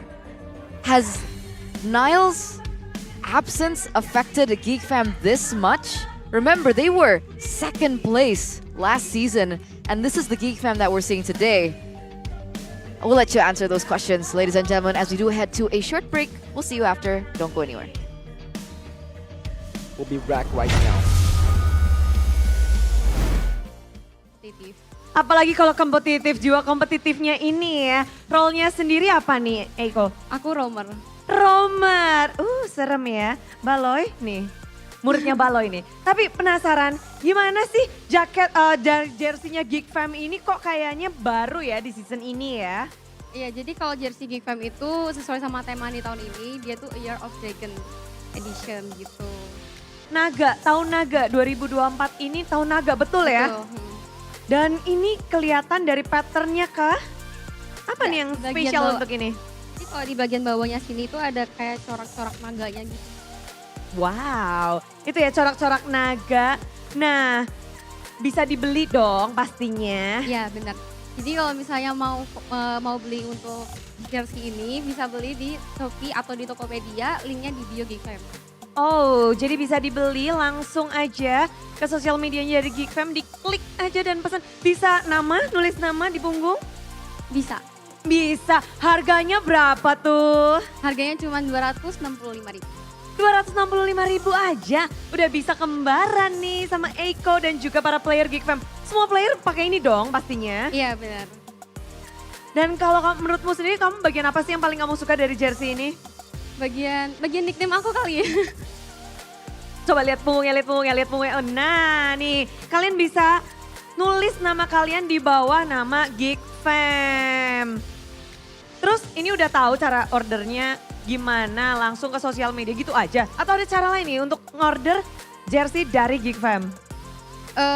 Paling sering sih masih ordernya lewat online ya, lewat Shopee sama Tokopedia.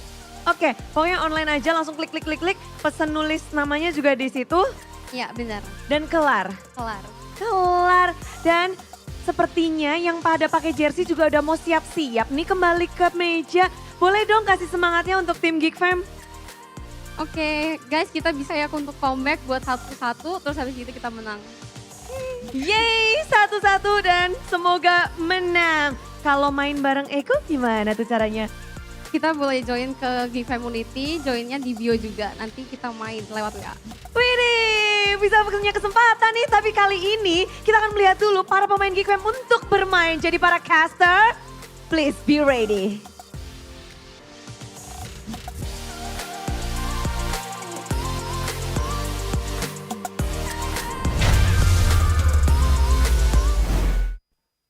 That was Mas Dika. Yeah, if you guys were asking, by the way, earlier, keys to victory, we shouted out Mr. Dika. He was the guy holding the flip. That's why he makes such accurate keys to victory. He was the one with the glasses. Yeah, so when you have a flip, you just write things down so easily. You just have that open and big mind. Yeah, the flip is just so flippin' good, man. Because you can open your big phone. See? Right? Open big mind. You might be onto something. Phone, because it flips. Hey, Turna. You open the phone and it flips. Wait, what's going on? Why are you angry at the flip? What is man? going on? No, she's looking at me like this. I was like, what? Why? He keeps making bad jokes. Bad jokes are subjective. See, ladies and gentlemen, you decide. She was talking about aura last week, and she said, Mirko, Rome wasn't built in a day. Basically, it was a metaphor for trust the process. And I said to her, but Yaoi is a roamer, so Rome can be built in a day by a roamer.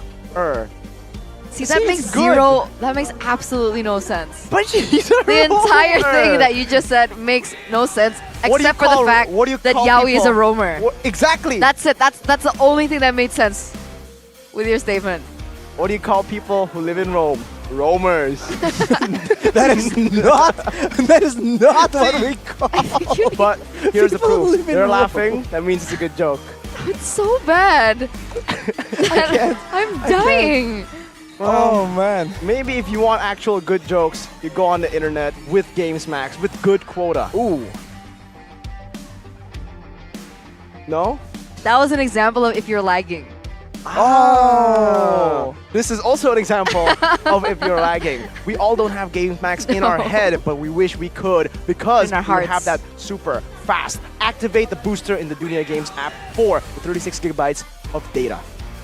Starting from 25k. Oh my god.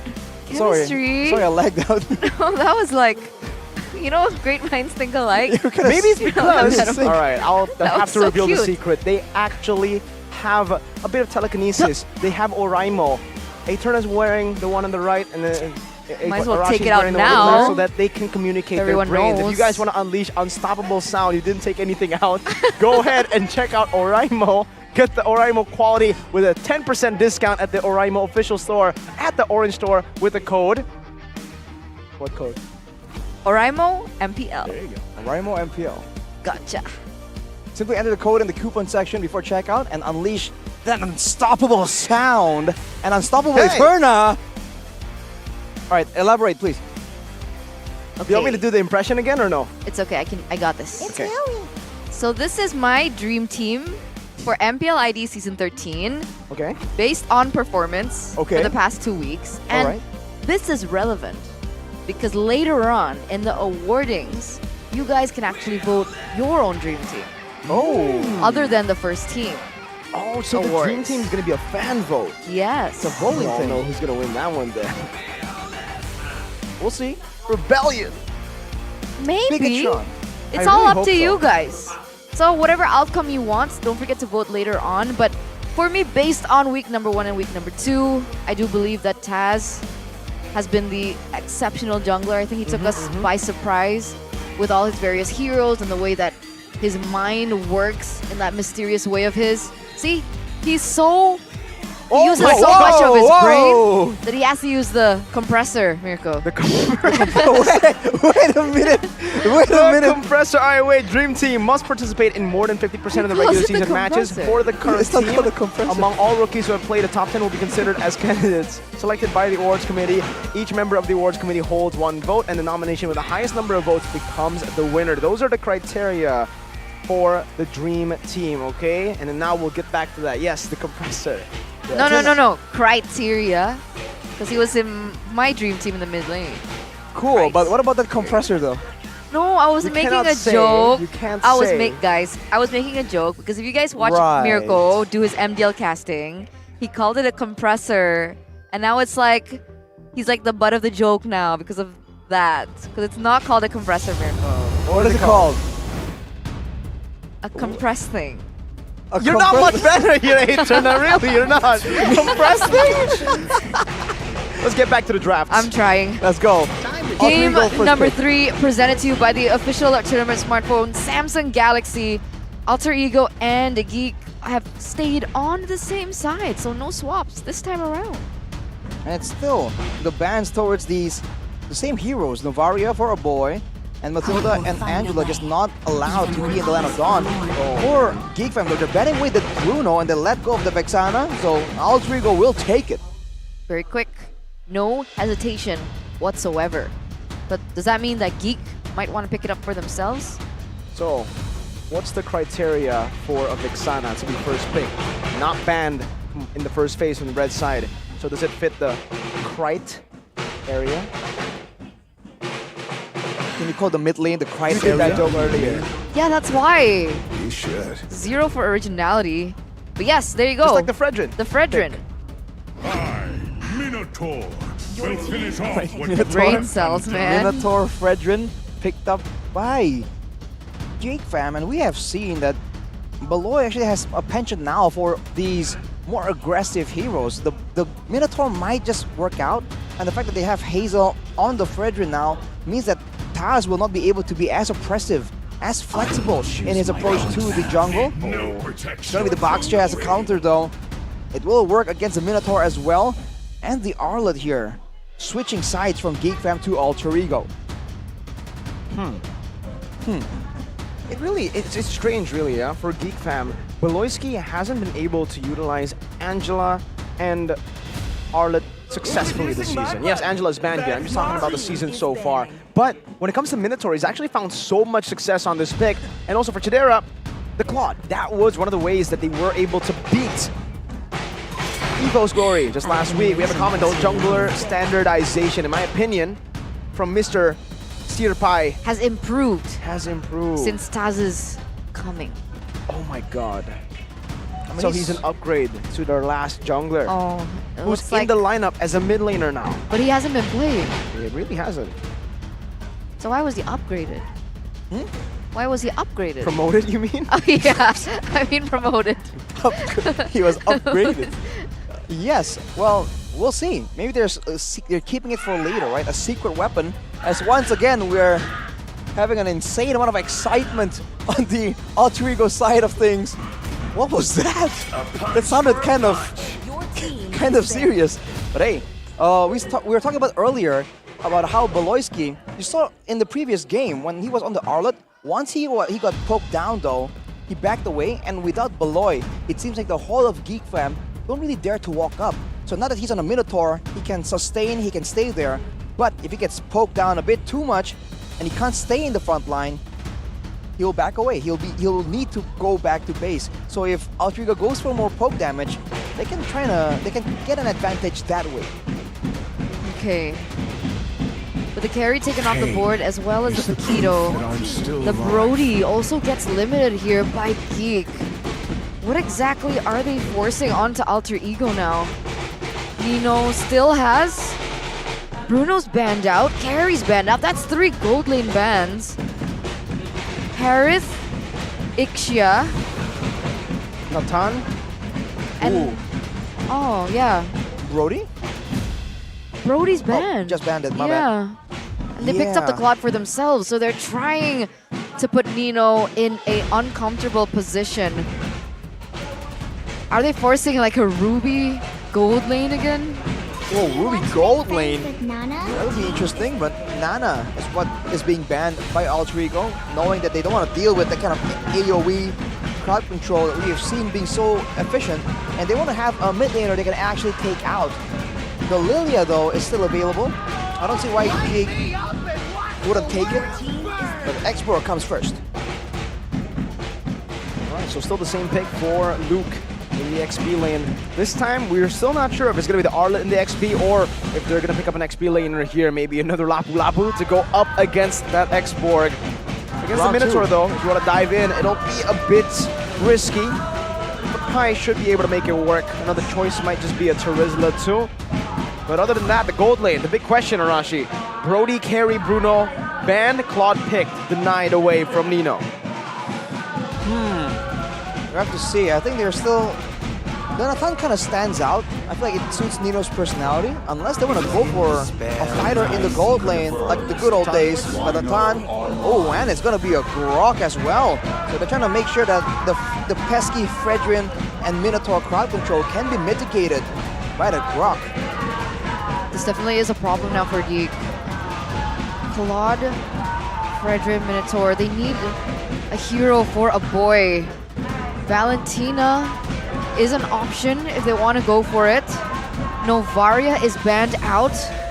Lilia, so either Lilia or the Valentina, like you mentioned earlier on, there is still some value in the Lilia if they want to go for it, if they want to try and out-rotate Alter Ego in the early game. And it's a lot safer as well than the Valentina. He just wants some kind of AoE right here to really capitalize on a big Minuan Fury. It's going to be the Valentina, so they're going to be attempting to steal some really value ultimates here. Maybe a Final Slash, a Wild Charge. A lot of options available, and a boy does get very creative. On paper, just right now, I think Alter Ego has more say in how the fights happen. But Geek Fam, they're not looking too shabby. But remember, Chidera is on the Claude. At some point, he was known as Claudera. Because he has a win rate of 100% so far, and it is within his top 3 most picked heroes with a win rate of 57%. 57? It's pretty good. It's pretty good, but we'll have to see. I think when it comes to a big team fight, Alter Ego has the advantage, and that's the issue here. They can have the same kind of chase, the same kind of setup for a big fight. So I think there's going to be a similar attempt like in game number 1. It's on the shoulders of Geek Fam to try and cancel it out and find something different. Geek Fam need this more than ever. They need to force this to a game number 3 if they want to make it in the green zone of the standings. And here we are, ladies and gentlemen, in the Land of Dawn for game number 2 between Alter Ego and the Geeks. Can Beloyski save his team? Can Hazel coming in, replacing Ray, be the X factor to not allow a 2-0 clean sweep? Alter Ego are also as hungry though for that top spot. They are fighting for now, up against the likes of Onyx and BTR up there. Some good damage from Krite over to a boy. Oh, look at Taz and Rasi though coming in to try and get the purple. That clear advantage is really being put to good use by Taz, but with the only result in a litho, not bad at all.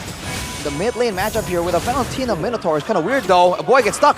Yep, gotta be careful here. Beloyski tries to aid him there and will be able to, but Krite, one curse blast, and it should actually be able to take a boy out. A boy dodges away. If he landed the grip first there and then went for the blast, would have been more guaranteed, but Krite is just content pushing right now, going with the Demon Shoes, going for as much mana as possible. You can clear the wave in about with like 3 spells, and if you run these boots, the mana boots, you can replenish all your mana and you can be pretty ready for any kind of fight at all moments in the game. And with that being said, you can already see that he's looking for a trade in the bottom side. Look at the way that he's rotating. He doesn't want anyone to know that he's there. Will Luke know? But on the other side, it's like a reverse Uno card. Will Alter Ego know? Exactly. Alright, as the bait, a boy jumps forward. Krite good terrify over to the boy now. Pie's dealing a whole lot of damage with Taz, who rotates over Shield Unity over to Hazel. Now Last Insanity though instantly, and a big bomb to Krite. And even a final splash from a boy, stealing it away. Pie able to go back for the Vengeance and now gets his final slash as well. Now on to Luke, a Vengeance again. Luke very low. Rossi one more hit, he just needs one more. But gets taunted up. Luke's going back at it. Rossi flickers out, but a boy chases now with Loiske, getting a Minuan Fury onto Pie, bonking his head too. 2-4-0 trade, and now Geek are going to retaliate by taking away this neutral objective away from Alter Ego. It's a completely different setting, a different tempo that we saw in game number 1. Behind, I would rather say, a very hasty Alter Ego. They really wanted that kill, but in return, they had to lose in the process. Felt like they were behind her, but whoa, Chidera. Oh, last hit, fade away, doesn't get it. Meanwhile, bottom lane, Pie again jumps in, tries to save the orange buff alone up against 3. It will not live to see or tell the tale, but It's the same thing for Chadera up top, stays a bit too long and gets dove by Rossi and Taz. Man, chaos all across the map. But on the lane that really matters later on, in the top side, in the gold lane, Nino is getting a huge amount of value right now. Pulling through. Audience prediction is still towards Alter Ego, but Geek Fam showing again that they can play that gankception game again like we saw in game number 1. But Alter Ego, man, with the fits back, right? Now Taz gonna try and attempt to take away. Doesn't end up going for that, but neither does Rossi. And they rotate back towards the mid lane. What initially was really well done by Geek, the aggression was turned back onto them.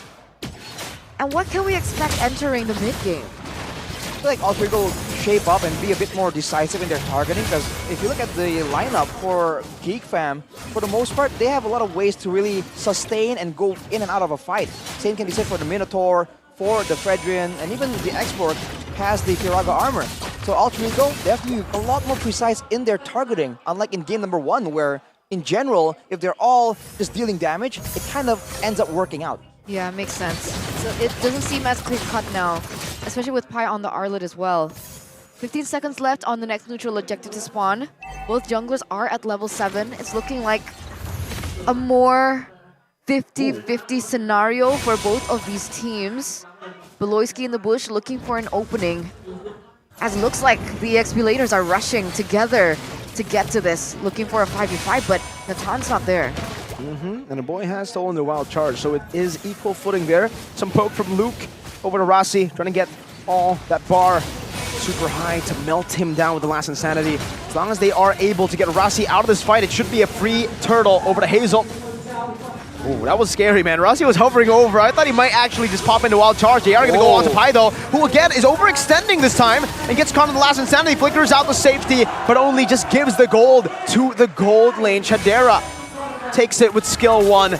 But in the bottom lane, tier 1. Good tanking from Beloyski to get this turret down as much as low as possible, but they will have to delay this take either way. That's a curious situation for Pi. Knowing that the turret was being taken, he still extended far there, but Hazel lost his purple to Rossi. Man, anyhow, it looks one-sided, but Alter Ego got the turret in the bottom side, so not all is lost, but with Pi 0 and 3, it's a complete different look from game number 1, the exact opposite. Rossi is so evil, though. He's a menace. What? He did what Yaoi did to Vincent, man. It's evil. Let's see if Beloyski can be evil too here. Ooh, oh, they've spotted Hazel. Oh, Hazel! No evil. They're stealing from each other. Oh. They're equally evil. It's almost like they want to win the game. Hey man, all is fair in love and war, but look at the positioning at every single moment. Nino is just left alone to his own devices, so he's farming up a Storm right now. That's the last thing you want to see coming from a Nathan, no? Yes. With the Stallion Scythe now, he's going to do a lot of true damage, especially after popping that entropy in the middle of a big fight. That's a massive power spike. Already at 4 items technically right now. No, 3 items. We'll see if he participates in the fight starting now. Oh, Rossi. Power of nature. He has the anti-CC, but can you really take that burst? My god, the entropy though, used up by Nino already. With the Eternal Guard too, they're going to get rid of that Eternal Guard, but Krite spawns it back to him. Geek Fam in the mid lane, clearing it out. No Eternal Guard for the next fight. Turtle spawning in 1 second.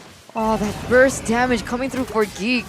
You gotta be careful when they go for this, but I guess that's the only way to find information. Luke gets chunked down, and bye-bye, Firaga armor. No Firaga armor, that's why they decide to strike, but Aminus Fury now is gonna catch Taz all alone though. Rossi in the back, wild charge out of 3. Nino free hitting with Vital Strike from Pi! Puts them all in a sweep with Chadera now with Blazing Duet, zones in the back line. That's Pi still in the midst of it all. Hazel is gonna get picked up, but so does Nino in the back. It's still Luke who is playing in front and back with the fire, trying to melt them down. That's a good Terrify over to Krite from a boy. The Krite flickers out the safety. Last insanity! The blow up in the back, and Pi now with a vengeance desperately in a final slash, but it will not be enough to take them down. Chadera picks up the kill and now is looking for the purple buff. That's a 4-2 trade, ladies and gentlemen, as boy goes in for more. That's a 5v2 plus. However, they get a turret, but Alter Ego, Krite, was able to steal the turtle. Who was it worth it for? I think that has to be worth it for Geek Fam. Just pushing, putting Altrigo even back, getting structures in the process. With the vision game in their side, they can be a lot more aggressive as well. Altrigo, man, that was so risky and yet so close. It's unfortunate for them that they lost Nino first in that team fight. And afterwards, there were several moments that was so chaotic that Cry did not land his spells. And when it is that close, it just was too costly for the game. Looking at the items, Feather of Heaven Starlium against Corrosion Scythe Demon Hunter Sword. For Chidera, he's going to be waiting on that Golden Staff Power Spike in order to really shred down the front line. But everyone else, especially for Cry, going for the Glowing Wand right now, he does want to get that Enchanted Talisman to get more cooldown, more spells out, because a boy already has it, and he is just bursting down, stealing spells, making the best out of all these big fights. He's been very flexible and versatile with the choices that he makes with his IMU. And with that being said, Chidera gonna be, oh no, Taz. Taunted up. No, They're right? actually hesitant to take this fight with the Poissons. They think something is brewing, maybe an ambush. Turns out Altrigo, they're just in the side lanes. Rossi rotating over, last Insanity from Luke over to Nino. Trying to burn him down, actually dealing a whole lot of damage. Bloiski's here too with a flicker, Animator's Fury. The wild charge goes through, but now it's Rossi all alone. He tried to defend his gold lane, but now he gets caught in the crossfires. He's still able to survive though. Super fast rock. Nino was just so far out alone. And even when Rossi got some vision, spotted out the whole team of Geek Fam barreling towards him, he did not go back, so that was quite interesting. Now Geek Fam with the momentum goes straight for the Lord. Altrigo, there's no way they contest this. It's just too risky. I mean, Nino is up. Can they delay it? Turns out they can't. They're gonna blitz it down, and that's gonna be a free Lord for Geek Fam in the 10th minute of the game. The tempo and the momentum shifts in this game is insane. I really think that now Nino's affinity, I don't know, penchant to just sit there and just tank out fights, it's kind of working against him. He has the damage right now with the Holy Crystal completed, but he just has to be further back. He has to play a bit safer. If Beloiti can get to him, I feel like it's already too close. Is he ready though? In terms of like items? Has he reached that power spike? He has damage, but he doesn't have survivability. That's the main concern right now. Now the Lord up top. They are able to get out that base turret. Only the half HP. Only the first Lord, remember. So far, will they be able to crack a base turret? Doesn't look like it with the Natan still able to clear super fast. Geek Fam will have to wait a bit longer. Two waves are still crashing though. You can see Luke waiting for his moments as well, but what's going on in the jungle? Oh, what's going on in the mid lane? Crane almost solo killed by Chidera, who's just shooting. Just going in. No reservations whatsoever. Spraying down right there, almost taken out. So I feel like, especially for the backline members of Altrigo, you gotta really take notice of Chidera and the dive potential. Get some defensive items, man. And we talked about this a little bit earlier, right? That nearly solo kill onto Cry. That's the reason is why, right? And this is the game fact from GoPay, the answer to the question why. In MPL ID Season 13, Claude stands as the sole marksman from Geek to achieve 100% win rate with 2 picks, while the other 4 marksmen ended up in losses. So you can say this is more than just a comfort hero for Chidera. It's a power pick, it's a signature pick. It is 100%, despite the team going 0 wins on other marksmen. That's a very interesting stat, right? What does the Claude give to him that other marksmen don't? You would expect a hero that needs to scale up a bit more. By the way, he has Athena Shield. Yep. I think he's just concerned about the damage coming in from Right later on. And Nino, of course, can do a lot of damage, but he doesn't intend on staying, you know, in the same spot long enough for Nino to really shred him down. So it's gonna be more, it's gonna be treated more as burst for him. That's why he went for the Athena. And Nino goes in for the Divine Glaive. That's a lot of penetration, for sure. So the front line for Geek Fam, the bulk of them have a lot of Athenas, actually. And the Radiant Armor is already completed for Hazel as well. So they can stay in there and tank up a lot of damage. But afterwards, I think the issue for Alter Ego is, can they melt everyone down at the same time, right? Can they get them in the same area, the same pocket for all the AoE to really be beneficial for Alter Ego? They're zoning Alter Ego away. And Geek, they're shredding it. They certainly are. Doesn't look like Alter Ego can do much here. Geek Fam utilizing that crazy DPS that the Quad can provide to just melt it down. Alter Ego, they still have a chance at this game for sure, that late game. But how long do they need to wait, Arashi? What's the timer gonna look like when they do get to that power spike where Natan can shred? Oh, for the Natan, I mean, with the Divine Glaive, he's already doing a lot of damage. He's only waiting on one more item. I feel like now, with his kit alone, with the items he has so far, it's already a significant, respectable amount of damage.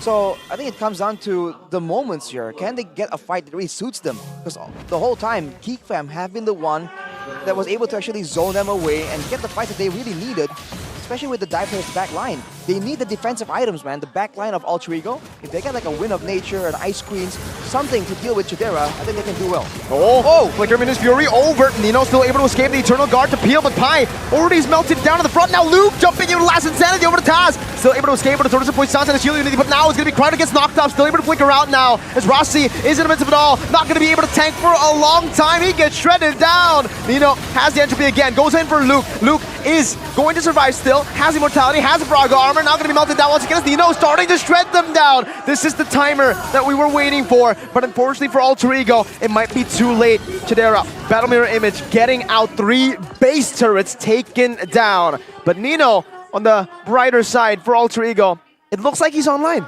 Best case scenario though for Alter Ego, you would say. But this, unfortunately, with losing all those base turrets, this has propelled Geek to a 10k gold lead.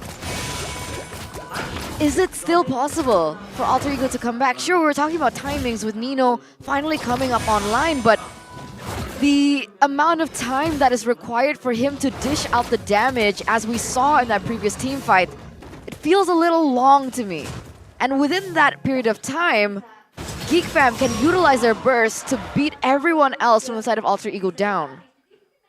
Well, I'm a big believer in never say never until it's really over. But for Alter Ego, I feel like they have to change the order of how they fight here. In that fight, Pi was taken out first, and I have to say that in the late game situation, in a big all-out fight like that, it's better to quote-unquote sacrifice the Baxia instead of the Arlet, so that the Arlet can actually land those stuns, land the big final slashes, and you can see them building. The Baxia and the Arlet both already having the blade armor, try and deal with Chidera's damage. So has Rossi, by the way, so everyone's just trying to survive from the initial shred. And they have already Athena's and Radiant armors to deal with a boy. Because I think later on, if Cryde can also output the same kind of damage, already getting the Divine Glaive now, big power spike, it's a lot of AoE, and Geek Fam has been clumping up together to try and get value from the Minotaur's healing.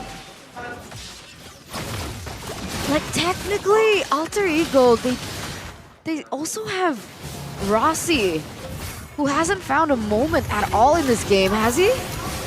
Don't remember. I think it was just like the first few turtles that he was able to get a wild charge, 3-man wild charge. I remember that. And that was during the second turtle of the game. But yeah, not a lot of moments created for Rossi here. If we look at the pattern, Rossi has been able to find more success on reactive roamers, right? When you put him on heroes like drop proactive ones, it doesn't feel like he is too comfortable on it. And maybe this game further proves that.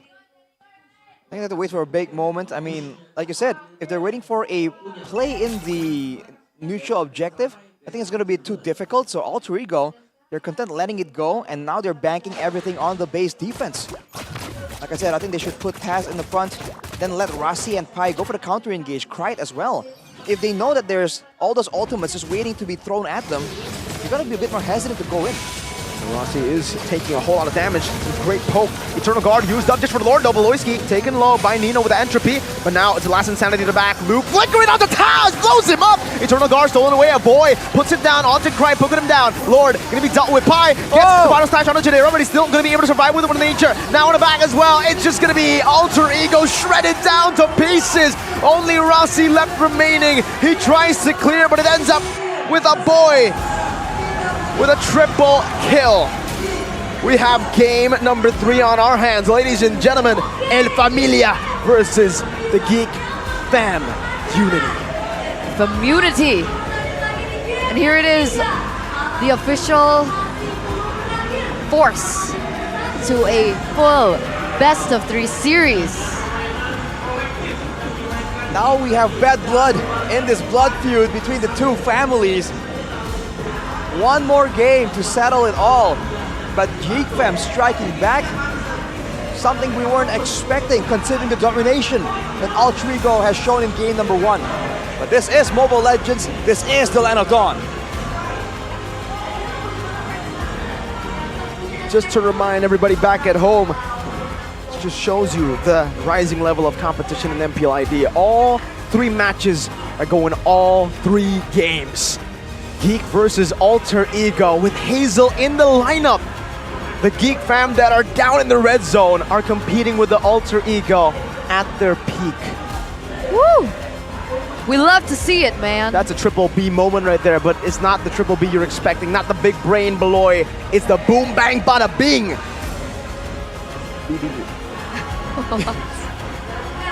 Throwback to Boom Bang Bada Bing. Shout out Scani, Shout who's out watching to at home. Scani. How do you think he's gonna be reacting to this game, man? Yeah, that's just Geek Fam.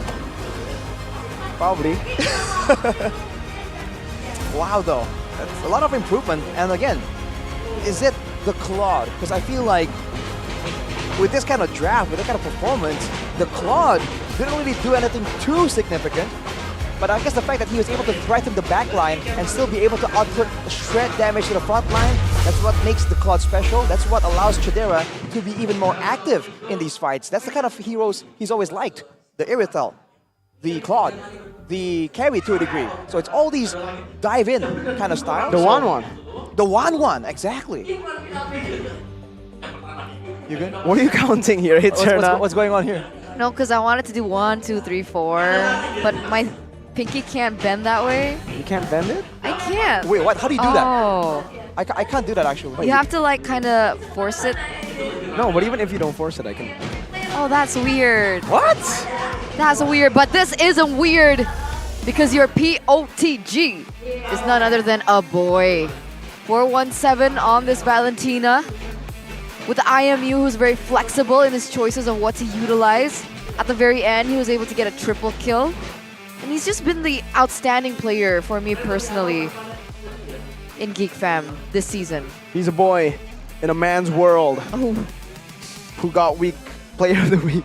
Who got weak of the player of the week. I think what's most impressive about a boy is the fact that he is so adept at so many different styles, right? Yeah. The supportive utility style, he can do that. The long-range poke, and now even the dive-in assassin playstyle. Let's take a look at the highlights here by our official gold partner, Ubez Gold. Only in the early game, this was the first fight where it seems like Alter Ego were kind of not sure who to go for. Everyone was slow from the side of Geek Fam, but they just weren't able to actually seal the deal, and they end up committing all inning and not getting any rewards. You can say maybe there's a mental component here, just like things going so south so early for them, but afterwards, the amount of times where Pi and Nino were caught in the side lanes, despite the fact that they know more or less where Geek Fam is, has been surprising, and that was one of the only big combos that Alter Ego found in that game. Yeah, I found that really weird. Like, what was going on with Pi and Nino this game? It's like they're just uncoordinated. Right? Because, like, notoriously, like, even from way back in the day, Alter Ego, they're very strong because they're side lanes. But this game, it felt like the side lanes were faltering, and, like, the entire game plan just shattered for Alter Ego. Yeah, here was that moment where Nino was pushing, and Rasi spotted everyone, but yet Nino just didn't back away. It's almost like he thought he can 2v5 the whole team. I don't know what the call was, but afterwards, doing that base defense, Geek Fam did a great job just with the targeting, knowing who to go for at the right moments. It looks kind of sketchy here though, when Nino was almost able to actually shred everyone down and secure the kills, but in the end, it just wasn't enough. And a boy, once again, just knows the right moment to go in towards the backline, and with a Valentina with a lot of items just dashing towards you like that, if you're a marksman, you just get deleted, man. There he is. A boy. A boy. who was on the Valentina, and it was all about the layering, the spacing you need to go up against an Atan. A lot of teams have struggled up against an Atan, but it's as simple as that. As long as you are able to bait out that entropy, make him use most of his abilities and the long duration of the entropy on other things, then you flicker in, smack him, knock him up, stun him, and put some magic plus physical damage on him. What is he gonna do? All he can do is, like this game, die. And remember, Nino hasn't used an Atan in quite a while. True. And we know him to be a player Aggressive. that is very panikan. Ah. What is the English word for panikan? Panic. Oh yeah. He He's kinda panics. jumpy. He's jumpy. Panics. Yeah, so when we're talking about what is required of Natan with that discipline and utilizing the resources for a person that is known to panic in these aggressive and pressuring situations, doesn't seem like a good fit for him. And maybe that's why we didn't see the Nino that we usually see. In addition, Pride wasn't really doing well either, right? And we were talking about Pride being one of the main tools right here. I feel like that's also... Pride seems to be okay playing with the Vexana, but I feel like the roamers are what makes it quite difficult here, because Rasi was trying to influence a lot of different lanes at the same time, and as a result, Pride was kind of falling behind and falling to a lot of ganks, especially after like the big fights near the mutual objectives. So if you look at the stats, Rich Guy and Carry is still Chidera. Sandbag is going to be Rasi though. I mean, he tried his best, but it really wasn't enough. I think Hazel here deserves a bit of a shout out. Good secure onto neutral objectives, and he and a boy went for Inspire in the emblem, so it does really feel like both these teams are very crowd control reliant, and even the slight bit, the 10% cooldown reduction, is so valuable in the hands of both these teams. So, can we confirm that Hazel is the better jungler for Geek Fam? I So think far, so. yeah. What can you say, man? I think the stats speak for itself. It really does. Also for Chidera on the clock, so maybe we didn't see any too crazy flashy plays, but hey, if we take a look at the carry, Rich Guy, he does the job real well, and he was weak side for the most part, right? They weren't playing towards the Claude, so the Claude was able to just farm up, wait for that power spike, and dive properly. It's all about the fundamentals for Chad era. Claude era. Claude era. Claude era. Yeah. The fact that he was Blazing even Duet able era. to outdamage I couldn't hear you. Blazing Duet era. Oh. No, I meant like Claude era because Chidera, Claude era. Oh my god, an Art of Thievery era. What? What? That's a skill. Yes, but Yeah, but what? where did that come from? Oh, I have a fun fact. Okay, fun fact. We were talking about panicking, right? Okay. And Which one are do you panics? remember the emote from Geek Fam? Santai aja, bro. No. Panik ga? Panik ga? Oh, it's not. That's Alter Ego. Oh man, I swapped it up. What? But now I will actually say the emo for Geek Fam. Santai aja, bro. Santai, santai. Santai. Which means calm down, calm down. It's Yes, we're okay. gonna 'Cause be we have going game towards- 3 for you guys. Okay, I mean like we can like reverse it, right? Like let's No. redo it. Oh, okay. You know, fun fact. Yes. Do you remember the emote from Alter Ego? It's panik nga? Uh-huh. Yeah. Nino panicked. Oh. Right? Thank you, ladies and gentlemen. First try, first We'll be take. back right after this break. We'll see you soon. Stay tuned. Don't go anywhere.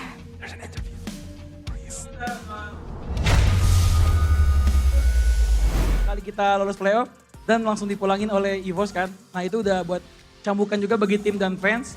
Lalu season 12 itu kita udah lumayan banyak juga kan fansnya kayak grow up gitu. Dan alhamdulillah kan masuk grand final.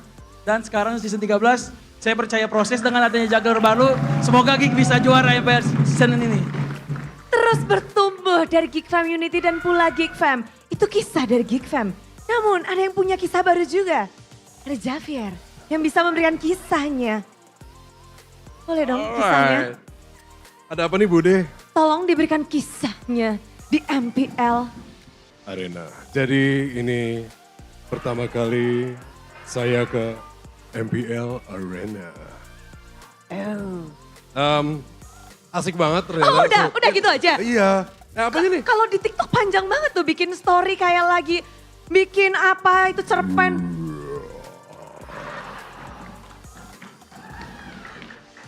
Coba ajarin. Harus ditekan ya? Enggak sih. Oh gimana tuh? Biasa aja. Enggak sih, itu nggak biasa aja. Tapi gimana kali pertama ke MPL Arena ya? Yes, pertama kali. Nah, ngelihat keduanya ini mungkin ngelihat suasananya gimana sih? Seru banget. Jadi ini pertama kali gue lihat, terus dengan kedua tim ini semuanya supporternya gila-gila. Dan oh iya. Oh iya? Oh iya. Oh, berarti bakal dibikin story gak sih habis ini? Harus dong. Bakal di-update di TikToknya gak sih? Oh yeah. Oh yeah. Jadi kepengen belajar gak sih? Bentar, semua orang bisa bersuara kayak kamu atau enggak sih? Gimana sih? Mungkin kalau diajarin bisa gak kira-kira? Ya, itu bisa semua orang bisa. Gak? Serius? Iya. Ada yang bisa gak? Mas bisa gak mas? Bingung dia. Gak bisa. Budi cobain gimana coba ajarin. Wah. Pada tau gak sih di sini semuanya pada uah-uah. Yang ada di rumah juga. Tapi Xavier, di sini untuk mendukung salah satu tim kah? Iya, kebetulan bareng ada Fandi, ada Diga di AE. Kebetulan di AE. Lagi mencoba diracuni untuk menjadi alter champion ini. Sepertinya ya. Kita lihat ya. Iya. Kita lihat saja. Udah ini belum? Udah ke convert jadi alter champs belum? Masih OTW kan? Gimana nih? Cocok, dia cocok. Ya kita lihat aja, tergantung nih. Iya, enggak. Oh, oke. Kalau gimana? Kalau dari Arman ngelihatnya ini juga kayaknya udah bisa bersaing dengan alter champs yang bisa kita tahu kan mereka heboh Bisa juga, banget. rame Iya, banget. Bisa? Bisa Bude, percaya. Widih. Dari Geek Fam Youth sendiri mungkin ada acara bareng-bareng tuh sampai kayaknya kok makin rame terus ya? Ya kita season lalu setelah MPL season 12 kita ada acara gathering di puncak itu untuk menambahkan keakraban kita semua. Oke, menambah keakraban. Iya benar. Kalau sekarang ngelihat dari Geek Fam, gimana Geek Fam Unity dari apa ya, kayak responnya gimana sih ngelihat Geek Fam yang season ini? Kalau saya selalu menanamkan kepada semua Geek Community untuk percaya proses kayak season lalu. Karena proses itu nggak ada yang instan. Jadi ya percaya aja kita kepada player dan coach bahwa Geek akan bisa menghadapinya. Oke, yes. Yang penting percaya. Percaya proses. Main role-nya apa? Apa aja yang penting jangan jungler. Jangan jungler. Males jungler. Jangan jungler. Apa? Iya. Boleh tuh, gemes tuh. Mirip ya? Benar. Mirip Molina. Tapi kita jangan lihat mereka yang main ya, jangan lihat Xavier yang main. Bentar lagi nih keduanya bakal beradu kembali. Betul. Melanjutkan ke game yang ketiga. Gaskan. Coba dong, lempar ke caster suruh ready. Gaster, langsung dilanjut aja. Oh yeah.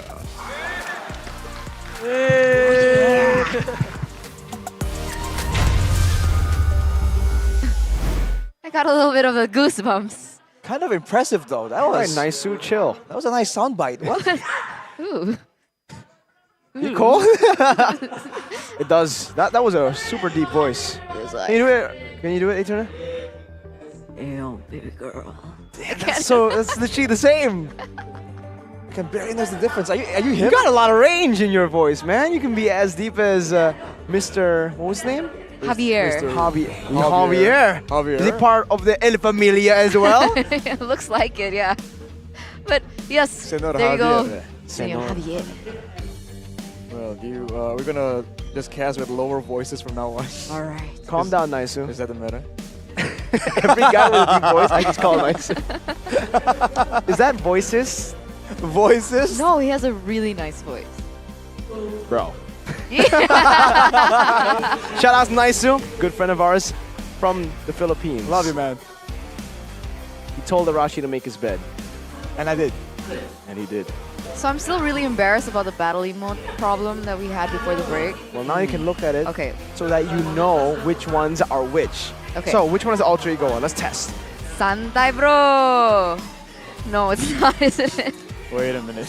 That's Geek Fam. Eternal. Wait a minute. So, let's try that again. Which one is alter ego's one? Okay. Ladies and gentlemen, if you want to find out yourselves, go ahead and check it out because you can get it for Which one is permanent now. It's no longer a trial one, so go ahead and buy it in the Land of Dawn in MLBB. It's next level, bro. Next level, bro. Which one? Here, the third one next from the to left. I thought that was Bigetron. Oh wait, there's Bigetron Bix. Bix. On the left, there's Bix. You know, honest mistake. I think you can deduce it by elimination, but you know that takes time. Kind of we don't have on our hands right Because now. we've got game tres, as Exactly. Connie would put it. Numero 3. Numero 3. Numero 3. Shout out Cardi again. ASG. But here it is. Geek, they've successfully forced a game in number 3 after a very convincing victory by Alter Ego in game number 1. What went wrong? What was that? That's a soundtrack for you, Arashi. This is supposed to be like a epic entry? Yeah. All right. I feel again, we talked about how Beloyski has veered away from all those utility heroes, and he does a lot better when he can actually have the AoE engage potential, when he can control when and where his team actually fights. Game number 1 with the Arlet is really not as straightforward, and his engages kept getting cancelled. On the Minotaur, he's a lot more consistent, a lot more solid, and he's a lot more durable as well with the healing built in, the sustain coming in for everyone else. So, I think for Alter Ego, they want to get something that's a bit more decisive, they can punish a bit more, and then from there, again, execute the aggression, but make sure that they know exactly how to do it, right? Against a team with Fredrins, a team with X-Borgs that has that small chance of getting out, you want to be a bit more controlled in case you overextend. Here's a previous game recap though, where we highlight Taz and Luke. The damage dealt to heroes still in the hands of Neo for Alter Ego, actually quite even higher. But Luke actually, hang on, the length of the graph doesn't really correspond right to the Rossi. to the amount of damage. Rossi at number 1 with 18,000 total damage on the Grok. It doesn't sound like it's right. Okay. Well, total gold still favors Sad or Geek Fam for sure. But Nino was able to actually catch up quite a bit towards the end of the game right there. It's all about execution. The fact that Beloyski started everything out, and a boy just knows how to play around Beloyski. That's what makes the team so great, right? How they're able to back each other up, which has been a pattern even since last season. I agree. The and family, in addition, the Famunity is so strong. And in addition, one of the points that I really wanted to make was every time they went in for a team fight, the one thing that really hurt them for Alter Ego was Luke's damage. But it felt like every time they went in for a team fight, they still were deterred by Luke's damage. Wouldn't there be like adaptations made after the first 2 or 3 times that becomes a problem? I think they try to, which is why there's some fights where, you know, the X-Borg does damage early on, and there were some times where they spread apart, but then to end out the fight, right, Luke went for the Last Insanity Flicker combo and was able to get value still. So I think if they really feel like that's a big problem, it has to be dealt with in the draft. I'm not sure if that's something that can be mitigated by execution, unless you want to put the whole force of your team to try and shut down Luke on the other side. But now we finally have a shift in the pick order. Ladies and gentlemen, welcome to the final drafting phase of the day, presented to you by the official tournament smartphone Samsung Galaxy. There's a trade in positions with Joy, Angela, Bruno taken off the board once again. Nolan and Matilda. The next should be Angela. No, Angela's banned. Novaria then. Novaria, Ruby, Arlet, Gold. There you go. The 100% adaptation. win rate. See value in me? That's interesting. You should. I feel like I do agree with the play though. The fact that they would rather shut down Chidera and then find ways to deal with the Novaria with execution, because it's a lot easier to punish the Novaria, especially when you do have very adept side laners and assassins in the jungle, potentially. But with the Fredrin taken away though, I feel like Novaria plus something else here makes sense. I'm not sure if the Baxia is what they want to reveal that early. The Arlet is something that they used, but it really didn't look that good in the hands of Alter Ego in Game 2. Don't want to utilize it though. Doesn't matter with the Novaria pick. This time for Alter Ego, they were the ones who've banned it 2 games in a row as blue side. Now on red side, they decided to pick it up for themselves. And right, last time we saw him on the Novaria, it was quite a while ago, but I remember him being very impressive with how he was utilizing the Astral Spheres and Echoes, not to just completely poke people down, but to create slow pushes in the side that were a bit undetected because he shoots it from far. I mean, again, the range is definitely a big tool. And if they want to, even if Geek Fam wants to punish it, they have ways of adjusting how they play with the Navarian and maybe use it as a bait. For Geek, they go with the one mage, they can really match that wave clear. Set for maybe the Lilia with the Minotaur as well. So it's looking similar to the previous game. Good crowd control, good AoE as well. So Alter Ego are the ones playing the more pick-up heavy game. So I'm not sure if we can really match this level of crowd control and damage with what's really left on the table. Yeah, the problem was now there's follow-up, right? With the Vexana knock-up. Now Alter Ego, they're gonna go for the carry for Nino. So like we all saw in game number 2, in the second phase of the drafts, Geek Fam opted to try and shut down and put Nino on a hero that he wasn't comfortable with. And we saw that shine in game number 2. So now, Alter Ego, they're shifting it back. They're prioritizing Nino in the gold lane, trying to give a hero that Nino can try and carry on later on. Get it? Carry? Carry on. Oh yeah. And the roamer joke was bad. Yours was bad. I mean, sometimes it's so bad it's good. But for Alter Ego, they're going for the Paquito, banned away. So I think they're trying to get Pi into a really good lane matchup. We still don't know if the Outlet is what he's going to be utilizing. But we saw it, when Pi has control, when Pi can dictate how the game goes, we talked about the dynamic duo, the Pi and Taz combination. Interesting though that Geek opted to go for an export ban. Seeing as Alter Ego still have the possibility to pick up something like the Boxia in the jungle. The Boxia. See, I feel like the Boxia makes a lot of sense against the Fredrian and Minotaur as well. Something tells me though that Alter Ego is trying to surprise us with something special in the jungle. We'll see if this gut feeling makes anything happen. The CC though gets banned away. One more dominant laner. Good ban. And that's Celine. What? Do you think a Fanny might pop up? Ooh, Fanny for Taz. It's certainly a fantastic pick. It's a last pick, right? We're going to get a spoiler of what they're going to pick. It seems like they want to go for an XP lane first here. Or a jungler, depends. Baxia, Barat, those are the safe options against a Minotaur of Fredrin. You would want something with anti-CC. That's something they didn't have last game with the Baxia.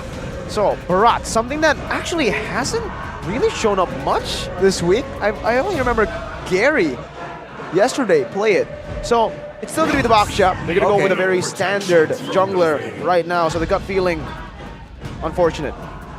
Yeah, not right now. I figured they're gonna leave that jungle pick for the last pick, but no, that won't be it. Now with the final two, to complement this very strong combination of the trio mid, right, that Alter Ego is able to use so effectively, I think they would want to get strong side lanes as well. The fact that there's a carry though means that the beefier members like the Glue or the Uranus don't really come to mind just yet. So do you think that Arlet is fixed for Rasi? Not yet. Not yet. And that's what they're trying to use. Alright. Will Lapu Lapu come out though? Because Luke likes Lapu Lapu. That's what I was thinking, but I was thinking Lapu Lapu for Pi. Yeah. If Geek Fam don't pick it up, I guess Alter Ego could definitely take it away. So the deny will happen here with the Lapu Lapu. And the Brody for Chidera. I like this, man. They want to try to now maybe play for the Brody. Strong side Chidera, something we haven't seen in a while. Up against the carry, this is pretty good.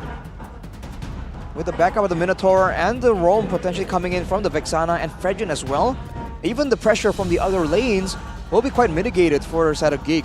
So for Alter Ego, the final pick right here to lock everything in, without the Lapu Lapu, Terizla, Yuzong, Yuzong or Ruby. Ooh, but so much anti-CC. Does Glue not work? Oh, Glue. Glue could actually work, yeah. Glue would be a pretty solid pick. Okay. So they want more AoE, they want more decisive ways to really start a fight. They can match Beloyski, or even counter Beloyski's. I think it's pretty even for now though. I think the real deciding, when it is usually this even, usually the decider comes from the mid lane here. Whether or not they can get a lot of damage out in the early game, whether they can use the utility efficiently. Let's take a look at the counter index. 0.5 in favor of Alter Ego. And lineup rating too. So it's not that far apart. In a way, there are different tools that both teams can utilize. In the late game, there's definitely some prowess in Alter Ego because they have the Arlet and the carry, but in the late game, Geek also has the Vexana. So to close this out, ladies and gentlemen, the story of family for both of these teams, the Geek Fam unity, the family values in Alter Ego. Let's see whose values come out on top as we go and dive into the Land of Dawn for the final game of day number 2 of MPL ID Season 13. It's time for Hazel and Taz to battle it out once again. And so far this series, it's been Hazel who's been coming out on top when it comes to that retreat battle. Let's see if Taz can turn it around because Taz has had an amazing first 2 weeks. Could it be possibly the time for Hazel to take that spotlight? As Taz ran out of fuel to try and make the plays happen. Now in the mid lane against a Vexana though, it's gonna be a bit more difficult. And I can actually, Taz was able to get the litho right there. We'll see if he can use the Boxia's mobility to try and dictate, you know, more events around the map. If you're looking at the emblems right here, Rossi with the thrill still, trying to go for a bit more damage. Nino going with the firmness along with the Festival of Blood, so sustain and tankiness, going all in without trying to get any more extra bits of damage, knowing that he's going to require it going against Chidera with the Master Assassin and Rupture. I'm wondering what Pi on Terizla wouldn't go for something crazy like what we saw from the Lapu Lapu earlier, right? Fury Hammer is as crazy as it gets, I think, for the Terizla. And you don't really need a lot more, because even with just the emblem, you sustain a lot more HP than you would think, actually, even without like a Bloodlust Axe. So going for more tankiness is a lot more valuable. And HP pool also does well for the Terizla due to the passive, right? When you can take less damage, the less HP you have. Look at that rush though. Dreadnought armor straight, doesn't even go for any boots. 0 mobility right now, but Dreadnought armor. So he knows he's going to be part of a fight very soon. Almost like it's right on cue right here, but Cry does show himself doing some poke damage. Is it going to be another full-on head-on collision? Because I think Geek Fam have more AoE to try and stun up. Rossi in the back. Oh, 2-man stun. Eternal Guard locking him down. Penalty zone. Dodge away from Luke in the midst of it all. Still with the Bravest Fighter. Locking Luke down. And Luke jumps in over to Taz. First blood over to Pi though. Luke doesn't get enough damage on the Taz. The Curse Blast right there. Used up already. And now it's going to be Hazel who's caught isolated. The big bump doesn't happen. And Pi, he doesn't have the craziest of builds. Not a bit of damage at all. But the Dreadnought armor has given him enough. That's a triple from Sir Pi. That's insane. It's only been like a few seconds into the game, and already for the first neutral objective, Pi creates a statement that big. However, Geek Fam was still able to secure the neutral objective. I mean, traded in for 4 kills, technically, I think it's still very much valuable for Alter Ego. The fact that he just went for the Dreadnought without boots. When you're going in all in the fights without trying to escape out afterwards, who cares? He just stands his ground and tries to sustain as much as possible. And Geek, we're stuck trying to deal with him. That's the power of the Terizla, even before when he was so meta. The fact they can just dive in the backline and buy so much time due to their tankiness. But the thing was, Luke was trying to do the same thing onto Taz, but he still managed to escape. So the same attempt, but not so much value for Geek. I think that's the case, especially for Geek. Luke can go for some stuns, some damage as well, but he doesn't have the same kind of sustain, the same kind of tankiness that Terizla brings. But look at that, Rossi! Gee, Rossi. 3 ultimates. Minions Fury, Eternal Guard, he was ping-ponged, knocked up and down, all around. That seems a bit personal, man. Not I gonna lie. It probably is, man. Well, alright then. Look at this convergence to the bottom side though. Nino trying to play it safe, but against 4 people, is it even possible? Looks like he's holding it out with a backup coming in from Taz as well as Rossi here. Oh, lockdown 2, the final slash for Nino to just deal enough damage, shred him down. No Fredrin, and the turtle spawns in. Up top, there's a bit of a fight. Rossi, very low, flickers out the safety. Beloyski still waiting on a Minion's Fury cooldown. It's not going to be up right now. Jadera goes over to Torn Apart Memory, but Taz secures the neutral objective. Astral Echo on a 2, Maloyski. Defensive dash out, Chidera with a flicker out too. So essentially, in terms of neutral objective trades, it's 1-to-1. But Alter Ego, because of the way that things unfolded in the early game, they are holding at a 2,300 gold lead, and Nino is shredding through that gold. It's taken out at minute number 5, but I think they're going to get this turret in the bottom side. That's another objective here for Alter Ego. So Geek Fam lost all the control, lost the turtle and the turret off the fact that they went for an invade and it just didn't play out the way they thought. That's how fast things can shift in the Land of Dawn. Now with the control though, both teams go for a swap right here, which means that the EXP lane once again have a lot to say in the next engagement near the neutral objective, and Pi with a 3-kill lead will definitely try and make a play happen. Beloyski is caught here, nailed down as well. Minions Fury by Beloyski knocks 2 up. A boy here with Eternal got 3-man on the counterpart memory. A boy takes Rassi out. What looked to be a great initiation, a great pickoff. Turned around quick. More damage over time for the side of Alter Ego. The burst coming from Geek Fam though, what allows them to really turn it around. A boy on the Vexana rushing the Enchanted Talisman, so he wants more spells out instead of the damage, knowing that, you know, with all these fighters around, there is enough damage to supplement the crowd control that he can bring out. He favors more Eternal Guards and more grips instead to terrify the members of Alter Ego to really ruin their movements and maneuvers in the middle of a big team fight. And now it looks like Geek was able to get that turret in the top side, so they are trying to still support Chidera in the gold lane. We talked about the emphasis in the gold lane in this particular game, and Beloyski is showing his attention towards that area. There is rotations happening now for Geek. You can see Chidera is moving towards this mid side. And this is going to be a 5v4 team fight if Nino doesn't come. Oh, flicker for flicker, burned down, but 2 ultimates for Alter Ego used up. Those are the initiating ultimates. For Alter Ego, they will not have a source of initiation unless Rossi just jumps in. Beloyski will be the first to go on over to Taz right now with Minions Fury as well. Chidera is the one who picks it up. And now they look for the disengage. 2-man taunt from Hazel over to Taz and Pi. Raven Spider with a bonk, but Nino dodges away from it. Eternal Guard in the back with Rossi. Jumps in with a vengeance as well. Oh, the final slash, 3-man! Not back around, but it's still Geek Fam who win out in the trade. There was no follow-up to that final slash. There was crowd control, but not enough damage for sure from the side of Alter Ego, especially with the ultimates not up just yet. That will be Alter Ego taking a bit of a loss, having the gold advantage equalized as well. Now Geek will be looking for more plays around, and with the turrets on the top and bottom side, the first turret's taken down, they're going to try and find ways to flank over, especially in that mid turret, man. If Cry overextends right there, there could be a very solid dive orchestrated with the crowd control that Geek Fam has. For sure, and that's the danger of it. Can we take a look at the spells that they opted for? Did he go for Purify? That was close. That was pretty close. But no, Cry goes for Flicker here. The only Purify is on Nino.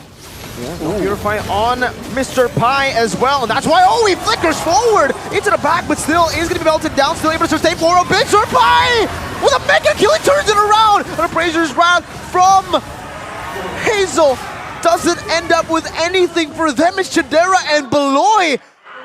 Pi survives and outplays them, wow! That is an insane amount of sustain, an insane amount of tankiness to take the full brunt of Geek Fam's combos and live to tell the tale, opting to go forward and then still swinging around with the...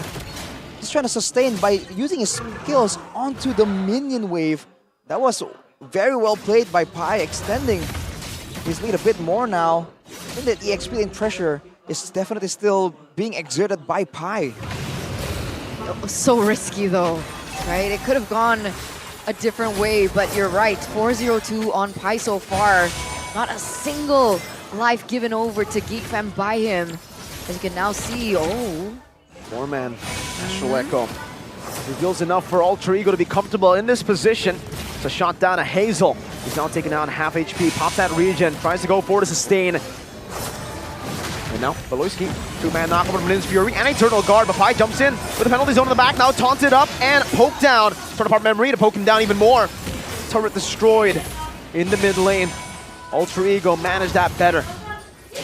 Pie's really low though. He's forced to recall. Does Alter Ego have what it takes to buy enough time before he comes back in? Because like you mentioned earlier on, he's a main initiator. 50-50 retreat battle. Who's gonna win it? Right here is Hazel. Now with a taunt over to Taz, but Nino in the back doing work with Rossi. It's a boy taken down. Now it's Chidera trying to run away. Hazel with the Brazer's Wrath on the Krite, but he's all alone, isolated. Luke, Bravest Fighter, that's a taunt down over to Rossi. Luke with the Bravest Fighter finds 3, but he's unable to look for the full Bravest Fighter slashes, and he gets outplayed. And Krite with a snipe over to Hazel. That's a 4-0 trade. Alter Ego, they're pushing forward. They lost the Lord, but they have all the space in the world. What a snipe by Krite. The highlight onto him here. I believe it was blind. There's no way that vision all the way under the turret of Geek Fam. He just shot it out in that direction and he lands it. Such a value moment there for Alter Ego. Knowing that when it comes to crowd control and setup, there's no way they can win out against Geek Fam. But when it comes to the cleanup afterwards, they have full confidence. That was a great moment for Nino to just catch up as well. Let's take a look at the replay presented by the official smartphone of the tournament, Samsung Galaxy. Oh, this is the fight after. This looked so good, but he gets stunned there by Rossi. Wow. That's so good. That's why crowd control is so important when both teams are willing to go for insane plays like that. That's where the crowd control just forces them to stand still. Because otherwise, like Pi earlier, if you don't lock him down, he just makes insane plays happen. Game sense. That was insane. A 3K gold lead now for Alter Ego. That instant shift in momentum built just on the back foot of that team fight. It looks like now Alter Ego are scouting out the map, but with this 3K gold lead, what differences do we see from both of the teams? Well, now Nino is a 1K gold ahead, and he has the whole core item, the Corrosion Scythe, Golden Staff, and Demon Hunter Sword. So his DPS is definitely an issue, unless Geek Fam can send someone to really move forward. But the fact that their damage is so instant-based, it's not really a constant flow, it means Nino just has to watch out for those big spells and dash out of the way. Meanwhile, Chidera went for the Demon Hunter Sword instead, so he's trying to find ways to melt through Pi, melt through Taz. But at this point, it's looking like they're going to be a bit too tanky to be taken out by Geek Fam before Nino can take out the front lines of Geek Fam. And to make it all worse, Nino has won now. So, just in case, right, he gets caught in a bad position, like Krite is right now. It's like a prediction from Beloyski. My God, did you see that? He's styling, showing the big brain Beloyski plays. As a result, though, one tower taken on top. I would say Alter Ego will find it worth it, but Geek Fam at this point will take whatever they can find. They can't be choosers right now when they're this far behind. What do they do? I mean, it's still really close. Obviously, Luke can still make a big play, but they have to be aware that Nino already has that wind of nature. They have to try and find ways to really catch Nino, shut him down. Even if everyone else is doing damage, I think it's still worth it with the sustain available to them. The damage from Pi and Taz maybe can be negligible. It's the damage from Nino or Krite that they have to be really aware of. That's the thing. A boy needs to find a position, I guess. I guess he's the saving grace here against Nino. Try to burst him down, get him low enough to zone him out of this team fight, but Krite goes in. No final slash. Beloyski looking for an opening right now.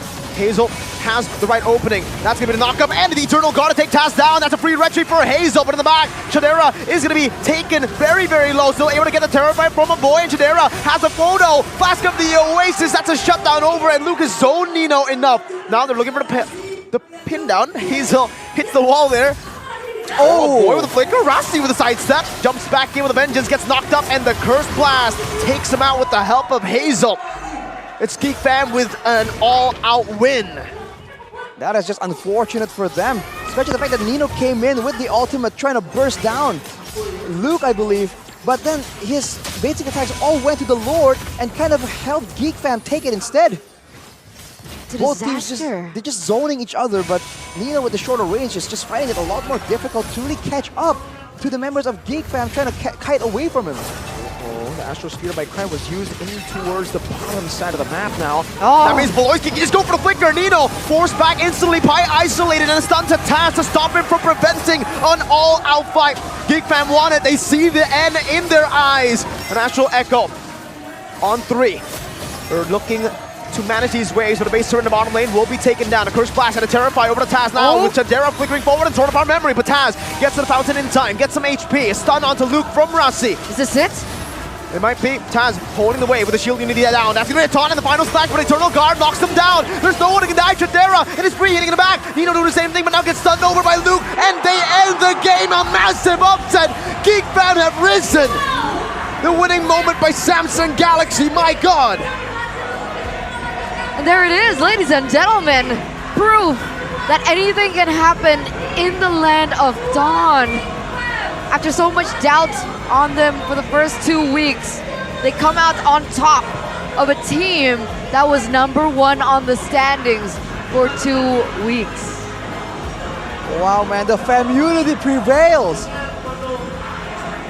In a war between families, there can only be one. And the Geeks have done it against all odds, against everyone's expectations. They show their Famunity proud.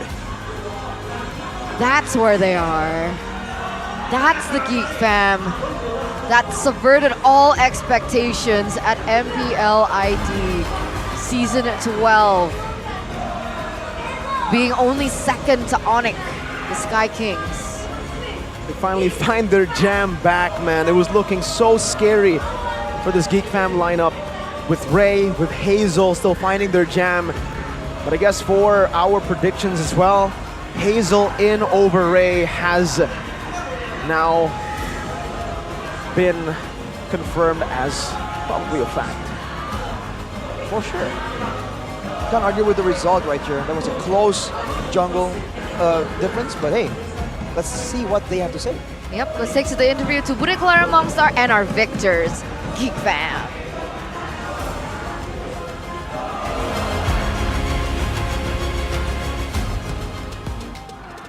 Geek Fam mendapatkan kemenangan mereka di minggu yang ketiga dengan match yang begitu mendebarkan 2-1. Geek Fam, kalian berhasil untuk mendapatkan kemenangan ini. Dari Luke sendiri menutup malam minggu ini dengan indah melawan Alter Ego yang lagi bisa dibilang cukup di atas. Bagaimana Luke? Kuat sih Alter Ego. Kuat? Hoki aja sih kita. Kalian menang karena hoki? Ya hoki. Bisa nggak hoki nggak? Nggak bisa. Nggak bisa? Hokinya? Hoki terus aja nih. Hoki terus aja? Jadi kemampuan kalian adalah hoki terus? Dan kalau hoki terus-terusan itu bukan hoki sih Luke. Itu bukan hoki. Nggak tahu. Nggak tahu. Gimana? Kalau Luke sendiri tadi udah main bareng kah sama Pio? Ya yang lain bude. Next langsung next gitu ya. Tapi Aboy mungkin ya. Tadi kita pertama udah wawancara dan Aboy melihat kekuatan pula dari Cry, Player of the Week di minggu yang lalu. Tapi minggu ini, apakah akan kamu nih? Gimana kamu melawan dia langsung di Land of Down bersama dengan Alter Ego?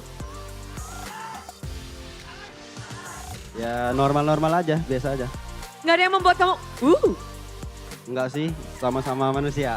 sama-sama manusia. Kalau permainan Alter Ego saat melawan kalian, apakah sesuai dengan yang kalian baca nih sebelum permainan mulai? Ya kita udah baca sih, harusnya bisa menang lebih cepat sih tadi 2-0. Cuman banyak mistake aja. Harusnya bisa lebih cepat. Ini banyak banget ya tim-tim yang bisa dibilang mereka sudah percaya diri di minggu ketiga kali ini. Kalau boleh tahu, mistake-mistake apa nih yang bisa diperbaiki oleh Geek Fam? Bukannya udah jago banget? Ya belum panas aja mungkin di game 1. Belum panas. Dan ada satu player yang akhirnya mendapatkan kemenangan bersama tim Geek Fam. Udah akhirnya bisa ngobrol dengan Hazel. Hazel, halo. Halo. Menang di MPL untuk kali pertama bermain juga di season 13. Bagaimana nih pengalamannya bermain di MPL ini? Seru banget dan pasti senang banget karena ini kemenangan pertama gue di MPL ID. Kemenangan pertama.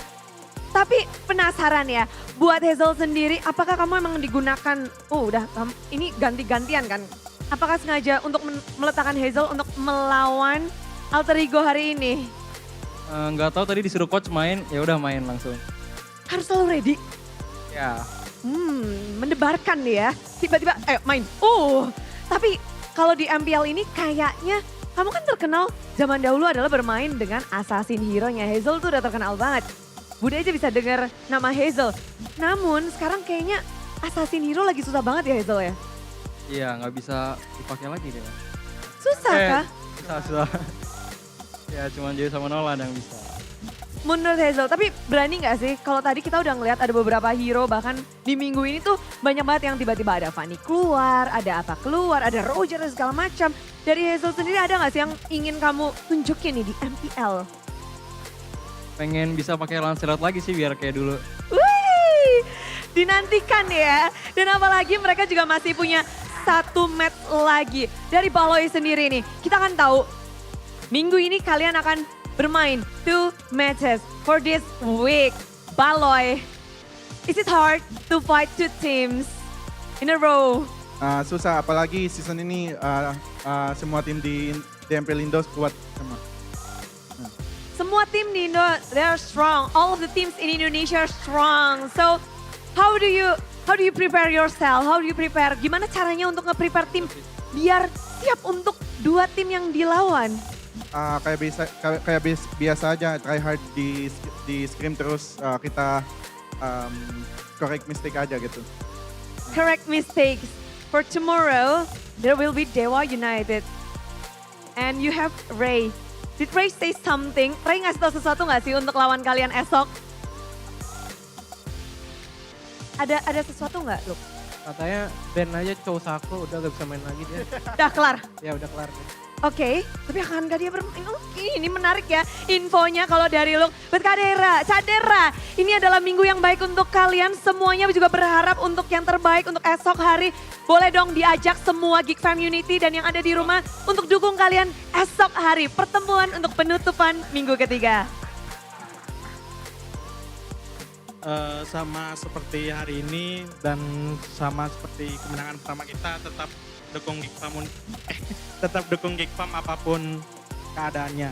Kita juga pasti kasih yang terbaik lah. Kasih yang terbaik. Seberapa puas Cadera di match kali ini? 70. Akankah besok ada 100% kepuasan dari tim Geek Fam? Kita akan lihat bersama-sama penampilan mereka kembali. Dan kali ini game mereka akan dibedah bersama para caster. Silahkan bedah.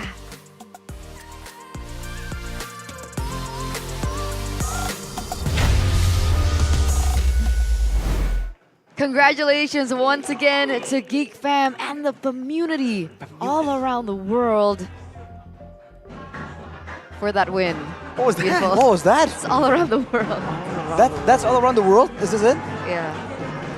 All right. We'll keep that in mind. You're welcome. Ladies and Feels good gentlemen, moment for Geek all Fam, around though, the world. right? All around the world, like you mentioned, for the Pam unities, because I'm talking to you, Sheffin. They were looking super shaky. Yeah. We were trying to find reasons. Was it Ray? Was it because just without Niall, there was something wrong? But with Hazel, it does seem like they are winning these 50-50. So what they had before with Niall, they're doing with Hazel. But Hazel still has a long way to go. You know, Of course. There's a few moments where he went in a bit too aggressive. It's the same arc they went through with Niall, basically. He just needs a bit more discipline. Once he gets that down, he good. That's a good sign, though. Complimenting his positive performance in this game is the player of the match, a boy, a man, and everything that the team needs. A legend. That the team needs to get that victory. Presented to you by our official tournament smartphone, Samsung Galaxy. On the Vexana, I would say he's one of the more calculated Vexanas I've seen in a while. We keep seeing all the Vexanas just keep going for the damage, keep going for the overextension, but he just knows exactly what he wants to do.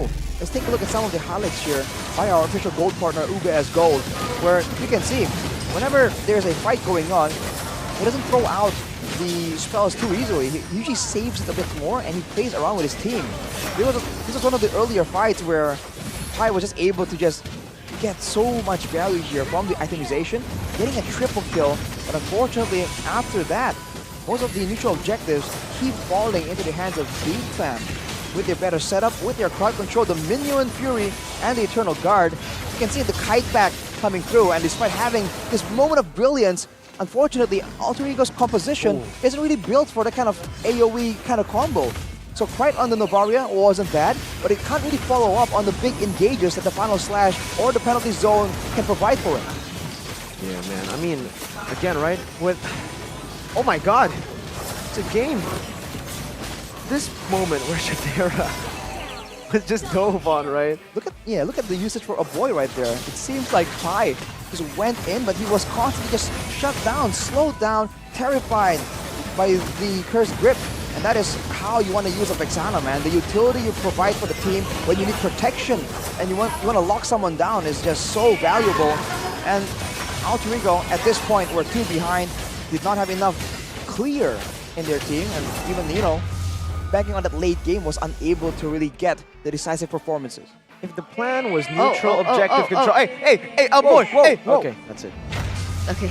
If the plan was neutral objective control, why do they keep picking Baksha against a Minotaur, right? I mean, again, yeah, sure, Taz looked like he just completely failed with the red trees. But also, if you look at the replay, Beloyski's just hammering down on him every single fight. They are just catching him with CC early, and then towards late game, they already had enough damage to just burst him down. But really, Barat was open. They had anti-CC. It wasn't even banned out. So technically, they could have had an answer, but they chose not to answer the questions of CC. That's definitely one of the questions that Alter Ego will be asking themselves during the review.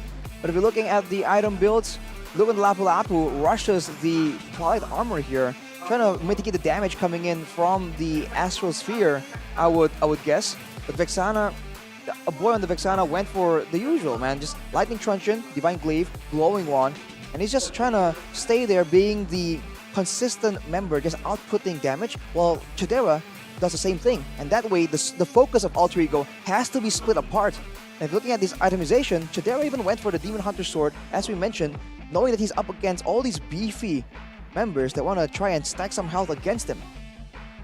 15-minute game, but the gold per minute. The rich guy was still Nino on the carry. And it's so unfortunate, right? Because we saw as well, even in the laning phase, Chidera was making things happen, but Nino wasn't falling far behind. And was it at one point that he had the gold lead? Yeah, he did. Yes, early right? on. Yep, carry. But even still, it wasn't enough. Yeah, the problem is when you're a carry up against this kind of comp, when do you actually get to hit, right? Yeah. There's a Minion's Fury that you need to dodge. After that, you get outranged by the Brody, and then there's an Eternal Guard, which you need to hit too. And then, if you try and if you somehow dodge away from all that, there's a taunt from Fredrin that makes you hit the Fredrin target. Probably don't want to be going for. Yeah, it's tough for the carry. It really is. I'm curious how the comms were. Let's take a look at the golden moment by UBS Gold. Clear me dulu. Clear dulu guys. Dia mau gas ya, dia mau gas ya. Ah, ini mau gas dia, mau gas dia. Ayo kalau mau. Sabar, Baksa dulu. Baksa dulu. Mati Baksa. Aman gue, Deadlock. Nino di gue ya. Aman gue masih dapat. Lu ada foto sih kan? Gue stand. Aman lu Chan. Depanin skill satunya. Gue kejar ini ya, aman gue depanin ini ya tuh. Lihat gue guys. Aman. Gak bisa gue. Ini. Aman boy. Lihat. Guys, gue lagi. Mati dia. Gue masuk on the way guys. Nice! Bisa mid nih. Coba nih, change CC. Bisa lock tower Chan, gue depanin. Sabar hero dulu. Udah ulti Arlot. Aman. Arlot dulu. Gue depanin kari.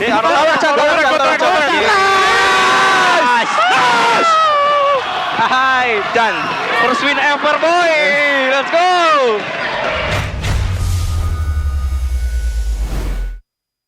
It's nice to see them finally smile like that again. They sounded so happy. Nice, especially Hazel. Did you hear that? First win ever, bro. It's his first win ever in MPL. Must be a great feeling. I can't imagine like the feeling, right? Against Alter Ego. Against Alter Ego, yeah. 3-1, by the way. Had a phenomenal week, only losing to Onyx, and even then it was 2-1. It was a close game. Yeah. So, Edge of the seat. It's crazy, man. The teams are locos. They're loco right now, man. Imagine all full 9 games today. All full 9 games, and 2 of them. No, actually, just 1 is an upset. I mean, like 2 was an upset. 2? Like which one? I'm just saying 2. I predicted RQ to beat Evos. But you know, what we didn't predict was how different the standings might look now. Let's see. On day 2. Oh my god, are RQ back? Yeah, they are. No! Okay, hang on. Gotta stay neutral. But this is the regular season standings presented by our official tournament smartphone, Samsung Galaxy. Wow. RQ Hoshi, by no fault of their own, below Geek Fam. So congratulations to the Geeks. This is a great moment for them. Might be the start of a big climb towards the top. So sad for RQ. They fought with everything they had in the Classic Derby to get to 5. Is it 5 or 6? 6. And then like they'll have another chance tomorrow though. They fall back down. Do they? Okay, Miracle. All right. We'll have to see. We have 3 amazing matches tomorrow. And I'm saying that because this really will dictate the standings. Rebellion and Onyx, first match. Bigetron RQ, second match. And then Dewa and Geek, third match. Surprisingly, some of these matches just seem a lot closer than you would think. Yeah. Right? I mean, of course, there's a favorite, right? Like, for example, Dewa Geek, there's a favorite, but you can now Who's the favorite there now? Is there a favorite? Is Dewa Geek? I can't say that there is a favorite there. Exactly. There's this lingering feeling like you don't quite know for sure, right? Like anything might happen. We've seen enough upsets, particularly this week, that you can't really feel that confident about, about the outcome. Yeah. Of course. This week, Aura beat Onyx. That is not an upset. And then Geek earlier just beat Alter Ego, Prime Alter Ego. So there is a possibility that RQ could actually be Bigetron. Yeah. It's possible. It's possible. Everything is possible. Even you guys interning or experiencing the world of esports through the MPL CSR program. You scan the QR code if you guys are interested in interning or you guys are just interested in general about the esports field in Indonesia. Go get a chance to participate in the esports world, the industry. They try to start it off with this. I did? Yes. I did, apparently. I think so. If Mirko says so, then it is so. Bigetron will win tomorrow then. Hey, you just said it. I take that back. You know, at MLBB, there's a Trinity. Trinity? Ooh. Yes. Okay, what of is the MLBB. Trinity? MLBB Don't Trinity. forget, okay, ladies and gentlemen, I'm not going to repeat it. Okay. Micro. Okay. Micro. Macro. Macro. And Miracle. And Miracle. Micro, macro, and Miracle. Interesting. Interesting. What about Marco? Oh. We have yet to meet him. I have met him. Ooh. He's a world champion and he has super behind his name. So, oh, yeah, but like in Indo. Maybe he comes to Indo. Is that a leak? Is that clippable? If that happens, that's crazy. Marco, come join the Trinity or make it a square. What a square! Becomes a square. Make it a square. The holy square of Mobile Legends. Macro, Miracle, Marco. I like it. Polo. What? What? I like it what? Marco Polo. Marco Polo. Okay, I think. That was a weird segue. Okay, this marks the end of the day, guys. I want to thank every single one of you guys and even more. Thank you. Because MPL Season 13 is powered by Moonton, presented to you by the official tournament smartphone Samsung Galaxy, our official e-wallet GoPay, our official gold partner OBS Gold. Thank you to our partner in esports, Dunia Games, GamesMax, Oraimo, Telkomsel. Thank you to our suppliers, Innomar, Point Coffee, Neo, QLED, Super Smart TV, Plus, Saturdays. And thank you to our government partner, PBESI. We still have one more day ahead of us for the closing of week number 3. We're entering closer to the half-season point. What's the half-season point now, though? Because we have 9 weeks. Do we have a week 4.5? Oh, yeah, that's true. No. So what's the half point, Eterna? Don't It's give 4. us a hope. Don't it's give 4 us hope. to 5. 4 to 5. Which Yeah, one? that's 4 like- or 5? We get both. Why choose? 2 is better than 1. Okay. Sure. Fair? Question mark? That's fair. That's pretty fair. Yeah. Any closing statements, Arashi? Oh, I'm pretty happy about today's results, but I am very anxious about tomorrow, and that's the way it should be, right? When you know the answers, it's not exciting. There's nothing to find out about, so stay tuned with MPL Season 13 because it has been so crazy so far. Every season, it just keeps ramping up. So basically, anxiety is a key, according to Arashi. And with that, ladies and gentlemen, we're going to close out the day. Thank you so much for tuning in for all 9 matches and staying to this point. to say goodbye to us. We love you, we value you, and we'll see you tomorrow. Thank you so much. Me, Eterna, Mirko, as well as Arashi, we're signing out for the day. MPL ID Season 13. We own this!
Welcome to MPL Indonesia Season 13.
Kan berdiri dan terus berlari, terus ke arah puncak tertinggi. Ku takkan berhenti, hanya sampai di sini. Kemenangan abadi menanti. You know we won't miss if we unite our focus. And if you haven't noticed, we all live. Nyalakan apimu, hadapi semua tantangan, hadang semua serangan, jatuh bukan halangan. Bakar semangatmu, janganlah engkau menyerah. Kita akan buat sejarah. We all this, we won't miss. We all this, we won't miss. Saatnya beraksi, jalani ambisi. Aku kan menyawa